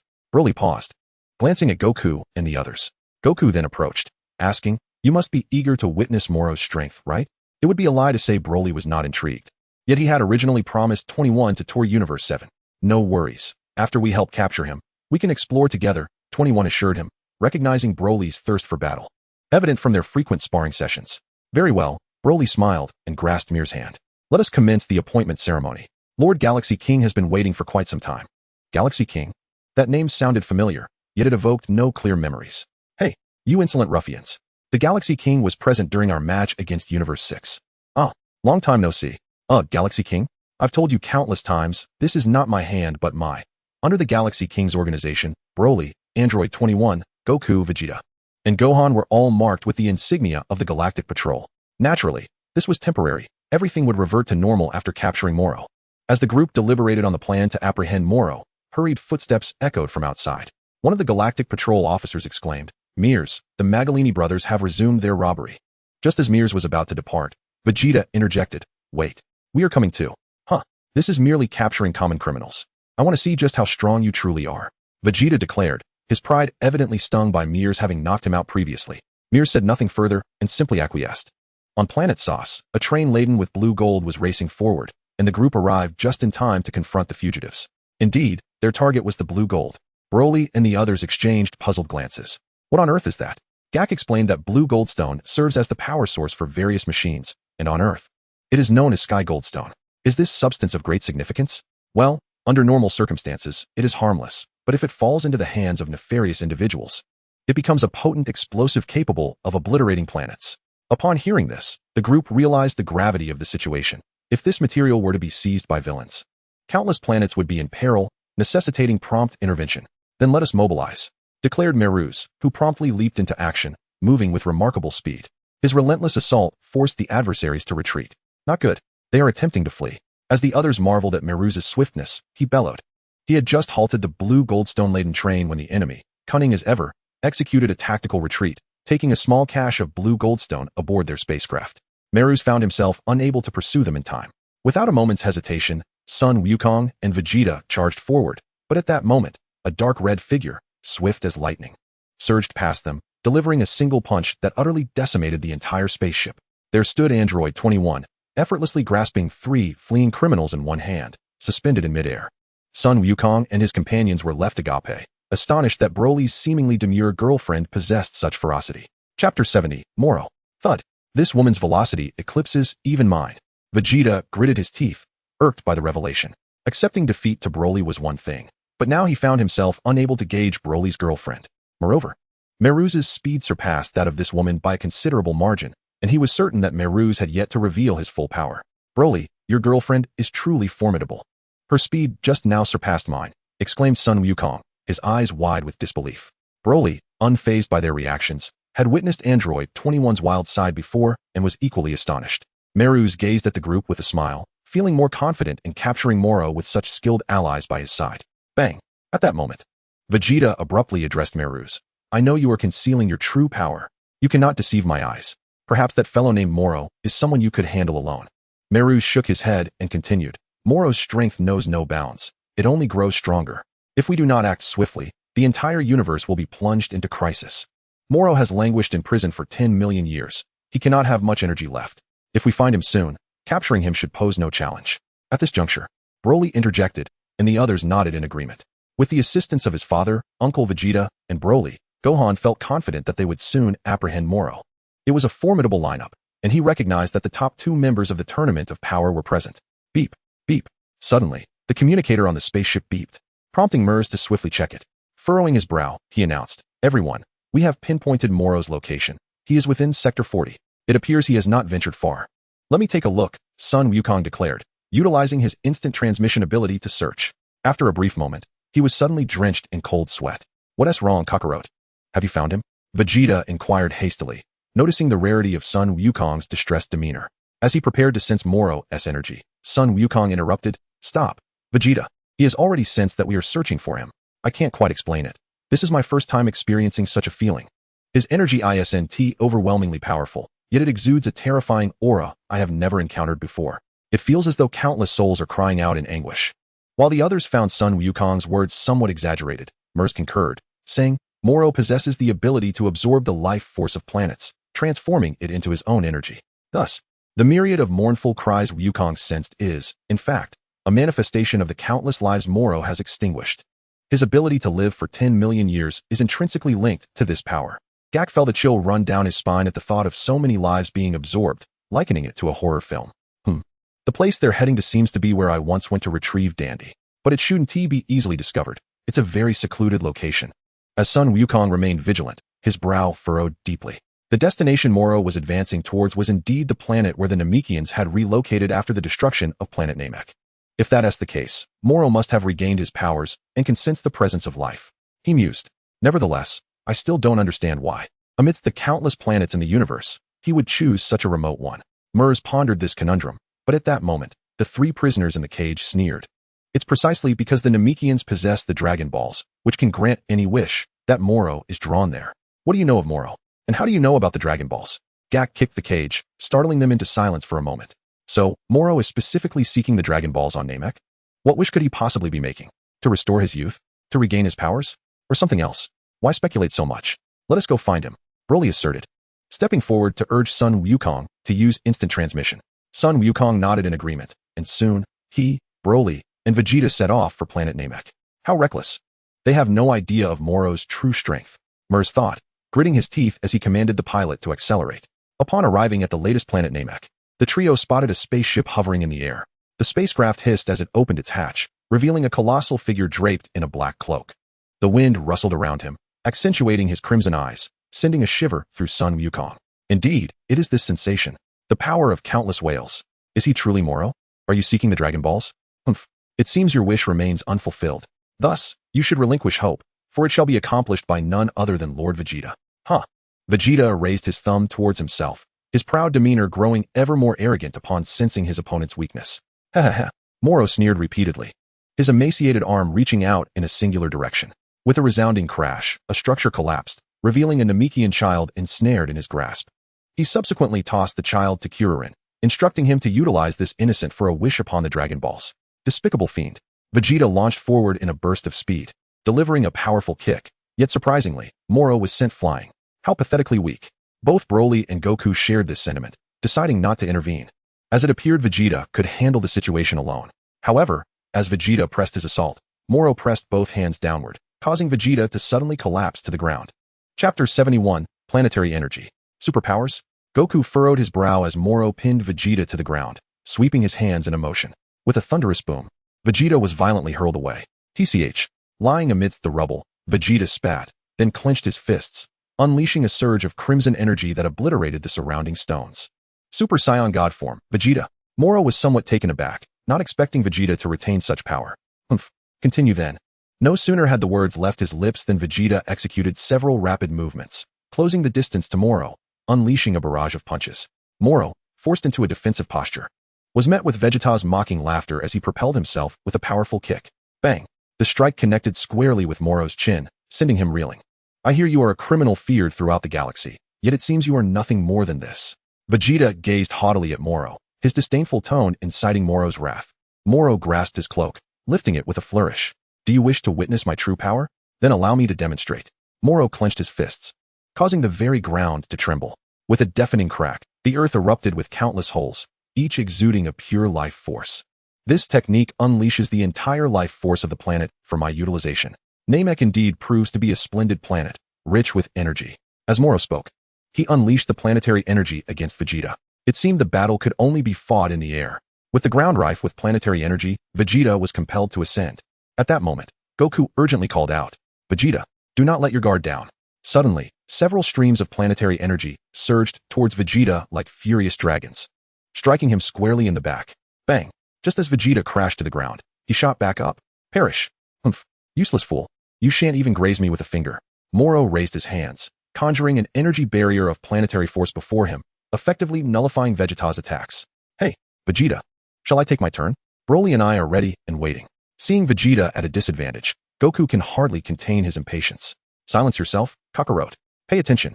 Vegeta exclaimed irritably, before turning to Moro. Hey, Moro, your energy isn't limitless, right? As long as I keep dodging, your strength will eventually deplete. At that point, you will surely fall against the three of us. Regrettably, your assumption is rather naive. My energy can sustain until this planet meets its demise, Moro declared, unleashing simultaneous attacks upon the trio with both hands, while telepathically urging Kurambari to make his wish swiftly. Boom. Broly activated his wrathful form, effortlessly deflecting the energy, and taunted Vegeta. Is this the best the little prince can do? Where is your Super Saiyan Blue form? TCH. Close your mouth. Vegeta retorted, veins bulging, clearly affected by Broly's words. With a fierce surge of power, he transformed into Super Saiyan Blue. Goku too assumed the same form, and the two charged at Moro. However, at that moment, Moro let out a disdainful grunt and clenched his hand towards them. The planet's energy enveloped them like a vast net, instantly sapping their strength. Before they could recover, they realized their Super Saiyan Blue forms had regressed to Super Saiyan God. Furthermore, the surrounding flora began to wither and decay. Broly's expression hardened. Moro's abilities resembled those of Majin Buu, both capable of siphoning energy from the planet. Yet, Moro appeared far more relaxed, suggesting he could be even more troublesome than Buu. Without delay, Broly clenched his fists, ready to unleash his Super Saiyan form, only to discover his energy was gradually dissipating. Ah, so you finally noticed? But it is far too late. Moro raised one hand, conjuring an energy sphere infused with the planet's vitality, which he then swallowed whole. Gulp. Boom. A surge of immense power radiated from within Moro. Indeed, Moro's abilities allow him to battle while absorbing his enemy's energy. TCH. I wonder if you can absorb the power of a god. Destruction. Broly roared, enveloped in purple energy, his muscles swelling, his eyes gleaming with emotionless intensity. Moro was taken aback. The power of a god of destruction. However, your energy does not seem pure. Could you merely be a substitute? Ha ha ha. I was expecting a god of destruction to appear. After probing, Moro felt undaunted, mocking Broly coldly. Broly, uninterested in idle chatter, suddenly accelerated and instantly closed the distance to Moro, delivering a powerful kick to his face. The force contorted Moro's bovine-like visage. Bang, bang, bang. Broly dashed forward, seizing Moro's head and forcefully slamming it into the ground. Moro coughed up blood. Just as he attempted to rise, Broly kicked him back into the earth. You are far too arrogant, little brat. Yaha. As Moro unleashed his formidable powers with both hands, Broly felt an overwhelming force propelling him backward. And he was sent flying. Broly, how infuriating. A furious Son Goku shouted as he broke free from the net. Vegeta followed closely. But in that fleeting moment of escape, he charged towards Moro. You wretched scoundrel, prepare to meet your end. Final flash. Vegeta, enraged by the absorption of his strength and the humiliation he endured, was determined to make this old fiend experience the wrath of Prince Vegeta. Gathering his hands, a brilliant surge of light erupted, with golden lightning swirling around him as though the god of thunder had descended. With a disdainful snort, Moro remarked that while he could not absorb the power of a god of destruction candidate, the two of them were different. Ha ha ha. He pressed a single hand forward, abruptly halting Vegeta's attack. Vegeta found himself pinned to the ground by an immense force, utterly immobilized. Moro swiftly approached Son Goku, seizing them both by their arms, one on each side. Boom. Son Goku and Vegeta rapidly reverted from their Super Saiyan God forms to their normal states, their energies being consumed by Moro. Yet, at that moment, unexpectedly, Broly burst forward, delivering a powerful kick that sent Moro sprawling. He then grasped Moro by the horns and, placing his foot on Moro's head, he forcefully twisted. Crack! Ah! Moro's anguished cries echoed as one of his horns snapped, blood gushing from his forehead. Son Goku and Vegeta stood in shock. Chapter 72. Namek explodes once more. Broly grasped Moro's aged face with one hand, looking down at him with contempt. What of the god of destruction candidate? Moro, now flustered, had not anticipated such strength from a candidate for god of destruction. Even the supreme Kai of the universe did not possess such combat prowess. How is this possible? Broly displayed a cruel grin, ready to crush Moro's skull, when suddenly the sky darkened ominously. A beam of light shot into the heavens, strikingly vivid against the gloomy backdrop. Oh no! Vegeta exclaimed in alarm, realizing that the one who had accompanied Moro was beginning to make a wish. If Moro were to use the Dragon Balls to restore himself to peak condition, they would stand no chance. He propelled himself toward the column of light with all his might. Simultaneously, Moro used telepathy to notify Kuririn. Is Kira in there? The enemy is heading your way. You must act quickly. Ah, really? I need to escape immediately. No. You must use the Dragon Balls right now to restore my body to its peak condition. But I still need to escape from other planets. First, grant me this wish. The rest is inconsequential. Listen well, Kiririn. If you dare betray me, I will hunt you down no matter where you flee. You know my capabilities. Meanwhile, Broly's grip tightened, on the verge of crushing Moro's head, but the latter suddenly erupted with immense power. What is this? Although Broly was taken aback, his hands continued to exert force, and all of his destructive energy erupted. However, in the presence of the peak power recovered Moro, Broly's destruction seemed feeble. The adversary coldly sneered, effortlessly shaking Broly's hands apart, before unleashing a sphere of light that struck Broly squarely in the face, sending him hurtling backward. Seizing the opportunity, he advanced towards the beam of light. Please take me to a place where neither the Galactic Patrol nor Mr. Moro can find me. Kurambari had just shouted at the dragon, and before the nearby Namekian could translate, Vegeta had already arrived. With a single kick, he sent Kurambari sprawling. Yes, it's you, Vegeta. Kurambari wiped the blood from the corner of his mouth and drew a laser pistol from his waist. Humph, so you're Frisia's lackey after all. How is it that you've now found a new master? Vegeta approached Kurambari with an air of disdain, glancing at the dragon in the sky. Vegeta wished for the dragon to restore his and Kakarot's power, but at that moment, Moro charged in. He moved with such speed that before Vegeta could react, Moro's hand pierced through his abdomen, simultaneously impaling Kurambari. What? With an arm drenched in blood, he painted the ground with a crimson semicircle. Thud. Vegeta collapsed. So this is the dragon? Very well, then grant my second wish. Release all the criminals imprisoned by the Galactic Patrol. Your wish has been granted. Please state your third wish. Ha ha ha. Grant me eternal life? Moro screamed frantically, yearning to become an immortal being, intent on spreading terror throughout the universe. You shall not. At that moment, Broly and Goku arrived simultaneously, both launching a punch that sent Moro flying. Dragon, please restore Vegeta. Goku made his wish without hesitation. For a dear friend, what was one wish? No. Moro shouted in desperation, but it was too late. The dragon's eyes flashed, and the fallen Vegeta rose again. Damn it. You bastards dare to thwart my wishes. Moro's fury erupted, and the holes in Namek increased once more, unleashing torrents of energy from countless planets that surged toward Broly and the others. Boom! The three of them dodged left and right, and Vegeta snorted coldly, knowing that each time a Saiyan neared death, their power would increase. Thank you for not killing me. In that case, I shall return the favor. A deep blue aura erupted as Vegeta successfully entered his deep blue form. Prepare yourself, Moro. Get lost, minions. With a mighty roar, Moro swung his arm, obliterating everything in sight. Namek split in two, teetering on the brink of destruction. Just then, a spaceship appeared in the sky, and soon, Gak and Meruz, along with others, surrounded Moro. Melz drew a weapon from his waist and aimed it at Moro, unleashing a shot that ensnared the villain in a massive net. Yet, to everyone's astonishment, Moro effortlessly tore through the net with his bare hands. Impossible. This was specifically crafted for him. How could this happen? Could it be that you? Moro sneered, preparing to send everyone to their doom. Suddenly, a heavy figure leaped from the spaceship, revealing that Majin Buu had awakened. However, Buu's visage was markedly different from before. Allow me to introduce myself. I am the Grand Supreme Kai. I just exchanged control with Buu.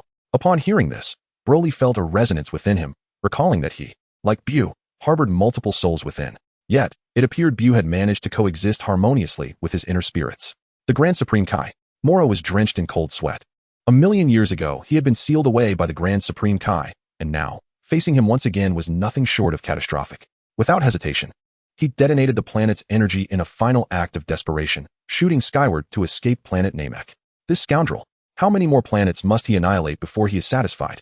The Grand Supreme Kai's fury was palpable, but at that moment, the entire planet began to tremble, the ground fracturing extensively as creatures of all kinds cried out in anguish. The harbinger of planetary destruction was upon them. This fiend. He seeks to extract the last remnants of energy from this world. Boom. As everyone evacuated planet Namek, it erupted in a breathtaking blaze of light. Planet Namek had exploded once more. Chapter 73, A Combined Assault of Spousal Might. I will not spare you, Moro. The Grand Supreme Kai, observing Moro aboard the spaceship, watched as he continued to absorb energy from other planets. Without a second thought, he opened the hatch and launched himself into the fray. Boom. The Grand Supreme Kai. His attack was thwarted by Moro, but in that moment of contact, a realization dawned upon Moro. The current Grand Supreme Kai was far too weak. The Grand Supreme Kai assumed a sealing posture, startling Moro, who quickly deduced the situation. Humph. You truly are frightened. You must be incapable of sealing now, or else you would have caught me off guard like last time. So, who has taken your divine power? Moro's expression twisted into a knowing smile. Indeed, the Grand Supreme Kai, having been absorbed by Beerus, had utilized half of his divine power to seal Moro away 1,000,000 years ago, while the other half had been bestowed upon Beerus, only to be ultimately annihilated by Goku's spirit bomb. This meant that the Grand Supreme Kai now possessed no divine energy to wield. So, I have been seen through. The Grand Supreme Kai lowered his hands, but at that moment, Moro's hatred for him had reached its zenith. In a swift motion, he kicked the Grand Supreme Kai away and raised his arm, unleashing an enormous energy wave that hurtled toward the Grand Supreme Kai. Boom. The Grand Supreme Kai plummeted onto a nearby asteroid, with Moro hot on his heels. This is bad. The Grand Supreme Kai cannot withstand Moro's onslaught. I must rush to his aid, Mel's declared, bracing himself for the imminent confrontation. What? You're still alive? Very well, I shall ensure you vanish alongside this world. As Moro cast his gaze upon the nearby spacecraft, he hoisted a colossal sphere of energy high above his head, intent on hurling it at the vessel. Ah, it's over. There's no escaping this, Jocko exclaimed, his anxiety palpable as he jumped in distress. Yet, in that very moment, the immense energy sphere began to diminish gradually. Mr. Broly, Jocko cried, tears of exhilaration welling in his eyes as he beheld Broly, enveloped in destructive power, obliterating the impending attack with sheer force. Stay back, Broly commanded, charging forth. Can you manage it alone? Goku questioned with concern, but without the power of destruction, they were rendered impotent in the vastness of space, leaving them in a state of anxious anticipation.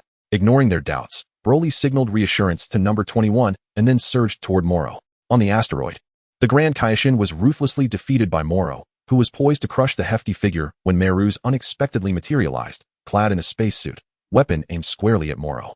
Humph. Useless, Moro scoffed, dismissing Meru's weapon with a flick of his fingers, launching 5 waves of energy towards him. With remarkable agility, Meru's evaded the onslaught, leaving Moro astonished that such a mere galactic patrolman possessed such capabilities. Discarding the Grand Kaishin aside, he lunged at Meru's. Wow, Meru's dodged swiftly, his astonishing speed leaving Goku and the others in awe. Just then, a thunderous roar erupted, interrupting Moro's assault as Broly descended from above, radiating a violent purple energy. Boom. Moro let out a fierce roar, unleashing 4 tendrils of magic that ensnared Broly, immobilizing him. That scoundrel has so many tricks. Not only can he absorb energy, but he can control his enemies too, Jocko thought, panic welling within him as he witnessed Broly, the god of destruction candidate, ensnared. Now's my chance. However, just as Moro prepared to strike Broly again, the Grand Kaishin unexpectedly grasped Moro from behind, teleporting him to a desolate planet devoid of life, featuring only pockmarked terrain and harsh weather. Well done, Grand Kaishin.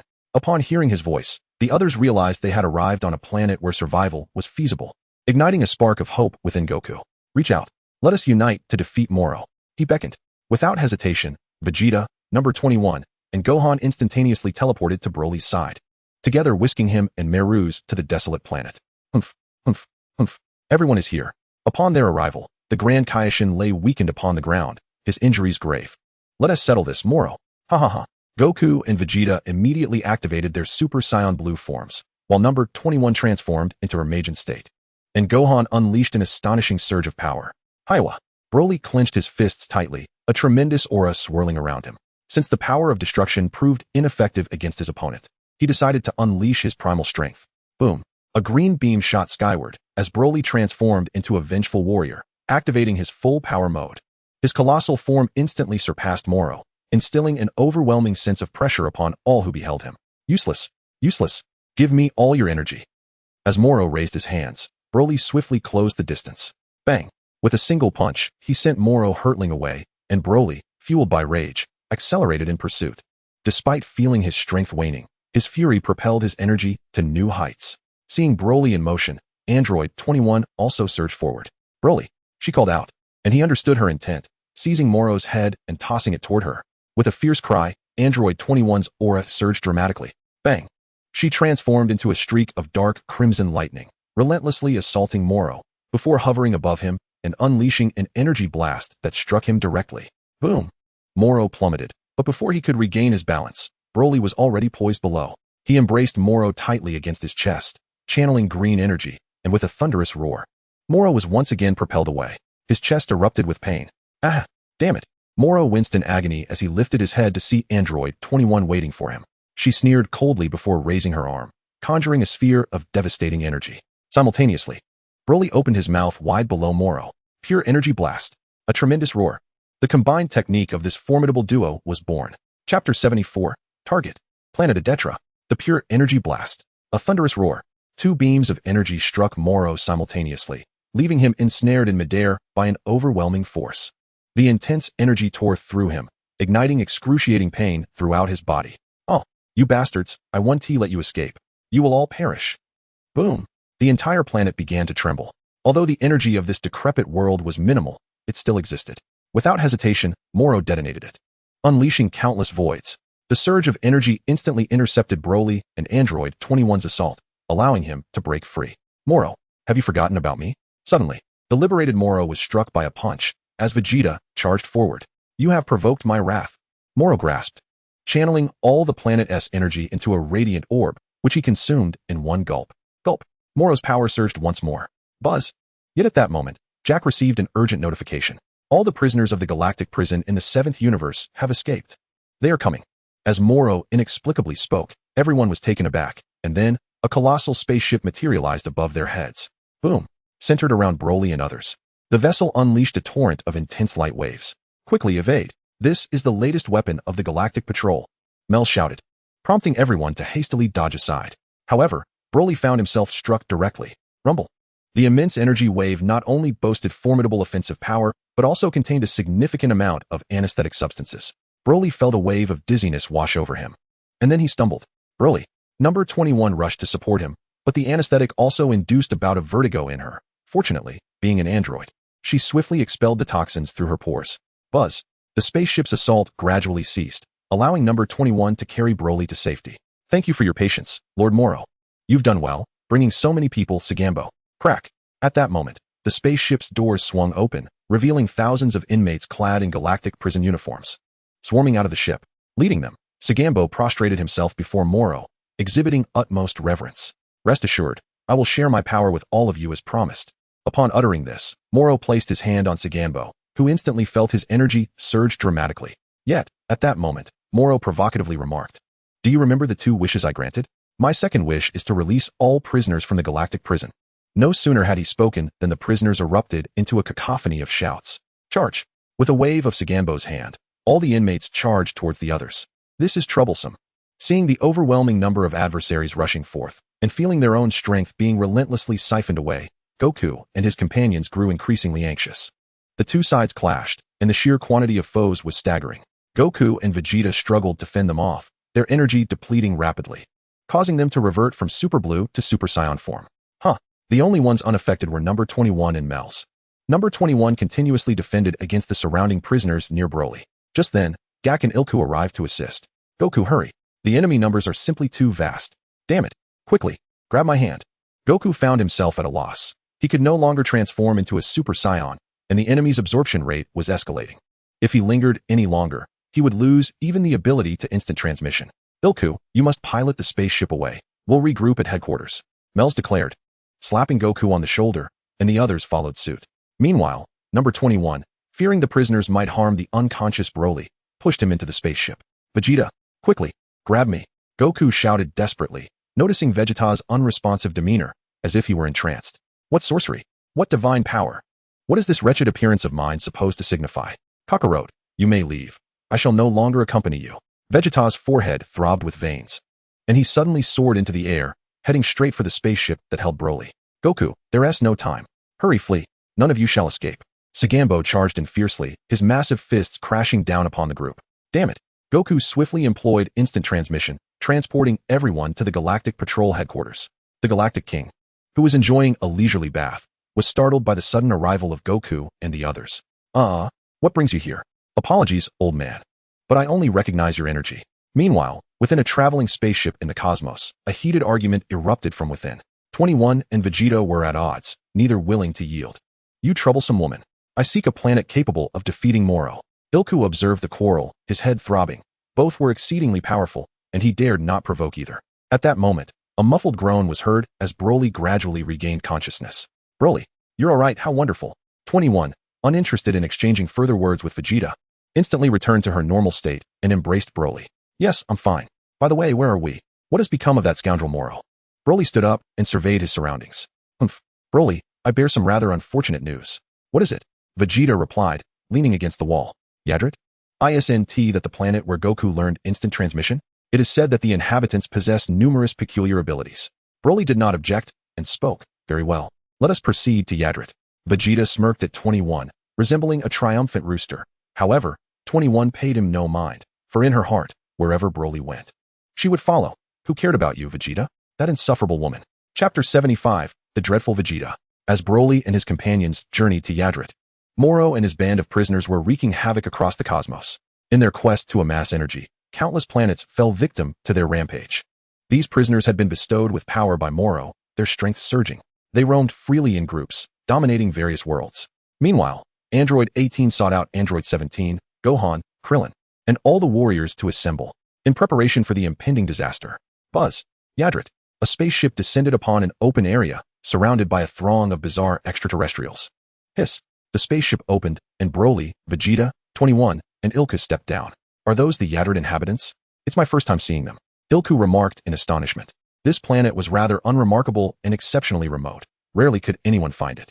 Meanwhile, 21 looked around curiously, like an inquisitive child. Broly, are they truly the Yadrit people? They look so strange. To speak candidly, while Broly has observed the appearance of the Ardetra people in the anime, the reality of it is rather unsettling. Excuse me. Make way, make way. At that moment, a group of 5 or 6 portly individuals emerged from the crowd, greeting Broly and his companions as if they were old acquaintances. Are you Vegeta? Ah, quite the imposing figure. Broly shook his head and pointed at the shorter Vegeta beside him. Oh dear, I didn't expect Mr. Vegeta to be so diminutive. The scoundrel. Vegeta's heart was once again wounded. He had resolutely decided that once this was over, he would wish to grow 5 centimeters taller from the dragon. By the way, who was the one teaching Kakarot instant transmission? Vegeta cut straight to the heart of the matter. The chubby alien then led Broly and the others to a grand hall, where a truly enormous figure nearly touched the ceiling. After some inquiry, they learned that this massive individual was the elder of the Ardetra people. Upon hearing the account from the little chubby one, the elder understood the identities of Broly and his companions and promptly shrank his form. Ah, Mr. Vegeta is indeed remarkable in appearance, so tall. Elder, this is the real Mr. Vegeta. The infuriated Vegeta felt his composure fraying. I see. You wish to defeat that fellow named Moro and have come to learn techniques, correct? Indeed. What techniques are available? Vegeta inquired hastily, while Broly displayed a look of yearning, as the Ardetra were shrouded in mystery in the original text. However, the elder shook his head and replied, You may have misunderstood. We of the Ardetra do not possess a plethora of techniques. In truth, there is but one thing you must learn, and that is to control Spirito. Spirito? What is Spirito? Broly and the others exchanged glances, having never encountered this term in Dragon Ball before. Spirito is the energy that Goku refers to. The little chubby one explained aptly. Well, since you are aware, things will be simpler. Subsequently, the elder and the little chubby one escorted Broly and his companions out of the grand hall. Meanwhile, on Earth, within the hyperbolic time chamber, Son Goku was visibly battered and weary, indicating his rigorous training with Merus. Just then, the fabric of time and space seemed to distort, and their location shifted from within the chamber. A figure loomed above them. All right, that will be enough, Merus. Son Goku and Merus looked up to see Whis hovering above them. Brother. What? Goku nearly bit his tongue upon hearing Merus refer to Whis as his brother. It was then that Goku learned that Merus was actually a trainee angel, and he discovered that angels would vanish if they fought with all their might, filling him with a sense of guilt, as he had just wished for Merus to unleash his full power. From this moment, I shall be your supervisor, Whis declared, waving his staff, instantly transforming Merus's galactic patrol uniform into angelic attire. I apologize, Goku, but it seems I can no longer fight alongside you. As he gazed at the vanishing figures, Sun Wukong took a deep breath and steadied his mind. Swiftly, he perceived that Earth was currently under siege by the Mara army, teeming with galactic prisoners wreaking havoc. Mara, you scoundrel.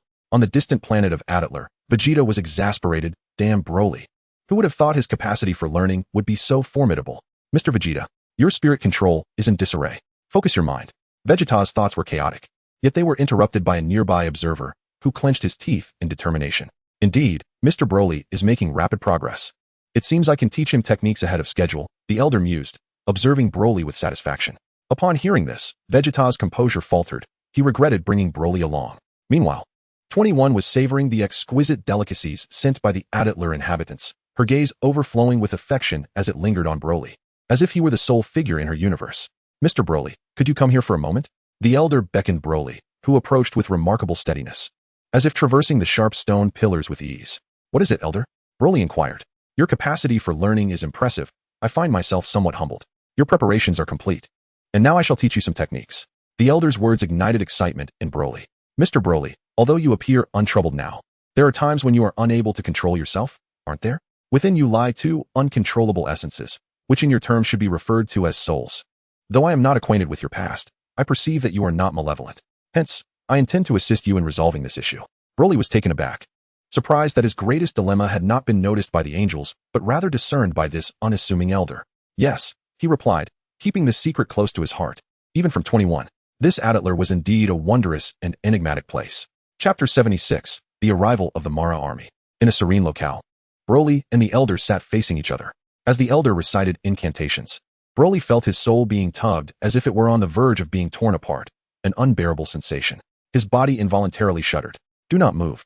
I will guide your other two souls to achieve greater stability. The elder's command compelled Broly to grit his teeth and endure. Yet the slight tremors of his body betrayed the excruciating pain he was experiencing.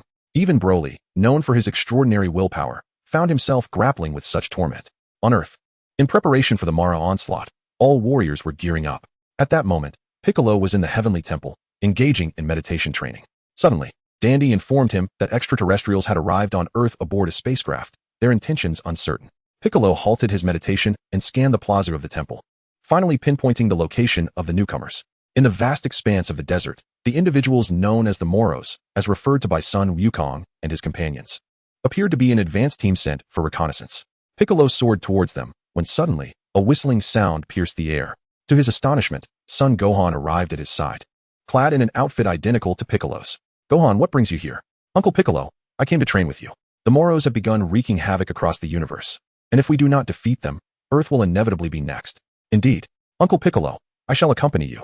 With a thunderous roar, the duo accelerated, sending waves crashing across the sea. Meanwhile, after Merus had departed, Sun Wukong seized the opportunity to remain in the hyperbolic time chamber for training. Boom! I did it. Sun Wukong leapt for joy, having finally mastered the Ultra Instinct, marking a significant breakthrough. However, his exhilaration was short-lived as hunger quickly set in, transforming his expression into one of despair.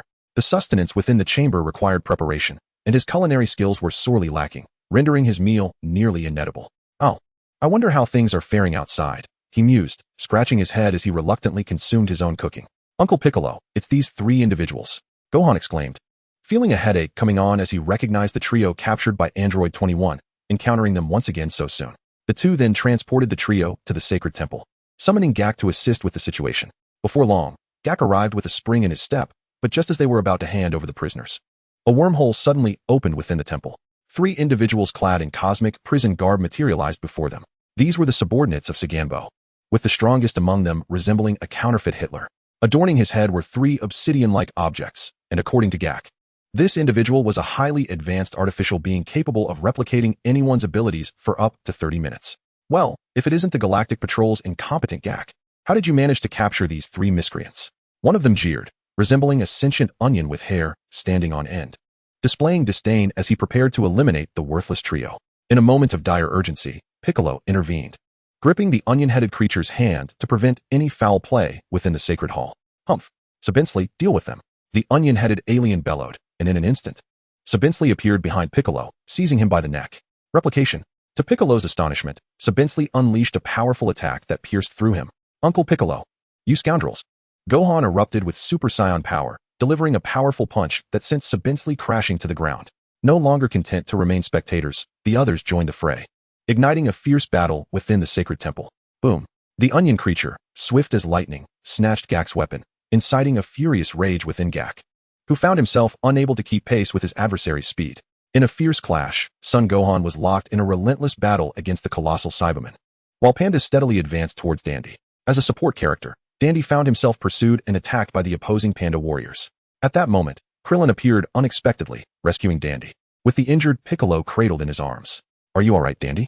Damn, are these minions truly Mo Luo's subordinates? Krillin gritted his teeth, having witnessed Piccolo being harmed moments earlier, and realized the enemy had infiltrated their ranks. Spirit Slash. With a single hand raised, Krillin conjured a sharp energy wave and hurled it towards the Panda warriors. Haha.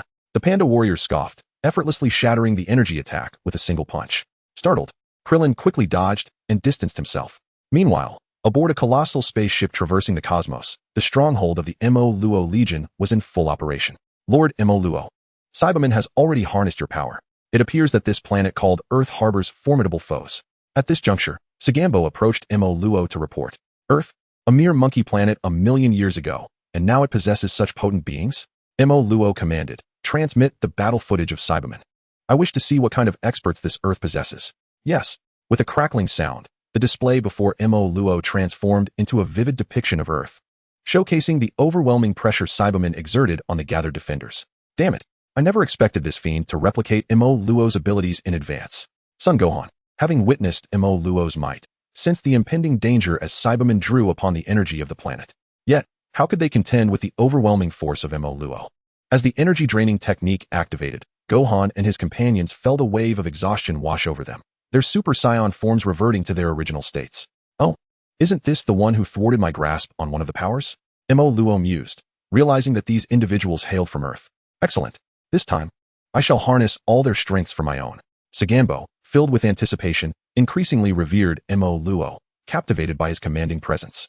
In the heavens, a fleet resembling a scene from an interstellar war descended, a multitude of adversaries landing upon Earth. The planet was engulfed in chaos, as the Luo Legion wreaked havoc upon cities, forests, and all living creatures in sight. The full might of the Luo army had arrived. Chapter 77, The Binding of Black Satin. Boom. The Luo Legion unleashed their assault, prompting the surviving humans to scatter in fear, desperate to evade detection. Hahaha. I never imagined the creatures of this Earth would be so feeble, remarked Minion 1, with Minion 2 chiming in. Indeed, a single punch, and they perish. What a dull planet. I wonder why our leader even bothered with such a trivial world. Just as they exchanged banter, two figures slowly descended from the sky. Who goes there? It seems we have some brave souls. One of the minions exclaimed. Let me handle this, brother. Hurry up and finish them. We need to move on to the next location. You shall not escape. A figure approached, hands aimed at them. And a formidable energy wave instantly reduced the two individuals to ash. Number 17, you've gone too far, remarked one. Indeed. The newcomer was none other than the androids 17 and 18, making their way toward the temple, the true battleground from which the Moro army had dispersed. Casually shrugging, 17 displayed an air of indifference, and the pair raced towards the temple with all their might. Meanwhile, Krillin found himself being pursued and battered by a panda-like creature. Just as defeat seemed imminent, a sudden energy blast struck, incapacitating the creature before him. Master Roshi, how are you here? Krillin exclaimed, turning to see the frail figure of Master Roshi. Before they could exchange pleasantries, rustling sounds emerged from the jungle, revealing three alluring extraterrestrial women. Though unique in appearance, their physiques were undeniably exceptional. Phew. Master Roshi nearly drooled, while Krillin looked on with disdain. Grandpa, weren't you training with Poir? With a light cough. Master Roshi quickly regained his composure. Of course, my efforts with Poir will not be in vain. However, these ladies are truly remarkable. Krillin wore an expression of disbelief. Yet the three extraterrestrial women had noticed them, taking stances to prepare for an attack. Krillin, we need you. Don't waste time with these minions. Go. I can handle this alone. Master Roshi insisted, shooing Krillin away while leering at the three alien beauties. Hee, let's engage in a little game, shall we? You old fool. You're courting death. One of the women retorted as Master Roshi unexpectedly blindfolded himself. The three extraterrestrial beauties were swiftly defeated by his unexpected prowess. You rodents. So, you've been hiding here. Where are those color-changing monkeys? Moro approached, his formidable energy causing palpable trepidation. Is this Moro? Just how many lives has he absorbed? Piccolo, sensing the overwhelming aura, felt 100 years of anguish reverberate within him. Moro, there's no need for you to dirty your hands with these minor nuisances. Allow me. Sagambo eagerly volunteered, and Moro, uninterested in the situation, waved him off. Let Sagambo entertain you. With a powerful surge, Sagambo unleashed a tremendous energy, ripping through his clothing and exposing his muscular frame, albeit with an unkempt appearance that was somewhat off-putting. Gohan. Piccolo braced himself, standing shoulder to shoulder with Gohan as they prepared for Sagambo's advance. As the two simultaneously extended their hands, energy orbs began to coalesce between their palms, which they then directed at Sagambo. What they anticipated would be a surprise attack capable of inflicting damage. Instead, Sagambo stood unmoving, absorbing the blow with his body. What? As Piccolo was taken aback, Sagambo sprang into action. Bang, bang, bang. Stop right there. Key sphere slash. A golden disc swiftly sliced through the crowd, and Sagambo merely tilted his head to evade the assault. Raising his gaze, he beheld a bald man flanked by a male and female companion, evidently their allies. Just as Sagambo prepared to counter, he felt a sudden warmth on his face. Upon touching it, he discovered blood streaming down. Cursed bald head, I shall end your life. Enraged, Sagambo's energy surged like molten lava, intent on annihilating the bald foe before him. However, in a shocking turn of events, Krillin, Android 18, and Android 17 were poised for battle. Yet before Sagambo could close the distance, he unexpectedly collapsed to the ground. With a spurt of blood, Sagambo gasped, only to be struck again. Boom. This blow was even more ferocious, sending Sagambo flying as though he had been kicked. "It's Dad. Dad is here," exclaimed Gohan with uncontainable excitement, while Piccolo remained perplexed, sensing no trace of Goku's energy. Goku, meanwhile, was moving at high speed while assaulting Sagambo. "How can you see him?" "Humph. I have complete confidence in my eyesight." Their conversation reached Moro's ears, a smirk curling at the corner of his mouth. One of them had finally arrived. "Enough of this. Reveal yourself, wild monkey," Moro bellowed. Yet at that moment, Sagambo was propelled toward Moro by an immense force. With a flick of his finger, Moro sent Sagambo crashing away, revealing Goku's silhouette to the onlookers. "Goku. Heh, it certainly isn't as simple as it seems." Goku grinned, his eyes fixed on Moro. Hee hee. "You appear to have grown significantly stronger." "Indeed. I am indeed different from before." The two stood facing each other, an invisible tension filling the air. Boom. Just then, Sagambo, who had been knocked down, rose again, battered and bruised, looking utterly disheveled. "Lord Moro, I can still fight. Let me." "Silence, you worthless fool." With a glance that didn't waver, Moro struck Sagambo down again. Is he not your subordinate?" Goku glared at Moro, while the others were taken aback by Moro's ruthless demeanor, astonished that such a loyal minion could be dispatched with such callousness.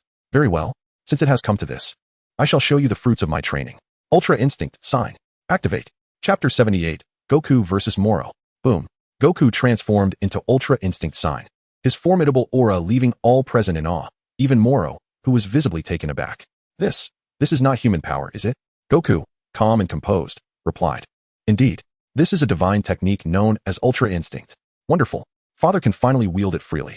Gohan's face was alight with excitement, gazing at Goku with profound reverence. Though Piccolo felt a pang of unease in his heart, he could not help but rejoice for son Goku, for at the Tournament of Power, everyone bore witness to the might of the Ultra Instinct. There was still a chance of victory. "Humph. I never expected a creature like you to wield the power of a deity. It truly surprises me." However, Moro clenched his fists tightly, his energy surging rapidly. And with a thunderous roar, the two clashed. Bang! Son Goku unleashed a flurry of punches, his speed reaching its zenith, leaving Moro struggling to defend himself. Following that, Son Goku launched a tempestuous barrage of attacks. Bang! Bang! Bang! Bang! Is this speed truly unparalleled? Then, let us seal him off. As Moro found himself on the receiving end of relentless blows, despair engulfed him. He raised both hands, channeling his magic towards Son Goku's limbs, soon manifesting dark, mist-like rings around them, instantly restricting Goku's movements. Startled, Son Goku attempted to break free, but was sent flying by a kick from Moro. Bang! Humph! With a surge of strength, Son Goku shattered the dark mist, and after freeing himself, he swiftly appeared behind Moro. A swift kick followed, striking Moro squarely at the back of his head. Humph! Don't get too cocky. Father, do not worry about Earth. The Dragon Balls are with Dandy. If anything were to happen to Earth, we can restore it with the 7 Dragon Balls. Observing Son Goku, who seemed somewhat hesitant, Gohan called out loudly. Then fine, you all keep your distance.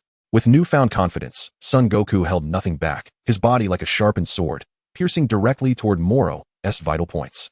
Boom. A punch landed on Moro's chest, the immense force causing him to spit out a mouthful of bile.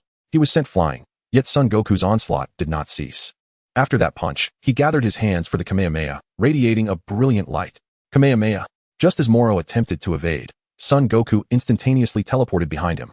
And as he uttered the incantation, a massive energy erupted. Kamehameha. This technique, employed during the Cell Saga, had proven infallible every time. Moro cried out, caught midair by the Kamehameha. Damned wild monkey. In pain, Moro sought to retaliate, but Son Goku's assault was far from over. Bang! Bang! Bang! Excellent. Perhaps this time, he could truly defeat Moro. Piccolo displayed an expression of exhilaration. Such battles were beyond their capacity to intervene. Thus they could only spectate. Bang! Son Goku delivered a heavy kick squarely to Moro's face, sending him crashing to the ground. Astonished that Goku's Ultra Instinct was indeed so formidable, on the Destroyer planet, Beerus languidly fished, indifferent to the events transpiring on Earth, while the Angel Whis and the apprentice Angel Meruz watched with keen interest. Remarkable, Meruz, you have managed to train Mr. Son Goku to this level. Yet I have not allowed him to achieve the complete form of Ultra Instinct. As the conversation unfolded, Melis exhibited a look of concern, for he understood that despite the current disadvantage of Moro, he had not yet unleashed his full power. Bang! Son Wukong delivered a powerful kick, sending Moro flying through the air. Wiping the blood from the corner of his mouth, Moro grinned and remarked, "Your attacks are becoming increasingly disordered. Are you feeling anxious?" Hee. Ignoring him, Sun Wukong retaliated with a swift punch. Bam! Moro caught Wukong's fist with a hand and, leaning in closely, taunted. "Do you really think this is my full strength? Fool." He had declared he was yet to exert his full power. How could that be? Ah! Moro let out a tremendous roar, causing the very earth to tremble. A colossal wave of energy surged outward in all directions, its terrifying aura leaving Sun Wukong momentarily astonished. Moro laughed heartily, savoring the moment as he sought to make this monkey before him comprehend what true power entailed. "Die!" he shouted, extending his fingers as a formidable energy blast hurtled towards Sun Wukong. With a vigorous swing, Wukong deflected the attack. Yet Moro's speed and overall capability had escalated significantly upon fully unleashing his power. Suddenly, Moro materialized behind Sun Wukong, wrapping his arms around him, rendering him immobile. His enhanced abilities allowed him to absorb even the divine energy that Wukong could muster. In an instant, Wukong felt an overwhelming fatigue wash over him, forcing him to withdraw from the state of Ultra Instinct. Sign. I doubt your technique can be sustained for long. I can already tell you are eager to determine the victor." With that, Moro seized Wukong's head and slammed it forcefully into the ground. A resounding crash echoed as Wukong let out a pained howl. "Father!" Son Gohan cried out, yet he was powerless to assist. Indeed, Wukong had merely grazed the surface of Ultra Instinct. That form was merely a preliminary stage and exceedingly unstable, consuming vast amounts of energy. It was true that Wukong had not yet mastered the complete form of Ultra Instinct, thus the crux of victory hinged upon the ability to manage energy expenditure. As that state was undeniably challenging to maintain, their exchange reached Beerus's ears, yet he paid it no heed, for aside from Namek, Moro was merely harvesting the planet's energy without causing any true destruction, thereby not crossing Beerus's threshold. Moreover, he was quite eager to spar with Wukong, who had achieved Ultra Instinct, having grown bored for quite some time. "You truly are formidable. In such a brief period, you have discerned my weakness. However, your attempts to delay simply indicate your belief that you cannot triumph over my full strength, and thus I shall wield my power unrestrained." Sun Wukong roared, reigniting his Ultra Instinct. Sign. Chapter 79, The Birth of Broly. Sun Wukong activated Ultra Instinct once more, elevating his strength to its zenith, determined to vanquish Moro in one fell swoop. Yet, Moro, with a contemptuous smile, matched his power. Their energies manifested visibly, colliding with one another in a spectacular display. As their gazes locked, a fierce and resolute intensity emanated from their eyes, clashing in an unspoken battle. With a resounding explosion, they both surged towards each other. The sounds of fists meeting flesh echoed in rapid succession.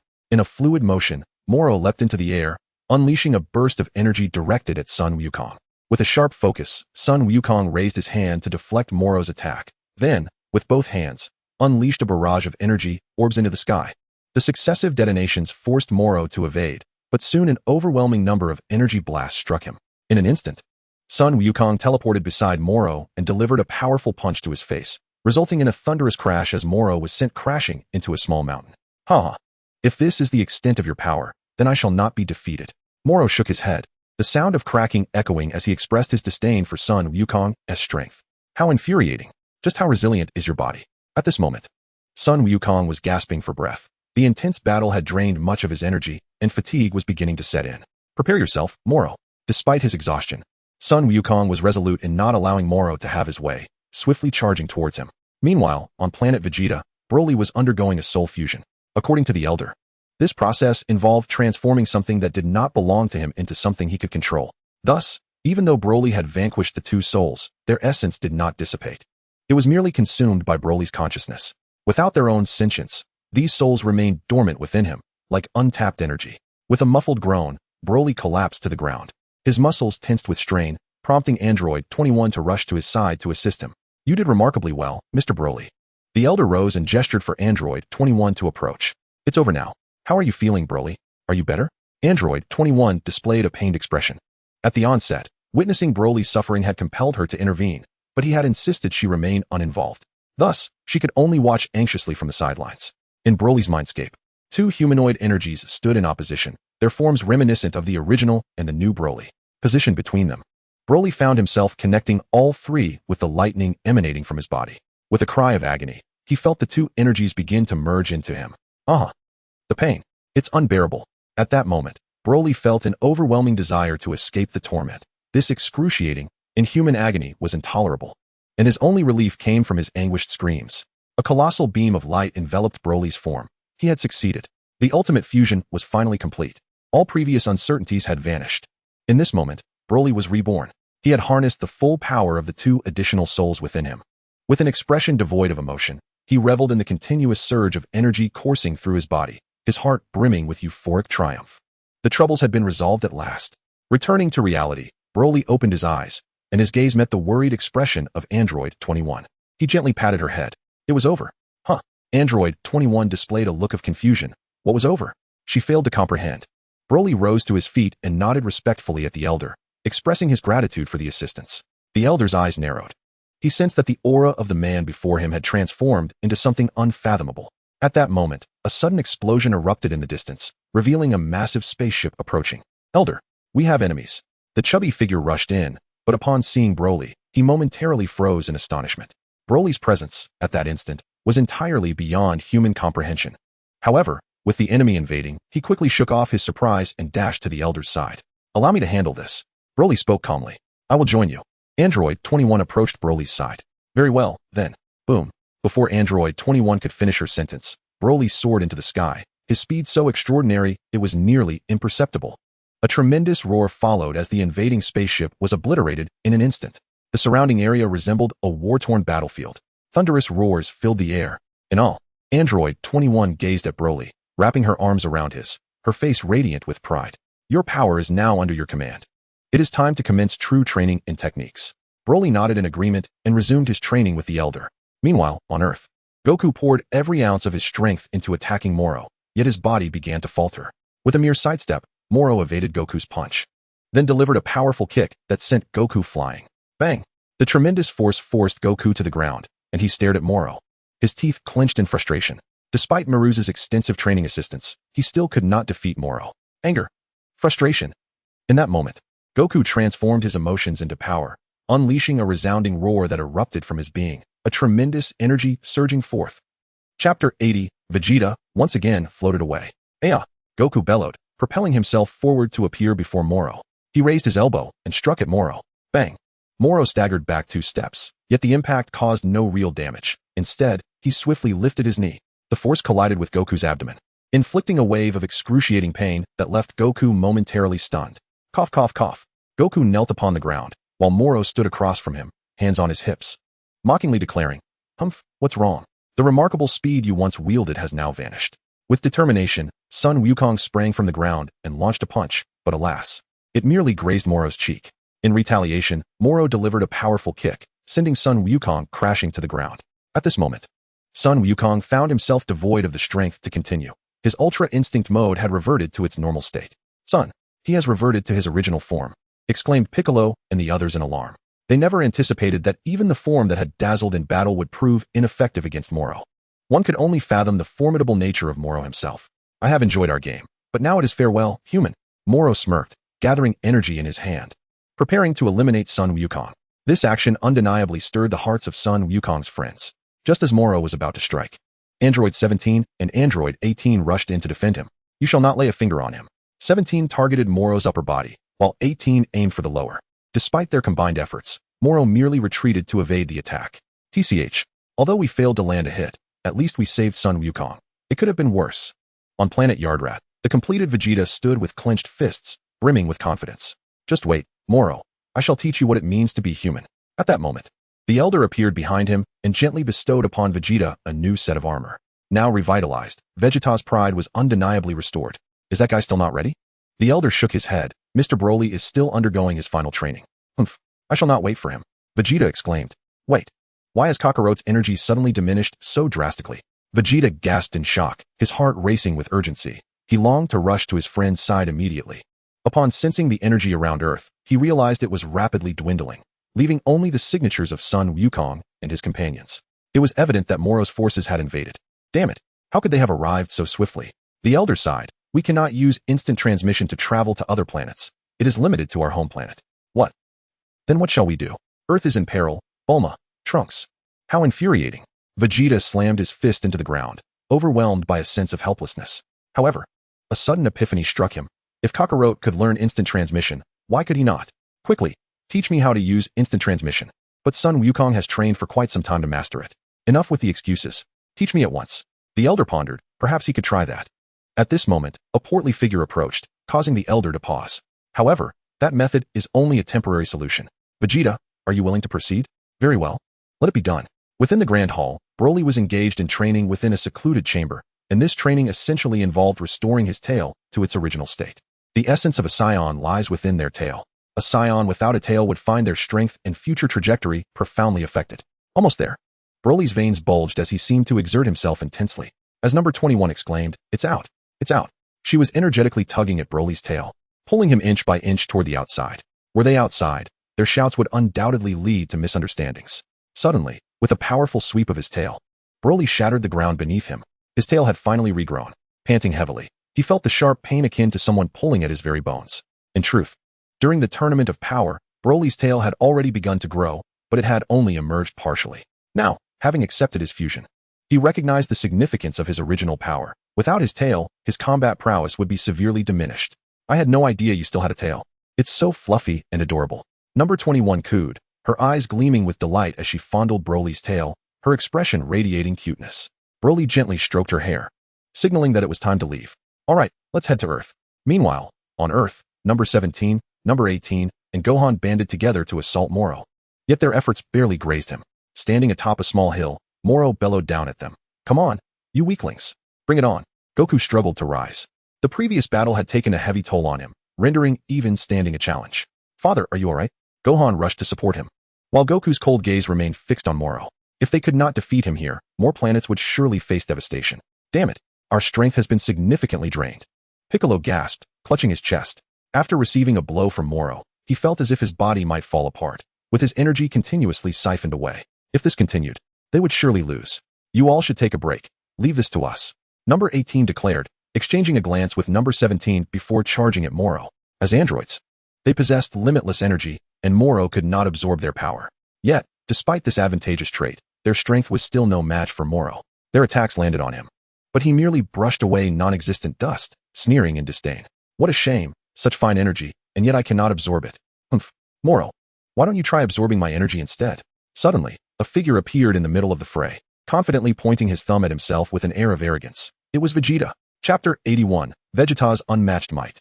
"Humph. If you dare, come and absorb my power," Vegeta taunted. "Two have arrived, but where is that one with divine energy?" Moro paid little heed to Vegeta's insolence, instead focusing intently on Broly. "Oh, are you referring to that fellow? Humph, he need not come. I can handle you all by myself."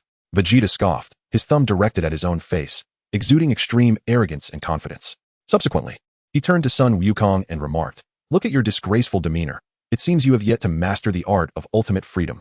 But fret not, for I shall take over from here. I have acquired techniques far superior to ultimate freedom."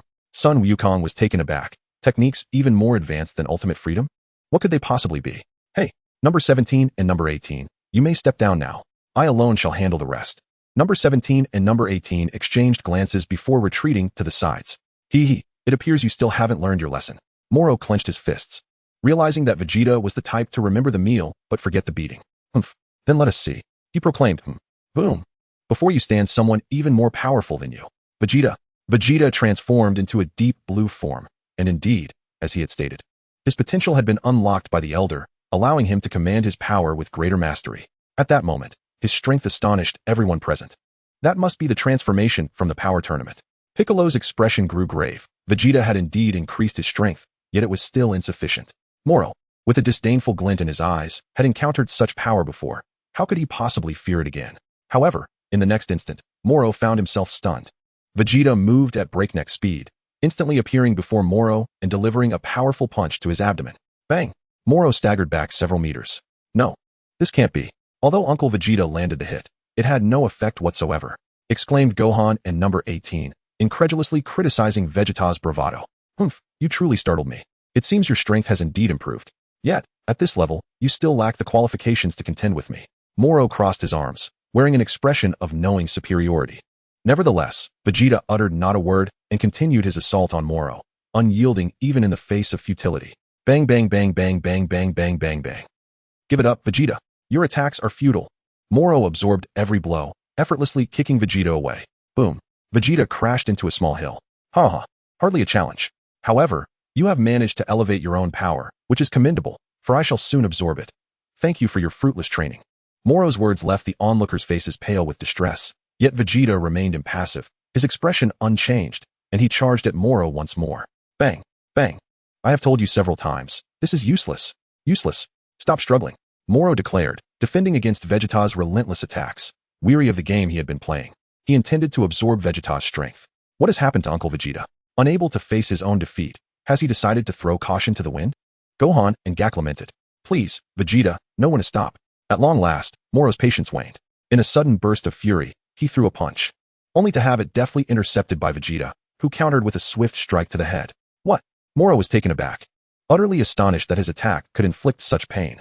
The onlookers were equally stunned. It was the first time they had witnessed Vegeta inflict damage upon Moro. Enraged and humiliated, Moro seized Vegeta, intent on absorption. Yet, with a mere tremor of his arms, Vegeta broke free from Moro's grasp. Vegeta, is that your technique? Goku, who had been watching in disbelief, blurted out. Humph.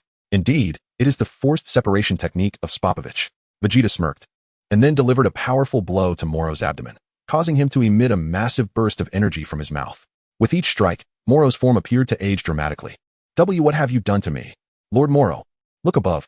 Look above. The members of Moro's army suddenly pointed to the sky, where a colossal sphere of energy loomed. Moro, following their gaze, was left speechless.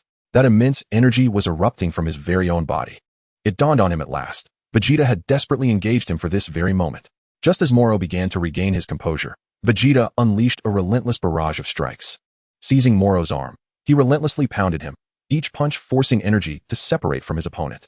3 punches. The haughty Vegeta signaled the number 3, and in the midst of Moro's bewilderment, landed a decisive blow to his face. Moro screamed as he was sent hurtling backward. But Vegeta pursued him unrelentingly. With both fists clasped together, he brought down a crushing hammer blow. Boom.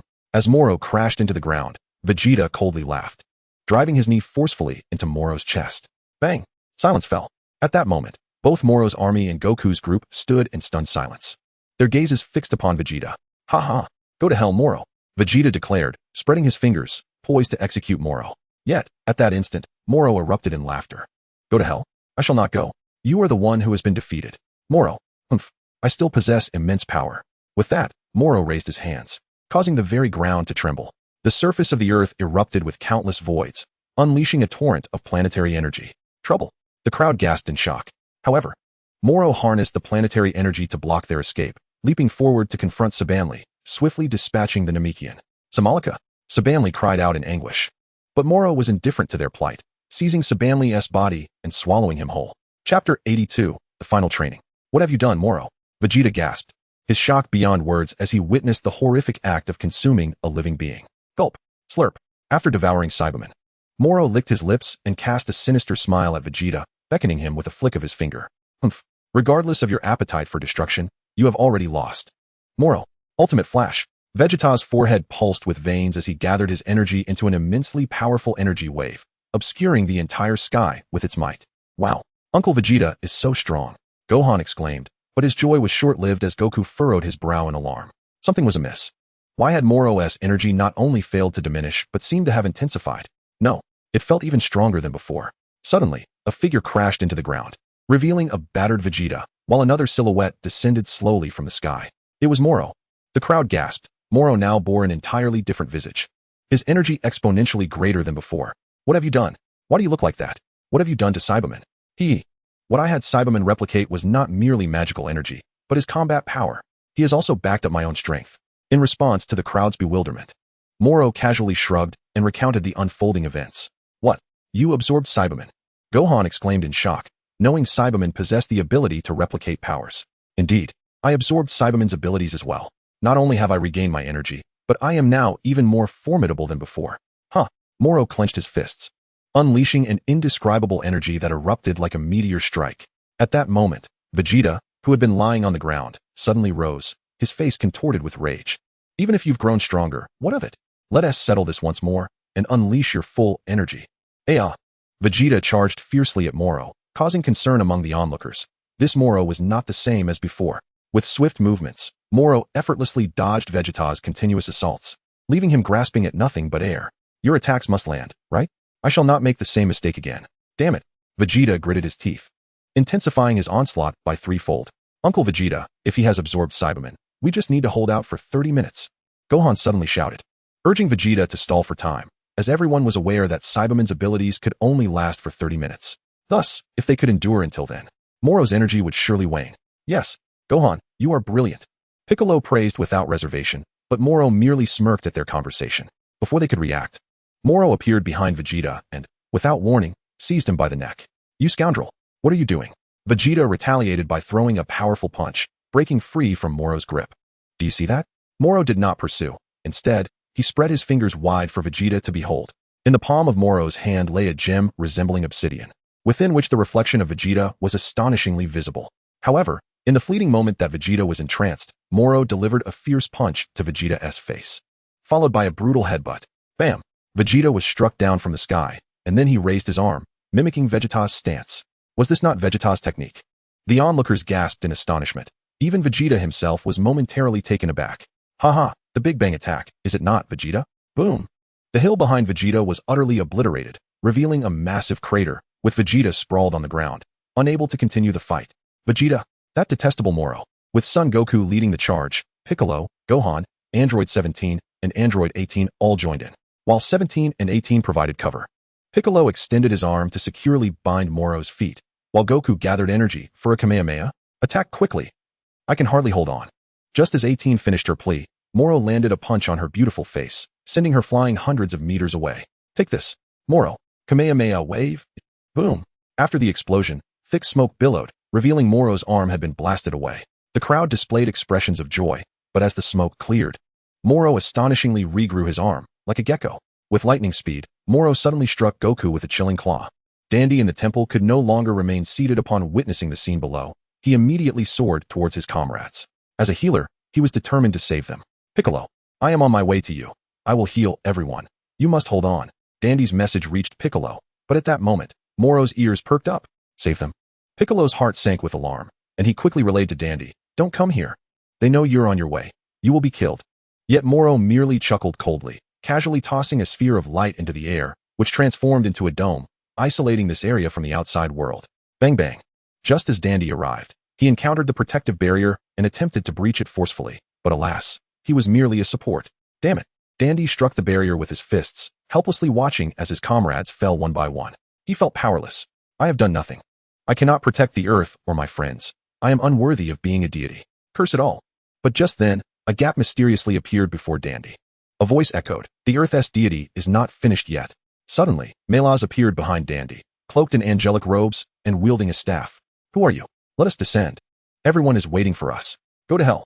As the malevolent Moro prepared to eliminate them, a figure suddenly rushed in, interrupting his attack with a single blow. You, who are you? Moro exclaimed in shock, only to behold the sight of Mels, clad in the attire of a galactic patrol officer.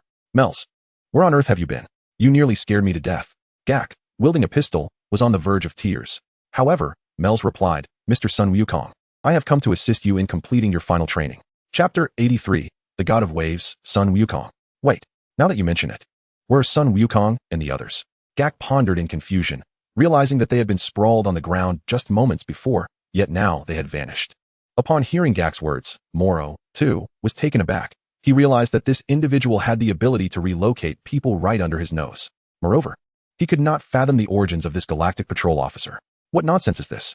Such events happening within my control is utterly unacceptable. Moro seethed with resentment, raising his hands to withdraw the protective barrier as he began to search for the whereabouts of Sun Wukong and the others.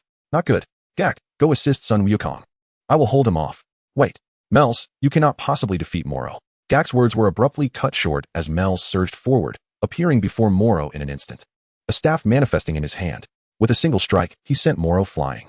Ah, I see. Moro wiped the blood from the corner of his mouth, his eyes alight with excitement.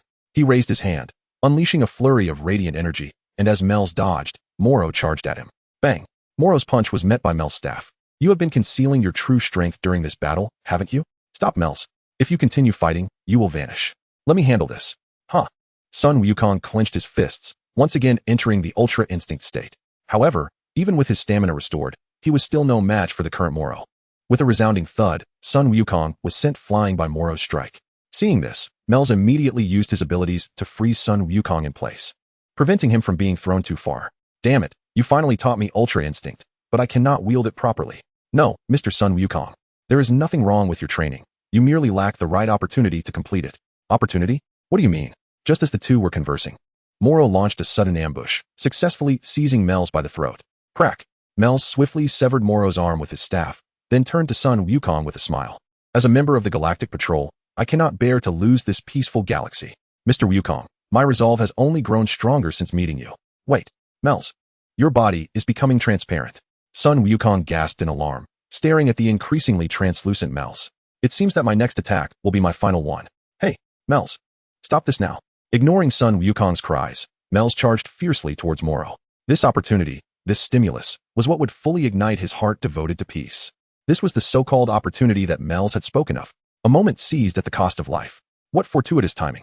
How could this be? Gazing at the approaching Mers, Moro exclaimed with exhilaration, unleashing a torrent of energy waves from his hands. Yet, as a member of the angelic race, Mers possessed an unfathomable combat prowess. In an instant, Mers effortlessly pierced through Moro's offensive, raising his elbow to strike fiercely upon the gem atop Moro's head. Boom. Moro was sent flying, and the gem began to shatter. Mr. Goku, with your current strength, mastering the Ultra Instinct will be far more stable than before. No matter who the opponent is, you shall not face defeat again. I implore you to continue safeguarding the galaxy I protect. As Mers' words echoed, the very fabric of this realm disintegrated into nothingness. Mers. Sun Wukong stared at the vanishing figure of Mers, his entire being trembling. Gak, may I pose a question? What is there to inquire about at this juncture? Speak quickly, what is it? Why did you become a galactic patrolman? Without hesitation, Gak proclaimed loudly, of course. It is to protect the galaxy I cherish, and to don this dashing uniform. A smile graced Sun Wukong's face. Indeed, Mers feels the same. Thus, I shall inherit Mers' will. Boom. Enveloped in a silver aura, Sun Wukong unleashed a column of energy that pierced the heavens, creating a gaping void in the sky. Then, it ceased abruptly, as if nothing had transpired. Sun Wukong gazed calmly at Moro, who stood across from him, utterly astonished. What is this form? As he beheld the silver-haired Sun Wukong, Moro was struck with shock. Yet, in that fleeting moment of disbelief, Sun Wukong appeared behind him. Bang! With a single kick, Moro was sent hurtling away. Striving to regain his balance, Moro found Sun Wukong before him once more, delivering 3 consecutive punches that caused Moro to spew blood. How is this possible? How could this be? Clutching his abdomen in disbelief, Moro could hardly fathom that Sun Wukong had so effortlessly vanquished him. Impossible! Impossible! Impossible! Enraged, Moro raised his hands, and the ground erupted with planetary energy. However, Sun Wukong remained unfazed. With a mere movement, he positioned himself before Moro, delivering a heavy blow that drove him into the earth. Boom! The ground caved in, as Sun Wukong's fist pierced through Moro's abdomen. No, please don't kill me.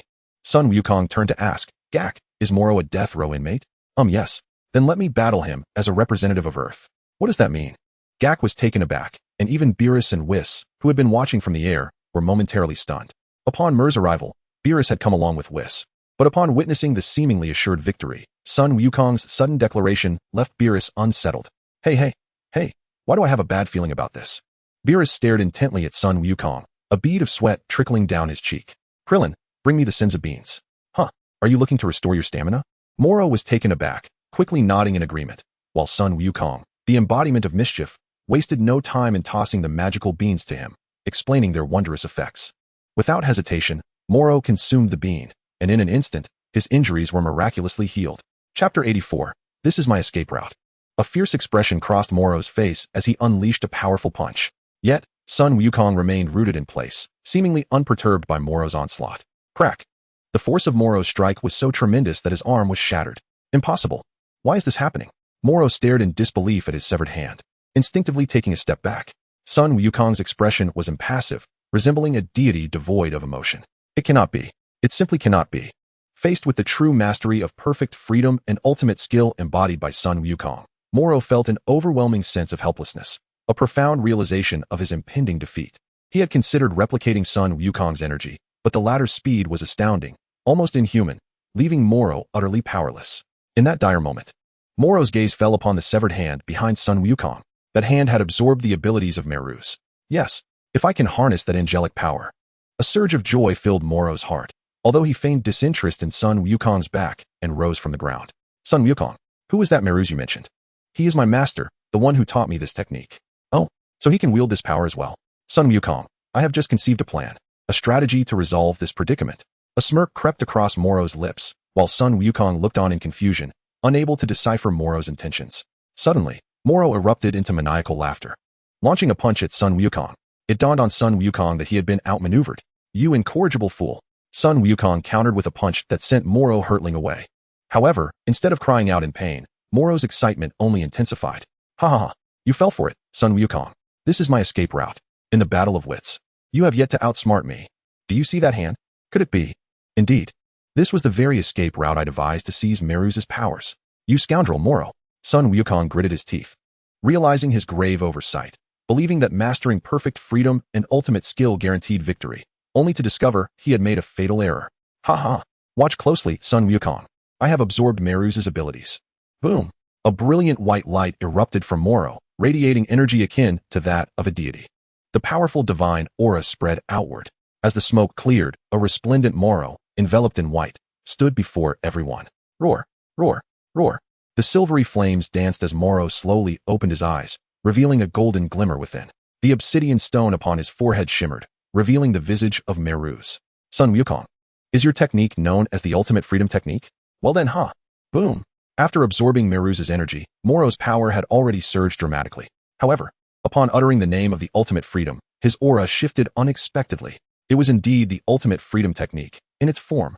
This, in midair. Beerus's eyes narrowed with concern. He slowly raised his arm, the power of destruction beginning to coalesce, yet he hesitated, pondering whether he should personally intervene in this matter. This being, named Moro, had crossed a line. He possessed the abilities of an angel, and he had even utilized the ultimate freedom. Yet at this moment, Sun Wukong was engaged in battle with him. Thus, he ultimately decided to observe for now. If Sun Wukong were to fall, it would then be his turn to act. This fellow, he has absorbed Meruz's abilities, a power so terrifying. Could it be that even the perfected ultimate freedom would be inadequate to contend with him? The crowd murmured among themselves, but just then, Vegeta bellowed, "Silence. Damn Kakarot, if you had dealt with him directly, this predicament would never have arisen." Vegeta gritted his teeth, holding Sun Wukong's forgiving nature towards his adversaries in utter disdain. Although he too had once been forgiven by Sun Wukong, the circumstances were vastly different now. The Vegeta of old had not yet grasped the looming cosmic crisis. While this may not be the technique you are currently employing, it appears to bear a striking resemblance to one you utilized previously. It seems this move has a certain similarity to your current techniques. Moro clenched his fist. Reveling in the boundless energy coursing through him, he felt immensely gratified. Indeed, this technique of yours, known as the ultimate freedom, is the introductory form of the perfected ultimate freedom technique. Sun Wukong assumed his stance, eager to enlighten Moro. "Ah, I see. Then, Sun Wukong, as a token of gratitude, I shall kill you." No sooner had the words left his mouth than Moro sprang into action. Sun Wukong scrambled to evade. Yet his abdomen was still slashed open by Moro's grasp. Blood began to flow. TSK. Just as Sun Wukong intended to counterattack, it seemed as though Moro's body instinctively evaded, turning its back to Sun Wukong in a reflexive manner. Has he reached the level of replication to this extent? Sun Wukong had thought that even if Moro could mimic such a technique, it would merely be superficial. Yet, to his astonishment, the essence had been entirely replicated. Bang! A powerful punch sent Sun Wukong hurtling away. However, having landed a solid blow, Moro had no intention of letting him go. Swiftly, he moved beside Sun Wukong and seized his head, crashing it against his own knee. Bang! Sun Wukong was left bleeding profusely, his head spinning in dizziness. Moro lifted Sun Wukong high into the air, and amidst the panicked expressions of those below, he roared, "Sun Wukong, I shall make you experience the true meaning of helplessness. I will return upon you the pain you have inflicted upon me, multiplied. All of Moro's soldiers, heed my command. Eliminate everyone below." Yes. Chapter 85, A Delayed Rescue. Yes, the cacophony of battle cries from the Moro army reverberated through the air, as they surged forth from all directions, resembling a horde of demons emerging from their lairs. Before long, the dense throng of extraterrestrials appeared before the gathering. The vile Moro. Krillin bowed his head, gripping the remaining senzu beans tightly in his hand, overwhelmed by a profound sense of helplessness. "Everyone, prepare to face the enemy. They are upon us," warned Gohan, urging the others not to succumb to despair, but to confront the imminent crisis. He had faith that his father would resolve everything. He must attack. The Moro army encircled Gohan, Vegeta, and the others, their powers amplified by Moro's influence. Though they could not match the strength of Piccolo and the others, sheer numbers were overwhelming. Under the banner of the universe's most notorious criminal, Moro had gathered numerous felons from various planets, all of whom had undergone his sinister transformation, becoming the most formidable force in the cosmos. "Go, Gohan." "Yes, Uncle Piccolo." With a hum, Androids 17 and 18 were the first to strike, unleashing a barrage of energy blasts as the enemy closed in.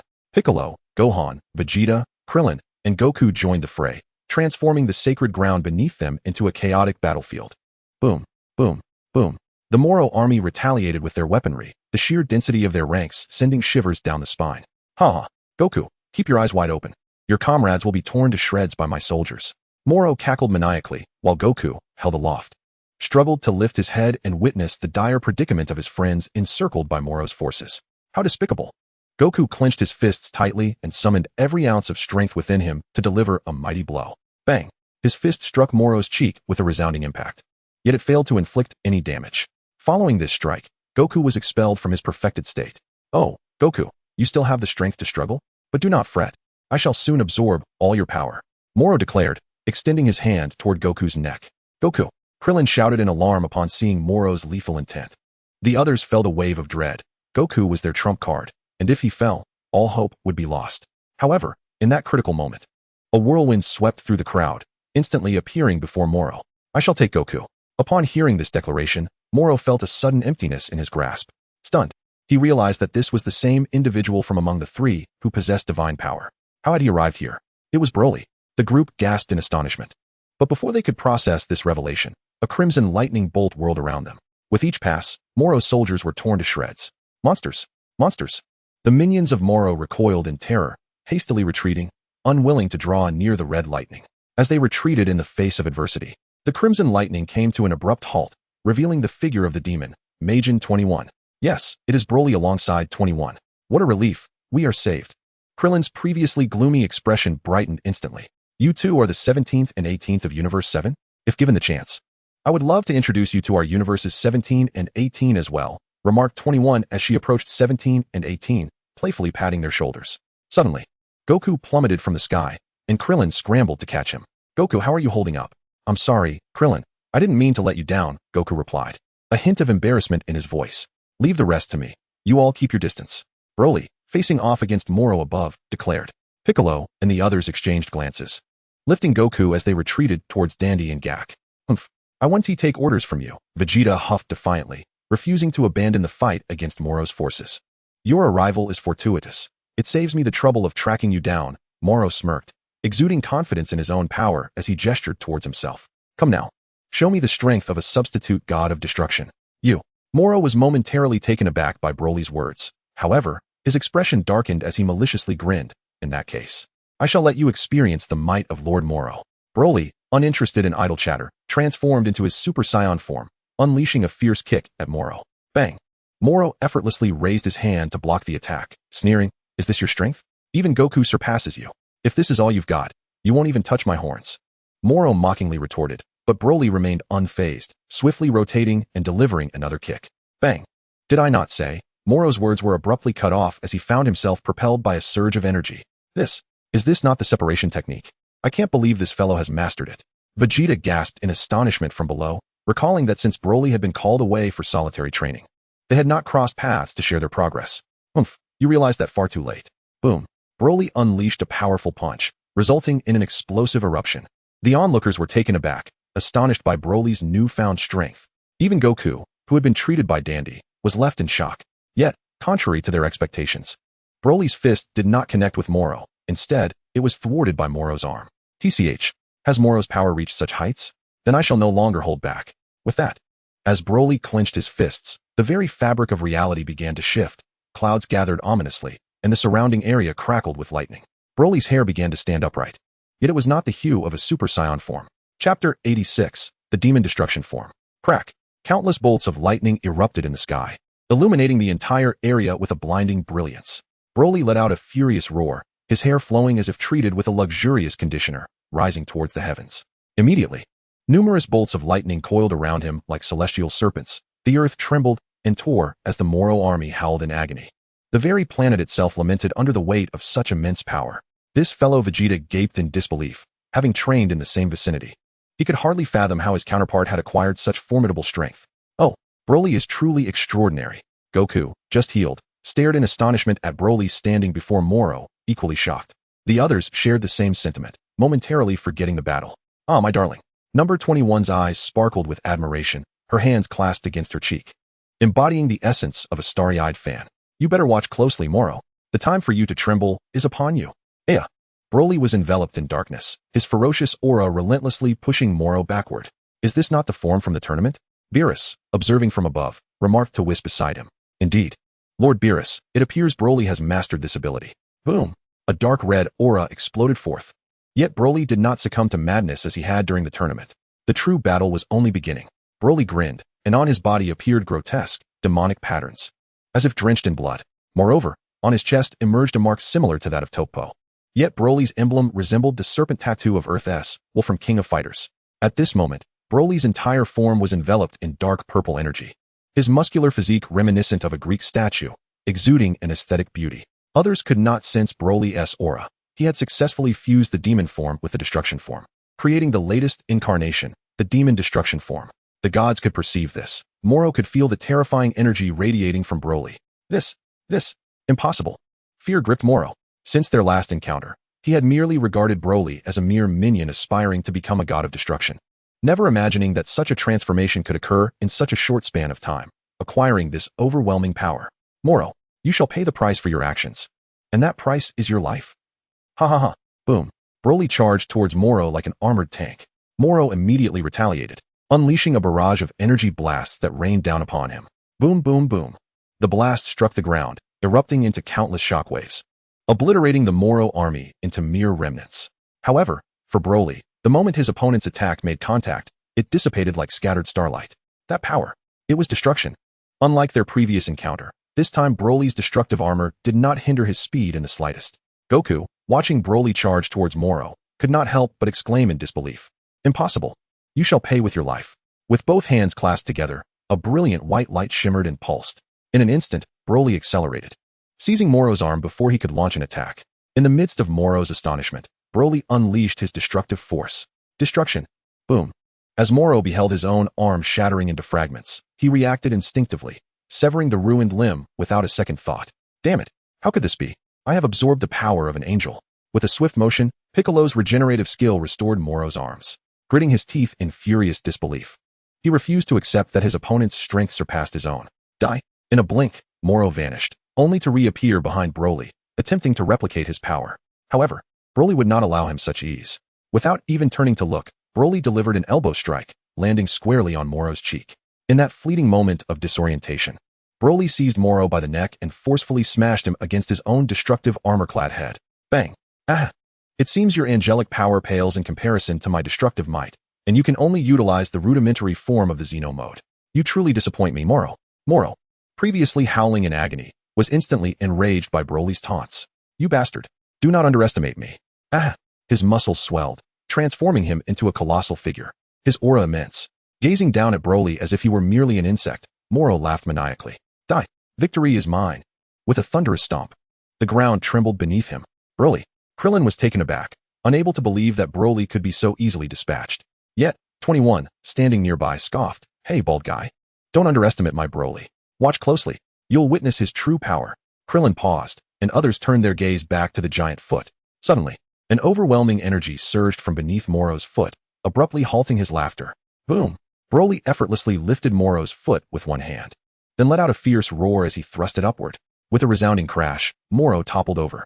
Is this the extent of your strength after absorbing an angel? Pathetic. Moro. Broly advanced slowly, while Moro's face reflected sheer terror, and a subtle smirk appeared on Broly's lips. He desired precisely this effect. The chasm between the divine and the mortal should indeed be this pronounced. No matter how much angelic energy one absorbs, if one lacks the skill to wield it, it remains utterly inconsequential. Sun Wukong embodies recklessness. Even in such circumstances, his victory would be assured if he were to act with restraint. Enough of this, Moro. I have grown weary of this game. Vanish. Broly raised his hands, coalescing a colossal sphere of destructive energy. Upon witnessing the impending assault, Moro felt an urgent sense of dread. He had previously encountered the energy of a god of destruction, especially the sensation of being consumed when Broly had seized him, which instilled a profound fear within him. As he pondered his strategy, his gaze fell upon Sun Wukong, who appeared foolishly oblivious. An idea sparked in his mind. Chapter 87. Glancing upward at the sky. Eureka! Moro's eyelids flickered wildly. While he could not contend with Broly directly, mastering the perfect Ultra Instinct would surely grant him an edge. Sun Wukong, here I come. In an instant, he sprang to his feet, moving with unprecedented speed, and positioned himself behind Sun Wukong. This unexpected turn of events sent a chill down Broly's spine. But the shriek that followed indicated that it was already too late. In full view of the onlookers, Moro pierced through Sun Wukong's abdomen, robbing him of his capacity to resist, and then seized his neck, replicating all of his powers. This time, due to Sun Wukong's inability to fight back. Moro's replication was flawlessly executed. With a casual toss, he flung Sun Wukong to the ground like a lifeless dog. "You scoundrel!" Broly crushed the destructive sphere and launched a punch at Moro. Yet, Moro wore a triumphant expression, his grin stretching from ear to ear. "Ha ha! In the end, my skills surpass yours. Broly, your time is up." Witness the true power of an angel.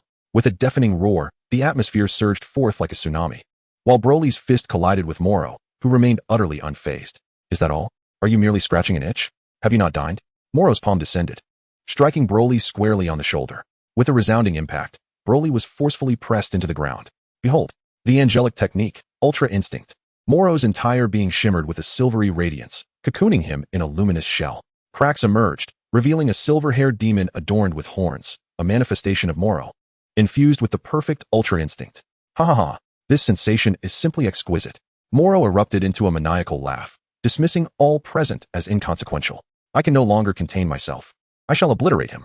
Beerus could no longer bear the sight, raising his hand to eliminate Moro. However, Whis intervened, grasping Beerus's wrist. "Wait a moment, Lord Beerus. Broly has yet to finish." Beerus was perplexed. However, upon closer inspection, he observed Broly sprawled on the ground, straining under the immense power of Moro, struggling to rise. Moro tilted his head, and then unleashed a punch. Bang! The speed was astonishingly rapid. Broly, caught off guard, was struck by the blow. Bang! Bang! Bang! A flurry of attacks ensued, and Broly could not keep pace with Moro's velocity. With his transformation into perfected Ultra Instinct, not only had Moro's strength surged, but his speed had also escalated significantly, making him elusive to Broly's grasp. Boom! With a single kick, Moro sent Broly sailing through the air, crashing into a small mountain before finally coming to a halt. "Umph! Is this the extent of your destructive power, Broly?" Moro echoed Broly's earlier taunts, yet, to his surprise, Broly erupted into maniacal laughter. "Ha ha ha! What are you laughing at?" Moro questioned, bewildered by Broly's seemingly insane demeanor. "I laugh at you like a dog. You, humph.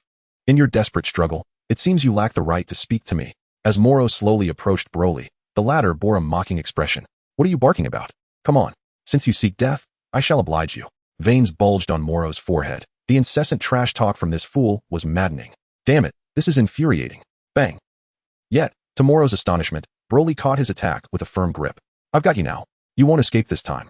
Broly acknowledged Moro's incredible speed. Yet while ensnared, escaping was not a simple feat. "Oh, is this your strategy? Humph. One must experience it to understand." Destruction surged within Broly's chest as he forcefully pulled Moro closer, forming a sphere of destructive energy. Boom! "You bastard." Taking a direct hit from the destructive force ignited Moro's fury. Although Broly's power was ineffectual against him, he couldn't help but flinch instinctively at the sheer force.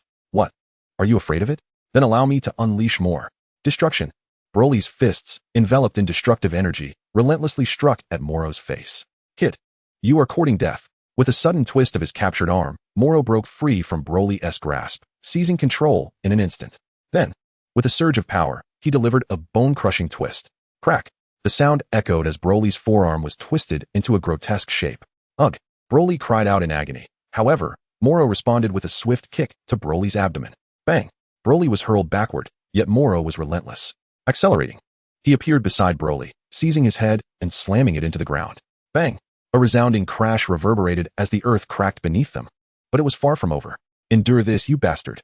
Moro's fists rained down upon Broly's body like artillery, pounding relentlessly. Clang! Clang! Clang! The ground began to sink deeply, expanding larger and larger. How infuriating! Unforgivable. Number 21, consumed by rage, was about to charge forward. However, Krillin and the others quickly intervened, reminding her that they understood her concern for Broly, but the current situation was beyond their control. "Get back!" Number 21 shouted, shedding her earlier shyness, fists clenched tightly. A dark crimson aura erupted as she transformed into her Majin form. "I am coming, Broly." Boom. Number 21 shot forth like a bolt of lightning. "Are we too cowardly?" Krillin lowered his head, while Gohan beside him felt similarly uneasy. "Let us go. If Broly dies, we will be next." Piccolo removed his hat and cloak, leading the charge. Following him were Gohan, Krillin, and androids 17 and 18, all racing into battle. Damn it. Vegeta gritted his teeth, glancing at Goku, who lay on the ground being treated by Dandy. He unleashed his fury and charged towards Moro. Moro, release him. Number 21 transformed into a streak of red lightning, swiftly approaching Moro. However, he merely paused before flicking his wrist at her. Suddenly, Number 21 felt an overwhelming force that sent her flying back. Smack. She was caught by someone. Looking up, she saw Android 18 smiling gently at her. Don't try to take it all on yourself. You all. Number 21 looked around at her companions. Piccolo, Krillin, and the others had all come to her aid. I truly apologize for my earlier outburst. Number 21 expressed her regret, and the group reassured her that it was all right. Then they all charged toward Moro together. Ha ha. Your friends have come to save you. That Number 21 is your woman, right?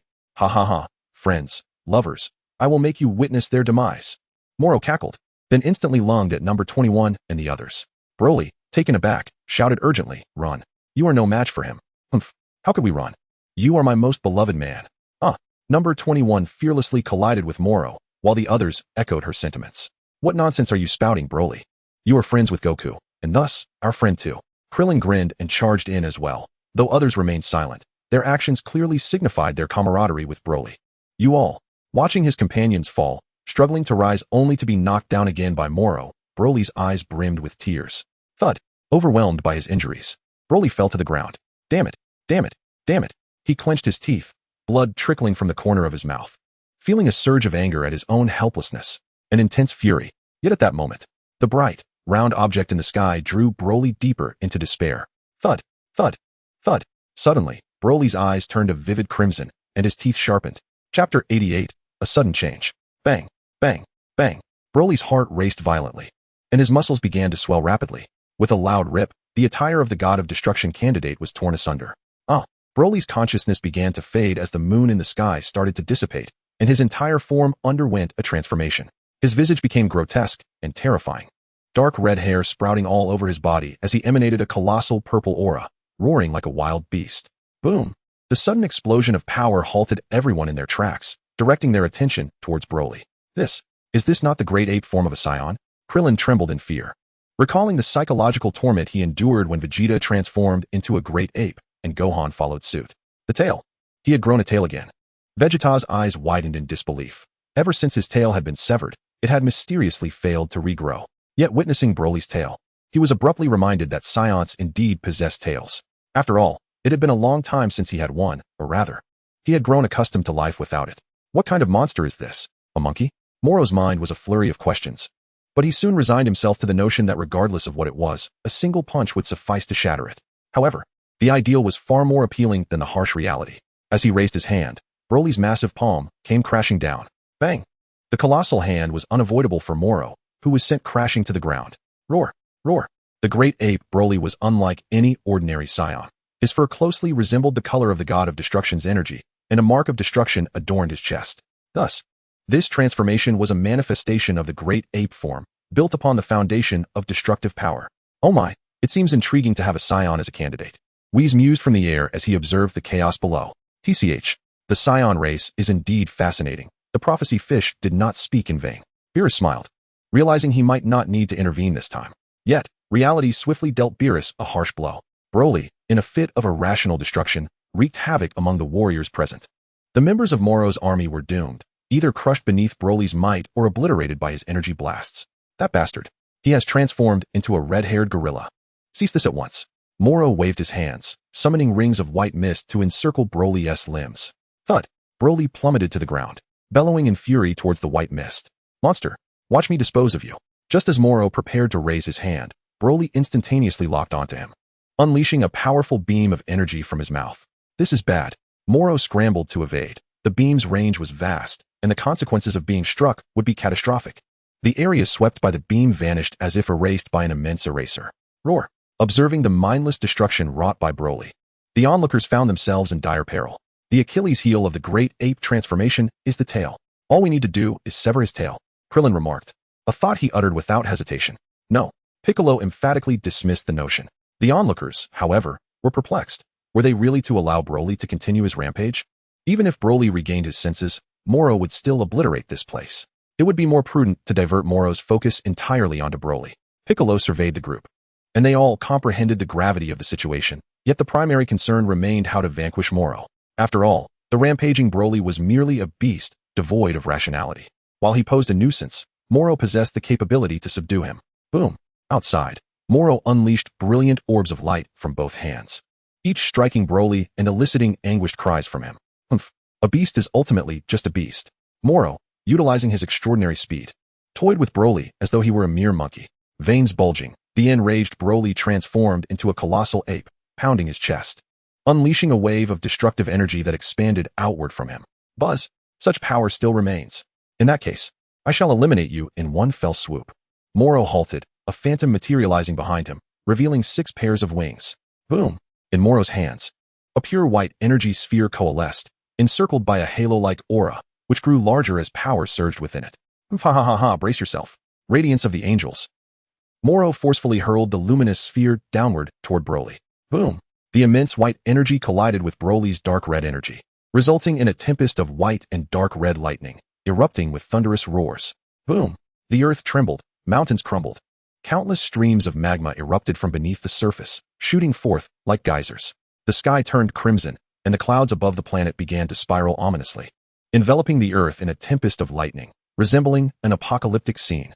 The air was filled with wails and cries, and as the explosion subsided, the ground resembled the moon's surface, riddled with craters and devoid of intact spots.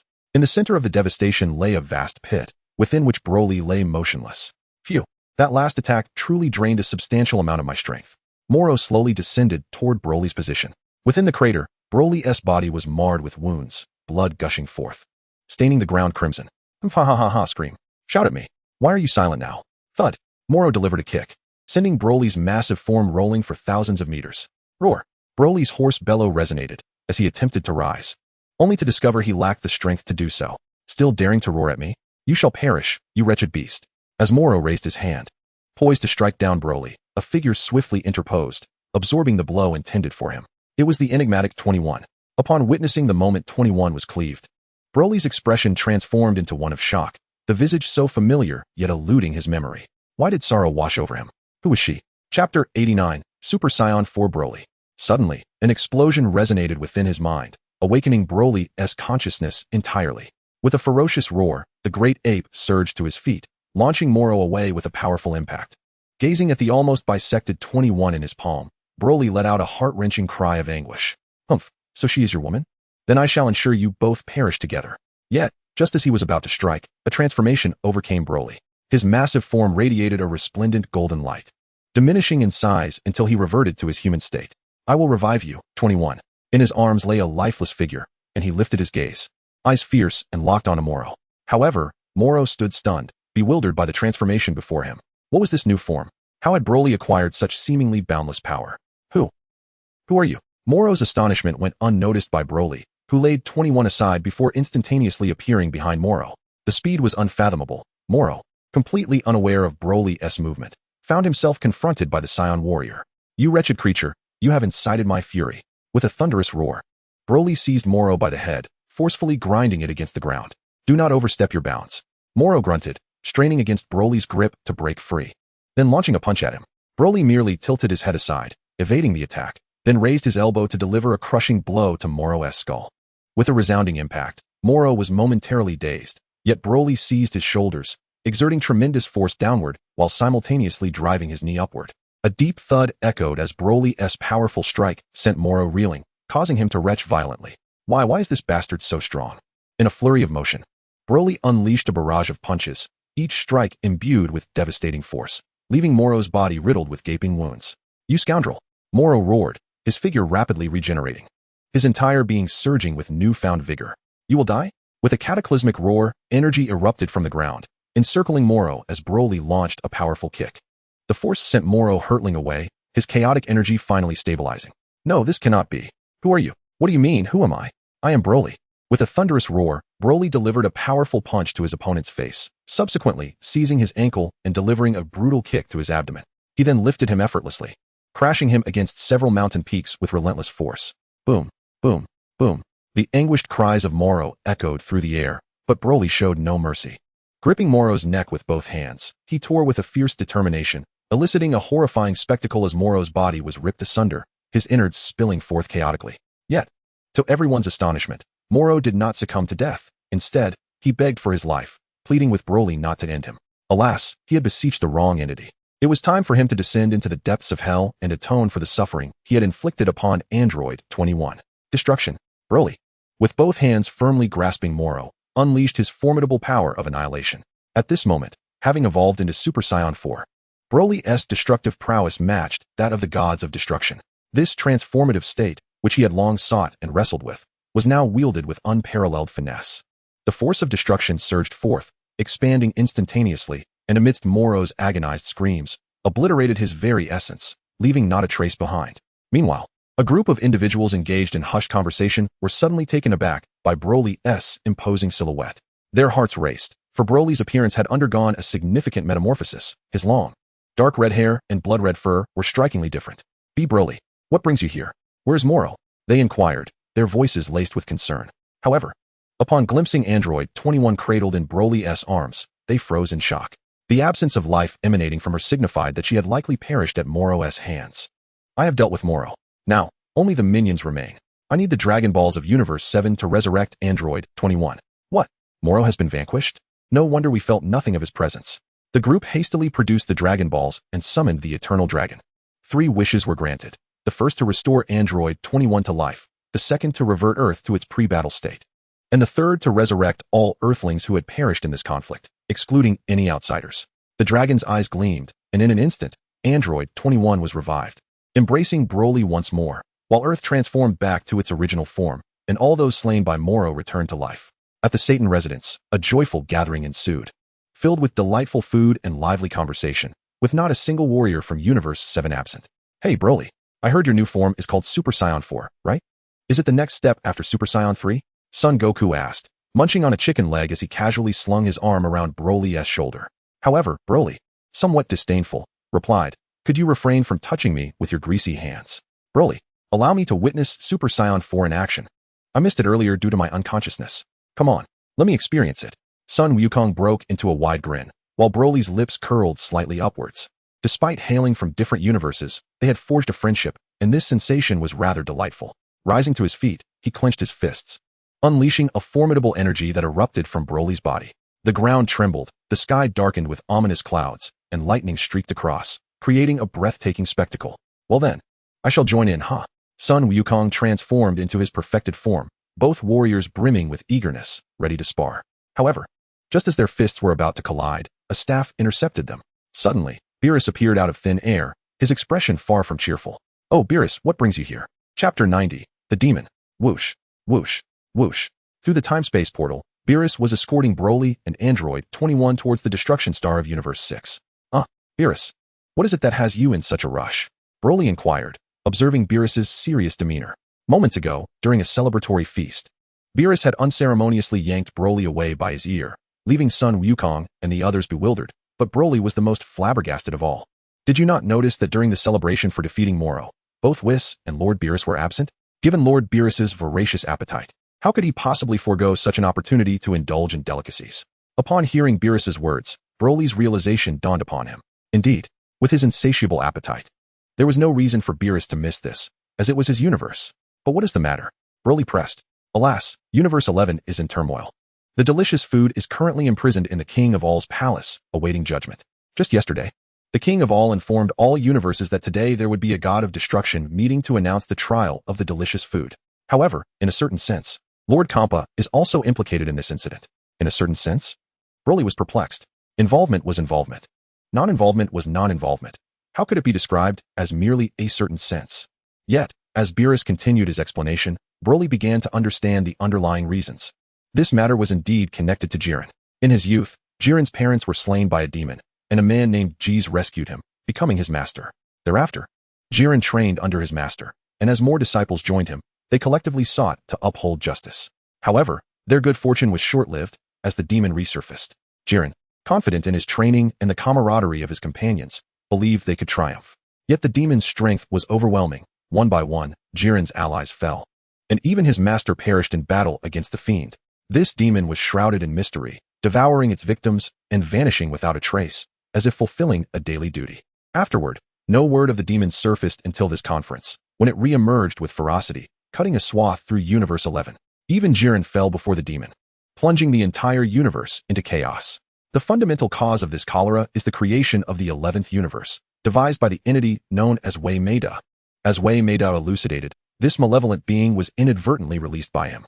Moreover, this creature does not originate from any biological entity of any universe.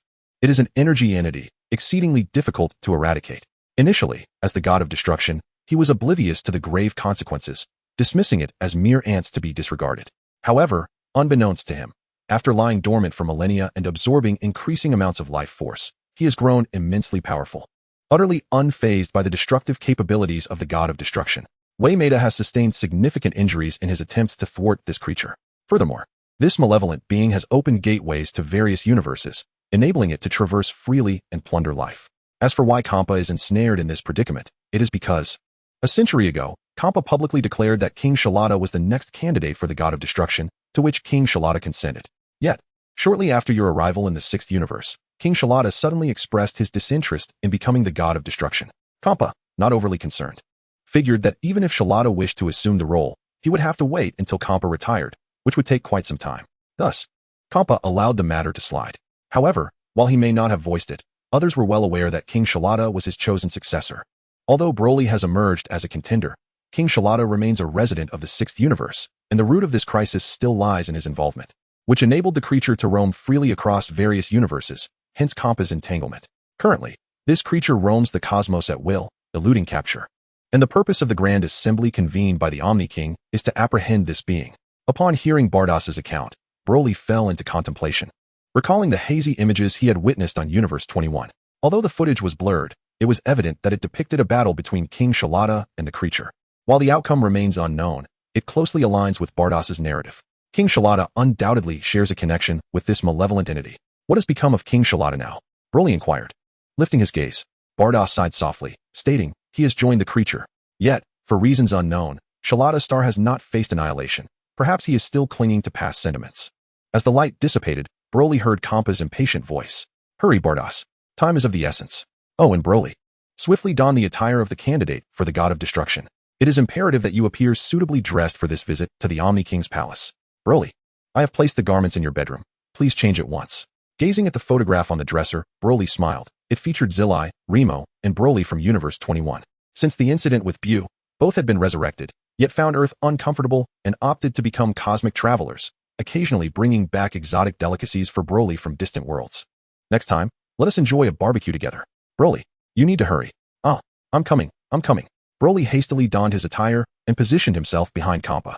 Meanwhile, Bardas held the key to the Omni King's palace, and in an instant, the three transformed into a beam of light, vanishing from sight. Listen closely, Broly. I have a foreboding feeling. If the Omni King becomes enraged, well, never mind. Gazing at Kampa, who seemed hesitant to articulate his thoughts, Broly understood that Kampa had already prepared for the worst. In the Omni King's palace, all the gods of destruction and angels from universes 1 through 12 had gathered, except for the god of destruction from Universe 11, Vermaud, and his angel. At this moment, Kampa knelt partially on the ground, awaiting the arrival of the Omni King, with Broly mirroring his posture behind him, while Vados engaged in idle conversation with the other angels. The Omni King has arrived. Silence.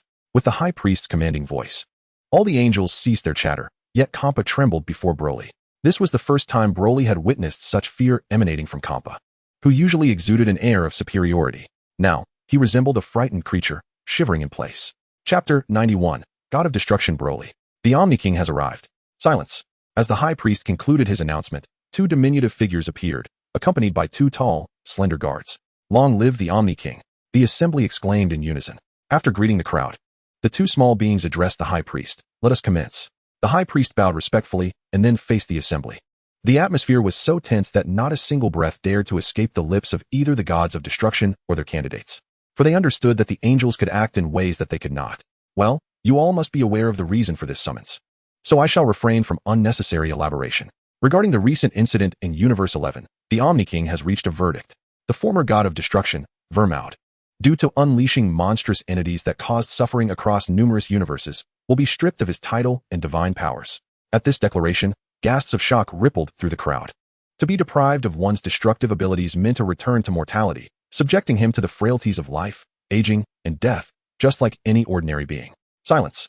Furthermore, the god of destruction of Universe 6, Kampa, due to negligence in his duties resulting in connections with these monstrous entities within his jurisdiction, is spared the worst, as the Omni King acknowledges that he is not the principal offender and did not act with malice. Therefore, the Omni King shall grant Kampa an opportunity to redeem himself. Upon hearing this, Kampa fell to the ground, prostrating himself repeatedly in gratitude. Kampa, do not be hasty. I have yet to disclose the Omni King's decision regarding your fate. Kampa paused, then resumed his kneeling position. But if I am sent to Universe 11, what shall become of Universe 6? Given that you have brought Broly along, do you not already possess the answer? The High Priest smiled slightly, directing his gaze toward Broly. Broly, the candidate for God of Destruction of Universe 6. From this moment forth, you shall assume the role of the God of Destruction. Broly immediately rose and bowed respectfully toward the Omni King. Broly, ensure you diligently fulfill your duties as God of Destruction. Indeed. Indeed. Oh, by the way, how about organizing a God of Destruction convention next time? The two kings of all appear to be carefree, yet they possess an awareness of everything. However, beings of their nature exhibit a profound indifference towards life. He is akin to Akira Toriyama's eraser, rectifying imperfections wherever they arise. Lord of all, now is not the time for such discussions, the Grand Priest addressed the two kings, who merely chuckled in response, refraining from further dialogue. Meanwhile, the angel of the sixth universe, Vados, continued to support the god of destruction of her universe, while Kampa collaborated with the angel of the 11th universe. After the Grand Priest concluded his remarks, Broly and Kampa once again bowed before the kings of all. Now that the matter of punishment has been addressed, we must turn our attention to the issue of the monsters. Following investigations by the angels across various universes, it was revealed that all universes, with the exception of the second, bore traces of monster infiltration. Consequently, all gods of destruction must systematically inspect the planets within their respective universes to prevent further devastation by these creatures. Moreover, the former god of destruction, Vermaud, disclosed that the energy of these monsters intensifies rapidly through the consumption of life.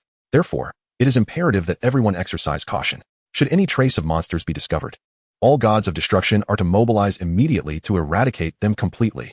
The Grand Priest's words sent a shiver down everyone's spine. It was unprecedented for him to issue such a command. The notion of all 12 gods of destruction uniting to hunt down a single monster was historically unparalleled.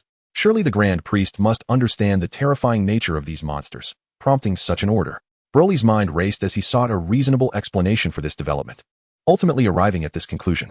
Indeed, Lord of all, Grand Priest. Broly hesitated, struggling to find comforting words, as he was taken aback by the unexpected outcome. Kampa had indeed become the god of destruction for another universe. Enough, Broly.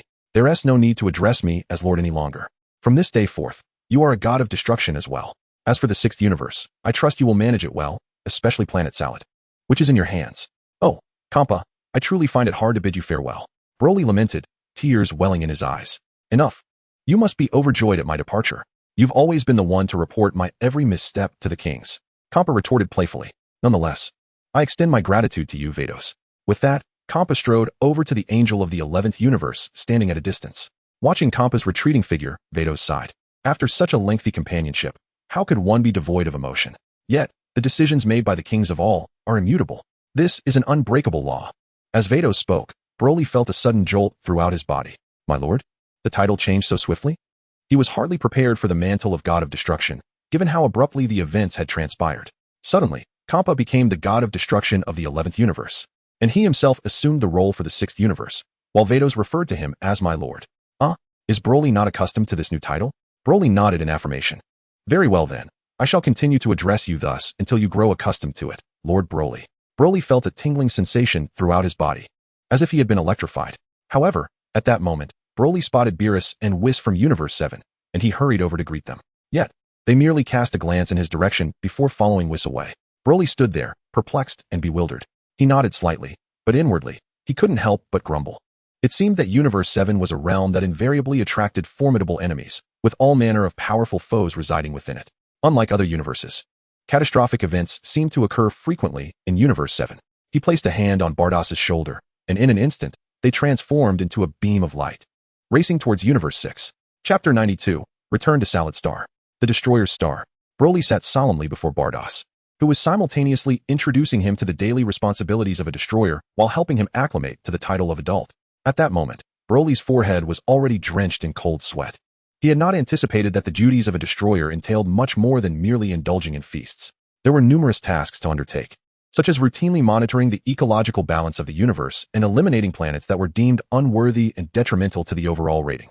However, Campa, in his laziness, had allowed all the responsibilities to accumulate, which meant that upon taking over Universe 6, Broly would also have to clean up Campa's mess. Yet, these were minor inconveniences. The most significant issue lay in the fact that his former master, now his attendant, addressed him as adult, leaving him in a state of discomfort. Therefore, Lord Broly, you shall primarily investigate the following planets: Desert Star, Astrara Star, and Salad Star. Bardoss briefed Broly on the planets most susceptible to demonic activity, preparing him for the battles ahead. Let us first proceed to Salad Star. I am quite concerned about the situation with Gabe and the others. And the palace of the Salad King may yield some clues, Broly declared. After he spoke, Bardoss waved her staff, and in a dazzling display of starlight, Broly found himself adorned in the attire of a destroyer. Very well, Lord Broly, your new destroyer attire is complete. Are you satisfied? Bardoss inquired with a gentle smile. Broly glanced down at himself and gave her a thumbs up. The outfit was quite distinct from those of other destroyers, and he was thoroughly pleased. It was evident that Bardoss had a keen understanding of his taste. The white undergarment had been transformed into black, and the white sections had seamlessly morphed into black as well. I am very satisfied, thank you. Ah, indeed, people differ from one another. Lord Campa has never treated me with such courtesy, but you need not be so formal. It only serves to create a sense of distance, Bardoss remarked. Broly nodded in agreement, and then he and Bardoss ascended into the sky. Their first destination for investigation was Salad Star. Salad Star had been embroiled in turmoil since the disappearance of their king. Various conflicts had erupted. For instance, the three divisions of the Lace Defense Force had splintered into two factions. Gabe, representing the Lenso faction, steadfastly upheld a commitment to serve the people, while his archrival, Demolon, had aligned himself with the ruling faction. At the helm of the ruling faction was none other than Mocha, the leader of the First Division. Taking advantage of their numerical superiority, they began to oppress the Liansua faction. However, they dared not provoke Gabe, for everyone knew that Gabe could transform into a golden warrior, something they could not achieve. Bang! Maka, you've gone too far. In the conference room sat two factions, the Liansua faction led by Liansua and the ruling faction led by Maka. At this moment, Liansua slammed his hand on the table, angrily reprimanding Maka across from him. Humph, Liansua, ever since the king vanished, we have needed a leader, and your cowardice is hardly befitting of one. And your so-called concern for the people? Humph, a bunch of lowly peasants. Their sustenance comes from our provisions. Maka rested his chin on his hands, disdainfully gazing at Liansua. Lowly peasants. Maka, do not forget that you and I both hail from the very same lowly origins. If the king had not favored the three of us, how could you dare to look down upon the common folk? Maka's words evidently struck a nerve with Liansua, who abruptly stood up and seized Maka by the collar, shouting at him furiously. TCH, you are insufferable. I have tolerated you for far too long, you cripple. Maka spat back, pushing Liansua to the ground with force. Gabe, witnessing this, rushed forward to help him up, then glared furiously at Maka. How dare you treat Captain Liansua this way? Humph, enough of your arrogance. Gabe, I once feared your ability to transform into a Super Saiyan, but now, consider this a warning. Do not meddle in my affairs. Otherwise, I shall deal with you as well. It was unclear where Maka found his audacity. Typically, even when confronted by Gabe, he would feign ignorance. But now he was boldly threatening Gabe. Hey, I have endured you long enough. However, should you persist in your obstinacy, I, Gabe, shall impose sanctions upon you. Maka's words struck a deep chord, igniting Gabe's fury.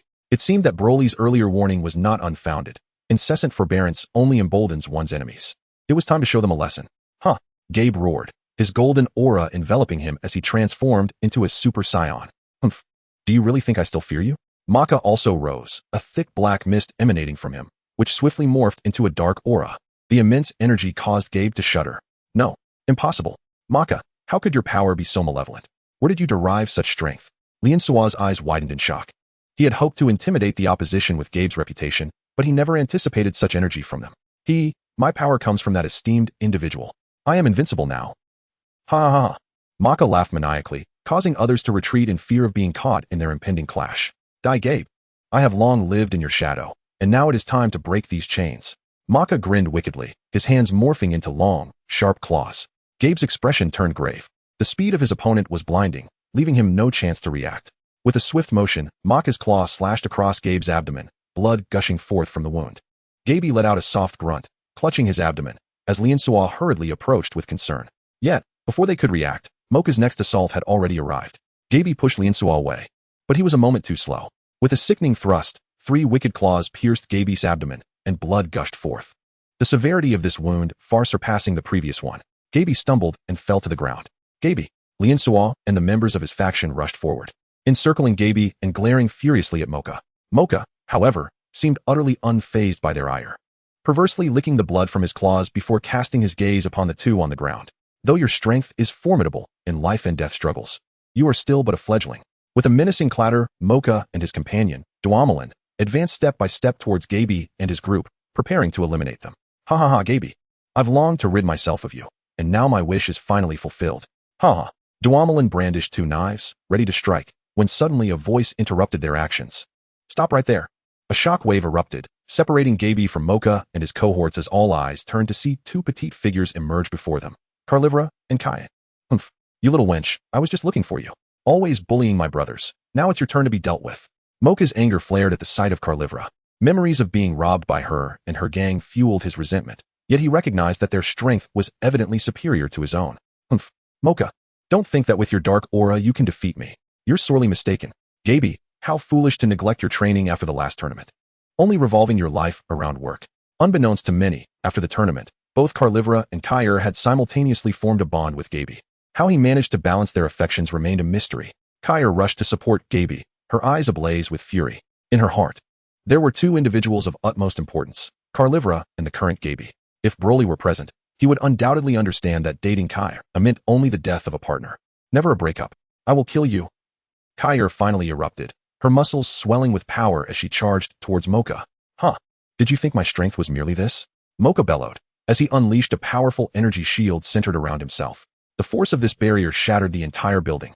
With a thunderous crash, the edifice collapsed, sending everyone tumbling in disarray. At that moment, Caulifla and the others looked up, startled by the imposing figure of Mocha before them.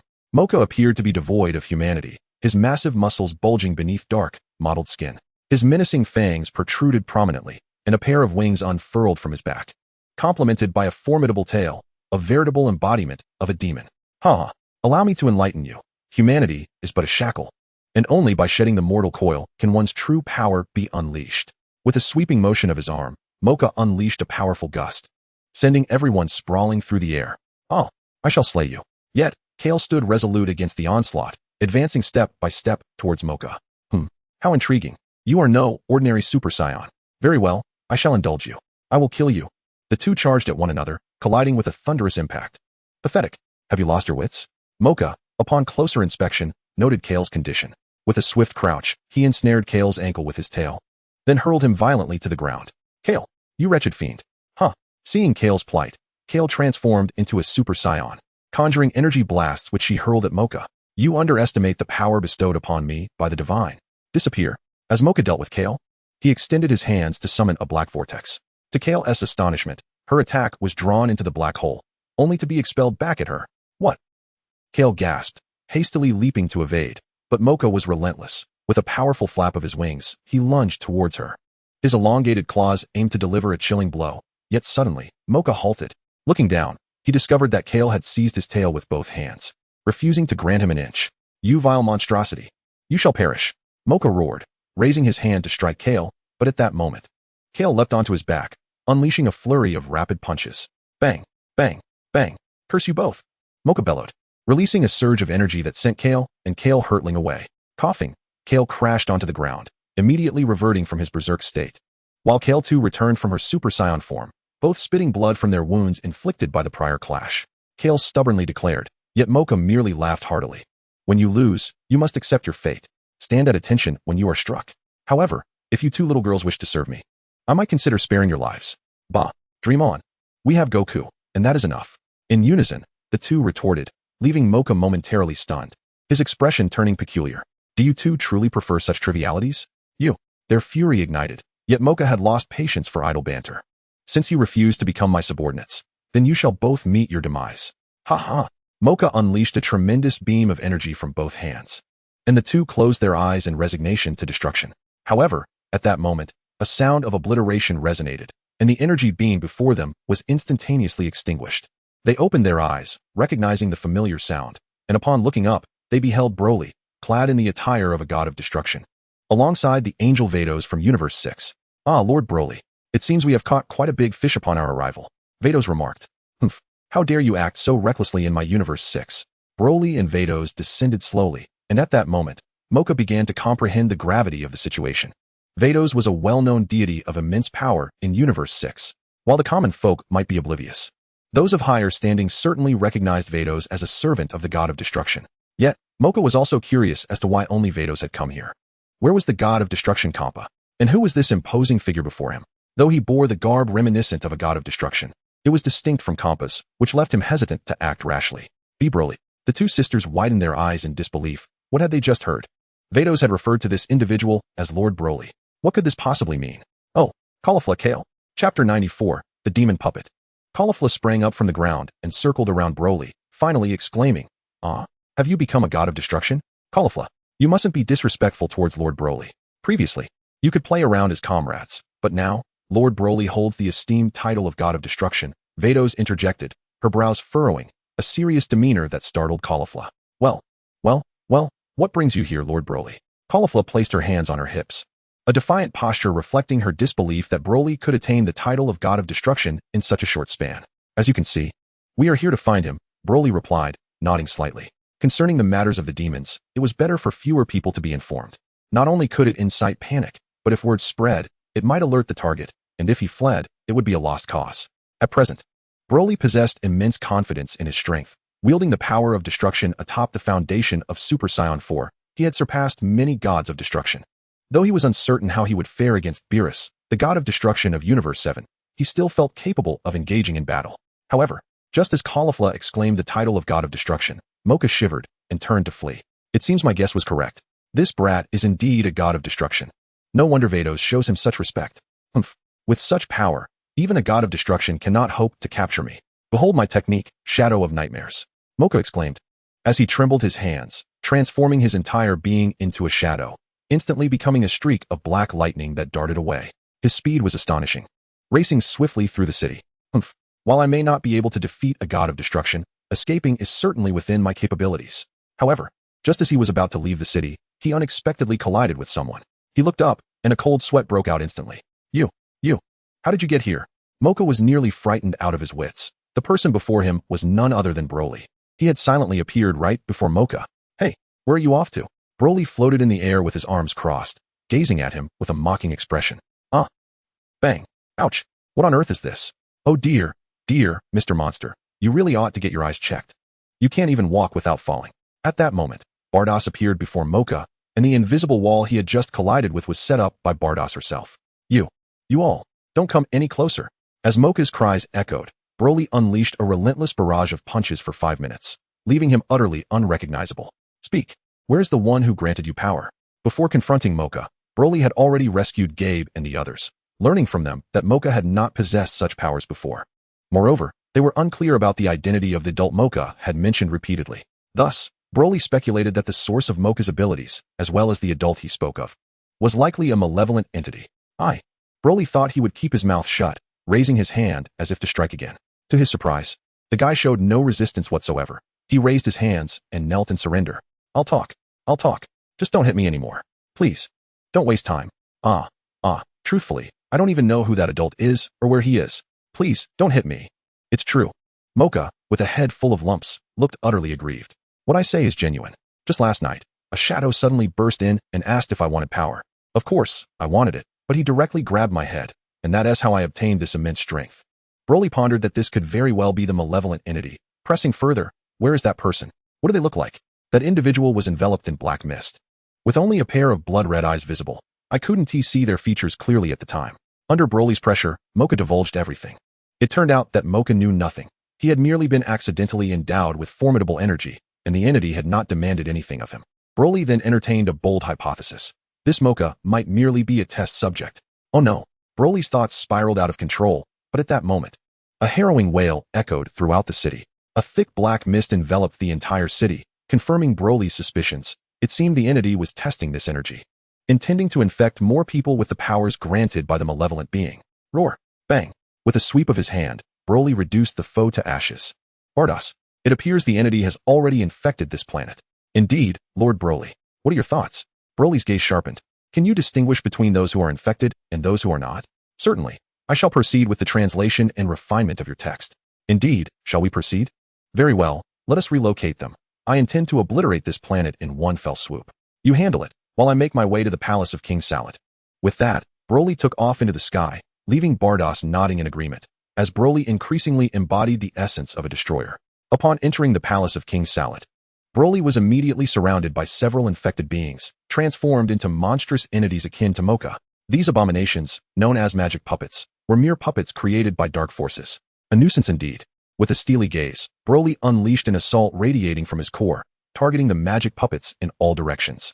This technique was a modified and enhanced version of Jiren's I-beam technique.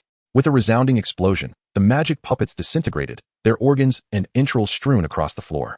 As he ventured further into the palace, everything appeared unchanged since his last visit. He found it hard to believe that someone as magnanimous as King Salad could be entangled with dark creatures. Was there a deeper reason behind this?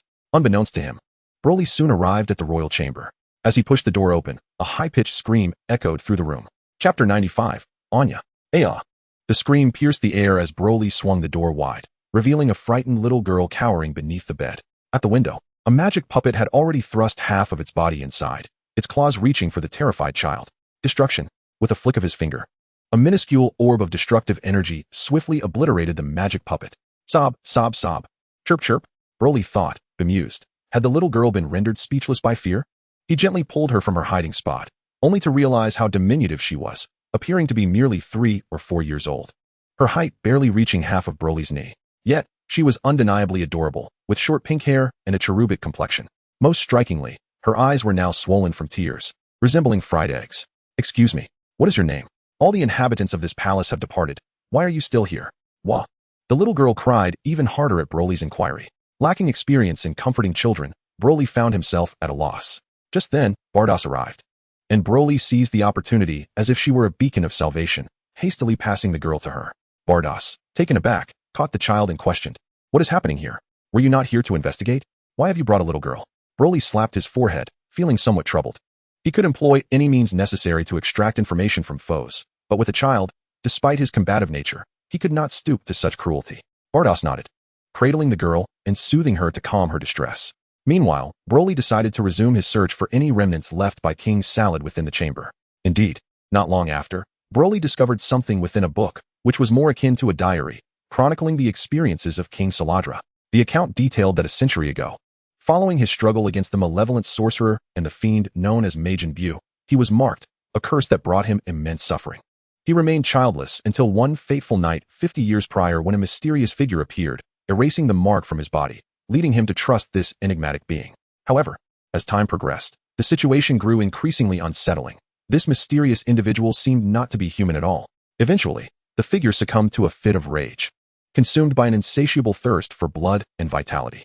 Yet, the restored King Saladra successfully thwarted this entity. At this juncture, Broly surmised that the location might be the very site captured in the footage from the 21st home, depicting the battle between the monster and King Saladra. However, King Saladra soon realized that he could not kill the monster. No matter the method employed, he was unable to vanquish it, ultimately allowing it to escape. The creature grew increasingly formidable, attaining a level of power capable of crushing Saladra with a mere finger. This mysterious entity was no mere demon. It was something far more terrifying. King Saladra began to regret not having contained it, even if he could not destroy it, as he now found himself under the monster's control. However, this time, the creature did not linger for long, commanding King Saladra to use his device to open a cosmic portal, enabling it to traverse multiple universes. Initially reluctant, King Saladra was coerced by the madman, who threatened the lives of his entire planet's populace and his beloved daughter, Anya. Thus, Saladra was compelled to comply, fearing the consequences of defiance. Consequently, he rejected the position of candidate for the god of destruction, fortuitously leading to Broly's arrival, which prompted Beerus to consider him for the role. In the diary, Broly also glimpsed himself and noted King Saladra's admiration for him. The account concluded abruptly, leaving no further details, suggesting the monster had returned, coinciding with the Tournament of Power. Surely, the erasure of universes by the Omni King had significantly impacted this creature, yet it was fortunate enough to find itself in the victorious universe. With this newfound understanding, Broly settled on the sofa, reflecting on the mention of Saladra's daughter. Given the timeline, it was highly probable that the girl before him was indeed Anya, King Saladra's daughter. "Hey, little one, is your father King Saladra?" he inquired. Chick chick. The term chick chick connoted father in their vernacular, while haha referred to mother. Suddenly, Beerus informed Broly that this was a unique expression of the 6th universe. Anya shook her head, responding, "No, I only have one very handsome uncle." Broly was taken aback. How did this differ so drastically from what Mocha had described? Wasn't the monster shrouded in dark mist with blood-red eyes? Broly fell into contemplation. Could it be that the individual conducting experiments was not the same as this monster? Moreover, this creature seemed to present itself in a human guise. However, all of this is mere conjecture. The handsome uncle he mentioned might simply be a guest. It seems that there are no clues left here. Broly called out to Bardos, and the three of them instantly soared away from this place. At present, all uninfected Saiyans on the planet Salad have been relocated to Earth, leaving only the infected ones, who are beyond salvation. Thus, Broly resolved to obliterate Salad in one fell swoop. Destruction. Broly and Bardos ascended into space, where Broly unleashed a sphere of destructive energy. In an instant, cracks began to form across Salad, and with a thunderous explosion, the entire planet was reduced to cosmic dust. The visual spectacle of the planet's annihilation suddenly illuminated Broly's understanding of Frisia's feelings at the time. The explosion of a planet is truly a breathtaking sight. Let us proceed with the investigation, Broly declared, turning his gaze towards the next celestial body. Chapter 96, Ali Gigi. Planet Austria. Broly was strolling through the city with Anya and Bardos. The inhabitants of this planet were remarkably hospitable, resembling ordinary humans, albeit with a few other alien species among them. After spending several days together, Anya increasingly admired the rugged Broly. When she learned that Broly was indeed the god of the entire universe, her eyes sparkled with excitement, exclaiming, "Wow, cool." At that moment, Anya was prancing ahead of Broly and Bardos, humming, "Ali Gigi, Ali Gigi." "Na na na na." Bardos followed behind with a beaming smile, clearly delighted by the company of such an adorable child. Meanwhile, Broly was acutely aware of everything around him. As the newly appointed god of destruction, he could afford no negligence. Just then, Anya called out loudly, startling Broly into looking her way. Upon glancing over, he saw Anya had stepped in something unpleasant. Broly slapped his forehead, exasperated by the antics of this little one. Watching Anya, who was now in tears, Bardos shook her head, approached, removed her shoes, and lifted her up. Broly noticed that the little one's clothing seemed to have gone unchanged for quite some time. That once white dress had become grimy. "Bardos, there's a children's clothing store ahead. Please take her to get a new outfit." "Oh, how considerate of Lord Broly. Lord Kampa would never notice such details," Bardos replied.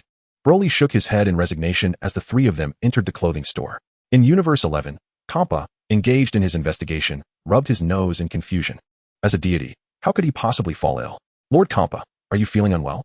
Makarita inquired with concern. No, carry on, otherwise, the Grand Minister will accuse me of negligence." "Wow, is Anya adorable?" "Yes, indeed, quite adorable." Seeing Bardos so attentive to a child piqued Broly's curiosity. However, at that moment, he sensed a powerful force emanating from the distant south. Broly, without a moment's hesitation, flung open the door and soared into the sky. "Ah, Lord Broly, we have no money," exclaimed the others. Upon hearing this, the shopkeeper's expression turned grave, and he remarked, "Madam, please step outside to purchase for the child." Before he could finish his sentence, Bardos waved her staff, causing the shopkeeper to instantly adopt a fawning demeanor, permitting the two to choose freely. Anya, witnessing this spectacle, was filled with excitement. She never anticipated that this sister possessed such formidable power, effortlessly altering the shopkeeper's disposition with a mere flick of her wand. Her eyes sparkled in wonder, exclaiming, "Wow, cool. Wow, cool.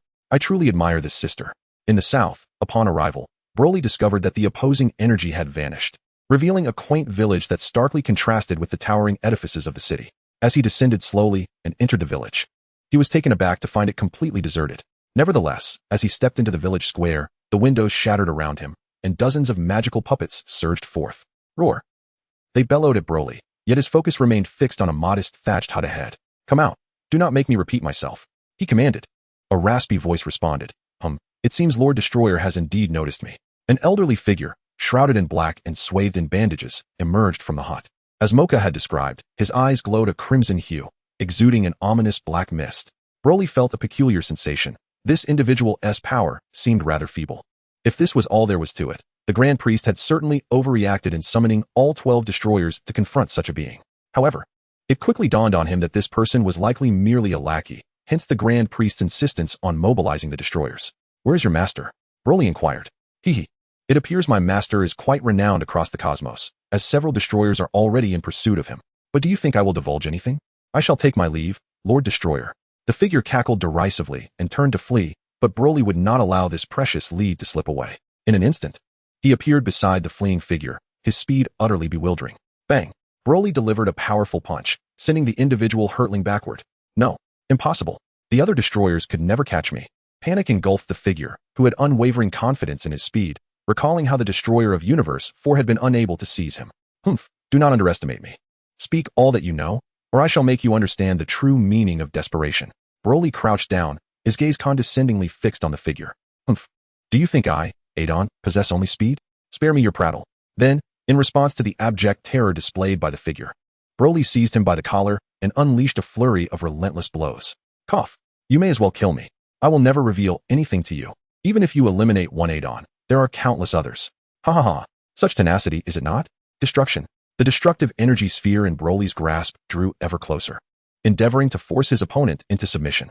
Yet, to his astonishment, the adversary charged headlong into the sphere, only to be obliterated in an instant. Broly was taken aback.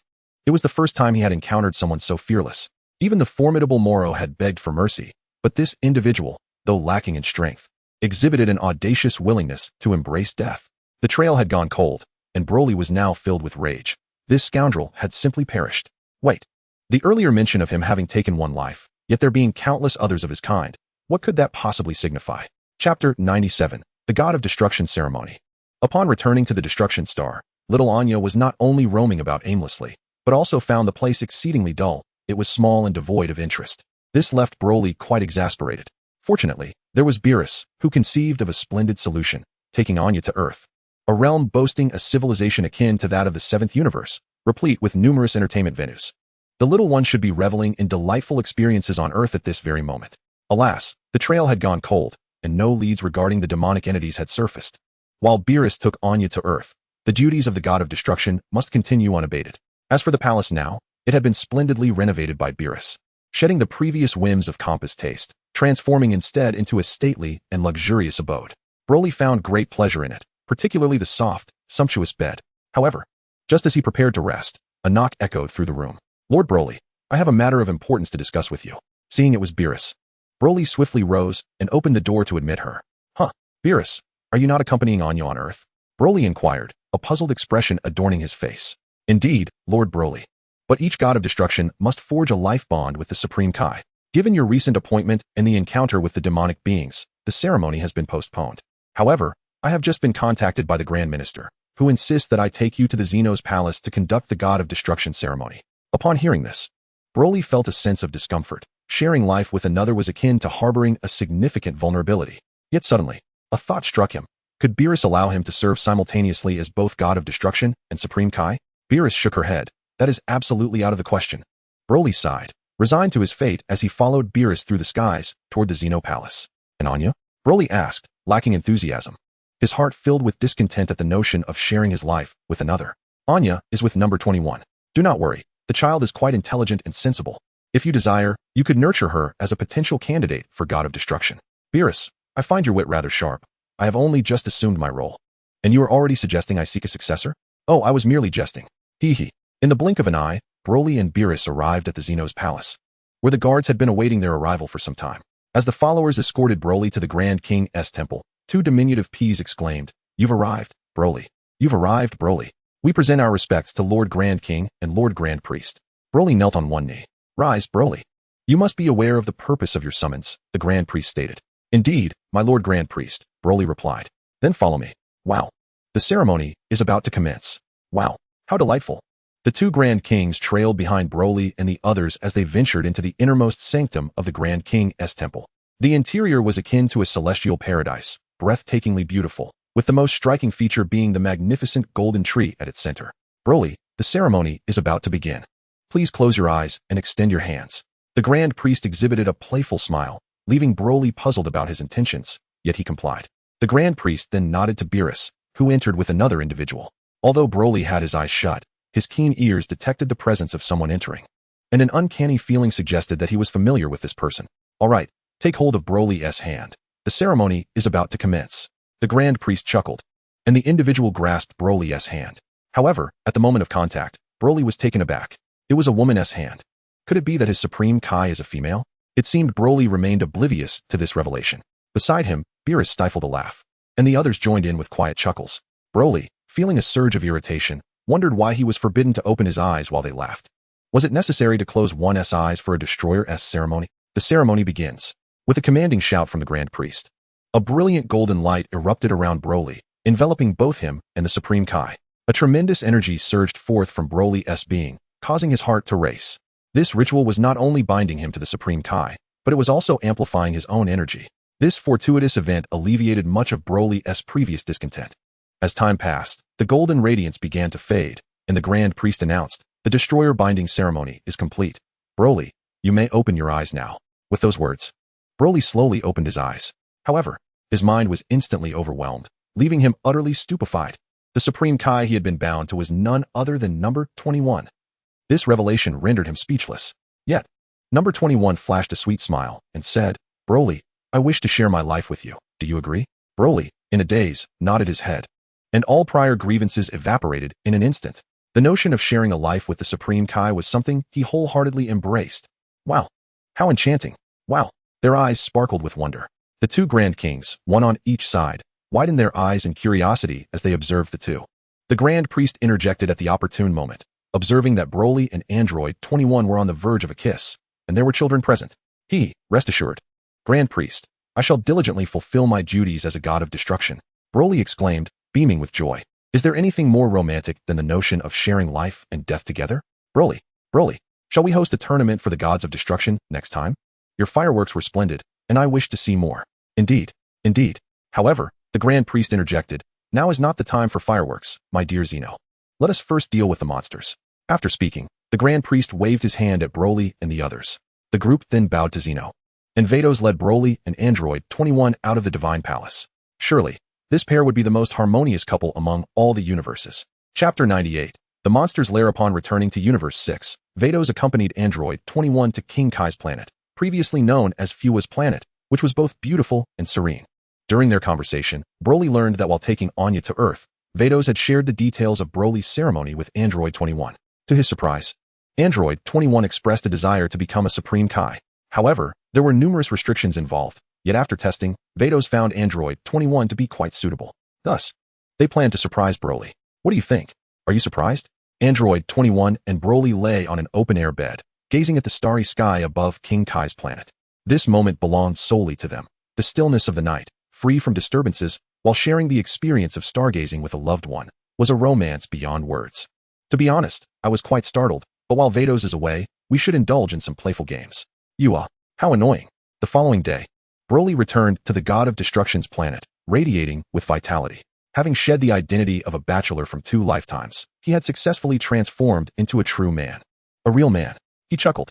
There's a saying that some secrets must remain undisclosed, and as an angel, you would hardly grasp such joy, which means you cannot share in my happiness.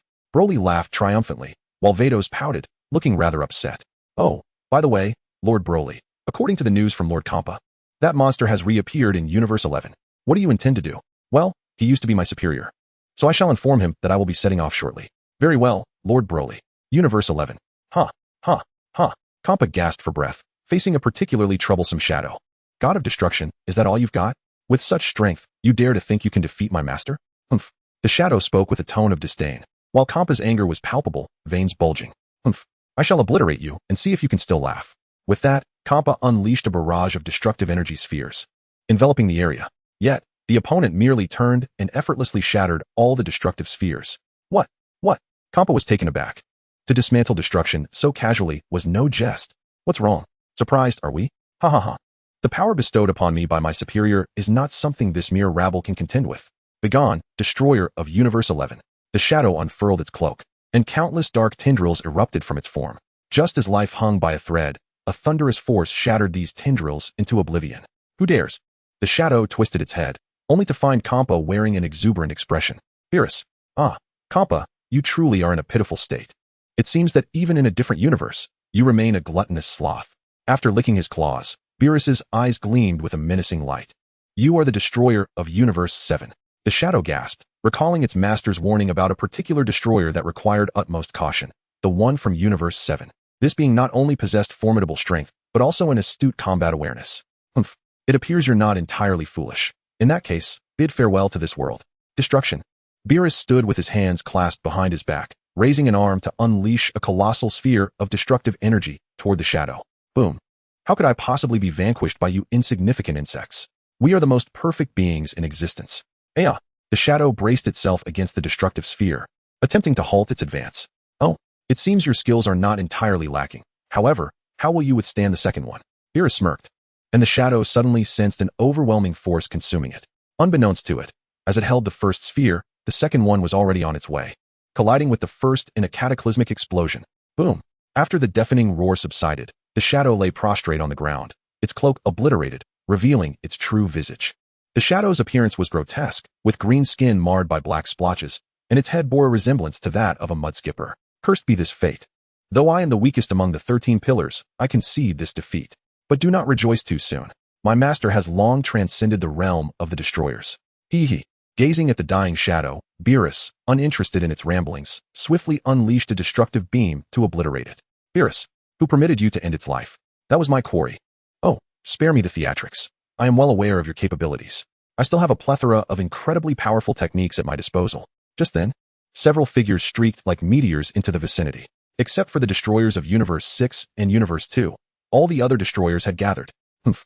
It matters not if you did not come. I alone can handle this. Beerus seemed rather disdainful of the other destroyers, yet the sentiment was mutual. The last time all 12 destroyers played hide-and-seek with the Omni King, who would have thought Beerus would fall asleep? It was only through their combined efforts that they managed to quell the Omni King's wrath. TCH. Beerus, do not presume we are here willingly. It is merely a command from the Omni King. The yellow rodent turned away, displaying its reluctance. All right, everyone, this is not the time for bickering. Compa, I hear you have located the whereabouts of the magical creature? The god of destruction, known as the elephant, took on the role of mediator, skillfully redirecting the conversation, while Compa nodded in agreement. Indeed, from the dark star of the 11th universe, one can access the realm of monsters. However, I did not recklessly venture forth. I waited for your arrival. To my surprise, while I was waiting, a being called Shadow emerged from the dark star, and I battled him all the way here. Compa shared all that he knew, and the other gods of destruction nodded in understanding. The law dictated that angels could not engage in combat. Otherwise, what purpose would the gods of destruction serve? Thus, several of them planned to venture together to the monster's lair to discern the nature of this creature that could compel the Grand Priest to initiate a collective siege by the gods of destruction. Chapter 99. Hellas, Death. Let us go and confront this entity. The diminutive god of destruction from the 9th universe, Sidra, was eager to rush in. But the yellow fox god of destruction from the 8th universe halted him. Wait, not all gods of destruction have arrived yet. Those from the 6th and 2nd universes are still on their way. How dreadfully slow. Sidra pouted, arms crossed. The god of destruction from the 6th universe, Broly, had already informed me that he would be arriving shortly. Compa, fearing misunderstandings, hurried to explain Broly's situation, but it seemed the other gods of destruction were unconvinced. A newly appointed god of destruction commanding everyone to wait was quite audacious. Be quiet. The 2nd universe has yet to arrive. Compa held a fondness for Broly, and such remarks surely displeased him. Wait. Suddenly, a voice called out, and Jiren and Toppo appeared from the distance, with Jiren looking weary, suggesting his previous injuries had not yet healed. Compa held great regard for talents. He was not only considerate of Broly, but also showed kindness towards Jiren. Even upon arriving in the 11th universe, Lord Compa, I seek vengeance for my parents. Please, do not hinder me. Jiren's eyes burned with hatred, while Toppo nodded in solidarity. Lord Compa, as a candidate for God of Destruction, I too must do my utmost. You too. Compa was exasperated. In the entire 11th universe, these two were the strongest, and if they accompanied him, he would struggle to protect them. After all, a creature that commanded such attention from the Grand Priest was undoubtedly formidable, and a confrontation could prove disastrous. Very well, let them go, Compa. At that moment, Beerus smiled. Jiren's gaze mirrored that of Goku. Although he sought revenge, Beerus could discern a deeper intention in Jiren's eyes. Since the tournament, Jiren had undergone significant change, beginning to embrace camaraderie, and his current demeanor reflected not just vengeance, but a desire to protect, ensuring that others would not suffer the same fate he had endured. Compa sighed, raising his hands in resignation. You too, do your best to keep up with us. Upon receiving Compa's consent, Toppo beamed and patted Jiren on the back. Just then, a sound of rushing air signaled the arrival of Beerus, accompanied by Broly. My sincerest apologies for the delay. I was held up by some matters, he chuckled. The god of destruction from the 5th universe looked displeased, having waited for quite some time. Let us not wait for her any longer. We shall proceed. After Beerus spoke, he swiftly flew towards the dark star, with the other gods of destruction following closely behind. Hello, Jiren. It's been a while, Broly greeted Jiren, who appeared rather uneasy. To his surprise, this individual had somehow ascended to the rank of god of destruction. Unlike during the tournament, Broly could no longer sense Jiren's previous ferocity. Instead, his power seemed unfathomable, like an endless abyss. I have come for revenge. I hope you will not interfere. Of course not, of course not. Now let us hurry. We might miss them otherwise. Despite the smile on Broly's face, a heaviness lingered in his heart. He had brought something from Earth, a token given to him by Anya, who claimed it was a gift from her father. Previously, Broly had assumed it was merely a memento for the child, but he soon realized its true significance. Well then, let us go. The Dark Star.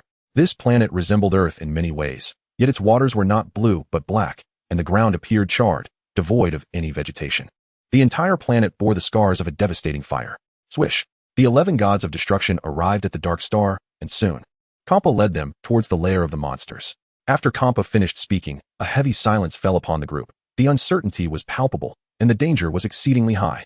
Unfamiliar with the appearance and strength of their adversaries, and uncertain of their destination, hesitation loomed over them all. The Grand Priest's command is to eradicate the monsters, and we exist solely for destruction. Let us proceed. The god of destruction from Universe 1 boldly stepped forward, prompting the others to follow suit. With so many gods of destruction gathered, if they were unable to prevail, it could very well signal the end of their world.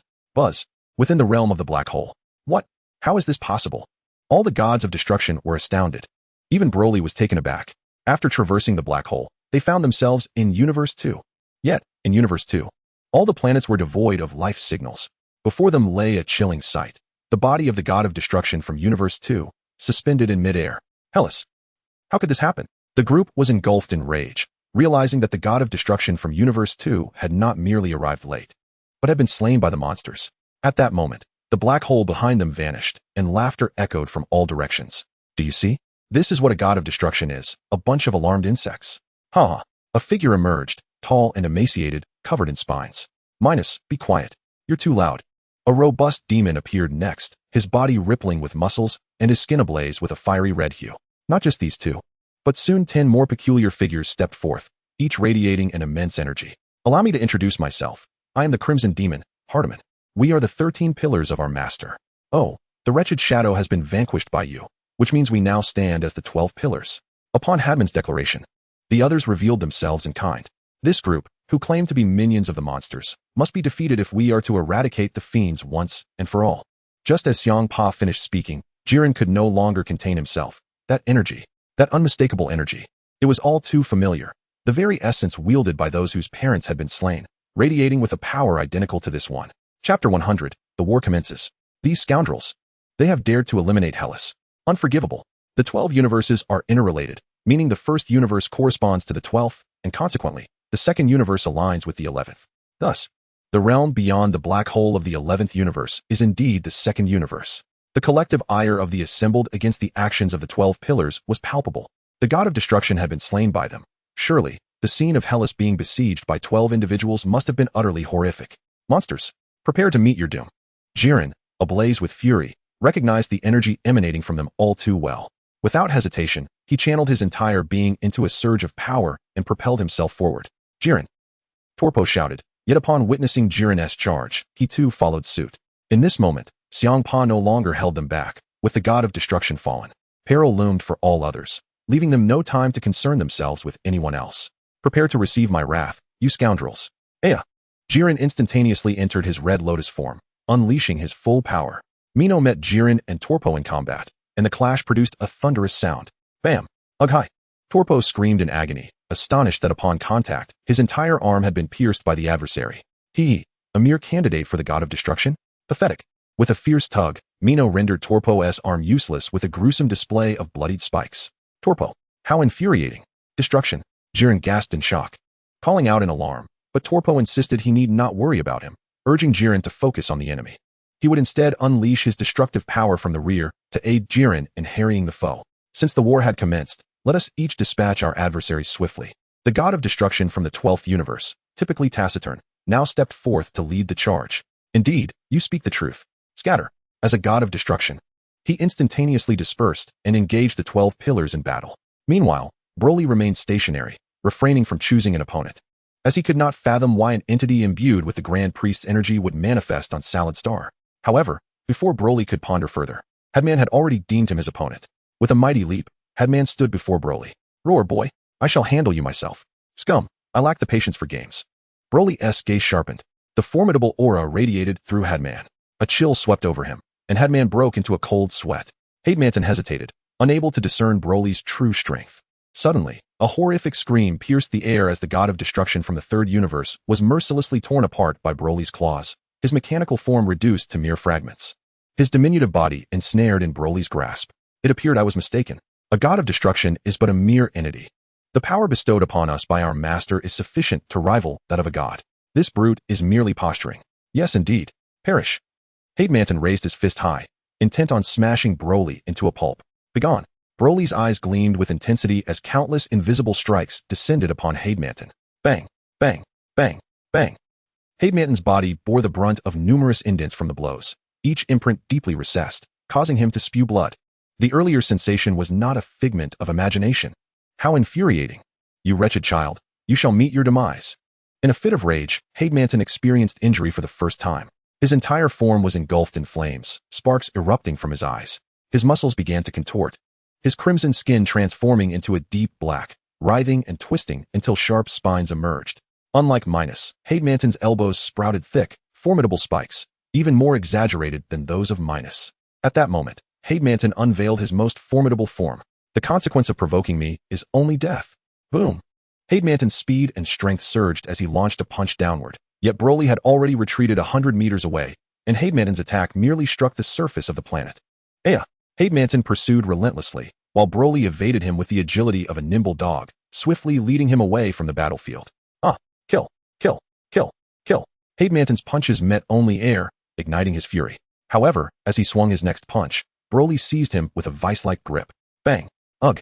Hademanton gasped in shock, but Broly lifted his purple, demonic gaze, stating, now that we are distanced from them, you shall divulge the truth. Boom. With a single strike, Hademanton's entire arm shattered, the robust limb snapping audibly, white bone piercing through flesh. Ugh. You. As Hademanton attempted to speak, Broly forcefully pressed him down to the ground, condensing a sphere of destructive energy before Hademanton's eyes. With a flourish, a pendant materialized in Broly's hand, radiating a blinding light imbued with the essence of the Grand Minister. Speak. This necklace was obtained from your master. What is the relationship between your master and the Grand Minister? Indeed, the essence of the passage conveys that Salada Star feels guilty towards Pa for his kindness, never anticipating that one day he would face threats from monsters. However, he discovers a crucial clue, the necklace he found in the lair of the monsters. He secretly hands it to his daughter, instructing her to deliver it to Pa.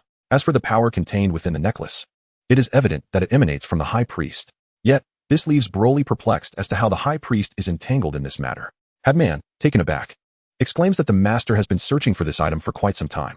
Would you like to know? Ha ha ha, go seek it out. Everything you wish to uncover lies with the master. I shall not divulge it to you. Broly, in a fit of rage, forcefully shoves destructive energy into Hadman's mouth, causing Hadman's head to grotesquely contort before it explodes with a resounding bang, scattering brain matter, blood, and minced flesh across the ground. Chapter 101. The little runt following Hadman's demise. The god of destruction from the third universe also meets his end at the hands of local forces. Both factions lose a member, yet no one has the energy to care. After the skirmish, the assembled gods of destruction finally comprehend the gravity of the situation. This group is not only capable of fighting against the gods of destruction without faltering, but they also possess the ability to slay them. TCH. Those from the third universe always hiding within their machines. The elephant god of destruction laments, reflecting that unlike his counterparts from other universes, who are capable of forming emotional bonds, this is not the case for him. Despite their initial confrontations, having coexisted for millennia, it is inconceivable that they harbor no feelings. However, his adversary seizes the opportunity and, with a swift strike, knocks out one of the elephant god of destruction's tusks. Oh! The elephant god of destruction shrieks as he is sent flying. You still have the leisure to concern yourself with others. Ha ha ha ha. Then allow me to send you to meet him. As the beast demon Dibaloo transforms his body into the limbs of various ferocious beasts, it is evident that this power far surpasses that of ordinary creatures, capable of contending with the gods of destruction. Damn it, you scoundrel. You are an elephant. So I shall combat you with the strength of an elephant. Huh. The roar of the elephant resounds. Dibaloo's left arm suddenly morphs into an elephant's trunk and strikes at the elephant god of destruction. Bang. With immense force, the elephant god of destruction is sent crashing into the planet, and Dibaloo swiftly pursues him. Prepare yourself. Elephant force.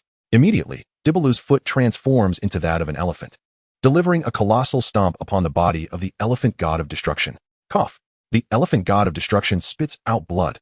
The opponent is overwhelmingly superior in both speed and power. Damn it, Ramsey. Sidora bellows, realizing that the current predicament is highly unfavorable for the gods of destruction.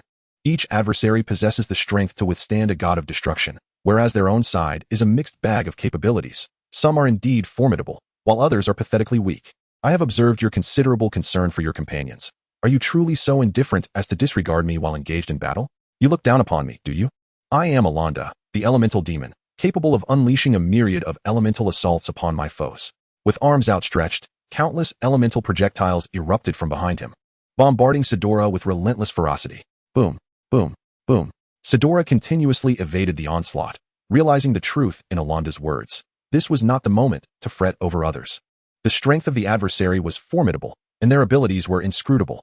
Ha ha, flee, little dwarf. Meanwhile, Broly gazed upon the helplessly battered gods of destruction, sighing softly. Indeed, an era of peace breeds lethargy among its denizens. It was no wonder that Beerus stood as the mightiest among all gods of destruction.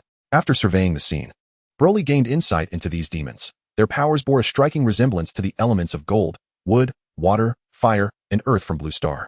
Yet they were not confined to these alone. This creature possessed a wealth of knowledge. At that moment, the one who had slain the god of destruction from Universe 3 approached Broly. So, it appears that the fool Hadman has already met his end at your hands? Humph. Is Hadman a fool? Broly came to realize that there were indeed varying levels of strength among them. The Crimson Demon he had just dispatched was merely a lowly wretch. However, for Broly now, what did it matter if the opponent possessed greater strength? He had already transcended the gods of destruction. Although he had yet to contend with Beerus, he was confident he would not falter. This confidence was the wellspring of his determination. I am 5, the Demon of Thunder. I am ranked 5th among the 13 pillars.